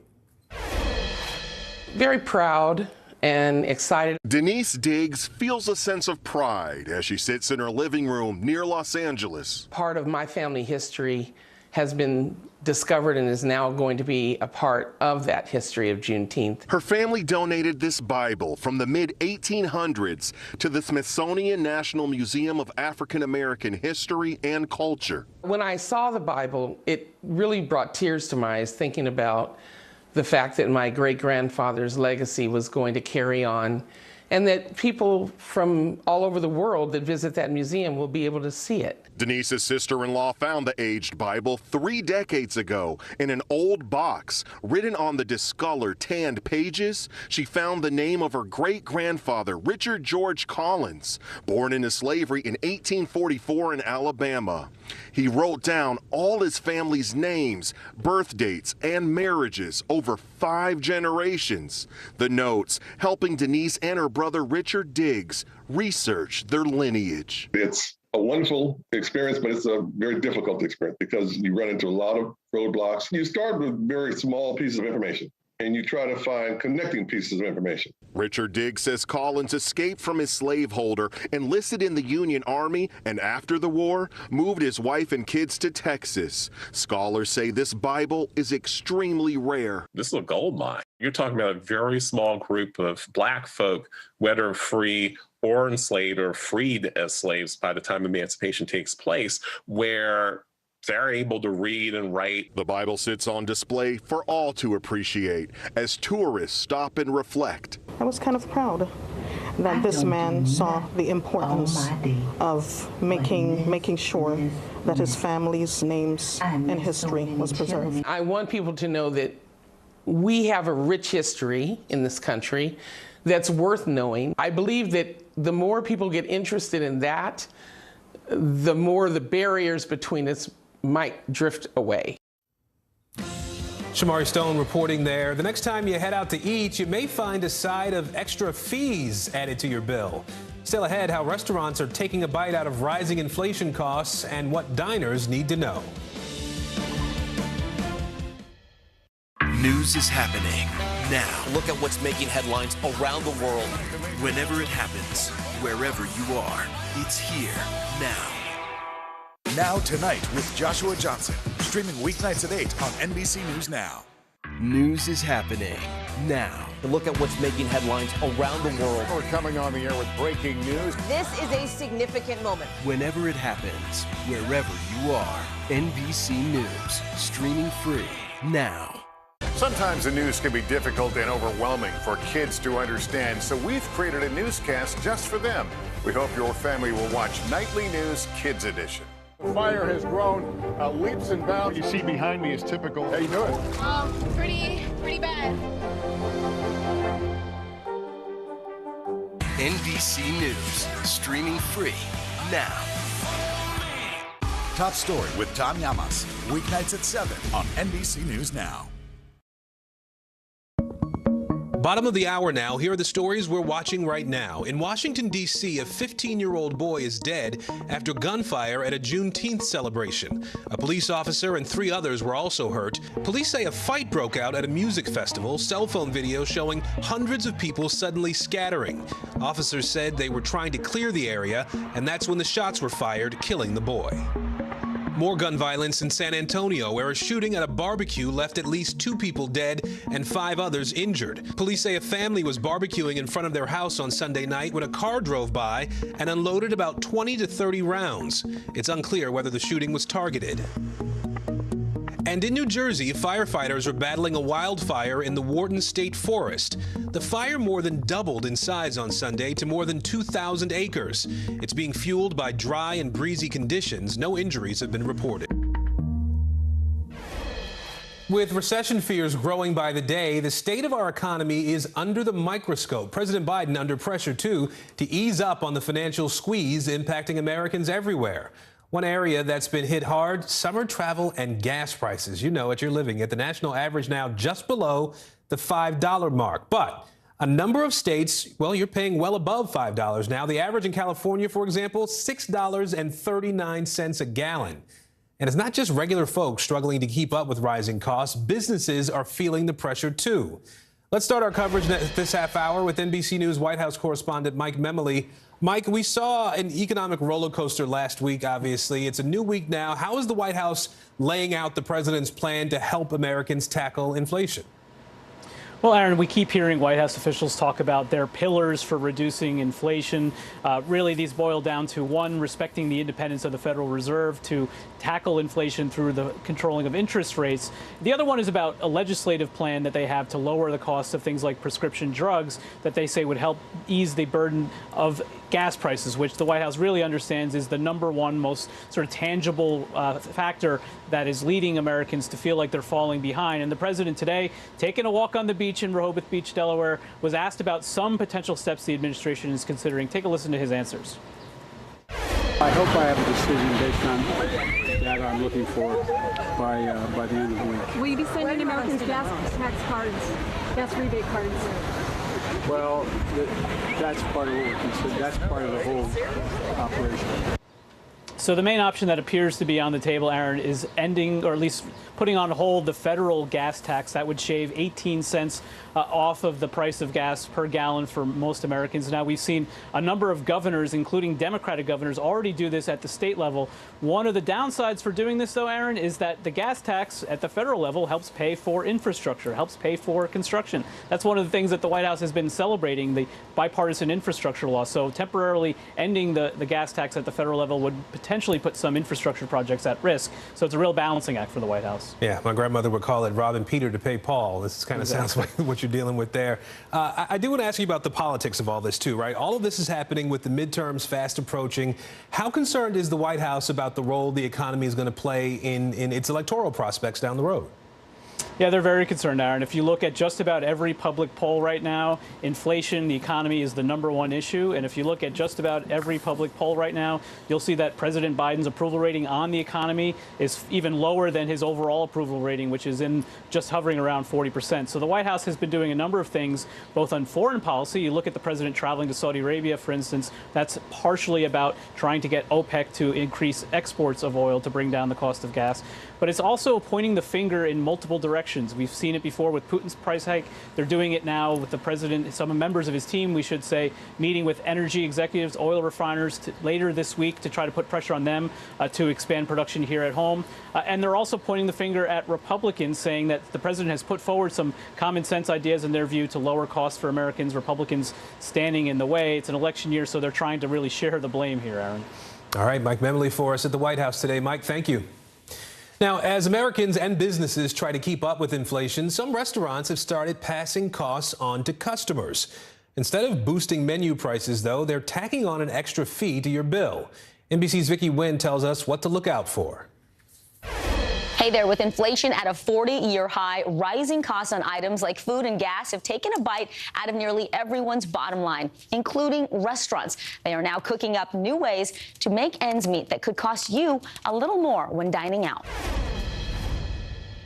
From groceries and gas to housing and utilities, Americans getting a taste of sticker shock at nearly every turn, even when they go out to eat. New fees for everything from kitchen appreciation to wellness now appearing on checks at restaurants across the country as some look for ways to counter inflation. The industry facing soaring labor costs and a nearly 18% spike in wholesale food prices in the past year, the highest 12-month increase in 5 decades. The last time we saw wholesale food prices this high, Don McLean's American Pie was the #1 song on the radio. We were singing bye, bye, Miss American Pie. Michelle Korsmo serves as president and CEO of the National Restaurant Association. She says some restaurants charge extra fees to avoid raising menu prices, which could mean losing customers. Why post a surcharge rather than just increase the price of the item on the menu? It's a really competitive industry. Think about how many choices you have for where you're going to eat for lunch or for dinner. And so when people are making those choices, price absolutely factors in. Korsmo says these fees seem to show up more often in urban areas at both small mom and pops and big chains. When we go out to eat, are there certain restaurants we're more likely to see a surcharge at? Yeah, I think you're much more likely to see a surcharge in a full service restaurant where you also are expecting to tip the wait staff. It really is in pockets where you're going to see surcharges. What is the best way for a restaurant to handle a surcharge? We are in the hospitality industry. We want people to feel good when they come into our restaurants. And so telling them what to expect is absolutely what we want people to do. Romano's Macaroni Grill now stating online it will charge customers a temporary $2 fee, citing macroeconomic pressures. But the restaurant industry not alone in serving up new fees. Earlier this year, Amazon and rideshare companies Uber and Lyft all announcing new fuel surcharges, while Visa and MasterCard said they would increase swipe fees for some merchants, an additional cost those businesses may pass on to customers. But when going out to eat, Korsmo says restaurants know diners also have a lot on their plates, so ask questions and plan ahead. How can diners budget for these types of surcharges? Take some time and do some research. Look at the websites for these restaurants. If you're not sure and it feels like the kind of restaurant you might see a surcharge, call them. Ask them what to expect. Ask them how they're handling it. Now, restaurants can legally add fees and surcharges to your check, but the rules vary depending on where you live because state and local governments make those laws. In New York City, for example, if restaurants add a service charge, they have to clearly disclose it to customers before they order. Generally speaking, though, it never hurts to politely ask about that fee. Sometimes the restaurant will even waive it. Back to you. Former Vice President Mike Pence is in Illinois today for an annual GOP event. That's just days after former President Trump publicly slammed him for not overturning the presidential vote last year. NBC News correspondent Vaughn Hilliard is in Peoria, Illinois, following the former vice president. Also with us, NBC News senior political editor Mark Murray. Vaughn, I'll start with you on the ground there. The former vice president expected to speak in the next hour or so. What are you expecting to hear from him today? Yeah, this next hour, he's in Chicago delivering what his folks are calling a speech on the economy in Chicago. And the big question is, will he reference January 6th in these public January 6th Select Committee hearings at all? You know, this is his first public remarks since the hearing this last Thursday that honed in on the pressure campaign that surrounded him in those weeks leading up to ultimately his certification of the 2020 election results. But then he's also going to be making his way here to Peoria, where he's going to be addressing a county GOP activist dinner here, their Lincoln Day dinner, about 600 activists who will be here. You know, these are the types of events that the former vice president has continued to hold, from New Hampshire to Iowa to here in Illinois, continuing to keep his toes in the water of a potential 2024 presidential run himself, one that may very well put him in a showdown against former President Trump. Speaking of the former President Trump, Vaughn, he's also expected to be in Illinois this week. What can you tell us about his upcoming visit?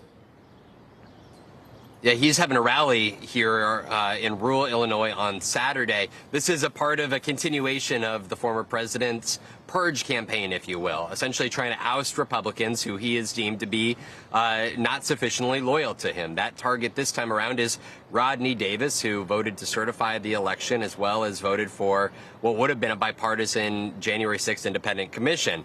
He is in a matchup against another incumbent Republican who Trump has preferred here in this race. And this is part of, you know, Donald Trump's continuing effort ahead of his own potential 2024 presidential run, and that is to reconfigure this Republican Party closer to one that is in his image and of his liking. And that is where you see the former vice president in his way, his aides testifying to the January 6th Select Committee, and ultimately the former vice president defending himself and the actions he took on January 6th. Take a listen to some of Trump's remarks here over the weekend about the former vice president.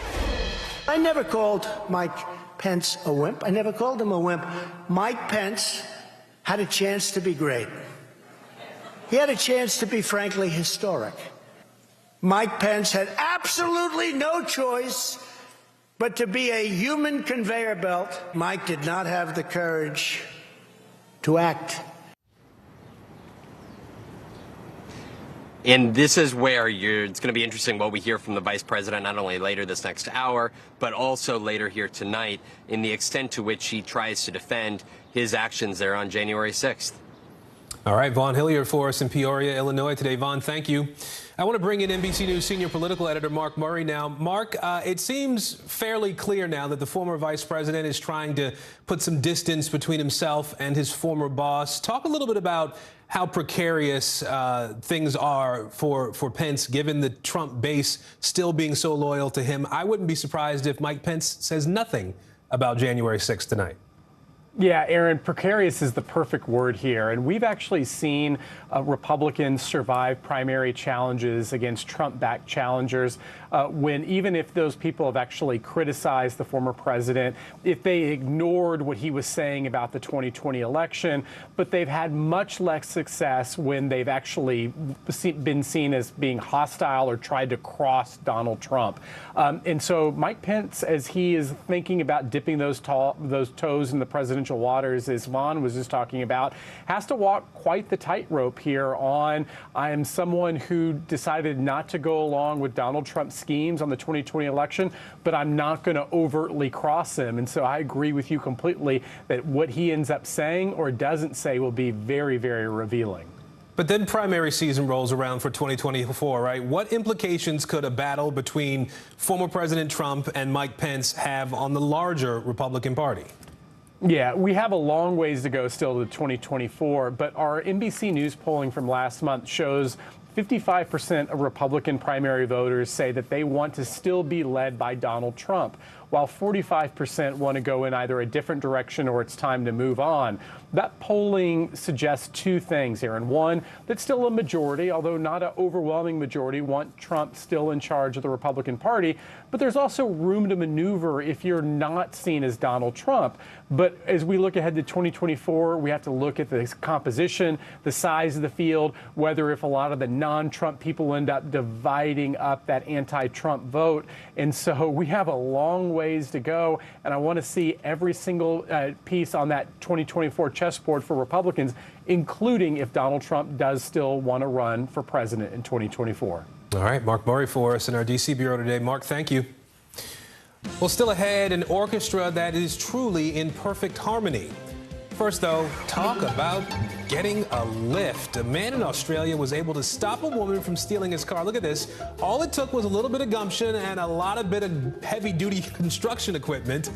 So investigators say the woman broke into this guy's house, right? He tried to get away in his car, but that was not to be because even though she had the car, he had a forklift. So in just a matter of moments, there you see it right there, she and the car suspended in midair.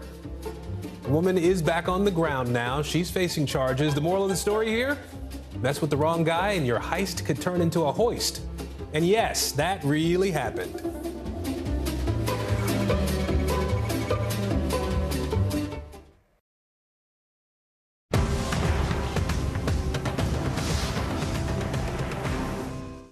Right now on NBC News Now. We've got all the angles covered tonight.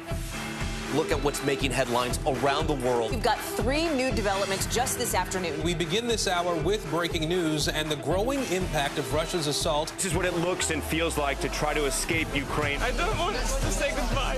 This factory has gone from making kitchen pots to lethal items. There's an intense artillery battle underway between Ukrainian forces and Russian troops. Breaking news this morning. The heartbreak, the grief, and the tears that we have seen here are all tragically familiar. Was there a school officer on campus? Because that's what we've been told. No. The shooting is once again reigniting the debate over gun laws. If it's Tuesday, it is primary night. The highest profile races yet this year. We are talking elections in a battleground state. The official confirmation of Judge Ketanji Brown Jackson. Let's zoom out a bit to our changing climate. What do we think that the new normal is going to be? We got some promising news this morning about the rollout of COVID vaccines for children under 5. Have you seen a demand for mental health services increase among Latinos? It's time for another honest conversation about what it means to be Asian American. The people of the Chamizal neighborhood aren't the only ones experiencing what they call environmental injustice.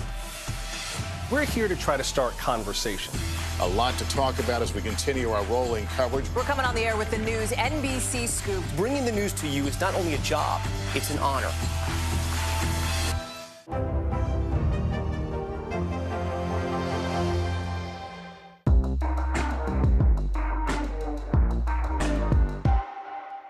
The These days, it feels like the news never stops. So let's get into it. What's happening right now, what it all means for you for an hour every day. It can be hard to keep up, so let's get started together. Hallie Jackson Now, weekdays at 5 on NBC News Now. Wildfires are burning out of control across Western Europe. A summer heat wave combined with powerful wind and a lack of rain fueling flames in some of these cases. More than 100 fires are burning in Spain alone. The worst is in the northwest province of Zamora, where more than 74,000 acres have burned. In Germany, at least 3 villages near Berlin have been ordered to evacuate because of an approaching wildfire. Firefighters and soldiers have been deployed to help fight the flames burning there. Monsoon rain has killed dozens and left millions of homes underwater in Bangladesh and India.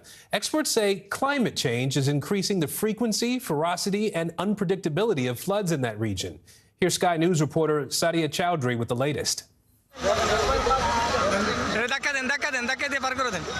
It may be the worst flooding many Bangladeshis have seen, but it's not over yet. Some parts of the northern city of Sylhet, home to 500,000 people, had a morning of sunshine, but the forecast says more rain is expected. British charities are quick to the aid effort, delivering food aid, but also offering to rescue those who need to leave their homes. We also need to understand that in the backdrop of the inflation, what we are experiencing, also the COVID, so slowly people have started coming back, they were recovering, and suddenly they face two big floods, one after another. So I think we have a task in our hand. The government warns this will deteriorate, especially in the worst hit area of Sunamganj.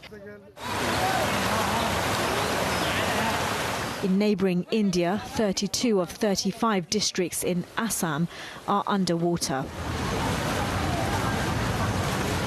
The Brahmaputra River has broken its banks and more than 3 million people there are displaced. It is the annual monsoon season, so rain across the region is expected. We haven't found anything to eat yet. Last time we ate after a few days. No one is here to help. We've been in this situation for 8 days.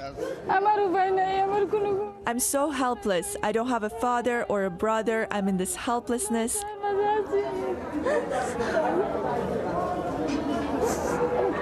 I have 8 tiny children who haven't learned how to swim yet.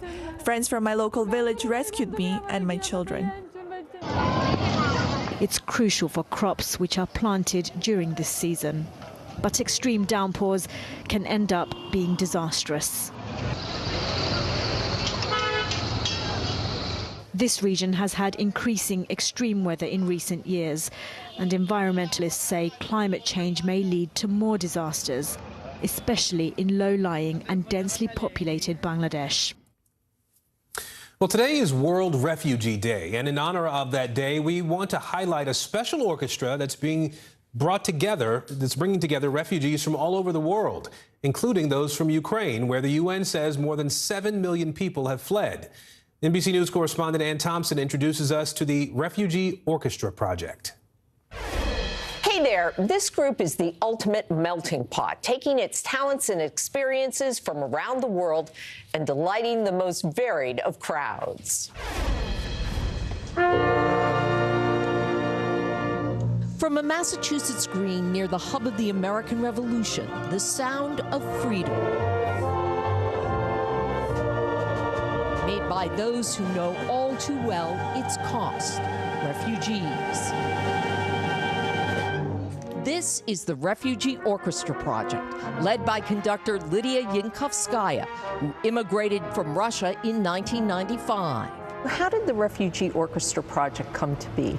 When the Syrian refugee crisis began, I saw so much anti-refugee sentiment around me, and it was very surprising to me in this country because we are a country of immigrants and refugees. And I thought, what can I do to help with this problem? I'm not a politician, but I am a musician. In her skill, Lydia found an answer. The music is one job that is transferable, no matter what language you speak, no matter what culture you come from. Today, it is helping Ukrainians, raising money for charity, and offering an outlet for the agony of war. As a Ukrainian, we never thought that our people would be refugees. And I think no people ever want or think of themselves as refugees. They're just people. The war has made refugees of Olga Lisovska and Maria Gorkun's mothers. How are the two of you dealing with the fact that your home country has been invaded and is at war? I feel guilt that I'm safe. Maria, the orchestra's concertmaster, left Ukraine as an adult. Olga, a soloist, as a teenager. Does music help you both cope? Oh yeah, it does. Absolutely. Yeah. It's like an oasis. When I sing, I'm able to go into a different realm and forget, if only for a little while, the pain that we're experiencing as individuals and as a whole nation. We hear so much Ukrainian language, we learn about Ukrainian art, and I think we as a nation got together and united, fighting the enemy and standing up to it. And it really brings hope. For this performance, they practice Rossini, Irving Berlin, the Russian refugee who wrote American classics, and Yusufi, as in Milad Yusufi, an Afghanistan refugee and composer of humble beginnings. I used to draw a piano on a piece of paper and pretend to play. That's how my journey with music started. He was just 4. He would be 13 when he finally got to play the real thing. What was it like to hear that sound for the first time? When you dream of something for years, every day and night, and suddenly it appears in front of you. When you touch, it's just like it's unbelievable. Just a few years later, he would seek asylum here. Where's the tug? Is it here or is it in Kabul? When I dream, still I dream of home. Distance bridged by notes. Essentially, an orchestra is this collection of diverse sounds, varying rhythms, different notes. I mean, isn't that what life is, essentially? I think an orchestra is a great metaphor for life in general. There is something about our personal journeys that brings us together and allows the art to blossom.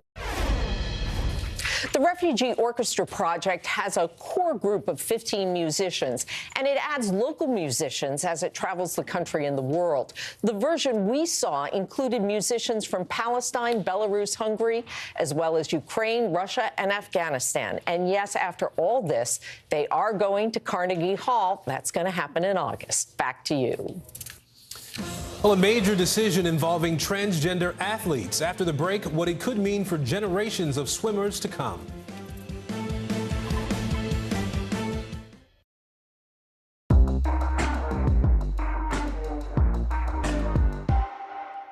These days, it feels like the news never stops. So let's get into it. What's happening right now, what it all means for you for an hour every day. It can be hard to keep up, so let's get started together. Hallie Jackson Now, weekdays at 5 on NBC News Now. At 73, Prince Charles is still waiting for the job that is his birthright. Do we want Charles? Do we want a monarchy? I'm Keir Simmons, and we'll take on these questions and more in our new podcast, Born to Rule. Listen now.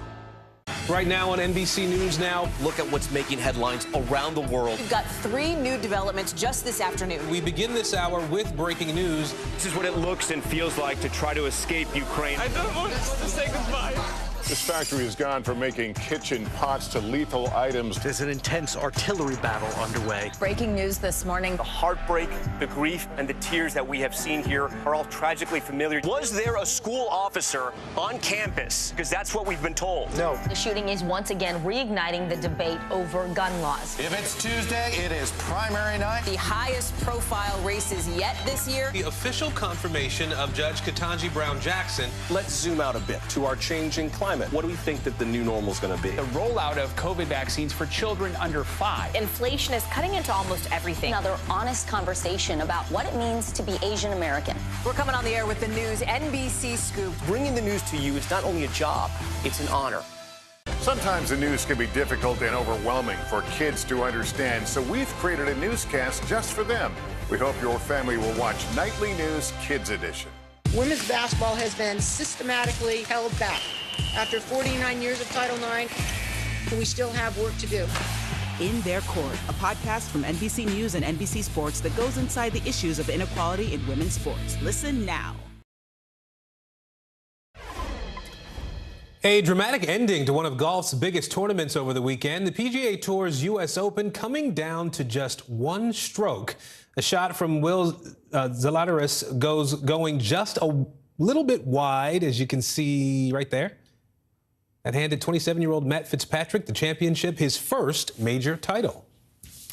Turning now to the world of swimming, where trans women have been effectively voted out of the pool. New rules will only allow trans women to compete if they've transitioned before the age of 12. Here's NBC News correspondent Erin McLaughlin. Hey there, college swimmer Leah Thomas is now unwittingly the face of this debate. In March, she became the first openly transgender woman to win an NCAA Division I title, and she's been vocal about her Olympic aspirations. Now, this new rule could mean the end of that dream for Leah and potentially other trans athletes. Thomas wins the NCAA championship. Just 3 months after UPenn swimmer Leah Thomas became the first openly transgender athlete to win an NCAA Division I title, swimming's international governing body is imposing new restrictions for trans women. On Sunday, FINA, which partners with the International Olympic Committee, overwhelmingly voting in favor of new rules, effective today, saying trans swimmers must have completed their transition by age 12 to be eligible to participate in women's competitions. Athletes would also have to prove that they've continuously suppressed their testosterone levels since their transition. It is a policy that we need to introduce in order to protect the competitive fairness of our event. The new rules, which do not impact NCAA athletes, mean trans swimmers who transitioned after showing signs of puberty will no longer be able to compete at the Olympics or World Championships. At the FINA vote, some Olympic swimmers speaking out in support of the new rules. That men and women are physiologically different cannot be disputed.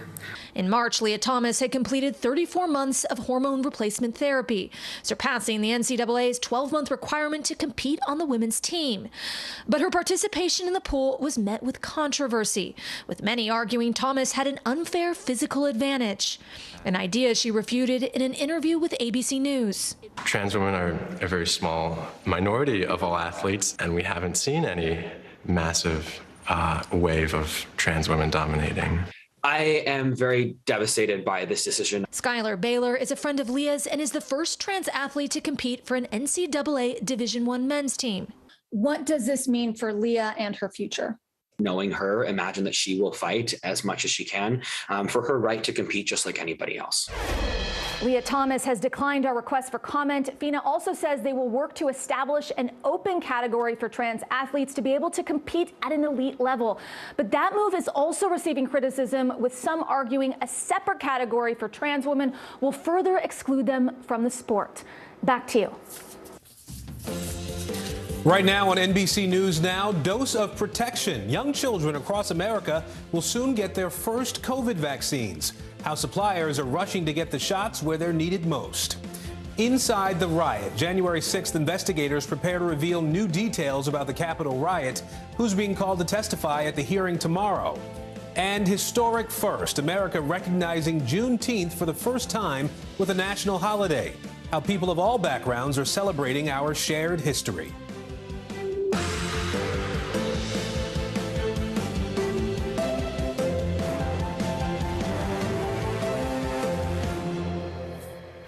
Noon on the West Coast, 3 p.m. here at NBC News headquarters in New York. I'm Aaron Gilchrist, and we begin this hour with the coronavirus pandemic and major relief for parents across the country.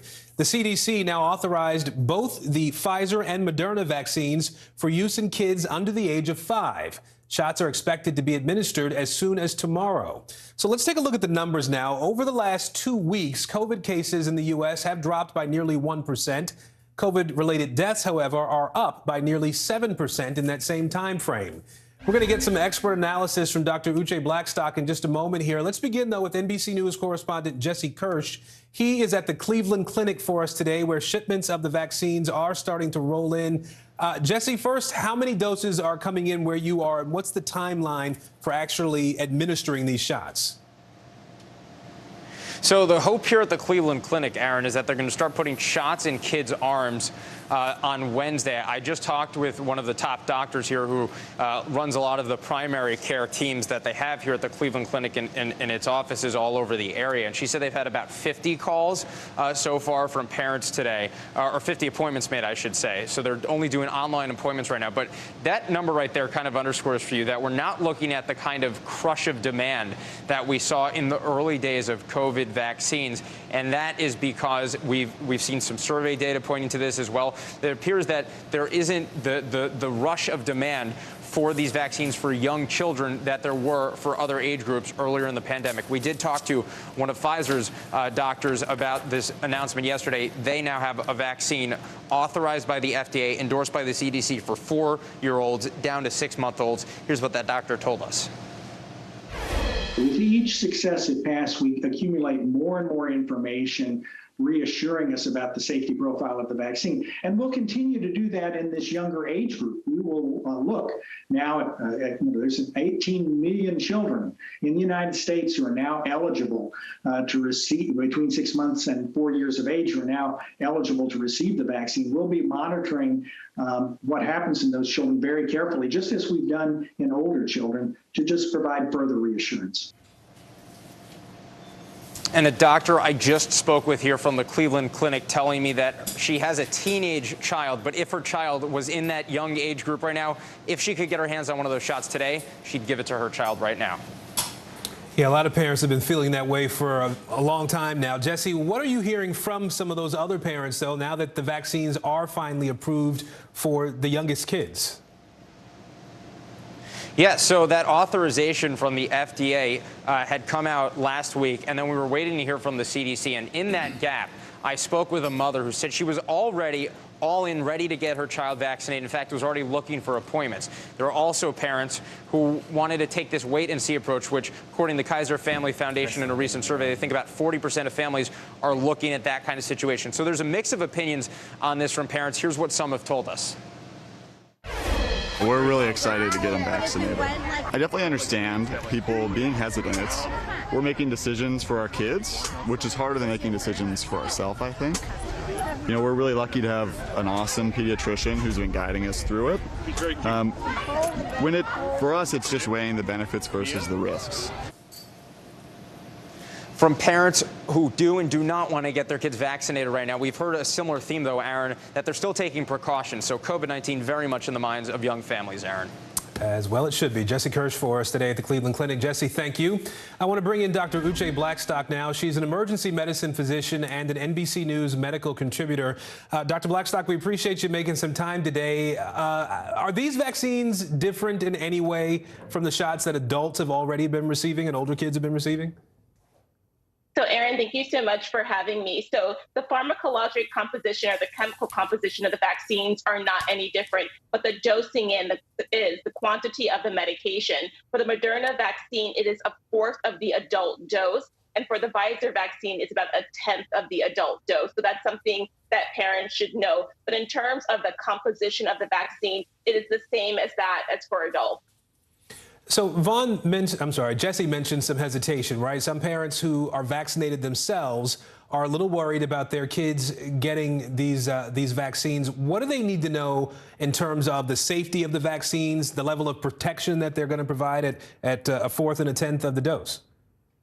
Right. And as Jesse mentioned, and even that parent who was a physician in the segment mentioned, I think it's so important for people to understand that these vaccines have gone through trials and that definitely they are safe. They've gone through rigorous testing. And then also in terms of the efficacy, they've both been shown to produce antibody levels comparable to that of adults who have received the vaccination. Now, in terms of symptomatic infection, there are some differences. Moderna vaccine has about 37% efficacy, but that's because of the new Omicron, the subvariant.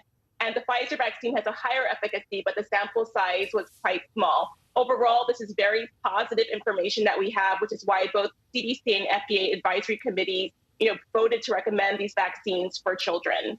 All right, Dr. Uche Blackstock, we appreciate your time today. Thank you. The January 6th committee could subpoena former Vice President Mike Pence as it gears up for 2 more hearings this week. That panel also wants to hear from the wife of Supreme Court Justice Clarence Thomas. It wants to ask Ginny Thomas about her emails with Trump lawyer John Eastman. At the same time, a new poll shows many Americans are not paying attention to the committee's work. Just 34% are following the hearings closely or somewhat closely. We have a team of reporters here covering this with us. NBC News reporter Julie Serkin on Capitol Hill. Also joining me, NBC LX national political editor Noah Pransky. Julie, let's start with the former Vice President Mike Pence. The committee member Adam Schiff says that they won't rule anything out when it comes to a subpoena at this point. What else did he have to say about Pence? Well, Aaron, as you know, the committee spent a whole hearing focused on Vice President Mike Pence and the grave danger he came so close to that was in part, they say, incited by former President Trump. And Adam Schiff was on CNN yesterday and he was asked, listen, you tried to get Mike Pence to come here and talk to you guys before voluntarily. What now? He didn't respond to that. What are you going to do now? How are you going to move forward? Take a listen to what he said. We're not taking anything off the table in terms of witnesses who have not yet testified. We would still, I think, like to have several high-profile people come before our committee. But at the moment, I can't disclose what private conversations may or may not be going on with respect to certain individuals. But there are still key people we have not interviewed that we would like to. So Mike Pence is a possibility still? Certainly a possibility. We're not excluding anyone or anything at this point. He was asked specifically about issuing a subpoena to the former vice president. So the committee here not dropping the pen, even as these public hearings, which were supposed to be the final phase of their investigation, are entering their 3rd week here. The committee also is in touch with former Vice President Mike Pence's attorneys, according to Benny Thompson. So we'll see what happens in the coming weeks here and if they can get the former vice president to come in and talk to them.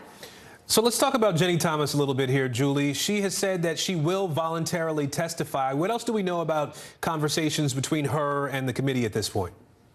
Well, they're now ongoing. Benny Thompson made some news at the end of the week last week to one of my colleagues, Ali Vitali, saying that, yes, they indeed sent a letter to Ginny Thomas. They're waiting for her to cooperate, but she just told the conservative outlet Daily Caller, she said, quote, she can't wait to clear up the misconceptions. That, of course, was in response to the letter, and the committee has had interest in her for quite some time now, for at least a few months, both in terms of her communication with Arizona state lawmakers and state officials, one of which we expect to hear from tomorrow, the Arizona House Speaker, a Republican, Rusty Bowers. That is sure to come up, his potential communications with Ginny Thomas. And in addition, that email communication that was revealed by John Eastman, the Trump lawyer at the center of this whole scheme to overturn the election, that was revealed by him last week. So a lot to find out from Ginny Thomas. And like I said, the committee continuing this investigation behind the scenes.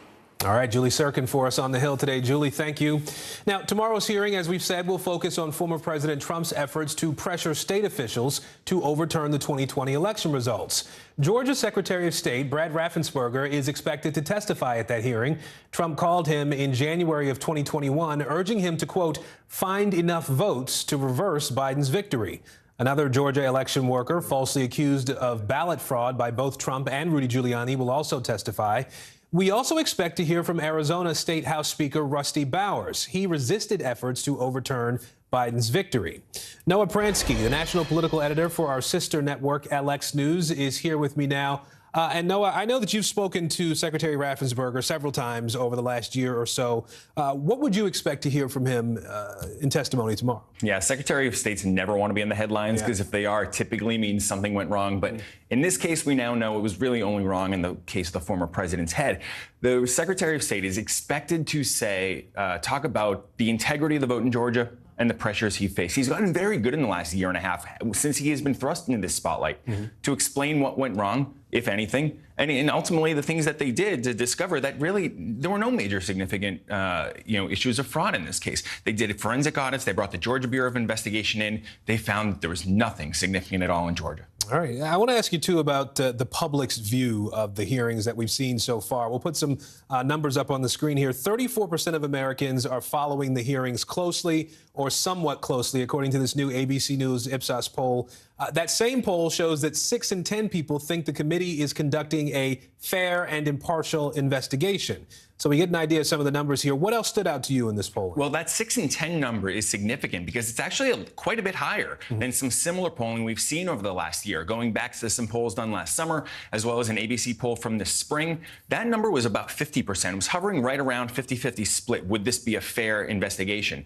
That number at 60% now tells us that even though there aren't a lot of people paying really close attention, maybe the message is getting through that this is a committee dedicated to fairness. The other thing that I take away from this poll is that there just really seems to be minimal impact on the actual vote this fall. People may be watching, but there really aren't a lot of minds to be made up at this point. So it appears that the economy, other traditional factors, that will still dominate the midterm elections. All right. Noah Pransky from NBC LX. We appreciate it, Noah. Thanks.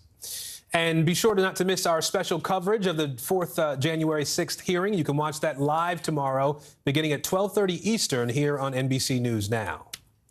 New developments this hour in the war in Ukraine. After releasing a propaganda video over the weekend, Russia says 2 Americans missing in Ukraine were involved in illegal activities. Now, this comes as Russian troops are making inroads in part of eastern Ukraine, a crucial area in the fight over control of the Donbas region. NBC News foreign correspondent Ali Arouzi is in Kyiv for us again today. Ali, Russian troops are advancing in eastern Ukraine. We know that's been happening. You recently talked to a Ukrainian soldier who's fighting on the front lines. What did you learn about the current situation?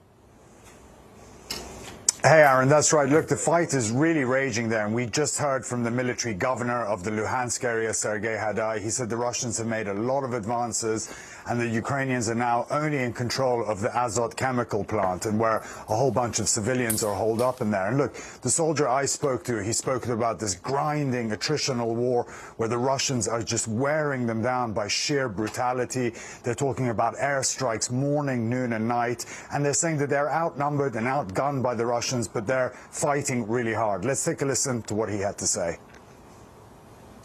The fighting is very intense, and particularly I stayed a couple of days, couple of weeks in Severodonetsk.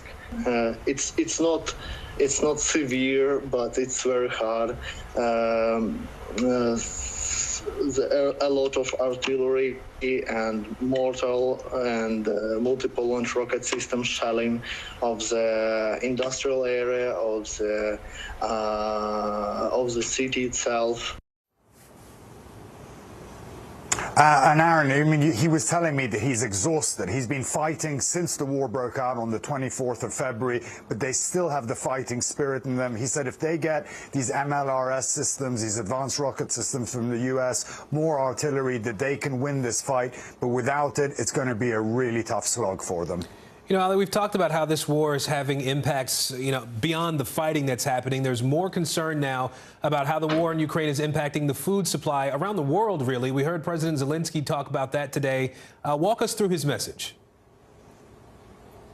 That's right. He was addressing the African Union today, and he said, look, Africa is being held hostage by Russia's war on Ukraine and the blockade of grain from the Black Sea ports. He said, Africa may be many thousands of miles away from Ukraine, but this war is directly affecting millions of families in Africa. And of course, this food blockade hasn't only given severe shortages of food, it sent food prices soaring across the world. The head of the UN, Antonio Guterres, went even further. He said that this blockade by the Russians is tantamount to a war crime, and they can't carry on like this. And the reality is that Ukraine is one of the world's biggest exporters of grain.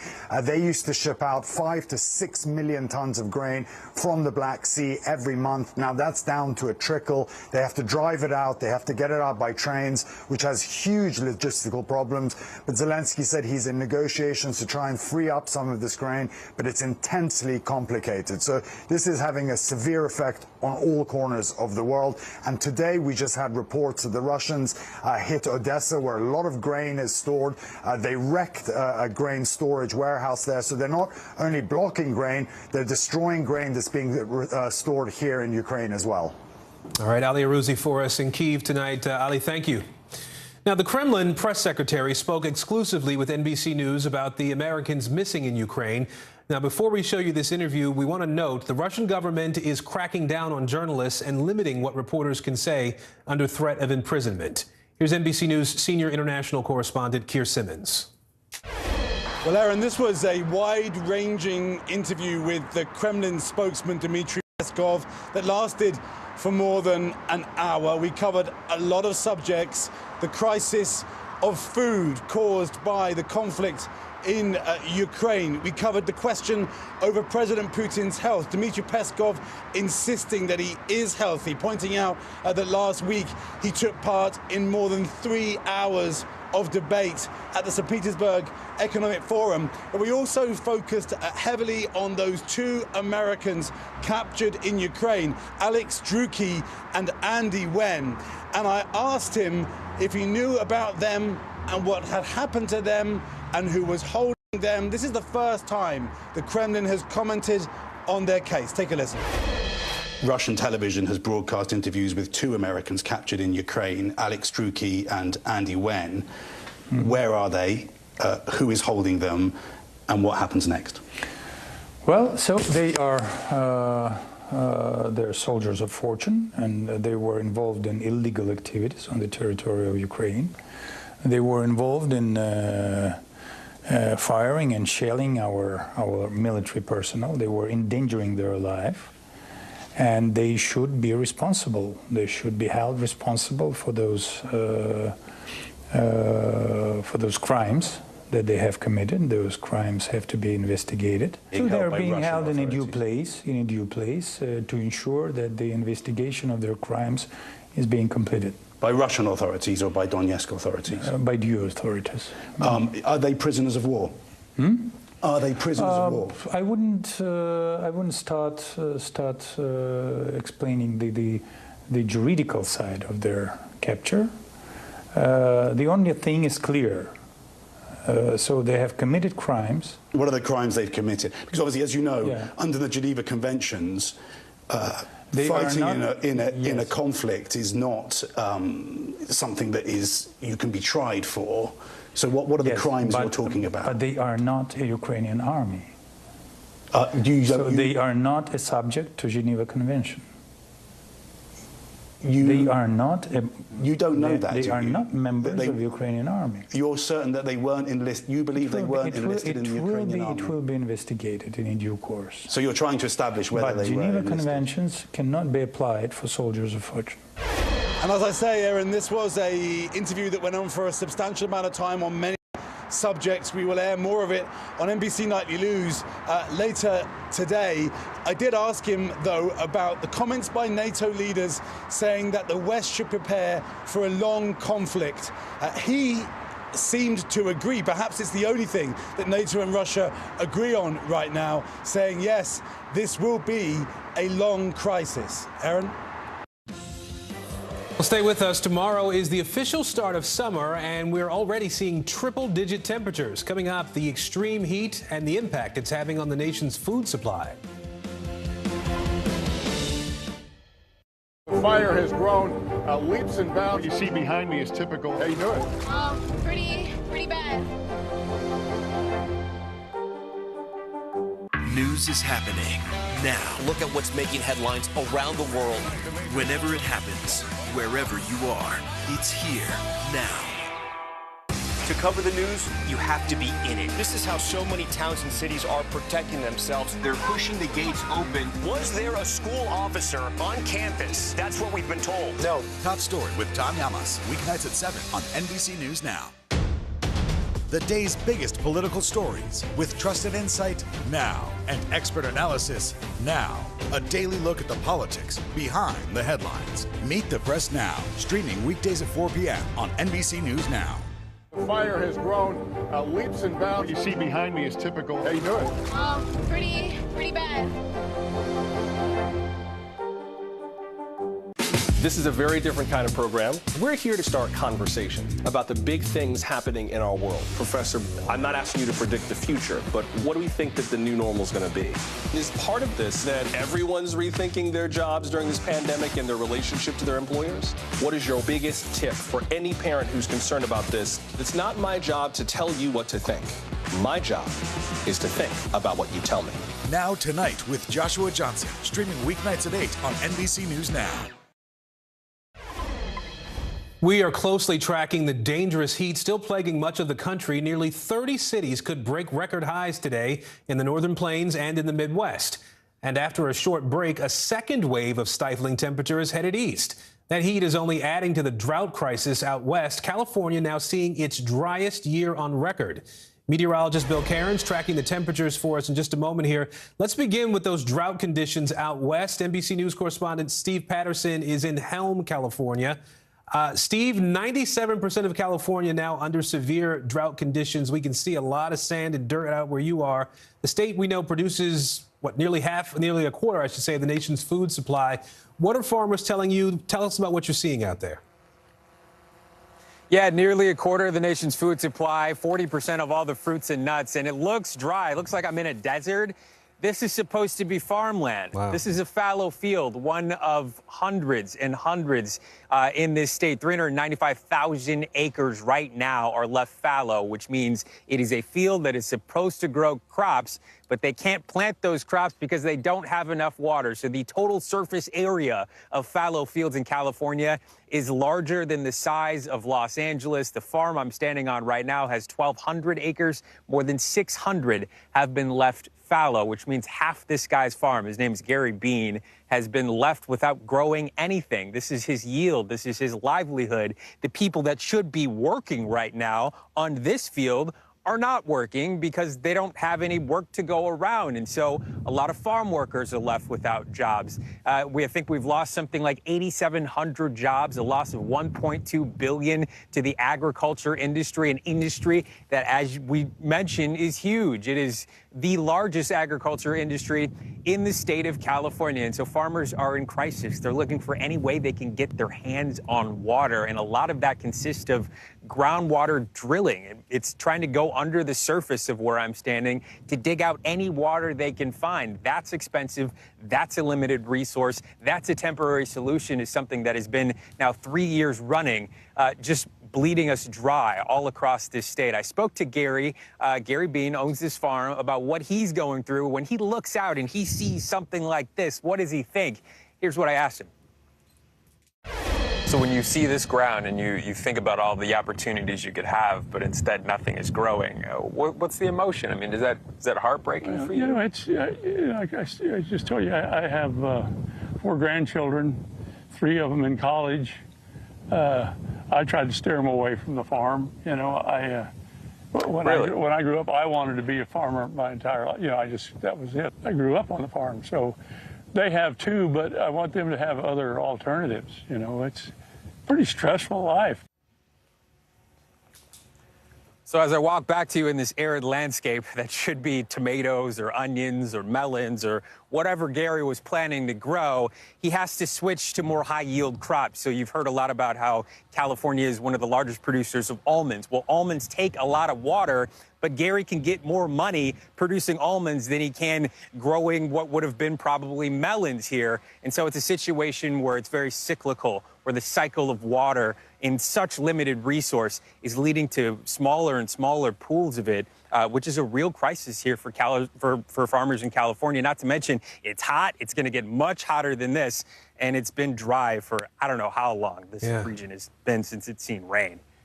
You paint a really good picture there, Steve. I do have to wonder, you know, we're not just talking about rural California paying the price for what we're seeing now, right, in terms of the heat and the drought. What effect is all this having outside of this area on consumers, for example?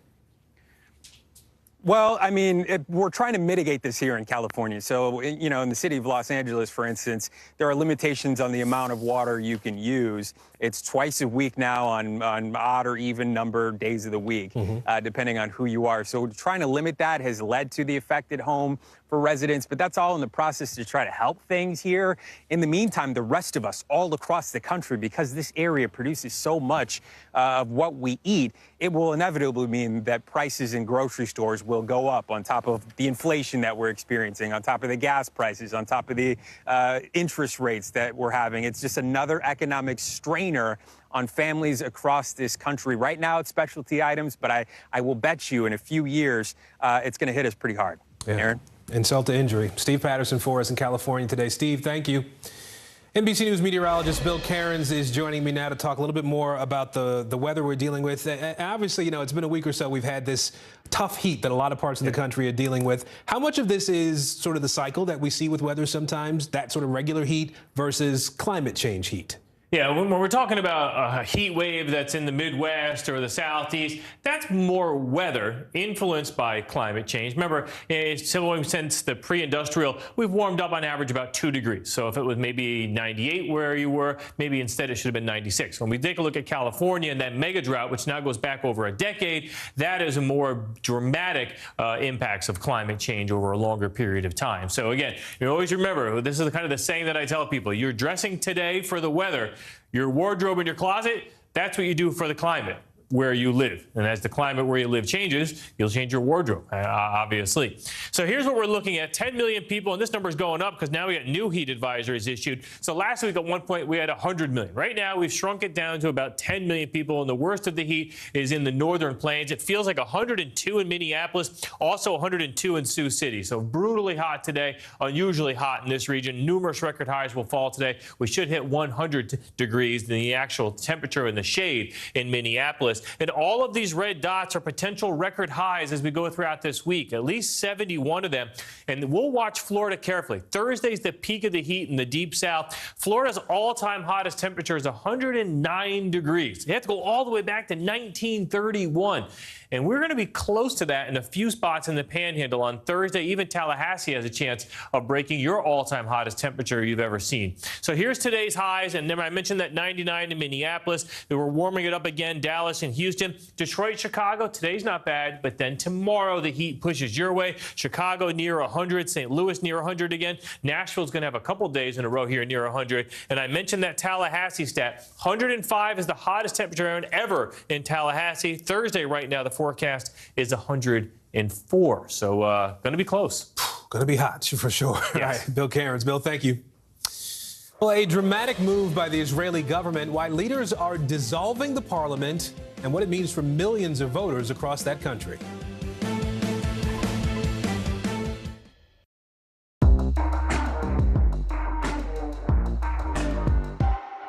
From Brooklyn, we're next to the subway station. The state's reservoirs are alarmingly low. War will pass them by.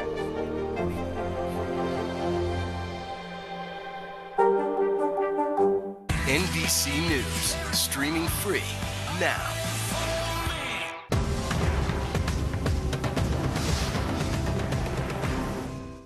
This is a very different kind of program. We're here to start conversation about the big things happening in our world. Professor, I'm not asking you to predict the future, but what do we think that the new normal is going to be?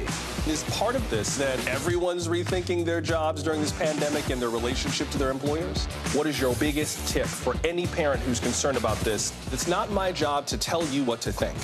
My job is to think about what you tell me. Now Tonight with Joshua Johnson, streaming weeknights at 8 on NBC News Now. Bottom of the hour now. Maya Eaglin has a look at what's trending on NBCnews.com. Hey, Maya. Hey, Aaron, we start with breaking news. 6 people are hurt after a taxi in New York City jumped a Manhattan curb and hit pedestrians on the sidewalk. The driver came to a stop after crashing into a building. In a news conference just a few minutes ago, authorities said they believed it was an accident, but an investigation is still ongoing. Film director Paul Haggis is being held in Italy on sexual assault charges. He's there for a film festival set to start tomorrow. Prosecutors are investigating whether he forced a young woman to have sexual relationships over a 2-day period. His lawyer says Haggis is innocent. And a Los Angeles jury deciding on sexual abuse allegations against Bill Cosby had to start over today. Jurors in the trial agreed on 8 of the 9 verdicts today, but the judge had to let them leave because there was no budget for the courthouse deputies to have overtime. That's what's trending right now on NBCNews.com. Aaron, back to you. All right, Maya, thank you. Now, also this hour, we're following 3 big stories involving elections overseas, all with major implications. A short time ago, we learned Israel has decided to dissolve its parliament. Voters there will go back to the ballot box for the 5th time in 4 years. Also, history just made in Colombia, where voters elected the country's first leftist president. But in France, President Emmanuel Macron is now facing new political roadblocks. Months after winning his own re-election bid, Macron has now lost an absolute majority in the parliament.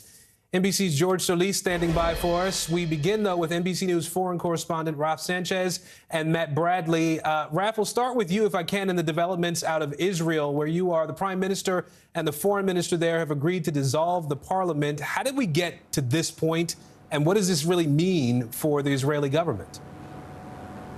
Yeah, Aaron, for the last year, Israel has been governed by this very unusual coalitions of parties from the left, from the right, from the center, including a Palestinian party for the first time.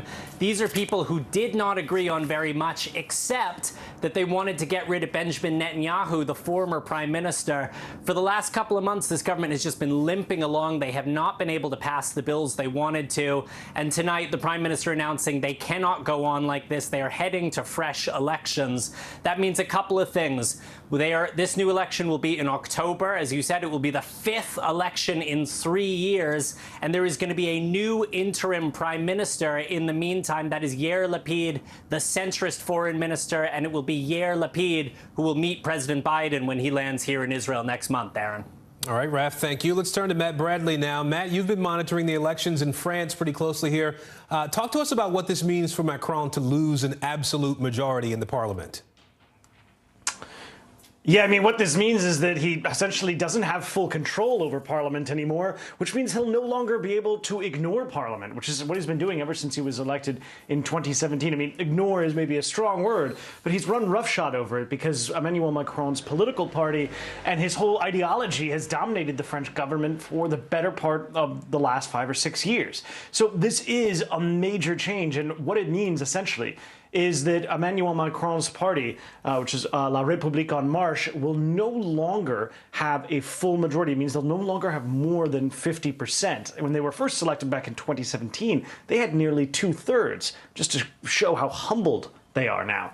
So that means that there's still a plurality, which means they're the largest party in the French National Assembly.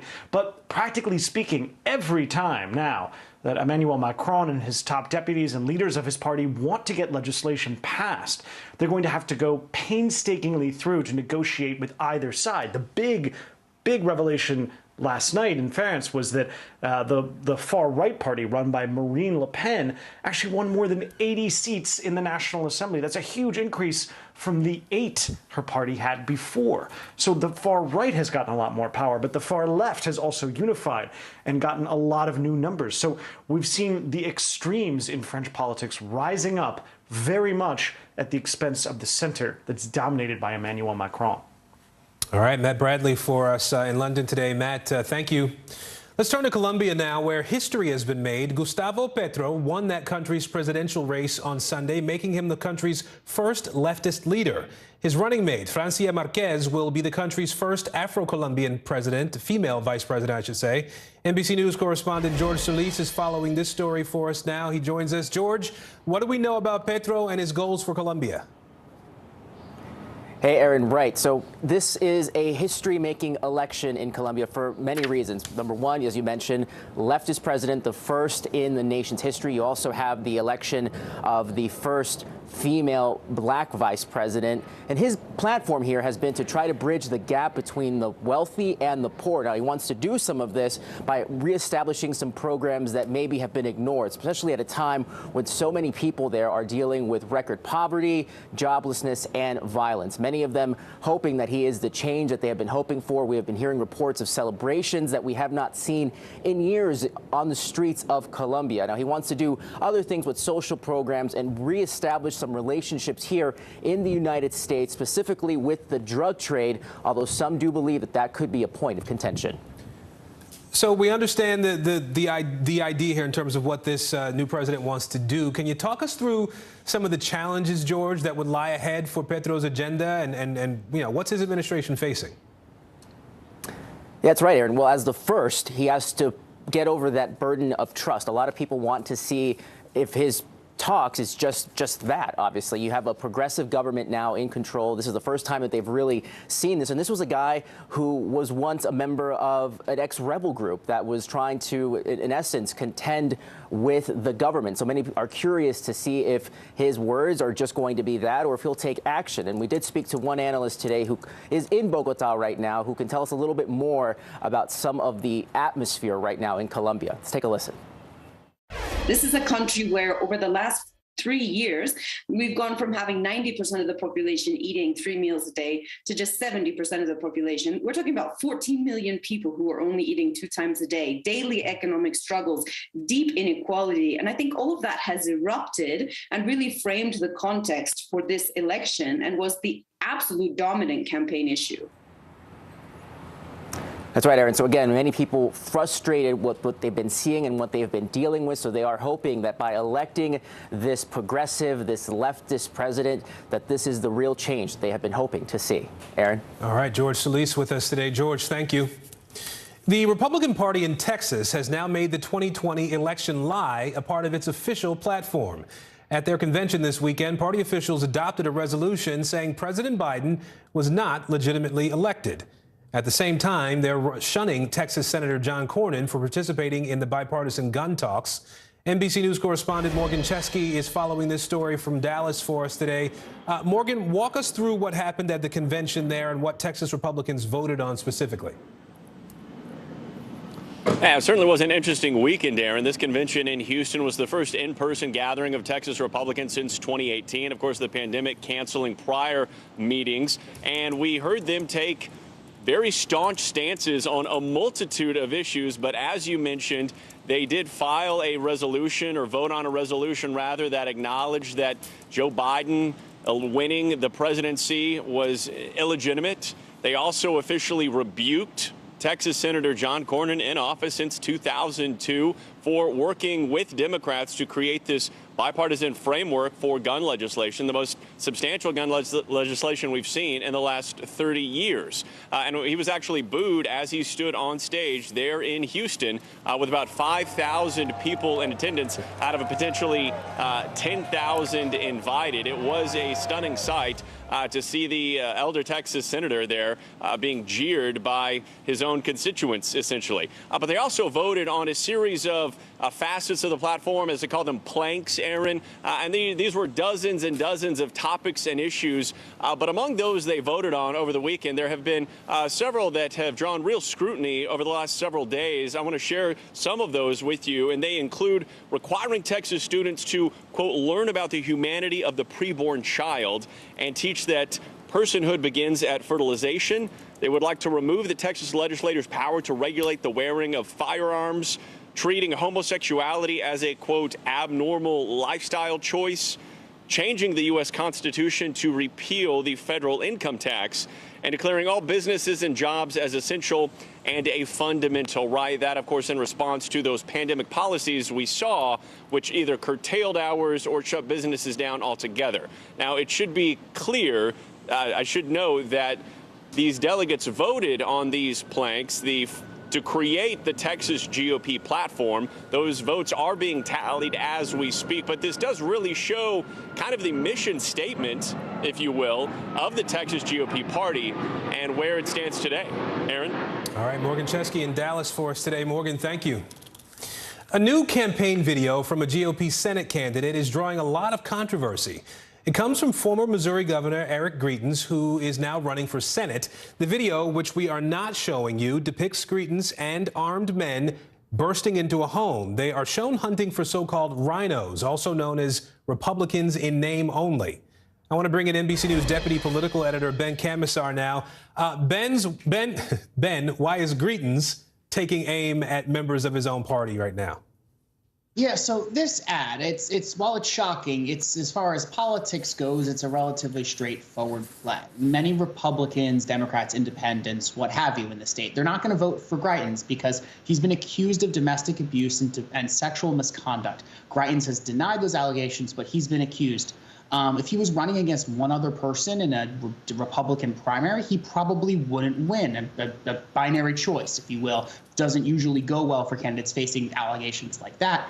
But he's not. He's running in a very crowded field of candidates who are all kind of jockeying for the far right bloc, well, really for any voters, but specifically for the sort of more conservative folks that tend to show up in primaries. So it seems pretty clear that this strategy is aimed at saying, I'm going to try to lock down the furthest right, the sort of folks who may be interested in an appeal like this, in rhetoric like this, while the rest of the candidates fight over the rest of the pie and hope that Greitens emerges with enough in a split field. So is that working? I mean, what kind of reaction has this ad been getting since it first appeared there? Also, this is not the first sort of controversial or, highly charged thing, whatever word you want to use. It's not the more first controversial thing that Greitens has done. He's running his campaign aimed at these sort of farthest right Republican voters. You're seeing a lot of criticism from Republicans, Democrats alike, specifically those who have kind of, worked, I worked in D.C. a little while, folks who work in D.C. politics on all sides of the aisle, folks who have worked on campaigns, certainly critical of it as well. The real question at the end of the day, though, is what does it mean for the voters? Greitens has made no secret about his sort of hard-edged conservative approach, and he's done pretty well in all of the primary polling, albeit scant primary polling that we've seen out there. So I think that's really the big question is, are moves like this going to make him, in the eyes of too many voters, unelectable, or is it going to be enough to help him consolidate a sort of group of rock-ribbed Republicans that in a split field is enough to win? All right, Ben Camisar for us watching this race out of Missouri. Ben, thank you. Well, it's a history-making vote for one of the biggest companies in the world. Up next, what employees at one Apple store did that has the company not so happy.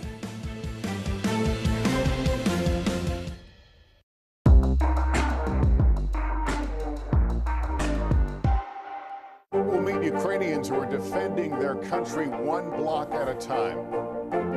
When you were still in Kiev, could you hear the bombing? My name is Lester. And who's this? From Brooklyn, we're next to the subway station. The state's reservoirs are alarmingly low. War will pass them by.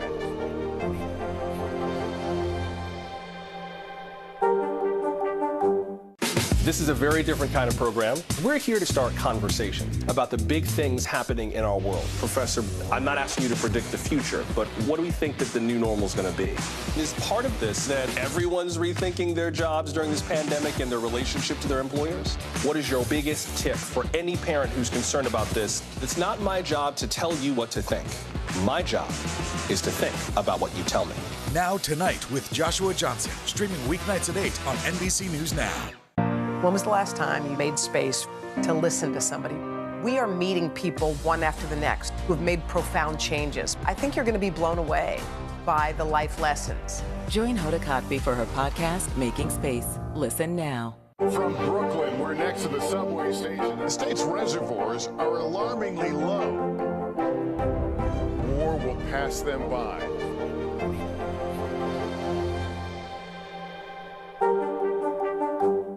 We're here to start conversation about the big things happening in our world, because it's not my job to tell you what to think. My job is to think about what you tell me. Now Tonight with Joshua Johnson, streaming weeknights at 8 on NBC News Now. NBC News, streaming free now.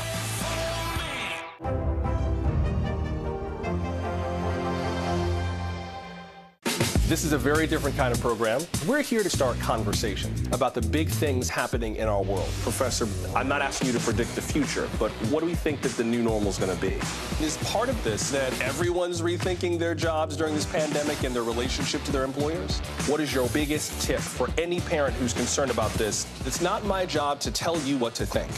My job is to think about what you tell me. Now Tonight with Joshua Johnson, streaming weeknights at 8 on NBC News Now.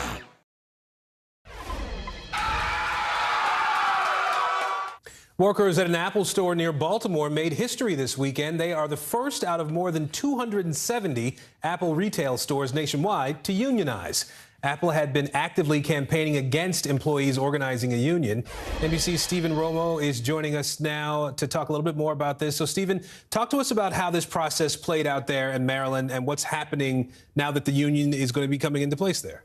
Yeah, it actually took a while for them to get to this point. Even the voting, it started on Wednesday and it carried through to this weekend. And they finally, you saw the reaction there when they finally voted to unionize. And it's just one store that we're talking about. So it's 110 employees roundabouts that were eligible to vote. 65 of them voted in favor. 33 voted to not unionize. But of course, you saw that celebration, meaning that they have enjoyed that measure. They are now making plans to move forward, how they're going to move as employees in this new realm of unionization. And we're hearing that they may not be the only stores to do so. You see that celebration long fought and something that their parent company wasn't too thrilled about, Aaron. So talk a little bit about those other stores. I mean, how many more Apple stores are we talking about looking at potentially unionizing? It's hard to get hard numbers on exactly how many. Some of these are just employee conversations for people who want to move toward unionization. We do know that there was supposed to be a vote in a store in Atlanta to unionize, and for some reason they've backed off. It's not exactly clear why they've backed off from that. They were scheduled to have a vote earlier this month. There are 2 stores in New York that are also looking at the process. They have not set a vote yet to unionize. Also in Tennessee, there's one. In Kentucky, there's a store. So sort of popping up all over stores that hope to unionize. Something we've seen with other businesses like there's Starbucks and Amazon, these stores trying to unionize, a new push that it's gaining some steam. And we've seen in this store in Townsend, Maryland, they were successful. We'll see if there's more to come. And that's how it starts. A couple of stores in a couple of states, different places, and eventually it turns into something bigger. Stephen Romo, we appreciate it. Thanks. Thanks. Let's talk about Bitcoin now. The cryptocurrency hovering around the $20,000 mark today after a rough weekend that saw the digital currency below $18,000. But it still sits 70% below its all-time high back in November. And as the market falls, one city feeling the crypto chill is Miami. When it comes to the city's burgeoning crypto industry, some say it's feeling more like the dead of winter. CNBC's Kate Rooney reports now from Miami. Welcome to the future of finance. The city of Miami rode crypto's bull market up to an all-time high and is being put to the test during the crash. One of the worst performers of this crumbling crypto market, Miami Coin. The city's namesake cryptocurrency down about 95% since launching, worth a fraction of a penny this week. Miami's Mayor Francis Suarez, a vocal industry advocate, even takes his salary in Bitcoin. He once talked about this so-called city coin as a potential alternative to taxes. He says while the project did bring a $5 million windfall to Miami, it comes with risks. These technologies are extremely new, and so, they're always speculative, right? And so, one of the things I've always said is, look, you should never invest money on something that you don't A, believe in, or B, there is a possibility you could lose that money, so it's got to be money that you're willing to sort of invest in that way. Miami has been looking to lure in top crypto and tech talent during the industry's boom. The Crypto Bowl, now outside of Miami-Dade College, was one symbol of that hype. Crypto has also taken the Miami real estate market by storm. People are paying for luxury apartments in digital currencies, but Crypto Winter is putting a freeze on some of those deals. About a month ago, everything was on track. Lately, things have slowed down. What everyone says is instead of watching and waiting for an apartment, they watch and wait for the market. Then there's Miami's famous party scene. Nightclub 11 charges at least $50,000 for a table and has become a hotspot for wealthy crypto investors. The club tells me it's not seeing as much crypto spending, but it may be too soon to tell if that's because of the crash or just a seasonal slowdown. I do think in general, obviously, the world's in a little bit of pain right now. So I am seeing it. I'm not sure if it is going to gravitate to the high-end nightlife or not yet. Well, today we're observing Juneteenth for the first time as a country. After the break, how our nation's newest holiday came to be. Top Story with Tom Llamas is your news playlist on NBC News Now. And now, you can listen to it as a podcast. Available anytime and anywhere. These days, it feels like the news never stops. So let's get into it. What's happening right now, what it all means for you for an hour every day. It can be hard to keep up, so let's get started together. Hallie Jackson Now, weekdays at 5 on NBC News Now.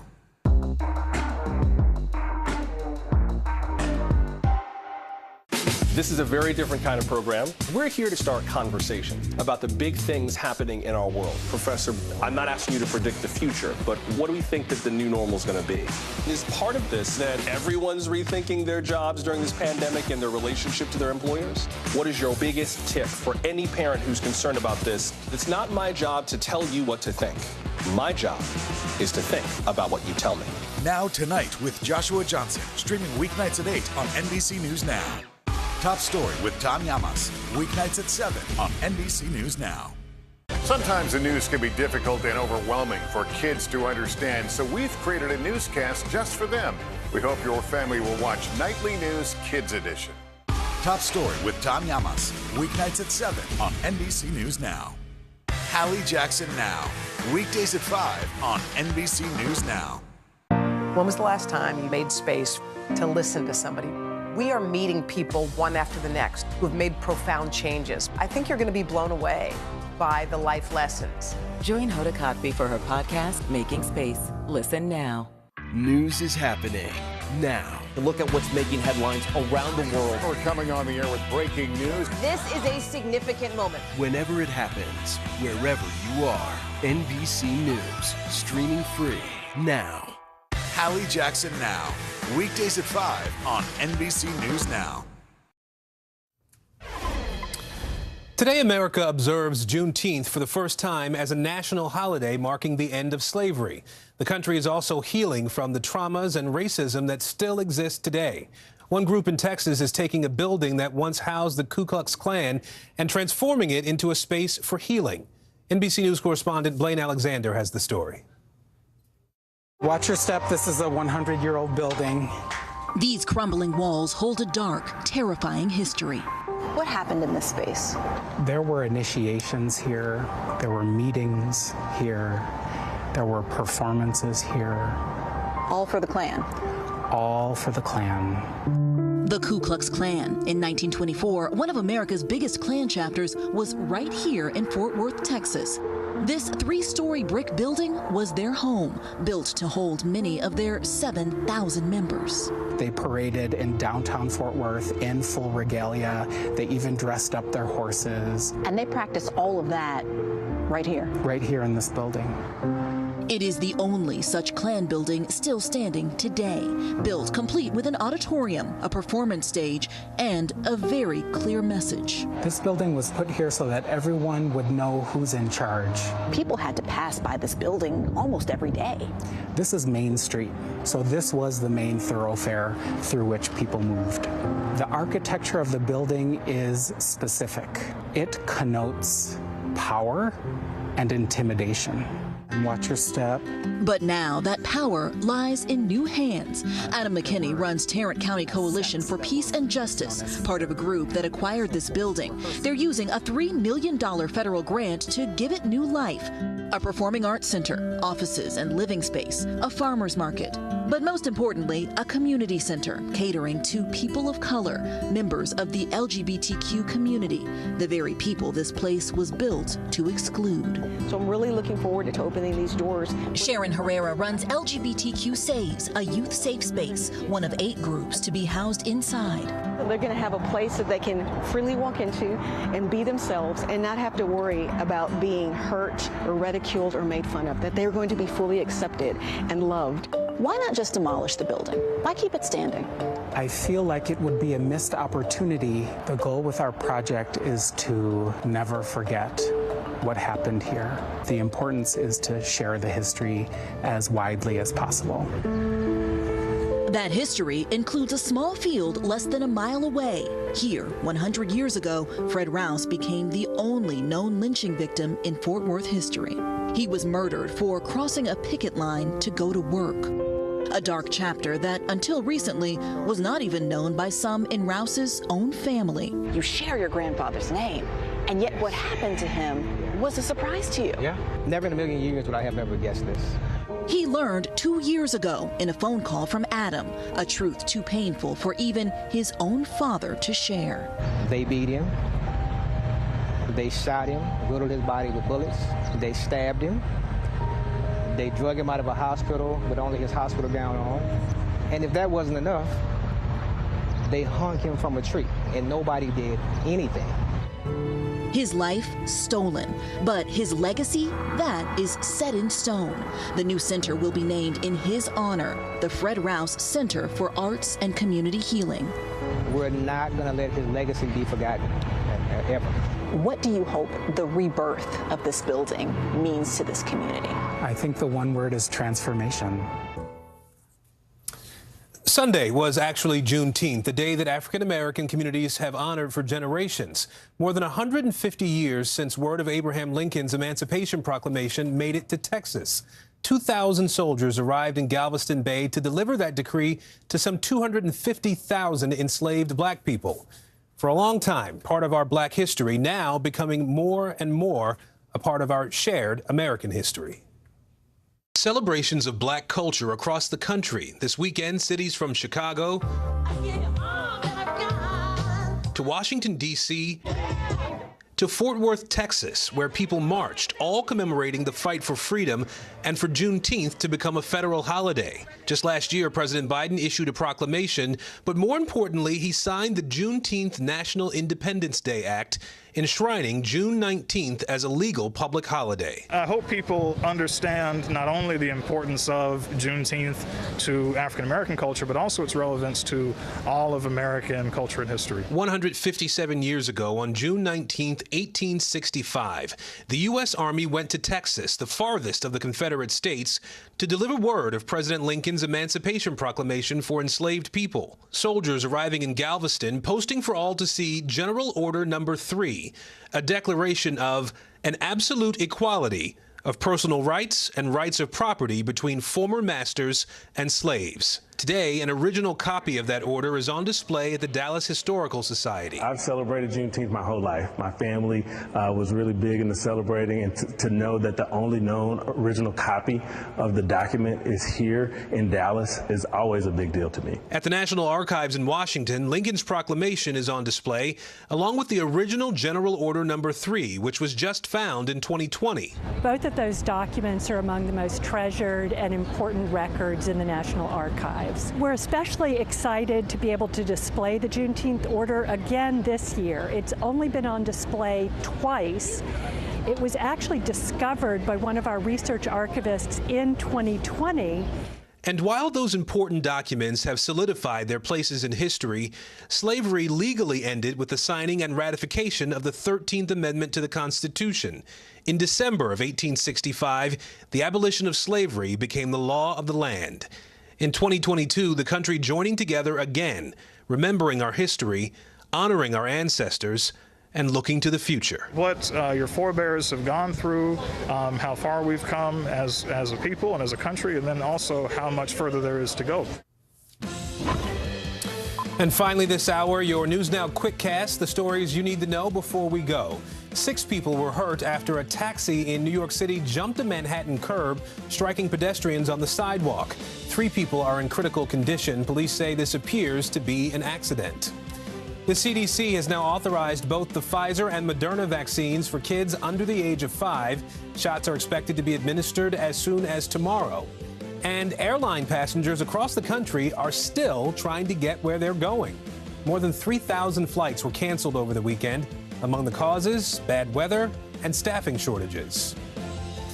I'm Aaron Gilchrist. We appreciate you making us a part of your day. Meet the Press Now is up next.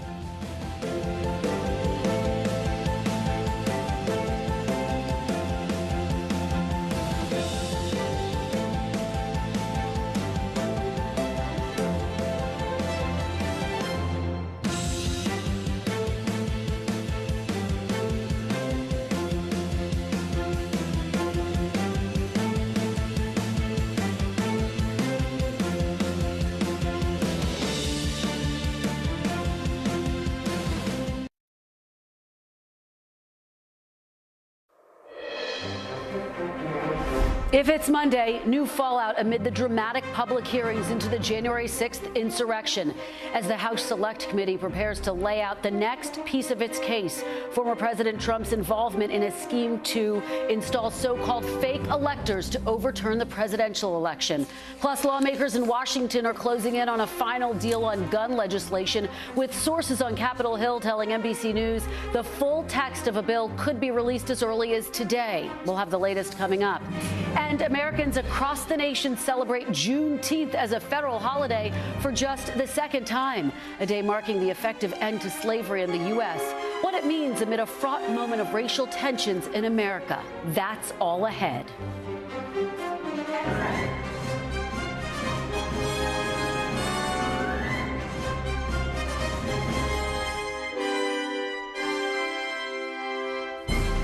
And welcome to Meet the Press Now. I'm Kristen Welker. We begin with the January 6th committee entering its third week of public hearings, laying out its case that former President Trump was at the center of the insurrection. Every day bringing new revelations from the committee and new evidence. The country remains deeply divided along partisan lines. And within the Republican Party, many are still pushing false claims the 2020 election was stolen. From Texas, where Republicans declared President Biden's election illegitimate, to a new campaign ad from a Missouri Republican Senate candidate, which seems to advocate political violence.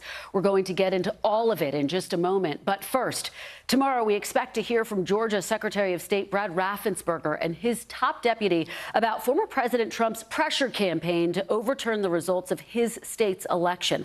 We'll also hear from Arizona House Speaker Rusty Bowers, who also resisted efforts to overturn the results of his state.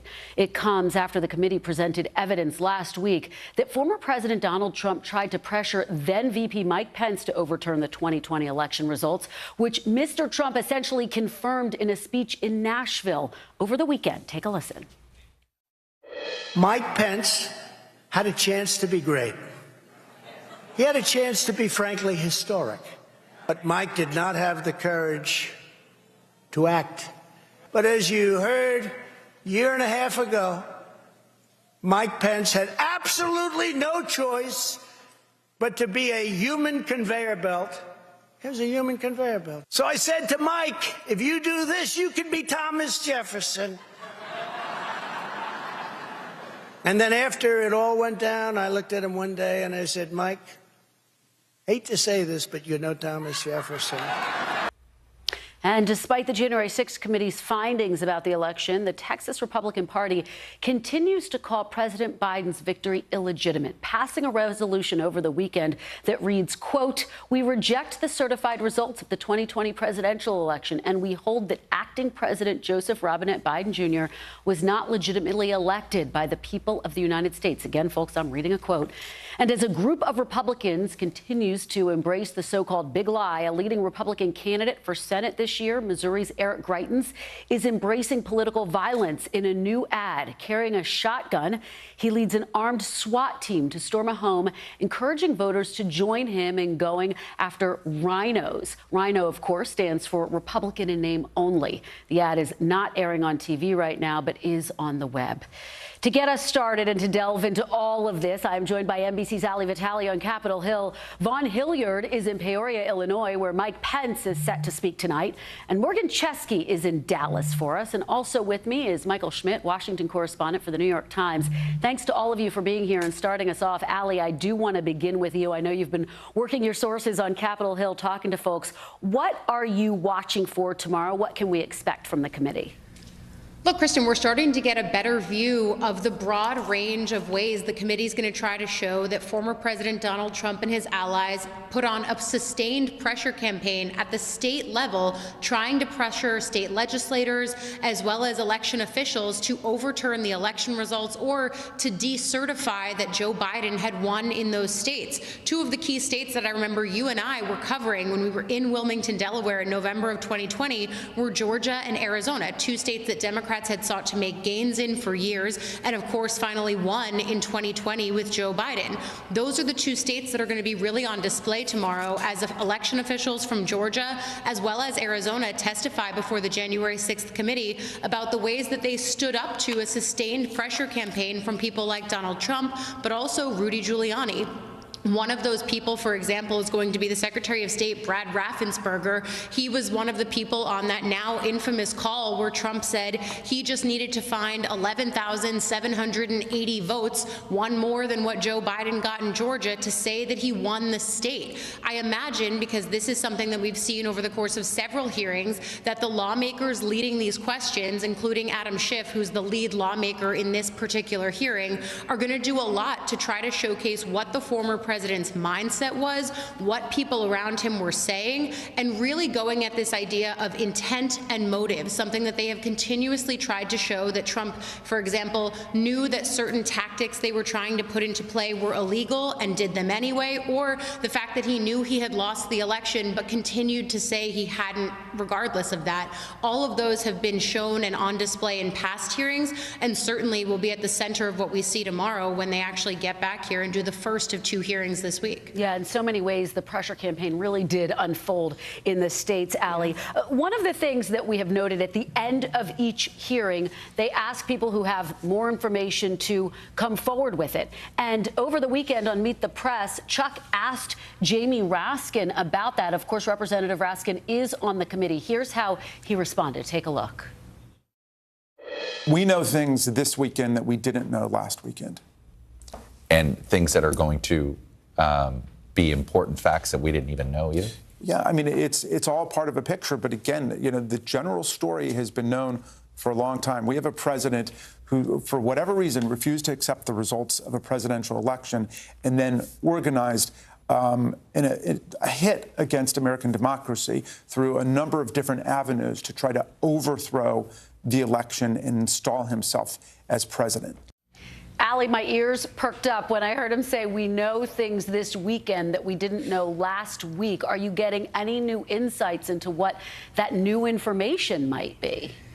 They are very cagey about this, perhaps understandably so. This is a committee that wants to be the one to break its own news, and they want to do it in these hearings. That being said, we also know that they are still fact-finding in real time. At another point this weekend, Adam Schiff kind of left the door open to the possibility that they could even subpoena other key people who have not yet talked to them, including the possibility of subpoenaing the former Vice President Mike Pence. Now, he wasn't saying that definitively. He tried to couch it in saying that he didn't want to get into the private conversations that the committee might be having, but certainly there are key figures who remain at the center of this that the committee wants to talk to and hasn't gotten the chance to talk to yet. I would also point out, though, that Chairman Thompson told me last week they've already sent an invitation to Ginny Thomas. That's another escalation because, of course, she's the wife of a sitting Supreme Court justice right now.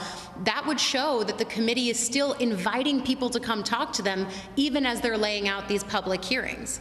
Yeah, it absolutely is a potential escalation, Allie. Important to point that out. Vaughn, I want to go to you, and you've been all over the Mike Pence angle of this. As we've watched these hearings unfold, you've been reporting on the way in which he is and is not responding. He's really trying to stay focused on the future, at least publicly, as he mulls his own presidential campaign in 2024. He just spoke in Chicago. He's going to be speaking in Peoria a little bit later on today. What did he say? What do you make of his remarks, and what are you anticipating later today?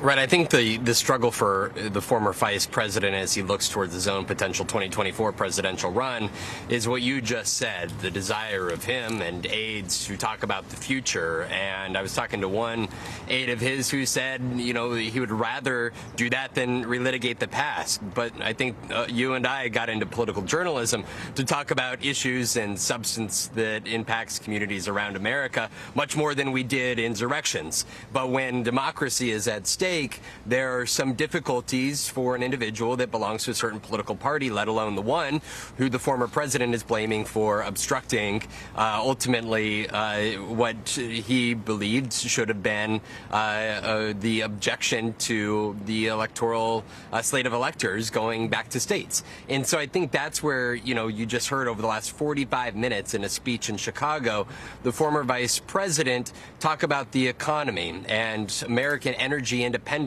And he gave only one quick passing reference to January 6th, and I just want to read you the quote here.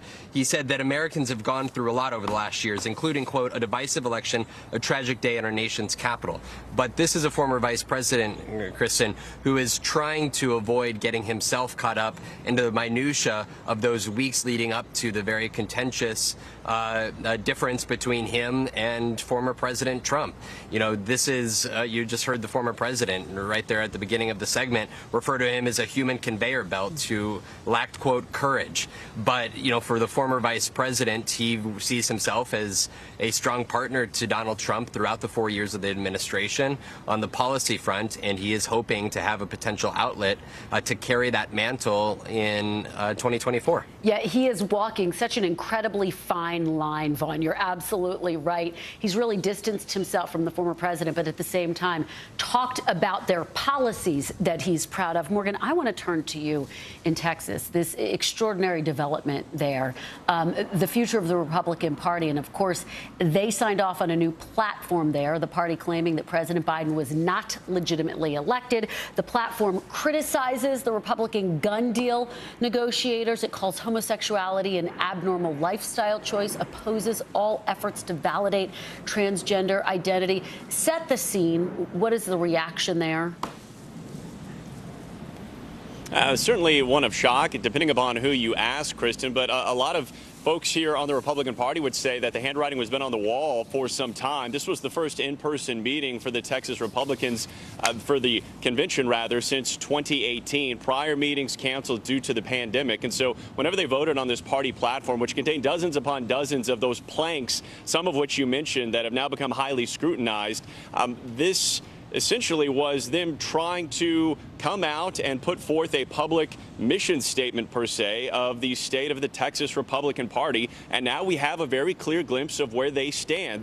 They're voting on those planks. I believe the final vote has yet to come out. They're counting them up. That was taken over the weekend. But I think the fact that they merely existed in the first place really shows the state of the party and where it stands. And so right now we saw Senator John Cornyn, whenever he took the stage there over the weekend, booed.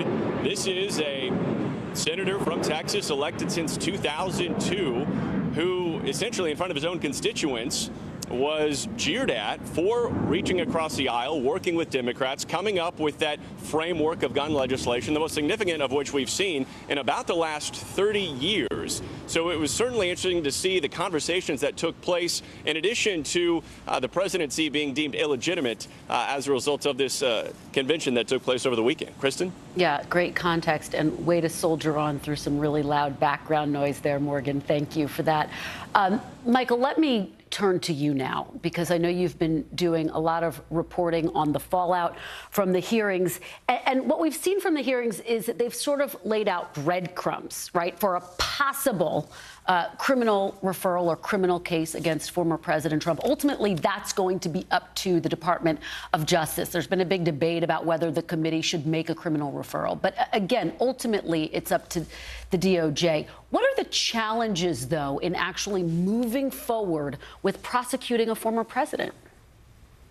So this week, we were able to see the committee move the ball on this question. And that happened when the committee showed that Donald Trump had been in the room and in the conversation when John Eastman, this little-known outside legal conservative law professor, told the president and another person who was in the room, the president's vice president's lawyer who was testifying at the time, told them that the scheme that they were undertaking to essentially put the election in Mike Pence's hands had no legal basis. And because it had no legal basis, there were questions about whether that was the right thing to do. And in terms of proving intent, which would be an important part of a prosecution against the president, that would be a crucial piece of evidence, because it would show that the president was told that what he was doing was wrong. Now, you can still make a case and gain a conviction without having such evidence. You can, if you head down that path, if you don't have that, what you could have is what's called willful blindness, proving that there were facts that Trump avoided learning or accepting, as he was undertaking these crimes, if he were charged, that show a mindset and would get enough evidence to a jury to make a conviction. But we've reported on this over the past few days. We wrote a piece about it this past weekend. Gaining a criminal conviction beyond a reasonable doubt in a courtroom where it's much more difficult to get evidence in, witnesses can be cross-examined, is just a completely different area than the area of public opinion where the committee is operating right now. Yeah, it's a really good point. And specifically when you think about the political backdrop to a potential criminal case against the former president.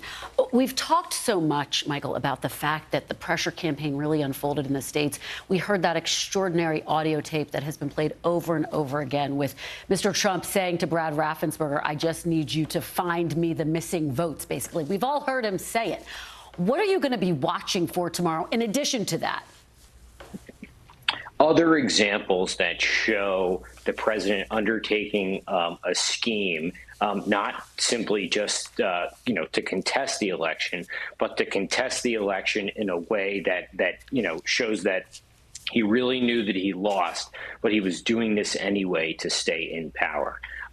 The audio tape is a very good example of that. It shows the president looking for a specific number of votes so he can simply win. He's not saying to Brad Raffensperger, look, I just, follow the facts on the fraud investigations. It's hard to provide an example of Trump sort of giving a clean statement on that. But it's a damning statement because obviously, that number of votes is the exact number that he needed to put a win over the top. So any time that you can show Trump being told by people of authority, whether that's Bill Barr or the vice president's lawyer at the time, or West Wing aides being told, look, you lost, there's nothing to these claims, and you need to accept the reality. Those are important facts that would help prosecutors. Yeah.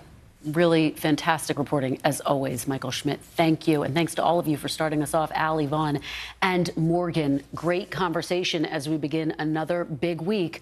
And still ahead, could lawmakers reach a final agreement on gun reform? Well, could happen any moment. According to our reporters there, we'll get the very latest from Capitol Hill. Plus, brand new reporting on the latest White House plan to bring down gas prices. Will it work? You're watching Meet the Press now.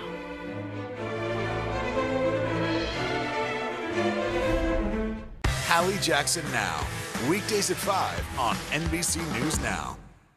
This is a very different kind of program. We're here to start conversation about the big things happening in our world. Professor, I'm not asking you to predict the future, but what do we think that the new normal is going to be? Is part of this that everyone's rethinking their jobs during this pandemic and their relationship to their employers? What is your biggest tip for any parent who's concerned about this? It's not my job to tell you what to think. My job is to think about what you tell me. Now Tonight with Joshua Johnson, streaming weeknights at 8 on NBC News Now. At 73, Prince Charles is still waiting for the job that is his birthright. Do we want Charles? Do we want a monarchy? I'm Keir Simmons, and we'll take on these questions and more in our new podcast, Born to Rule. Listen now. The day's biggest political stories with trusted insight now and expert analysis now. A daily look at the politics behind the headlines. Meet the Press Now, streaming weekdays at 4 p.m. on NBC News Now. Now Tonight with Joshua Johnson, streaming weeknights at 8 on NBC News Now. When was the last time you made space to listen to somebody? We are meeting people one after the next who have made profound changes. I think you're going to be blown away by the life lessons. Join Hoda Kotb for her podcast, Making Space. Listen now. Let's go. This is a critical choke point for this fire.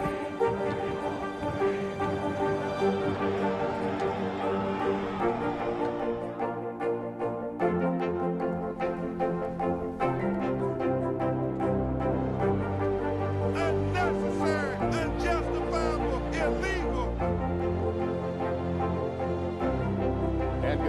from New Orleans, late military operation, witnessing the massive crowds. I admire you both.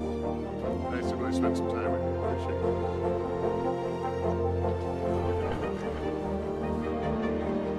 At any moment now.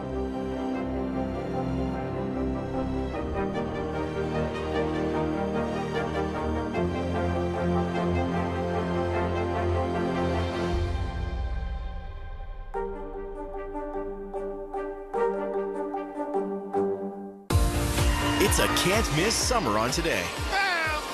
They are walking strong, elegant, and pretty easy to prepare. How to cut costs on your vacation? Vicky has the answers. Every single thing you need for the best summer yet. Only on Today. Women's basketball has been systematically held back.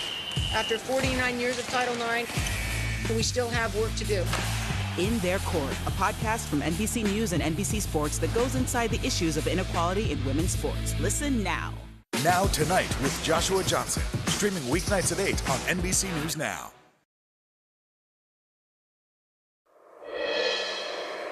This threat that came in, it was mailed to my house. We got it a couple days ago, and it threatens to execute me as well as my wife and 5-month-old child.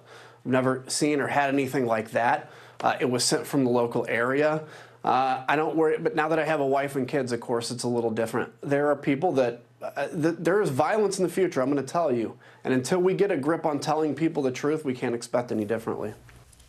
Welcome back. That was Republican Congressman and January 6th committee member Adam Kinzinger yesterday speaking about some of the threats he's experienced personally, along with his concerns about the potential for political violence in this country more broadly. Now, those warnings come, as we mentioned earlier, Republican Senate candidate Eric Greitens released an ad on the web that embraces political violence against some Republicans. To dive in more into all of this and other news today, I'm joined here on set by NBC News political analyst and former Republican Congressman Carlos Curbelo, Pulitzer Prize-winning columnist from the Washington Post, and also an NBC News political analyst Eugene Robinson, and PBS NewsHour correspondent Lisa Desjardins. Thank you all for being here. Lisa, let you start this off. Here you have Adam Kinzinger talking about the threats that he has received as the January 6th committee hearings have gotten underway. You have Eric Greitens, who has this new ad out essentially saying, "Let's hunt rhinos." What does that say about the political climate that we are in as these hearings get underway? My question to sources today was, is this a new phase in the rhetoric? Is this a new dangerous phase?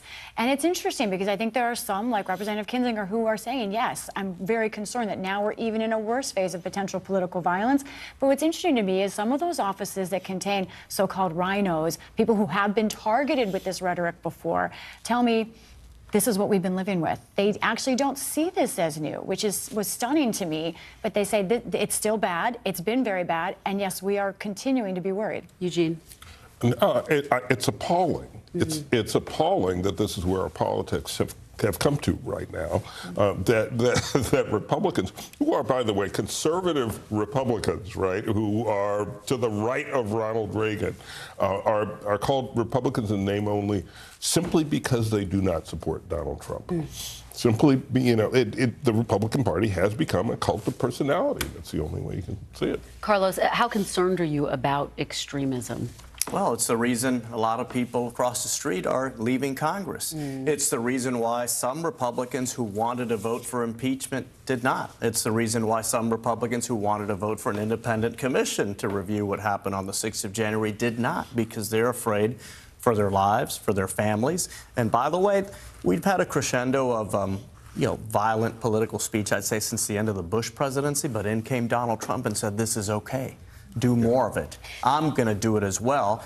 And since then, we've just seen this spiral out of control. Well, and if you look at the polling around the hearings, not surprisingly, the reaction so far has sort of divided along party lines. You have just over 30% of Americans who seem to be tuning in.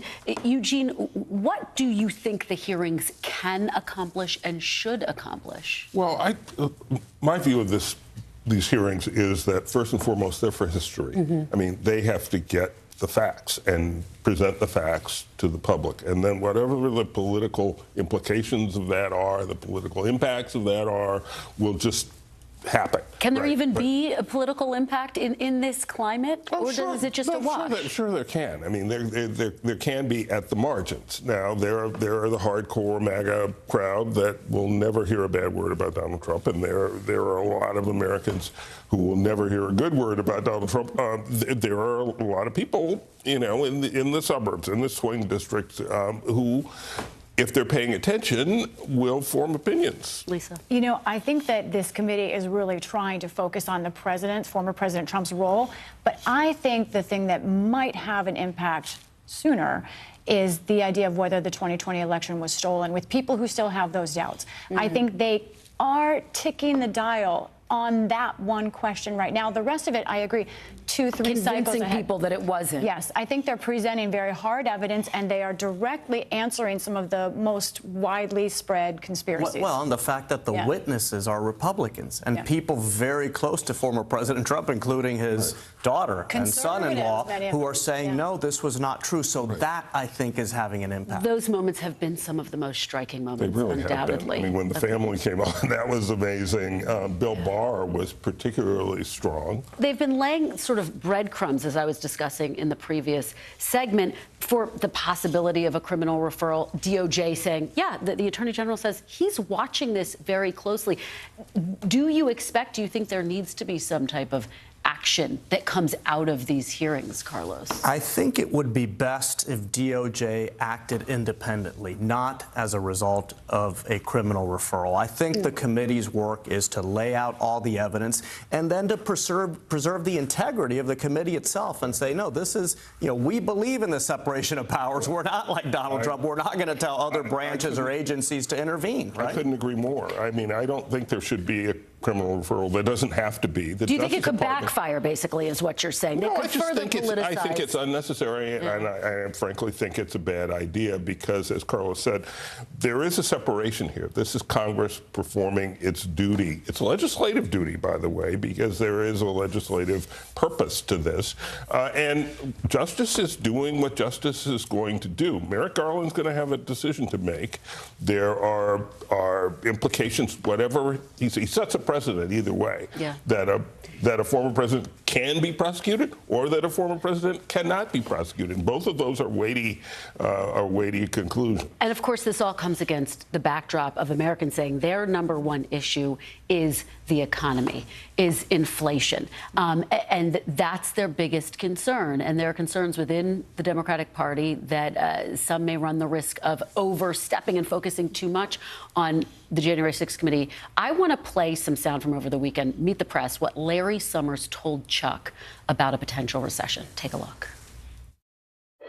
Mostly what you need to do to reduce inflation is reduce demand, and that is a very hard process to control, and so it usually leads to recession. The dominant probability would be that by the end of next year, we would be seeing a recession in the American economy. President Biden says a recession is not inevitable. Lisa, has the president, based on your reporting, figured out his messaging around this issue?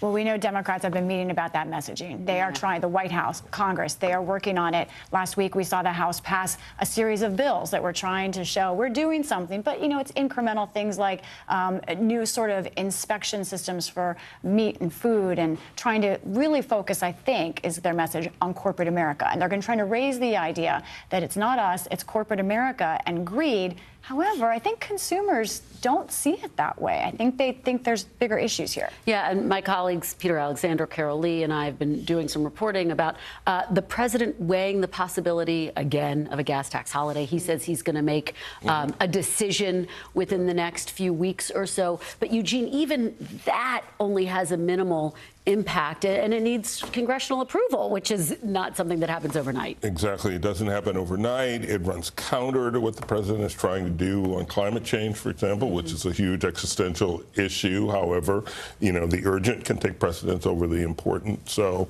I don't know which way he's going to go on that. Yeah. One problem he has is someone who does not like the idea of a gas tax holiday and has said so is House Speaker Nancy Pelosi, who at times is the most powerful Democrat in the country. So that's a real issue. She always has had a huge influence on the White House. Carlos, Republicans who've been watching the January 6th committee hearings have consistently tweeted, many of them, most of them even, about the economy, trying to keep the focus on inflation, on these high gas prices.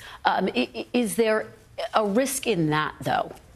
I don't think so, Kristen. I think Republicans understand that the economy is their meal ticket this year, and that if the focus stays on the economy, they're probably going to do well in these elections. What Democrats have to do is understand that and say, we are focused on the economy and on inflation, but this here is important too. I think for Democrats and the committee, their sobriety is their greatest strength. We haven't seen the typical showmanship that we see in a lot of these committee hearings, and I think that's why, for now, the committee is making an impact and the message is getting through. And one of the other big issues that we're watching, of course, is the debate over potentially new gun legislation, and our Capitol Hill team has been reporting on that. I want to bring in NBC's Julie Sirkin, who is on Capitol Hill. She's been following the very latest on these negotiations. Julie, what are you hearing? How close are they to possibly agreeing on legislative text?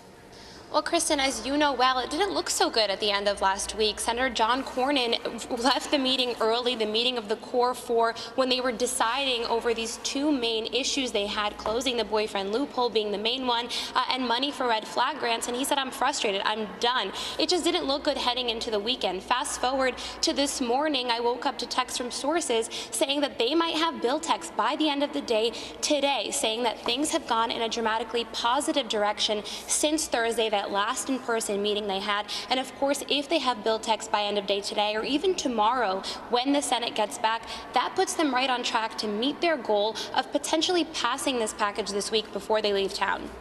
All right, Julie, great reporting. Keep us posted. Run back to the camera if you get any new information on this. We really appreciate it. Carlos, is this a situation where Democrats basically have to say yes to whatever Republicans agree to in order to get this passed? Everyone has to understand whatever they produce today or tomorrow is a big deal. I was in Congress after the Pulse shooting in Orlando, after Las Vegas, after Parkland. We worked hard to try to get a deal. It was impossible. Whatever they're going to come up with is a big deal. Democrats should try to do more on their own, but they should celebrate this as a victory. The country needs it. And Democrats I talk to say they will. I mean, I believe there will be a lot of Democratic support. So that's my reporting, is that we do now expect that text today. Now, what does today mean to someone in Congress? We don't know. It'll be a late night. Congress can actually change when today is, because I remember doing it while we were there. You remember well. But it's a great point. But to that note, Lisa, what makes this moment different? Because we've been reporting on this, as Carlos says, for years. Even after Sandy Hook, Congress tried and failed to get expanded background checks passed. Why might this moment be different? I remember standing there in the hallway in Sandy Hook when Manchin Toomey failed, and I was right next to the families from Aurora who were sobbing in the back. Couldn't believe that moment slipped away. I think this is different because, in a strange way, there's two things. There's the emotional. Congress is feels a little bit less pressure, oddly. They're more unified and more pragmatic right now about this one issue. There's also politics on both sides. To what Carlos is saying, Republicans know that right now they have what looks like a winning hand in the fall, but this issue, guns, that is a problem with a group of voters they've been gaining ground with, suburban women and families. They don't want to lose that ground. There is every reason for them to try and show that they understand that there's a problem. Yeah, it's extraordinary when you look at the polls how much support there is in both parties for changes around the edges. Great conversation on a lot of different topics. Carlos, Lisa, Eugene, thank you so much. Great to see all of you. And coming up next, as we learn more about Ginny Thomas's role in the plot to overturn the 2020 election, I'm going to talk to a Democratic congressman who's calling on her husband, Supreme Court Justice Clarence Thomas, to resign. Plus, celebrating and honoring Juneteenth as America continues to reckon with how to teach our children about the painful chapter of slavery in this country. You're watching Meet the Press now.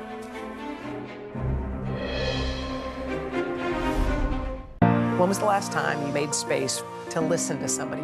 What I learned from a very young age is radical love, radical forgiveness.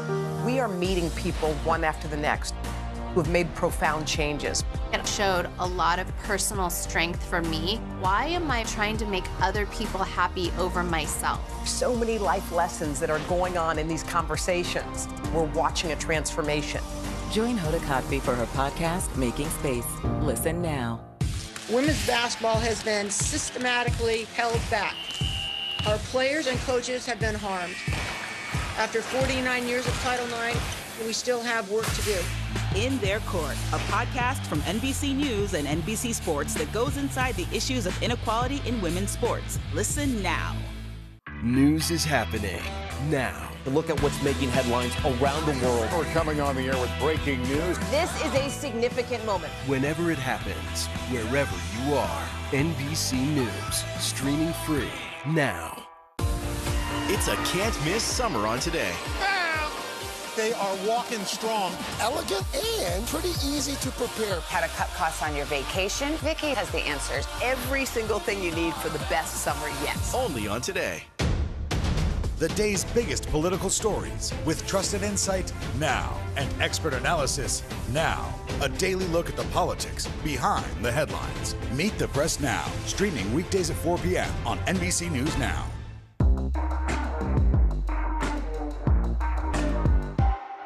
Sometimes the news can be difficult and overwhelming for kids to understand. Ukraine and Russia. Could you help me understand what's going on? So to help make sense of it, we've created a newscast just for them. We hope your family will watch Nightly News Kids Edition. Now Tonight with Joshua Johnson, streaming weeknights at 8 on NBC News Now.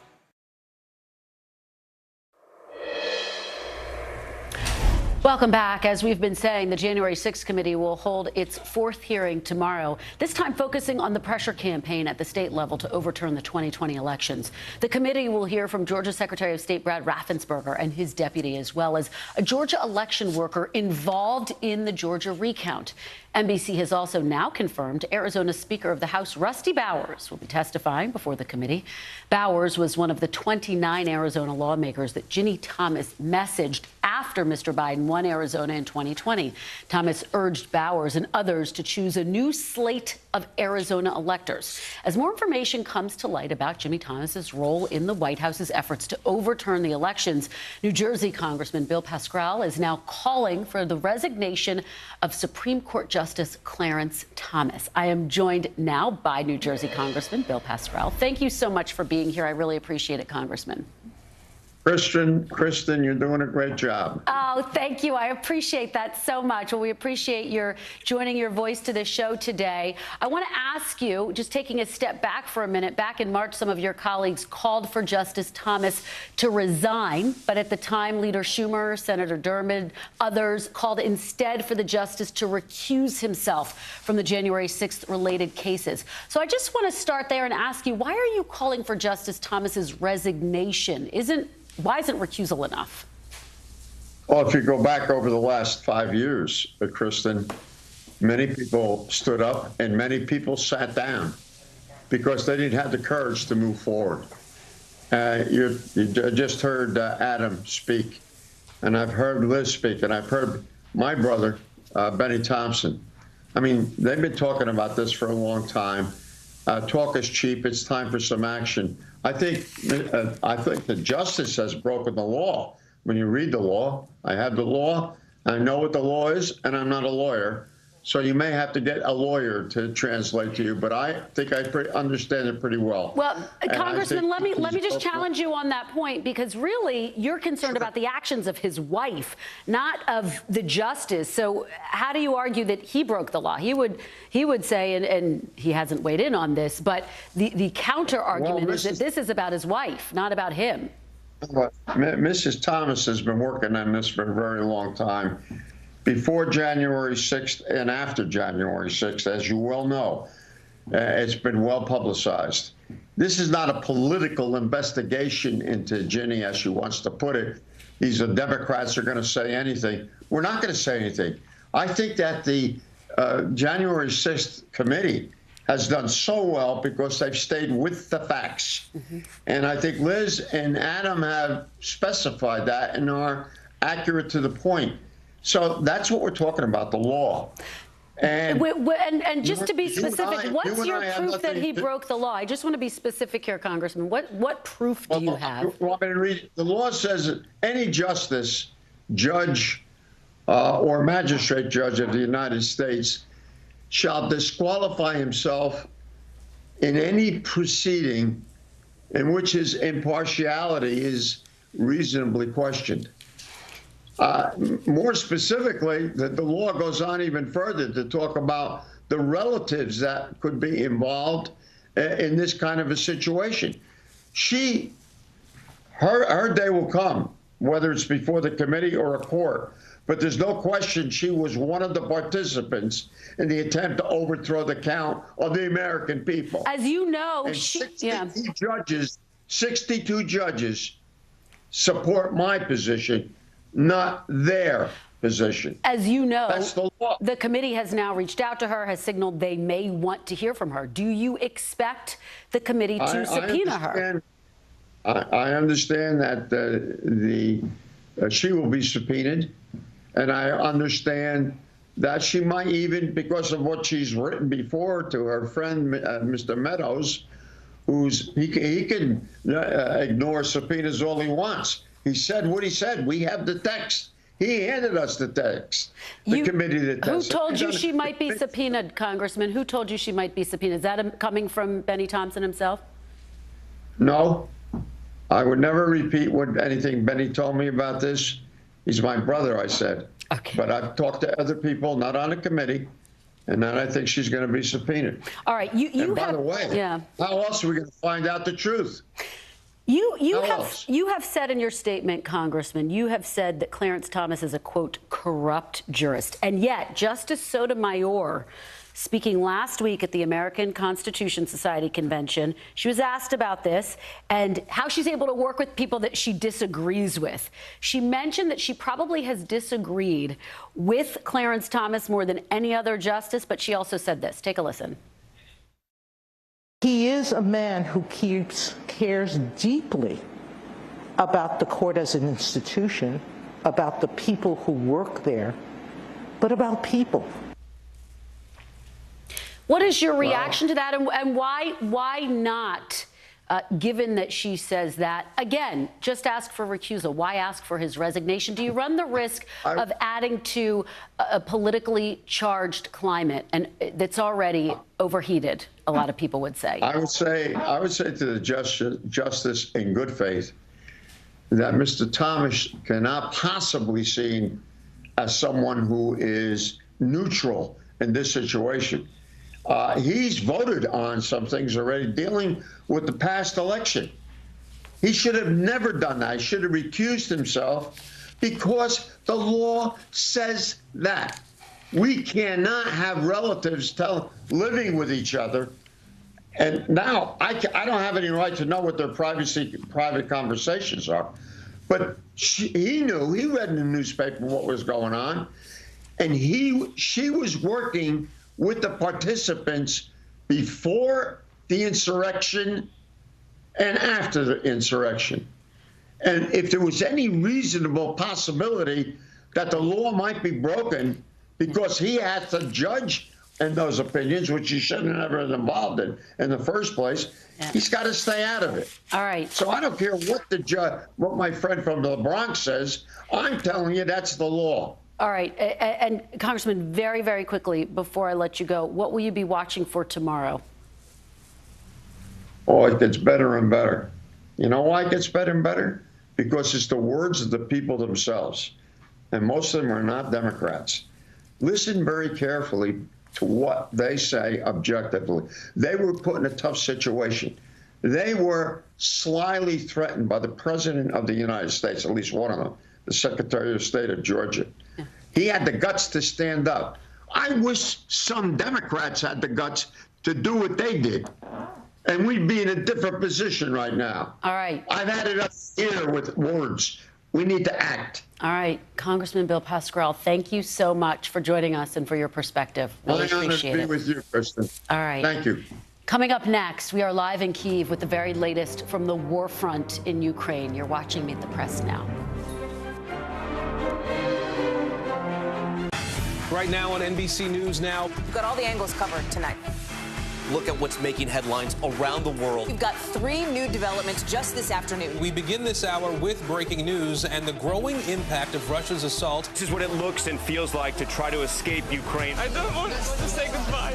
This factory has gone from making kitchen pots to lethal items. There's an intense artillery battle underway between Ukrainian forces and Russian troops. Breaking news this morning. The heartbreak, the grief, and the tears that we have seen here are all tragically familiar. Was there a school officer on campus? Because that's what we've been told. No. The shooting is once again reigniting the debate over gun laws. If it's Tuesday, it is primary night. The highest profile races yet this year. We are talking elections in a battleground state. The official confirmation of Judge Ketanji Brown Jackson. Let's zoom out a bit to our changing climate. What do we think that the new normal is going to be? We got some promising news this morning about the rollout of COVID vaccines for children under 5. Have you seen a demand for mental health services increase among Latinos? It's time for another honest conversation about what it means to be Asian American. The people of the Chamizal neighborhood aren't the only ones experiencing what they call environmental injustice.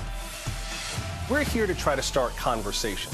A lot to talk about as we continue our rolling coverage. We're coming on the air with the news NBC Scoop. Bringing the news to you is not only a job, it's an honor.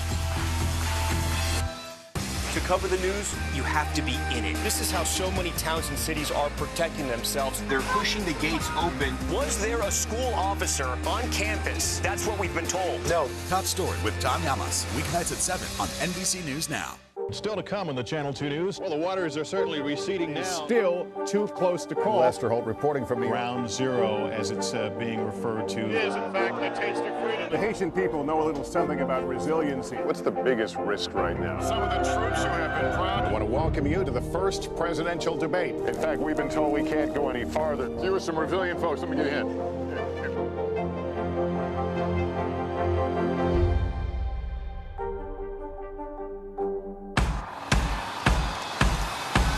News is happening now. Look at what's making headlines around the world. Right now on Morning News Now. We're coming on the air with breaking news. And this is a significant moment. Whenever it happens, wherever you are, NBC News, streaming free now. Making Space, the inspirational podcast from Hoda Kotb. Listen now. The fire has grown leaps and bounds. You see behind me is typical. How you doing? Pretty bad.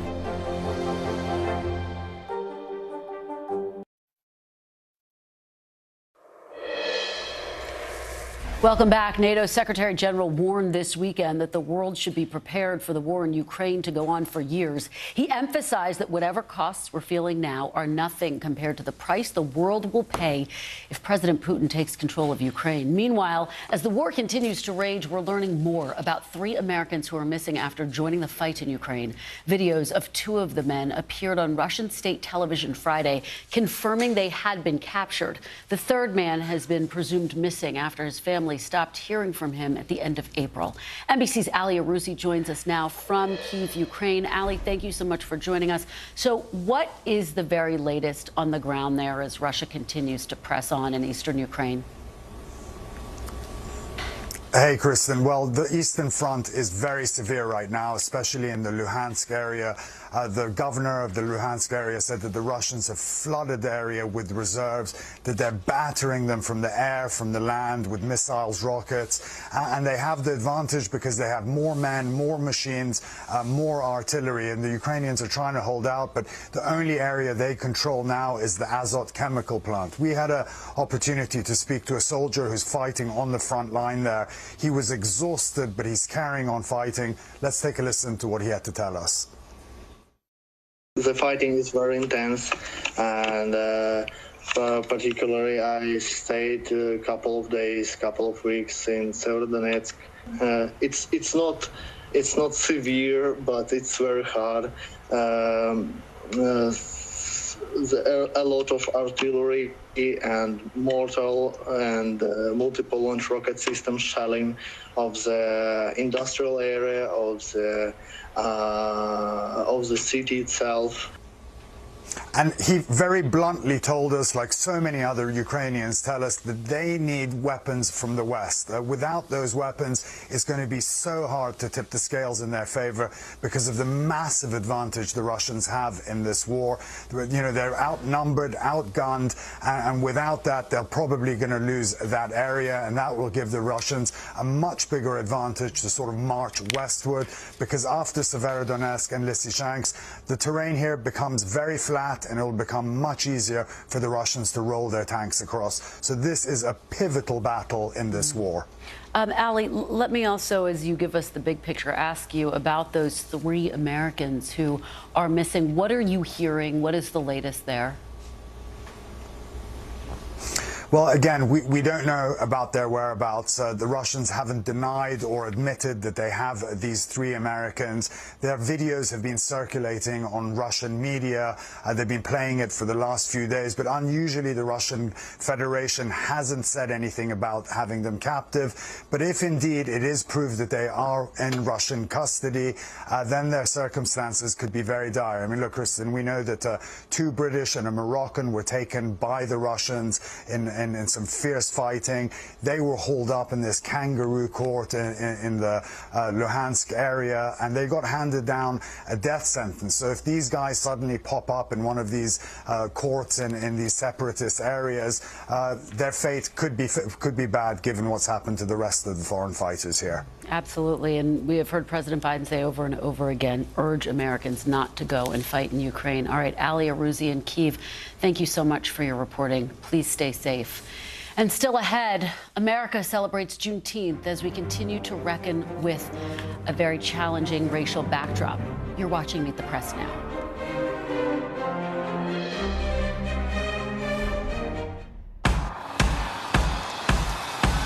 News is happening now. Look at what's making headlines around the world. Right now on Morning News Now. We're coming on the air with breaking news. And this is a significant moment. Whenever it happens, wherever you are, NBC News, streaming free now. We're here to start conversations about the big things happening in our world, because it's not my job to tell you what to think. My job is to think about what you tell me. Now Tonight with Joshua Johnson, streaming weeknights at 8 on NBC News Now. Hallie Jackson Now, weekdays at 5 on NBC News Now. Now Tonight with Joshua Johnson, streaming weeknights at 8 on NBC News Now. We'll meet Ukrainians who are defending their country one block at a time. When you were still in Kiev, could you hear the bombing? My name is Lester. Hey, who's this? Top Story with Tom Llamas, weeknights at 7 on NBC News Now. This is a very different kind of program. We're here to start conversations about the big things happening in our world. Professor, I'm not asking you to predict the future, but what do we think that the new normal is going to be? Is part of this that everyone's rethinking their jobs during this pandemic and their relationship to their employers? What is your biggest tip for any parent who's concerned about this? It's not my job to tell you what to think. My job is to think about what you tell me. Now Tonight with Joshua Johnson, streaming weeknights at 8 on NBC News Now. Women's basketball has been systematically held back. After 49 years of Title IX, we still have work to do. In Their Court, a podcast from NBC News and NBC Sports that goes inside the issues of inequality in women's sports. Listen now.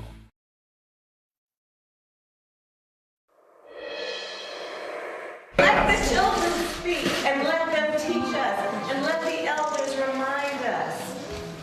And let this be a day that is a day to celebrate the principle of freedom, but to speak about it honestly and accurately, both in the context of history and current application. That's how I'm thinking about today. Welcome back. Vice President Kamala Harris stopping by a Juneteenth celebration for kids at the National Museum of African American History and Culture this afternoon. Juneteenth, officially June 19th, but celebrated federal holiday today, marks the day that the last enslaved Black Americans were freed in Texas. 2.5 years after President Lincoln issued the Emancipation Proclamation. Juneteenth has been celebrated in Texas and in communities across the country for decades. President Biden officially signed it into law as a federal holiday last year. NBC's Shaq Brewster joins me from Chicago as the city celebrates today. I'm also joined by Keith Mays, professor of African American Studies at the University of Minnesota. Thanks to both of you for joining me. Shaq, I want to start with you. This is the first year that Juneteenth is being widely observed as a federal holiday, even though it had been announced last year. What are you seeing in Chicago as people prepare to mark this day? Well, today it's more of a formal celebration, especially here at the Field Museum, where they made free entrance and they're letting people come in for free, specifically Illinois residents. And then they're also having programming, speakers and panels, so folks can learn about the history of African Americans in this country and also the history of the Juneteenth holiday. But we're really reaching the end of what has been a lot of celebrations from coast to coast during this Juneteenth holiday weekend. Yesterday, we saw big parades, we saw big festivals, music festival, barbecues, especially here in Chicago, but again, all across the country, as people came out and celebrated Juneteenth. Many of them, as I talked to them, they saw this as an opportunity to have joy, to celebrate African American culture in this country, but also acknowledge the history of the day. And one thing that you're seeing, especially in polling, is that more people understand what Juneteenth is. We saw a Gallup poll just last month show that about 60% of Americans say that they are some or have a lot of familiarity with Juneteenth.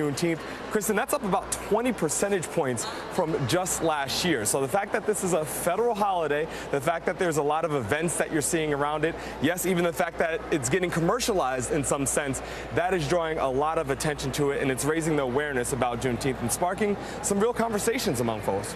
Well, that's really notable, Shaq, and I think it's important to underscore that the recognition of it has gone up across the country. And yet, Professor Mays, I turn to you with that. 24 states and D.C. recognize it. So not every state across the country. What do you make of that? What does that say about this moment that we're in right now?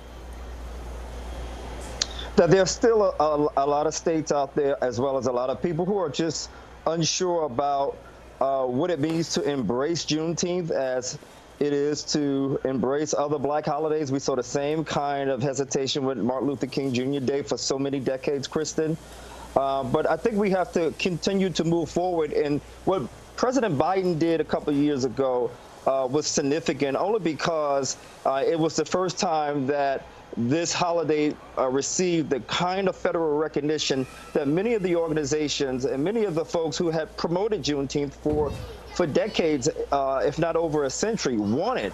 And yes, it had become widespread at the state level beginning in 1980, but it was really important to receive that federal stamp of approval when President Biden signed the act into law to make it official. But I think there's still a lot of folks, Kristen, that are not comfortable with Juneteenth, and they're not comfortable with all the other black holidays as well. That's unfortunate. Well, and you bring up Martin Luther King Day, and when I was growing up, that was a day that I spent with my mom learning about Black history, celebrating it. And of course, the lesson that I learned as a child is it's a day on, not a day off. How does that apply to Juneteenth? It has to be a day of remembrance. It has to be a day of commemoration. We do not want to pass laws to celebrate holidays just to give people the day off. We want folks to really embrace the holiday, to understand why we are celebrating it. African Americans understand the importance of the holiday, but I don't think that a lot of people within mainstream society, white society, understand it. So we have to embrace African American history. That's what the holiday is calling for. It's calling for, on the one hand, remembrance of the day. What did emancipation mean to these black folks in Southeast Texas? And what does it mean now? What did it mean in 1865? And what does it mean in 2022, Kristen? And I think that has to stay front and center of our national dialogue around race and progress. Yeah, it's an important perspective. In the wake of George Floyd's death, of course, there were protests across the country calling for change. This is one of the changes. that happened. There were some executive actions that were passed around policing, and yet that type of sweeping reform still has not happened. What do you make of where those conversations are? Has there been progress in that space? Sometimes, Kristen, I call black holidays low-hanging fruit because it's the bare minimum that state governments and federal governments, it's the easy way to sort of move progress from A to B. But what the community really wants and needs is political rights. What they need are economic rights. What they need are the rights that are theirs based on the American ideals found in the U.S. Constitution and Declaration of Independence. So the mere fact that we are still debating whether we should have this holiday or that holiday is tragic in and of itself. But what is more tragic, Kristen, is that we can actually think that somehow we are making progress with a particular community when we just embrace a holiday, and that's not enough. There's still so much work to be done. I love holidays. I wrote a book on holidays, but I'm conflicted about them because in many ways they are the easiest things for us to do as a country, and oftentimes we refuse to do the harder work that lies ahead of us. That's right before us right now. Not that it lies ahead in the future. It's right before us today. All right. Well, it's such an important conversation to have as the nation does pause to mark this incredibly important day. Shaq Brewster, Keith Mays, thank you so much. And thank you for being with us this hour. We will be back tomorrow with more Meet the Press Now. After the next January 6th hearing, NBC News Now coverage continues with Hallie Jackson right after a quick break.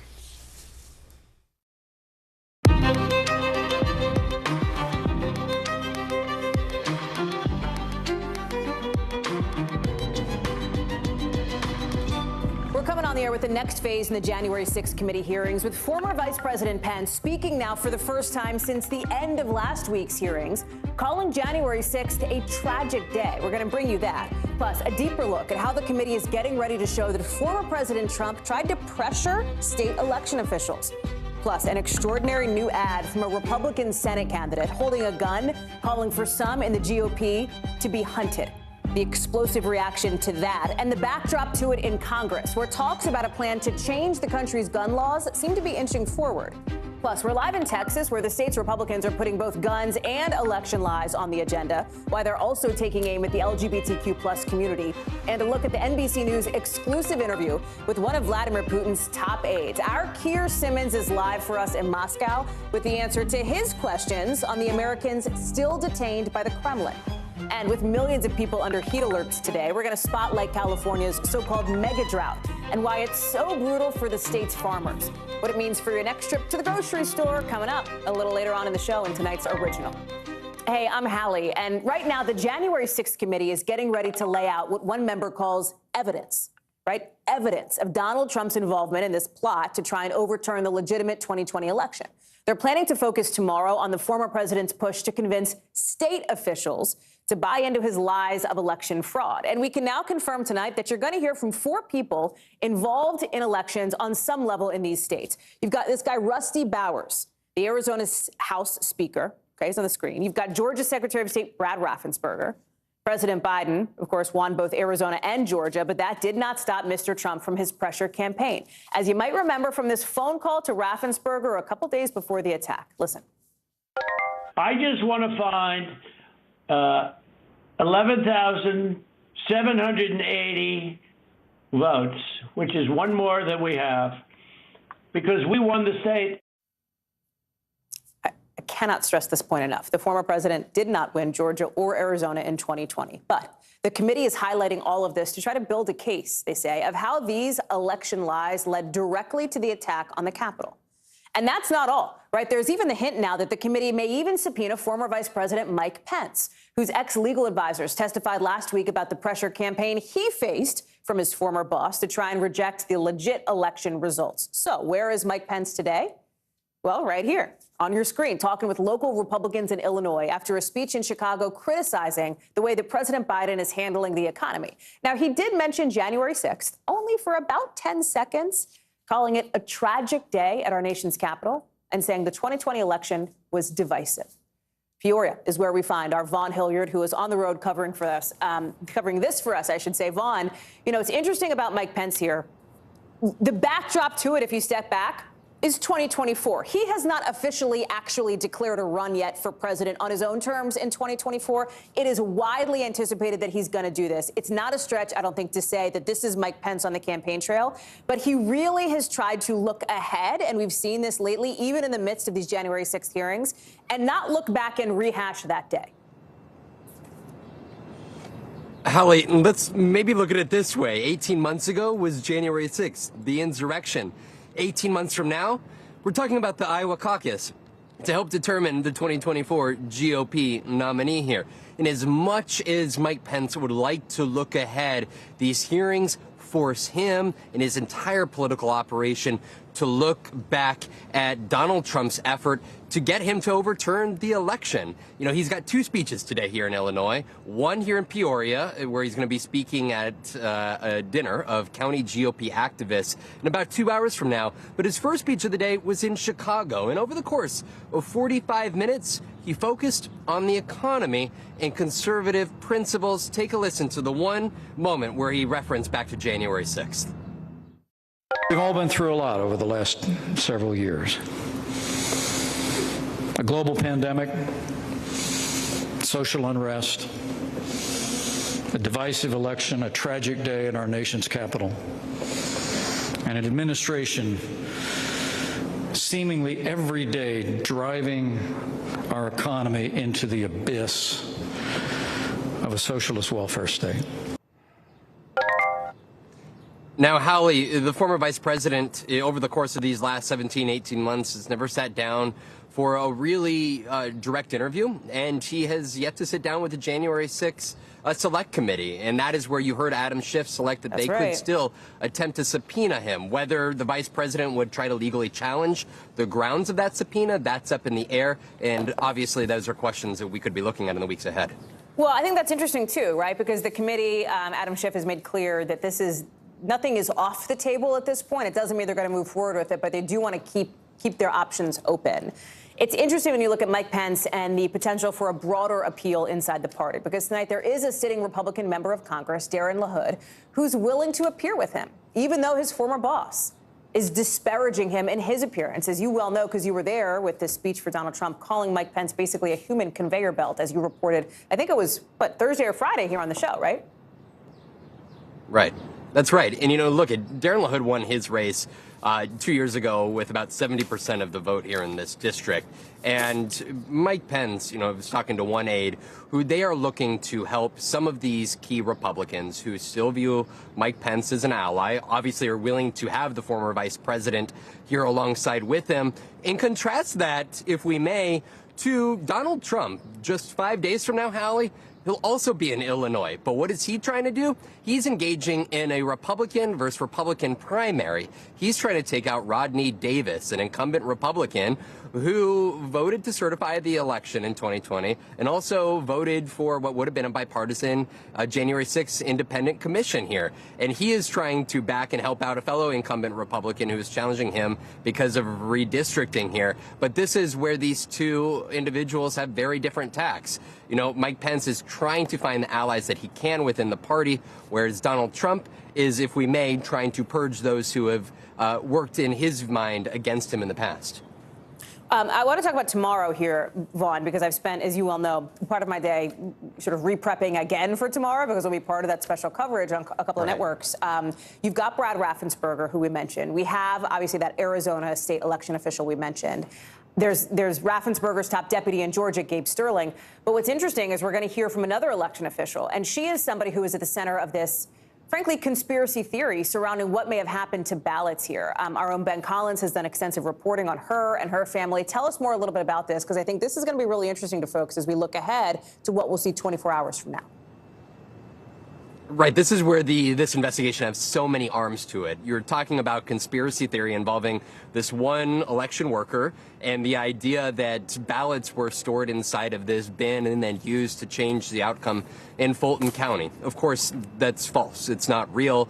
It is a conspiracy theory here. But then you've also got the likes you're going to be hearing from Rusty Bowers, who is the current Arizona House Speaker, who was under pressure along with other local county officials and state Republicans in Arizona to hand authority to the state legislature, essentially throwing out Joe Biden's 11,000 vote win in Arizona and getting the Republican-led legislature to select a Donald Trump-aligned slate of electors to send it in. And it was on December 4th in which Rusty Bowers said, quote, "It would violate that oath, the basic principles of Republican government and the rule of law if we attempted to nullify the people's vote based on unsupported theories of fraud."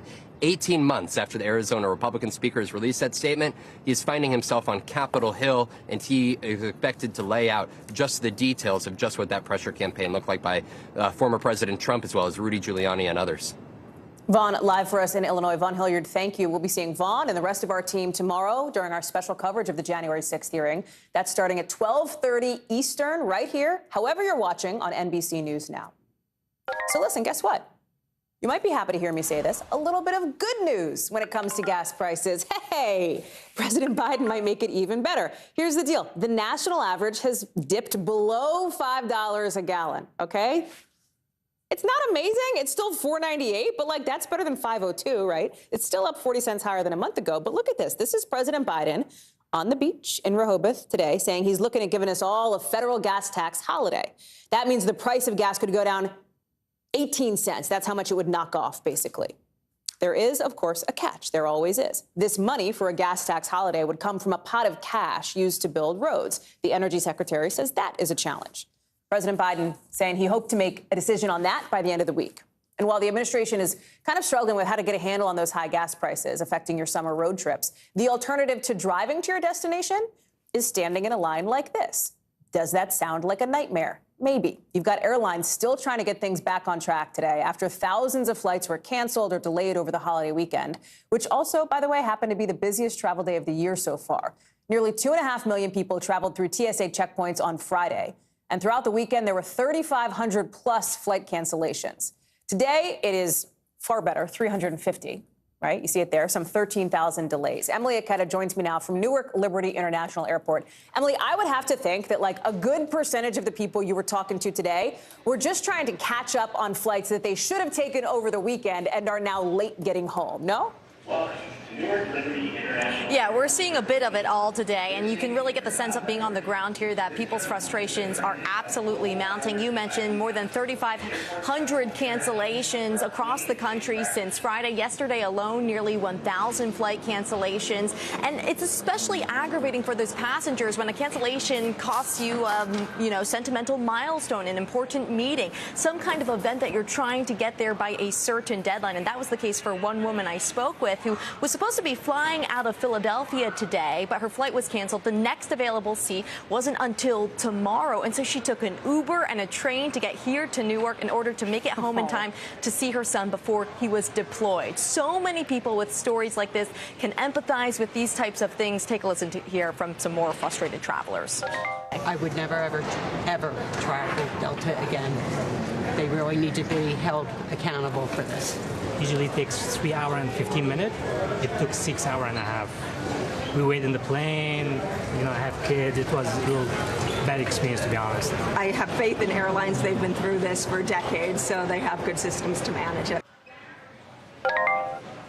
So airlines repeatedly blame things like air traffic control and bad weather, but many have also acknowledged the impact of staffing shortages. Remember, thousands of employees left the industry throughout the pandemic because of the severe lull in travel, and now those airlines are still trying to rebuild their staffing, Hallie. I feel for that woman, right? Listen, you're a frequent traveler, as am I. There are a few things more annoying than having to deal with a canceled flight to get where you need to be going, especially for something as important as that. What I also think is interesting is as this discussion is happening about are we entering a recession, there have been some reports that people are not booking as many flights generally, that maybe people are starting to curb some of their travel down something like 2.3%, according to Adobe. Is that something that you're seeing reflected with the folks that you're talking to? So I think by and large, you're still seeing this pent-up energy, this excitement about getting out and exploring. But you're also finding, in talking to travelers here, people who are considering shifting their travel plans for a number of reasons. One, you look at the cost of travel. An average round-trip ticket right now is pushing $400 for the month of June. And then you think about that these flights, these expensive flights, they're putting out big bucks for them, and they're not necessarily even getting to their destination on time. So it will be interesting to see the number of travelers fluctuate over the coming months, Hallie. Real quick, I want to ask about this gas tax holiday, because I think this is something where people's ears perk up when they think, oh, the president might make a decision on this. There are definitely some pluses. Knocks nearly 20 cents off a gallon, right? That's a plus. But it's kind of complicated, and there are some other options on the table, too, right?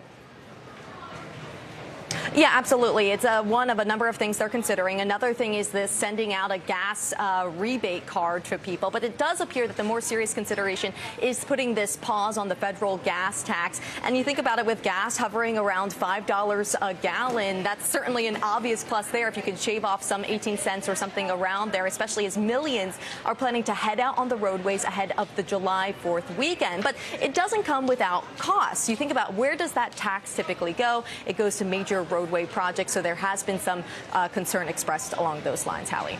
Emily Aketa live for us in Newark. Emily, thank you. To an extraordinary video now released online today from a candidate running for the Republican Senate seat in Missouri, basically running for the nomination to be the Republican to represent Missouri in the Senate. We're talking about this guy, Eric Greitens.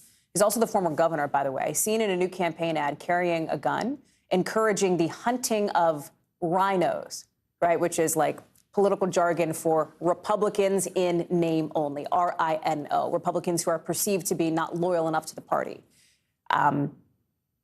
These are screen grabs from the ad, right? We're not even showing you the whole thing. It is considered to be pretty violent. And in fact, Facebook and Twitter have both taken action against the ad, too. You can see men in military gear busting in what looks like an abandoned house. Twitter says it violates the platform's rules on abusive behavior, but they're keeping it up for the public interest. Facebook has taken it down altogether. The backdrop to this, right, is what's happening across the country and in Congress, right? The holiday weekend saw 9 more mass shootings across the country, according to the Gun Violence Archive, which defines a mass shooting as something in which 4 or more people are shot or killed, not including the shooter. And then on the Capitol, Senate negotiators are keeping up with these discussions about a potential gun deal, right? Some kind of legislation, saying that the written text could come any day now. Ali Vitale is joining us from the Hill.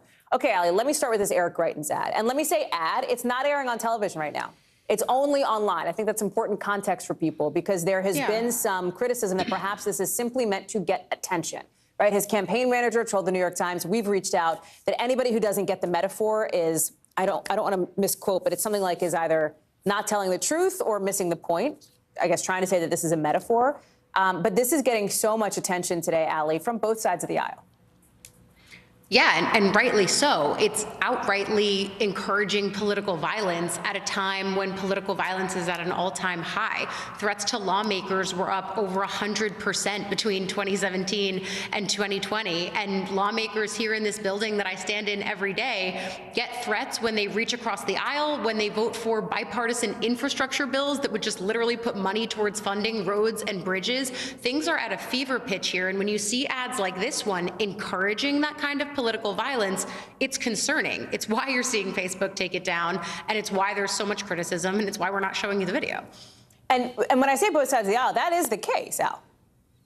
Yeah, it's definitely true. I mean, we also in the past few weeks have seen Supreme Court justices be protested and get threats, so much so that you had to have Congress, the Senate, and then the House vote to pass a bill that would give more security to Supreme Court family members because of the high fever pitch. Of course, we have people like Steve Scalise, who was wounded in that shooting at a baseball field in 2017 that was also politically motivated. So this is not a left or right issue. This is just something that is happening on the fringes of both parties. These threats are, frankly, pretty scary. I do think the thing to point out in relation to Eric Greitens is who this person is. He's a disgraced former governor of Missouri who had to leave office because he was being charged with potential ethics violations. He was in the midst of an alleged affair in which he tried to blackmail the woman that he was allegedly sleeping with. All of this was wrapped up in it.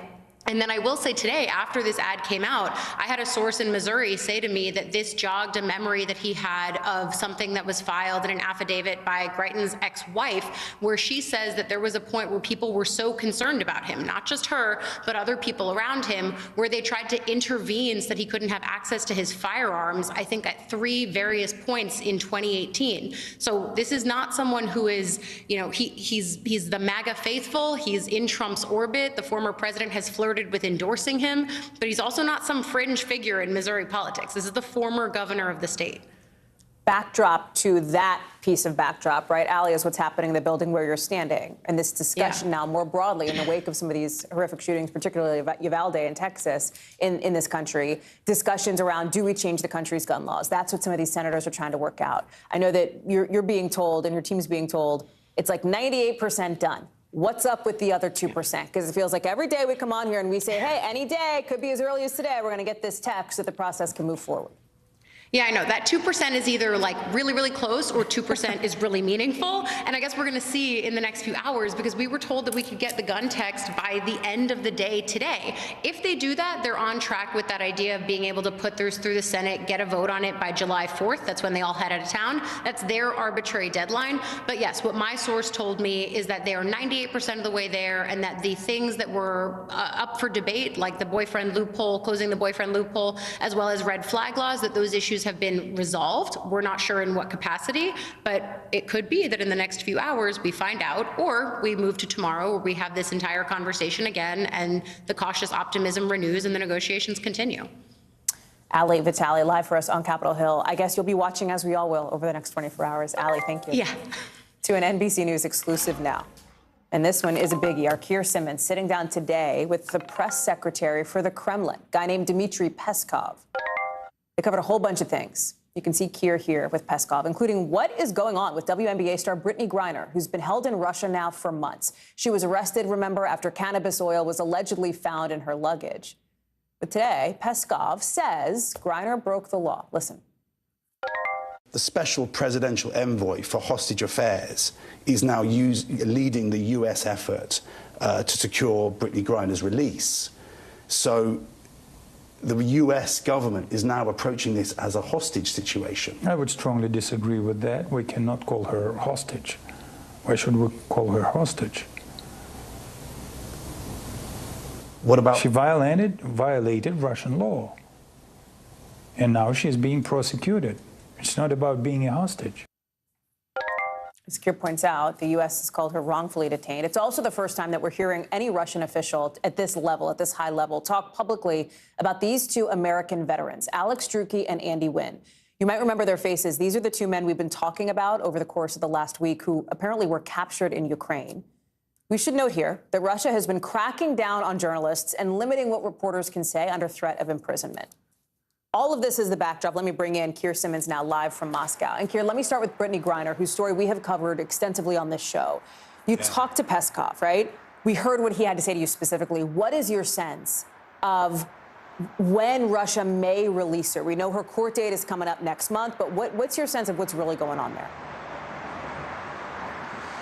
Well, honestly, the bad news for Brittany Griner's family is that based on the conversations I had there with Dmitry Peskov, Hallie, there is no indication that Russia is planning to in any way release Brittany Griner. Look, I put to him a report by the TASS news agency here in Russia, which was based on unnamed sources, which suggested that Russian officials were hoping to exchange Brittany Griner for an arms shipment dealer who's been jailed in America, Russian, for 25 years. Now, many folks are going to see that and they're going to say, well, hold on a minute, Brittany Griner, who allegedly was found to have a vape with hashish oil versus someone who faces those very serious charges, what kind of exchange would that be? Be that as it may, when I put that to Dmitry Peskov, he said, well, our Russian guy in the States, oh, no, he is a hostage. Brittany Griner, as you heard him there, he said, not a hostage, because he said that she has broken Russian law. I said to him, she was coming into the country. She was at an airport. Why don't you just send her back? He wouldn't answer that. He didn't answer that. I also put to him, the honest question, Hallie, to say, look, she was coming to take part in sports, effectively using sports to kind of, reach across the cultures, reach across the divide. Isn't this a terrible message? And again, he did what Russian officials do here, which is that they say, look, this is the law. It's not in our control. She is subject to Russian law. So again, I'm afraid for Brittany Griner's family, it doesn't appear to be good news, not based on that interview with Dmitry Peskov today. There was another critical point of this interview, among many, Keir, where you talked with Dmitry Peskov. And again, I want to this is, the way that we used to watch Jen Psaki or Karine Jean-Pierre or Sarah Sanders in the previous administration, the person who speaks for the leader of Russia, right? The person who speaks, like in the U.S., we have people who speak for the president. You talk with Peskov about these 2 missing American veterans. I want to play a piece of that exchange here right now. Russian television has broadcast interviews with 2 Americans captured in Ukraine, Alex Struki and Andy Wen. Where are they? Who is holding them? And what happens next? Well, so they are they're soldiers of fortune, and they were involved in illegal activities on the territory of Ukraine. They were involved in firing and shelling our military personnel. They were endangering their life. And they should be responsible. They should be held responsible for those crimes that they have committed. Those crimes have to be investigated. So they're being held in a due place, to ensure that the investigation of their crimes is being completed. By Russian authorities or by Donetsk authorities? By EU authorities. Are they prisoners of war? Are they prisoners of war? I wouldn't start explaining the juridical side of their capture. The only thing is clear. So they have committed crimes. What are the crimes they've committed? Because obviously, as you know, under the Geneva Conventions, fighting in a conflict is not something that you can be tried for. So what are the crimes you're talking about? But they are not a Ukrainian army. They are not a subject to Geneva Convention. They are not. You don't know that. They are not members of the Ukrainian army. You're certain that they weren't enlisted. You believe they weren't enlisted in the Ukrainian army. It will be investigated in due course. So you're trying to establish whether they were enlisted. But Geneva Conventions cannot be applied for soldiers of fortune. Keir, there's a lot there. Unpack what you see as the most significant pieces, and that, like I said, that's a lot. Well, I think, Hallie, the crucial part there really is that question that I was pressing him on about whether they would be subject to the Geneva Conventions, whether they would be considered to be prisoners of war, because many folks watching will know that if that is the terms in which they are viewed, then that will have a real effect on the way that they are treated. If they are not, then that has itself implications. Hallie, I asked him about the case of 2 British nationals and a Moroccan who've been sentenced to death, I have to say here now in Donetsk, because they were similarly captured, and they also are not being treated as prisoners of war. And I said directly to Dmitry Peskov, can you assure us that these American veterans will not face a similar fate? And he said, I can't assure you of that. He suggested that's because he's from the Kremlin, so he's not, he suggested, directly involved. But of course, the Kremlin are going to be directly involved. And so again, I think that will be very worrying for these men's families. Keir Simmons, it's incredible reporting. It's a great interview. Thank you so much for bringing it to us here on NBC News Now, live in Moscow. You can catch more of Keir's interview tonight on NBC Nightly News. Do not miss it. Coming up here on the show, new Beyonce music coming a little sooner than you might think. Her renaissance beginning. We're talking about it. Plus, where fishermen found this absolutely giant river monster. That and more in our 5 things in just a minute.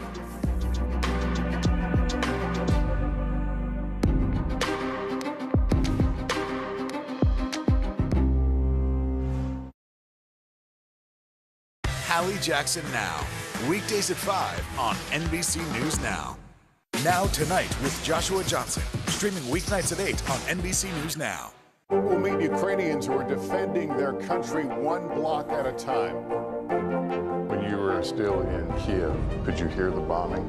My name is Lester. Hey, who's this? basketball has been systematically held back. After 49 years of Title IX, we still have work to do. In Their Court, a podcast from NBC News and NBC Sports that goes inside the issues of inequality in women's sports. Listen now.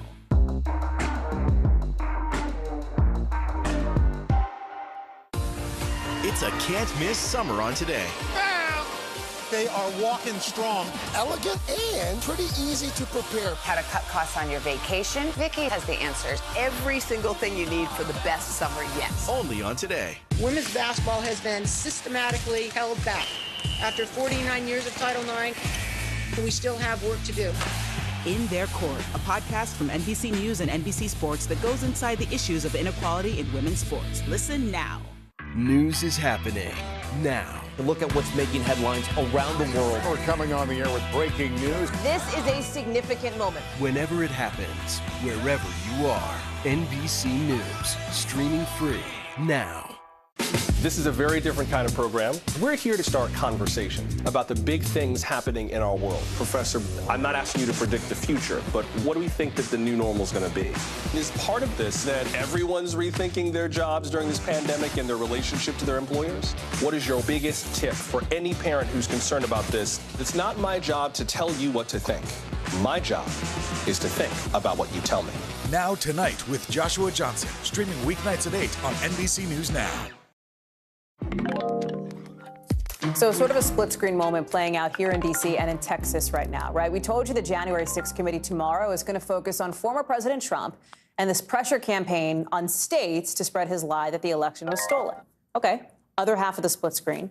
What's going on in Texas? Well, first of all, that life-size figure at the Republican state convention there, they drafted a resolution that frankly buys into that lie about election fraud. It actually rejects the outcome of the election that Joe Biden won. With part of this resolution reading, we hold that acting President Joe Biden was not legitimately elected by the people of the United States. Again, he was legitimately elected by the people of the U.S. Joe Biden was. Party's platform also taking aim at the LGBTQ plus community, calling homosexuality, quote, an abnormal lifestyle choice. Supporters also going after two of their own, heckling Texas Republican Congressman Dan Crenshaw in a hallway, calling him a traitor, an eye patch McCain, a term that's been used against him. They also booed their own Republican Senator John Cornyn for his bipartisan talks on guns, the ones that he's involved in. Listen. May God continue to bless our great state of Texas.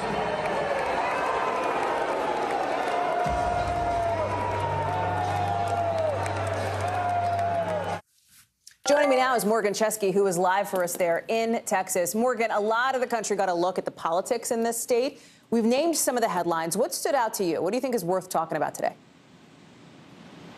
Well, it's been interesting, Hallie, to see kind of the reaction to what we witnessed in Houston over the weekend. This was the first in-person meeting of the Texas GOP since 2018. Of course, the pandemic canceling prior meetups.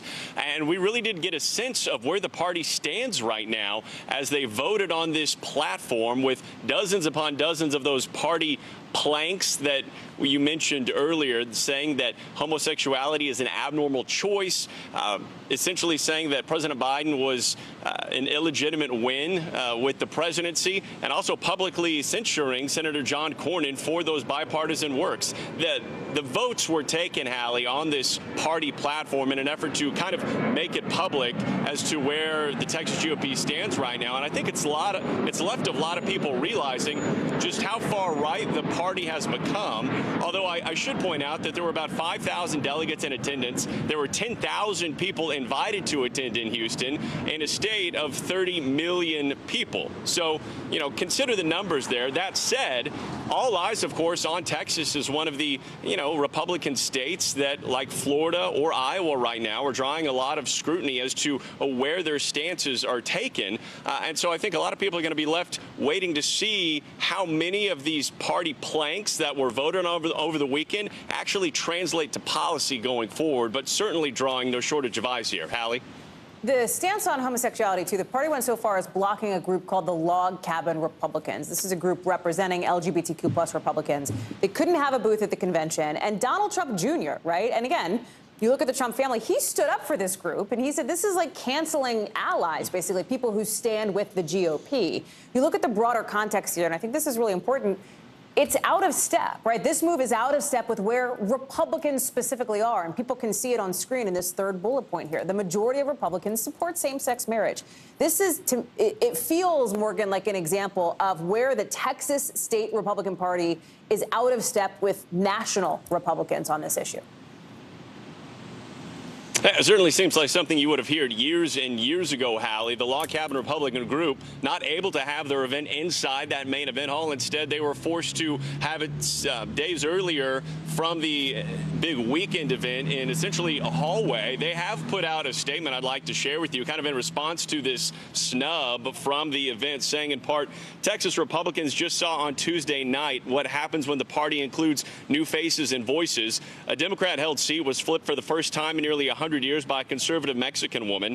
It's clear that inclusion wins, which makes the Texas Republican Party leadership's decision to exclude the Texas Log Cabin Republicans from their convention not just narrow-minded, but politically short-sighted.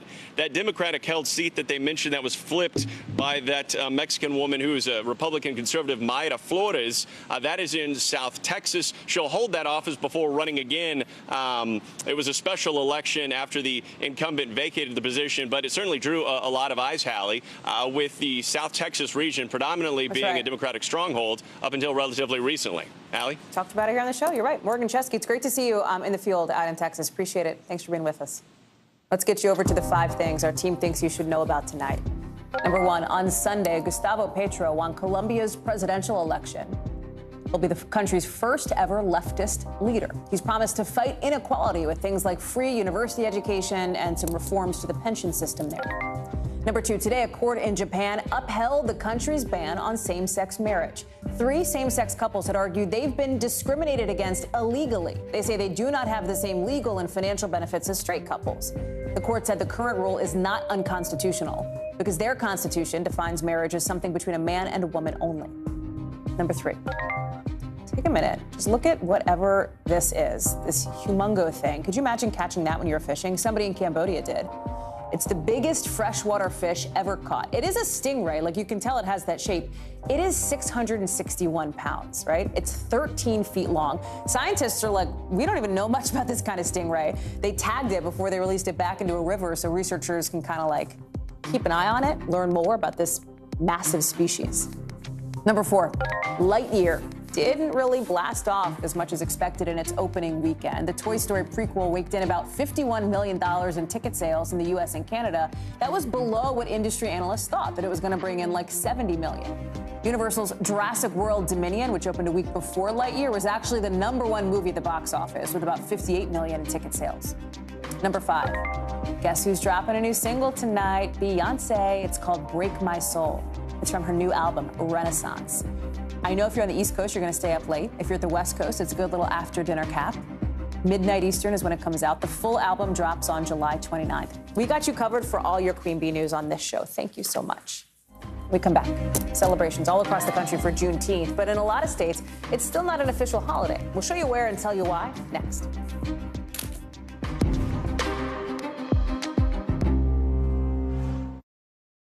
Sometimes the news can be difficult and overwhelming for kids to understand, so we've created a newscast just for them. We hope your family will watch Nightly News Kids Edition. News is happening now. To look at what's making headlines around the world. We're coming on the air with breaking news. This is a significant moment. Whenever it happens, wherever you are, NBC News, streaming free now. This is a very different kind of program. We're here to start conversation about the big things happening in our world. Professor, I'm not asking you to predict the future, but what do we think that the new normal is going to be? Is part of this that everyone's rethinking their jobs during this pandemic and their relationship to their employers? What is your biggest tip for any parent who's concerned about this? It's not my job to tell you what to think. My job is to think about what you tell me. Now Tonight with Joshua Johnson, streaming weeknights at 8 on NBC News Now. Hallie Jackson Now, weekdays at 5 on NBC News Now. Women's basketball has been systematically held back. After 49 years of Title IX, we still have work to do. In Their Court, a podcast from NBC News and NBC Sports that goes inside the issues of inequality in women's sports. Listen now. To cover the news, you have to be in it. This is how so many towns and cities are protecting themselves. They're pushing the gates open. Was there a school officer on campus? That's what we've been told. No. Top Story with Tom Llamas, weeknights at 7 on NBC News Now. The fire has grown leaps and bounds. You see behind me is typical. How you doing? Pretty bad. News is happening now. Look at what's making headlines around the world. Whenever it happens, wherever you are, it's here now. Now Tonight with Joshua Johnson, streaming weeknights at 8 on NBC News Now. Making Space, the inspirational podcast from Hoda Kotb. Listen now. Today, the country's newest federal holiday, Juneteenth, which marks the end of slavery in the United States. So in cities across the country, we're seeing scenes like the ones that you see here on your monitor. Social justice gatherings, celebrations, parades, all honoring the day. The name Juneteenth, which combines June and 19th, honors the day the very last slaves in Texas were told they were free. That was in 1865, more than 2 years after the Emancipation Proclamation had been signed. So it's a holiday that had been celebrated for generations, but it was only last year that President Biden signed a bill making it an official holiday, making Juneteenth as a federal holiday a law. He's calling it a day of, quote, profound weight and power. Shaq Brewster is here with us now. And Shaq, we saw a little bit of a taste of the different kind of Juneteenth celebrations throughout the weekend and today. Talk about the feel around it this year. Yeah, there's a range of celebrations and commemorations for Juneteenth. For example, today at the Field Museum, they had free entry for Illinois residents. That's something that usually comes or requires a $30 ticket for people who want to come here. They had different programming, a talk, a panel discussion about African Americans and the struggle in this country and the progress made since the Emancipation Proclamation and since the Juneteenth holiday. But through this weekend, you saw big celebrations. I'm talking about parades. There were bike rides, beach bashes, barbecues, people going out and wanting to enjoy this holiday. I want you to listen to a conversation I had, and I want you to listen to this one because it explains the impact of simply making this a federal holiday on someone who is now going out and celebrating it. I'm very happy this is a federal holiday because, to be honest, I really didn't know anything about it, you know what I mean? And so I'm still learning, about my particular culture. We have a lot of work to do, but we've also come a long way as a country, and I think that that should be celebrated.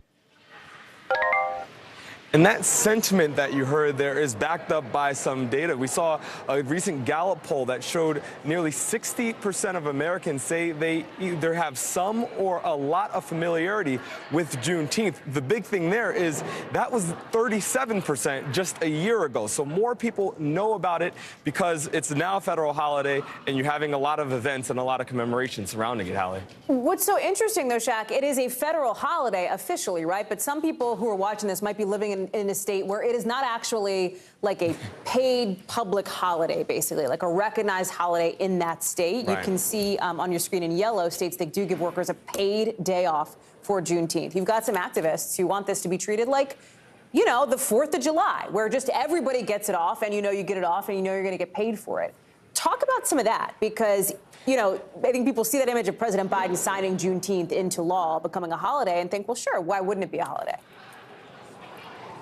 Yeah, and it takes some time. I mean, the last federal holiday that was enacted by Congress, by the president, was MLK Day, and it took over a decade before states started making that an official state holiday where it was something, somewhat of a guaranteed day off and a guaranteed paid time off. So it's going to take some time, and that's what experts are saying. And one reason why, people ask why haven't states gone ahead and expanded it in their own individual jurisdictions, and one of the reasons you're hearing from the opposing side is that it costs some money.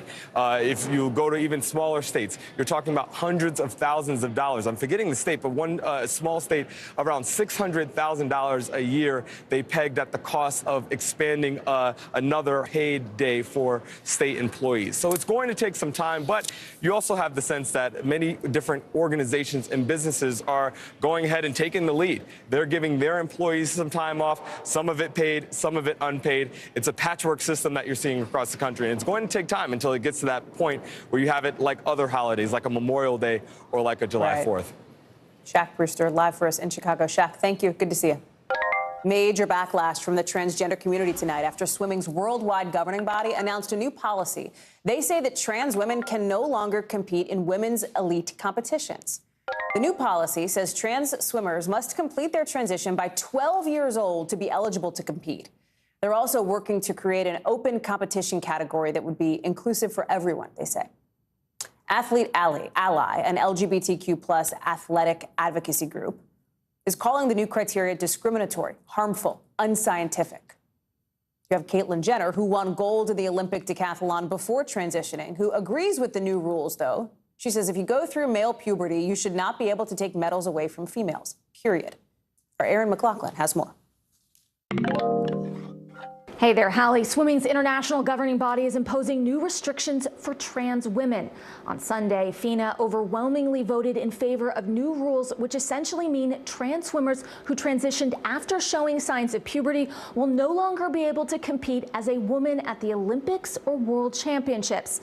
Those athletes will also have to prove that they have continuously suppressed their testosterone levels since their transition. FINA says this is a policy based on science and it's meant to maintain fairness. These new restrictions come just 3 months after UPenn swimmer Leah Thomas became the first openly transgender athlete to win an NCAA Division I title. In March, Thomas had completed 34 months of hormone replacement therapy, surpassing the NCAA's 12-month requirement to compete on the women's team. But her participation in the pool was met with controversy, with many arguing Thomas had an unfair physical advantage. Skylar Baylor is a friend of Leah's and is the first trans athlete to compete for an NCAA Division I men's team. Take a listen to what he has to say. What does this mean for Leah and her future? Knowing her, imagine that she will fight as much as she can for her right to compete just like anybody else. Leah Thomas has declined our request for comment. FINA says they will work to establish an open category for trans athletes to be able to compete at an elite level. But that move is also receiving criticism, with some arguing a separate category for trans women will further exclude them from the sport. Hallie? Aaron McLaughlin for us on that. Coming up, Israel's government is collapsing, now facing its 5th election in 3 years. So could this mean the return of Benjamin Netanyahu? And a rescue off the coast of New Hampshire. How 3 people and pets on board, by the way, got to safety after this. That's next in the local.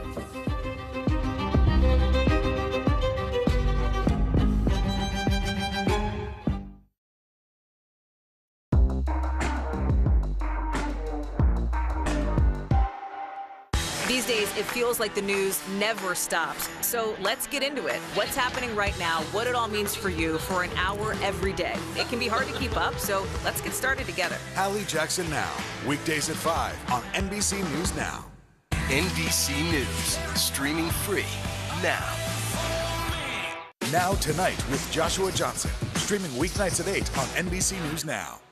To cover the news, you have to be in it. This is how so many towns and cities are protecting themselves. They're pushing the gates open. Was there a school officer on campus? That's what we've been told. No. Top Story with Tom Yamas, weeknights at 7 on NBC News Now. Hallie Jackson Now, weekdays at 5 on NBC News Now.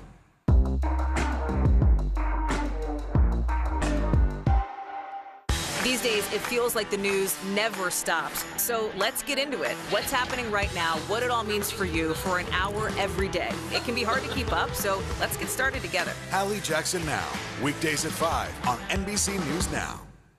When was the last time you made space to listen to somebody? What I learned from a very young age is radical love, radical forgiveness.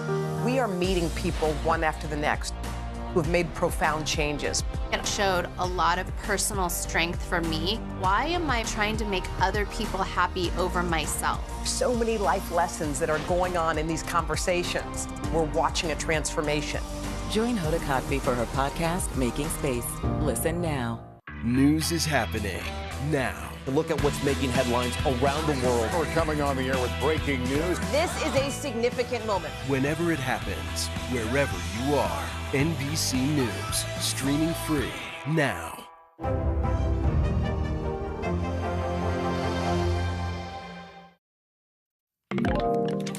NBC News covers hundreds of stories every day, and because you couldn't possibly read or watch or listen to them all, our bureau teams have done it for you. This is what they tell us is going down in their regions in a segment we call The Local. From our Northeast Bureau, help coming just in time for 3 people, look at this, who had to jump off this yacht burning in a New Hampshire harbor this weekend. There's the couple. They say they smelled smoke. And then just seconds later, flames were like everywhere on this boat, which they live on. They grabbed their first mate, their golden doodles, so you just saw some pool noodles, I guess is like a flotation device. They jumped off the boat. A lobsterman and another good Samaritan rescued them from the water, which, by the way, is pretty cold in New Hampshire this time of year. All 3 people and the pups are okay. From our Midwest Bureau, a really nice post-Father's Day story for you. This is Dr. Sophia Roberts helping her dad, heart surgeon Dr. Harold Roberts, in a recent surgery in St. Louis. The elder Dr. Roberts used to bring his daughter to work with him all the time when she was little. Now they work at the same hospital. They're doing a surgery together. He says he's looking forward to many more surgeries together. Look at that baby with their stethoscope. This was meant to be. From our West Coast Bureau, the Golden State Warriors celebrating their NBA championship win with thousands of fans this afternoon, just a couple hours ago in San Francisco. Check it out, that's Steph Curry hanging out with his family on top of a double-decker bus. He's having a good time.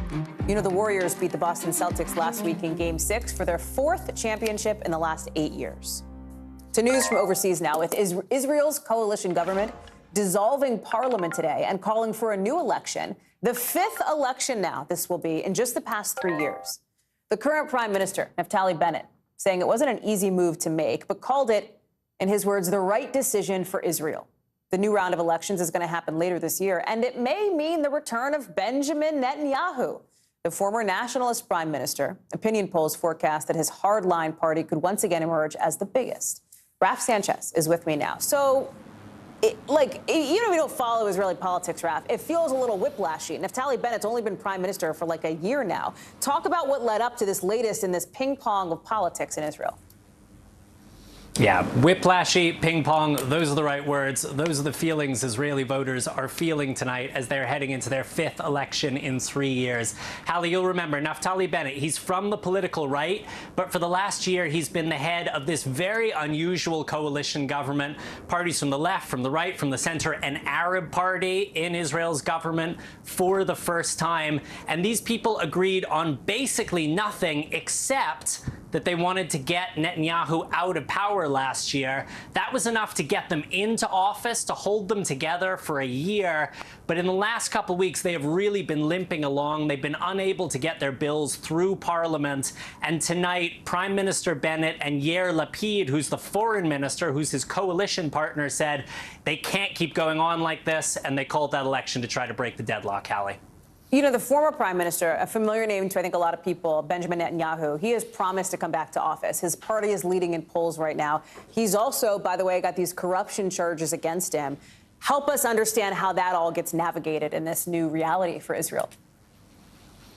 So Benjamin Netanyahu has been on TV tonight, and he is looking bullish. He has a real spring in his step. This is a man, probably the only person in the country, basically, who's happy these elections are coming, because this is a chance for him, Israel's longest-serving prime minister, to come back to power for a 3rd time. And Hallie, as you said, what's so extraordinary, he is literally on trial right now on corruption charges, and yet the polls show that if the election was held today, he would win that election. He potentially could be prime minister again. So this could be yet another comeback from Netanyahu, Israel's ultimate political survivor, Hallie. Real quick, Raf, the other twist to all of this is that we're looking ahead to President Biden, who is set to go to Israel next month. What is the expectation there that he's going to be on the ground with all of this as the political backdrop? Yeah, so that trip is going to go ahead, which wasn't a given. The big change when he comes off Air Force One, he's going to be met by Yair Lapid, who's the foreign minister right now, but is going to be the interim prime minister until the election. Lapid's a centrist. He's a liberal. He's somebody the Biden administration feels that they can do business with. He's not going to embarrass President Biden. But this is the president of the United States stepping into a feverish election season when he arrives here next month, Hallie. Raf Sanchez, live for us in Tel Aviv. I imagine we'll be talking more over the weeks to come, Raf. Thank you. Still to come, California has been in a drought crisis for years, and it's not like it's getting any better. You've got farmers raising the alarm on what it means for your business, their business, and for your kitchen table. We'll be right back.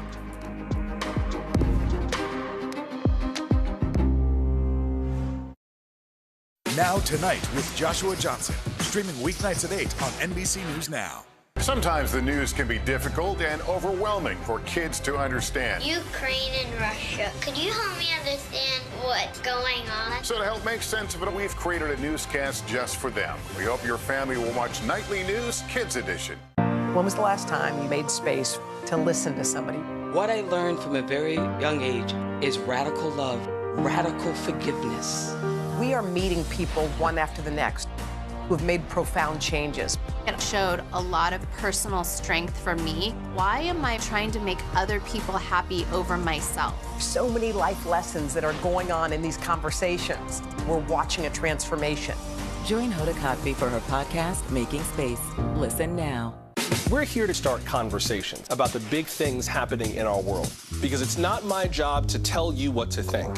My job is to think about what you tell me. Now Tonight with Joshua Johnson, streaming weeknights at 8 on NBC News Now.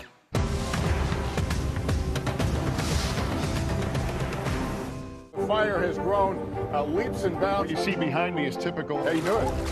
Pretty bad. Top Story with Tom Llamas, weeknights at 7 on NBC News Now. Hallie Jackson Now, weekdays at 5 on NBC News Now. If it's not hot where you are, just wait, because there is a heat dome settling over the country that could affect where you live. Look at this, right? 10 million people are under heat alerts. Look at me at a weather map. They're under heat alerts today from Kansas to Michigan. Check out Minneapolis. Feels something like 105 degrees today. And that heat dome, well, it keeps moving east this week. Out west, meantime, you got 78% of the area facing this major drought. And in California, look at this, it gets even worse. 97% of the state is in severe drought. That's like a categorization, severe drought. This year is the driest in like 125 years that they've been keeping records, which brings us to today's original in-depth reporting on a topic we've been keeping an eye on. And tonight we're looking at that mega drought, which has been at crisis levels for years. And scientists say it's only getting worse. That affects the agricultural industry, especially in the state's Central Valley, which is where you saw some of the deep red in that map. It's where a big chunk of the country's fruits, nuts, veggies come from. Steve Patterson went there to find out what this means for farmers and what it could mean for what we pick up at the grocery store. Farm owner Gary Bean has spent his entire life in agriculture, but he's never lived through something like this. Of the more than 1,200 acres that make up his farm, more than 600, half, is left fallow. Is that heartbreaking? It's stressful because I know what I can do if I have the water to grow the crops, and I feel like I'm spinning my wheels. For most of California, the years-long megadrought is a slow-motion disaster. 97% of the state is under some measure of drought emergency, from severe to exceptional. But in the state's Central Valley, where 40% of all the fruits and nuts in the nation are grown, the economy is spiraling. Have you ever had this much of your farm left fallow? No, not since we've been on this farm. Since 1972, we haven't, no. The lack of fields to work means less work to go around. Farm workers are leaving the region in droves to find sustainable jobs. Gustavo Morales grew up on the bean farm. His family lives on the property. His dad is the foreman. But with limited opportunity, he says he has to make the right decision for his children and will soon leave for another job. Just kind of bad. Why? Need water, for it to grow. Been here all my life, Have you ever seen a drought this bad? No, like this. Not right here. Other places, like they have workers and they let them go because they don't have work for them, and it's different in other places. The agriculture industry here in California is the largest in the country. They average about $50 billion worth of annual revenue. But because this drought has been so severe for so long, growers have had to cut back, which has led to a lot of pain both here on the farm and at the table. Miles away, in Fresno, California, Rosie's, a farm-to-table Mexican restaurant, lives and dies by local agriculture and the availability of fresh produce and livestock. How is business now? Now it's a little bit hard because, the prices for the meat and it's a little bit high. And because her customers, many of them families or farm workers themselves, are also suffering, she won't raise prices. What makes you stay? Because I love the people, I like my job, and I try to stay. Far beyond the country's breadbasket, in produce aisles from coast to coast, where inflation and gas prices are already forcing everyday Americans to make tough choices, experts say those fallow fields will have a huge impact. This drought, 2022, is terrible, and everybody should recognize that. It really is disastrous. It's disastrous for farm workers, for farmers, and their communities. The rest of us will notice in our food prices for the kinds of things that are specialty crops in California. Think of asparagus, think of cherries this spring. A little later, think of carrots and other fruits and vegetables. And those prices will be a bit higher. A painful reminder of resources scarce, poised to pinch all Americans with no relief in sight. Steve Patterson is joining us now live from California. Steve, you know, it's interesting. I lived in LA. I covered the California drought in 2014, right? You know, specifically on almond farms and everything else. Yeah. I mean, this is an issue that hasn't gone away. It is getting worse and worse. I wonder, like, what are farmers trying to do differently now? Or is it just like they have to accept that this is Mother Nature and this is what's happening? It's a little mix of both. So they're doing a few things to try to mitigate, right? I mean, first, look around. This is one of the fallow fields that are now covering this stage. So Gary Bean, who I talked to in that piece, this is his farm. 1,200 acres here, 600 plus is now left fallow, just like this field. He would like to plant some onions or tomatoes or melons. Instead, he says he has to focus on specific high-yield crops. So things like this almond orchard that he has about a half-mile down the road or so. He's focused on that because it takes less to produce more, so he gets a higher value for the crops that he's producing. But those crops take much more water, so it's like this cyclical cycle that farmers are caught in because there simply isn't enough water. So now he's drilling very deep into the ground using these high-priced wells all across the farm to try to bring up as much water as possible. But that's a finite resource. It's really a tough situation for these farmers who are now thinking about laying off workers where there aren't any fields to work, Hallie. Hey, Steve, real quick, what's the inflation factor in all this? I think it's already, we're seeing it at the grocery store already, at specific places all across the country. It only hurts the situation. More gasoline on top of climate change, on top of gas prices, on top of the war in Ukraine, making everything worse, along with, obviously, the changing climate that we're in. Allie? Steve Patterson, live for us there. Steve, thank you so much. It's such important reporting. And props to your drone operator, too, whoever it is, killing it. Thank you. Appreciate it. That does it for us this hour on this Monday evening. We're going to be back tomorrow, of course. Same time, same place. And don't forget tomorrow's special coverage of those January 6th hearings. Again, they start at 12:30 Eastern right here, however you're watching on NBC News Now. We got more news starting now.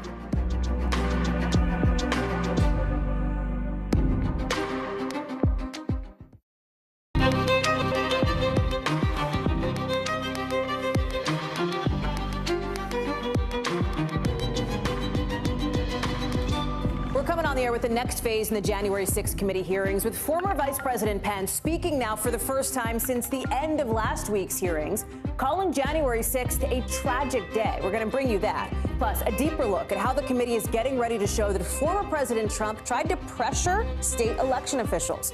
Plus, an extraordinary new ad from a Republican Senate candidate holding a gun, calling for some in the GOP to be hunted. The explosive reaction to that and the backdrop to it in Congress, where talks about a plan to change the country's gun laws seem to be inching forward.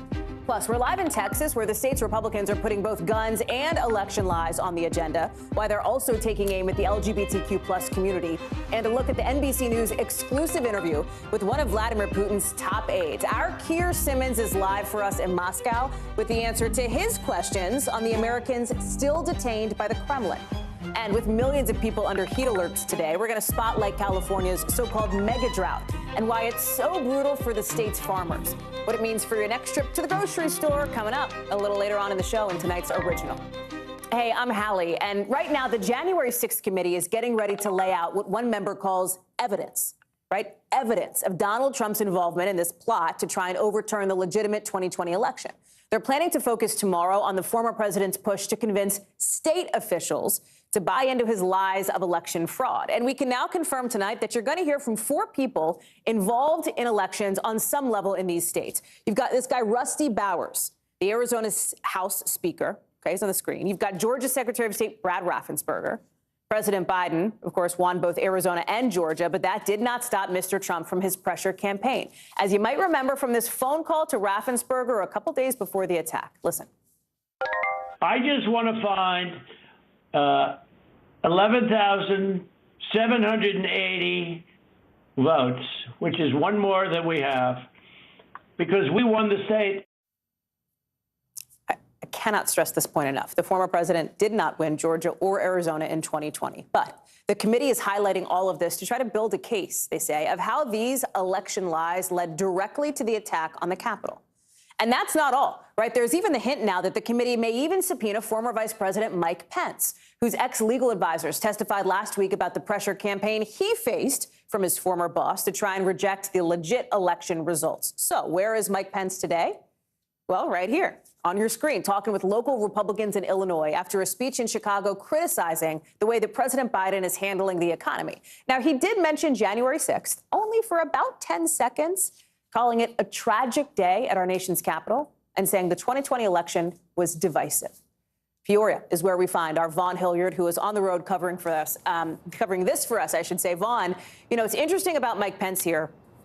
The backdrop to it, if you step back, is 2024. He has not officially actually declared a run yet for president on his own terms in 2024. It is widely anticipated that he's going to do this. It's not a stretch, I don't think, to say that this is Mike Pence on the campaign trail, but he really has tried to look ahead, and we've seen this lately, even in the midst of these January 6th hearings, and not look back and rehash that day. Hallie, let's maybe look at it this way. 18 months ago was January 6th, the insurrection. 18 months from now, we're talking about the Iowa caucus to help determine the 2024 GOP nominee here. And as much as Mike Pence would like to look ahead, these hearings force him and his entire political operation to look back at Donald Trump's effort to get him to overturn the election. You know, he's got 2 speeches today here in Illinois, one here in Peoria, where he's going to be speaking at a dinner of county GOP activists in about 2 hours from now. But his first speech of the day was in Chicago. And over the course of 45 minutes, he focused on the economy and conservative principles. Take a listen to the one moment where he referenced back to January 6th. We've all been through a lot over the last several years. A global pandemic, social unrest, a divisive election, a tragic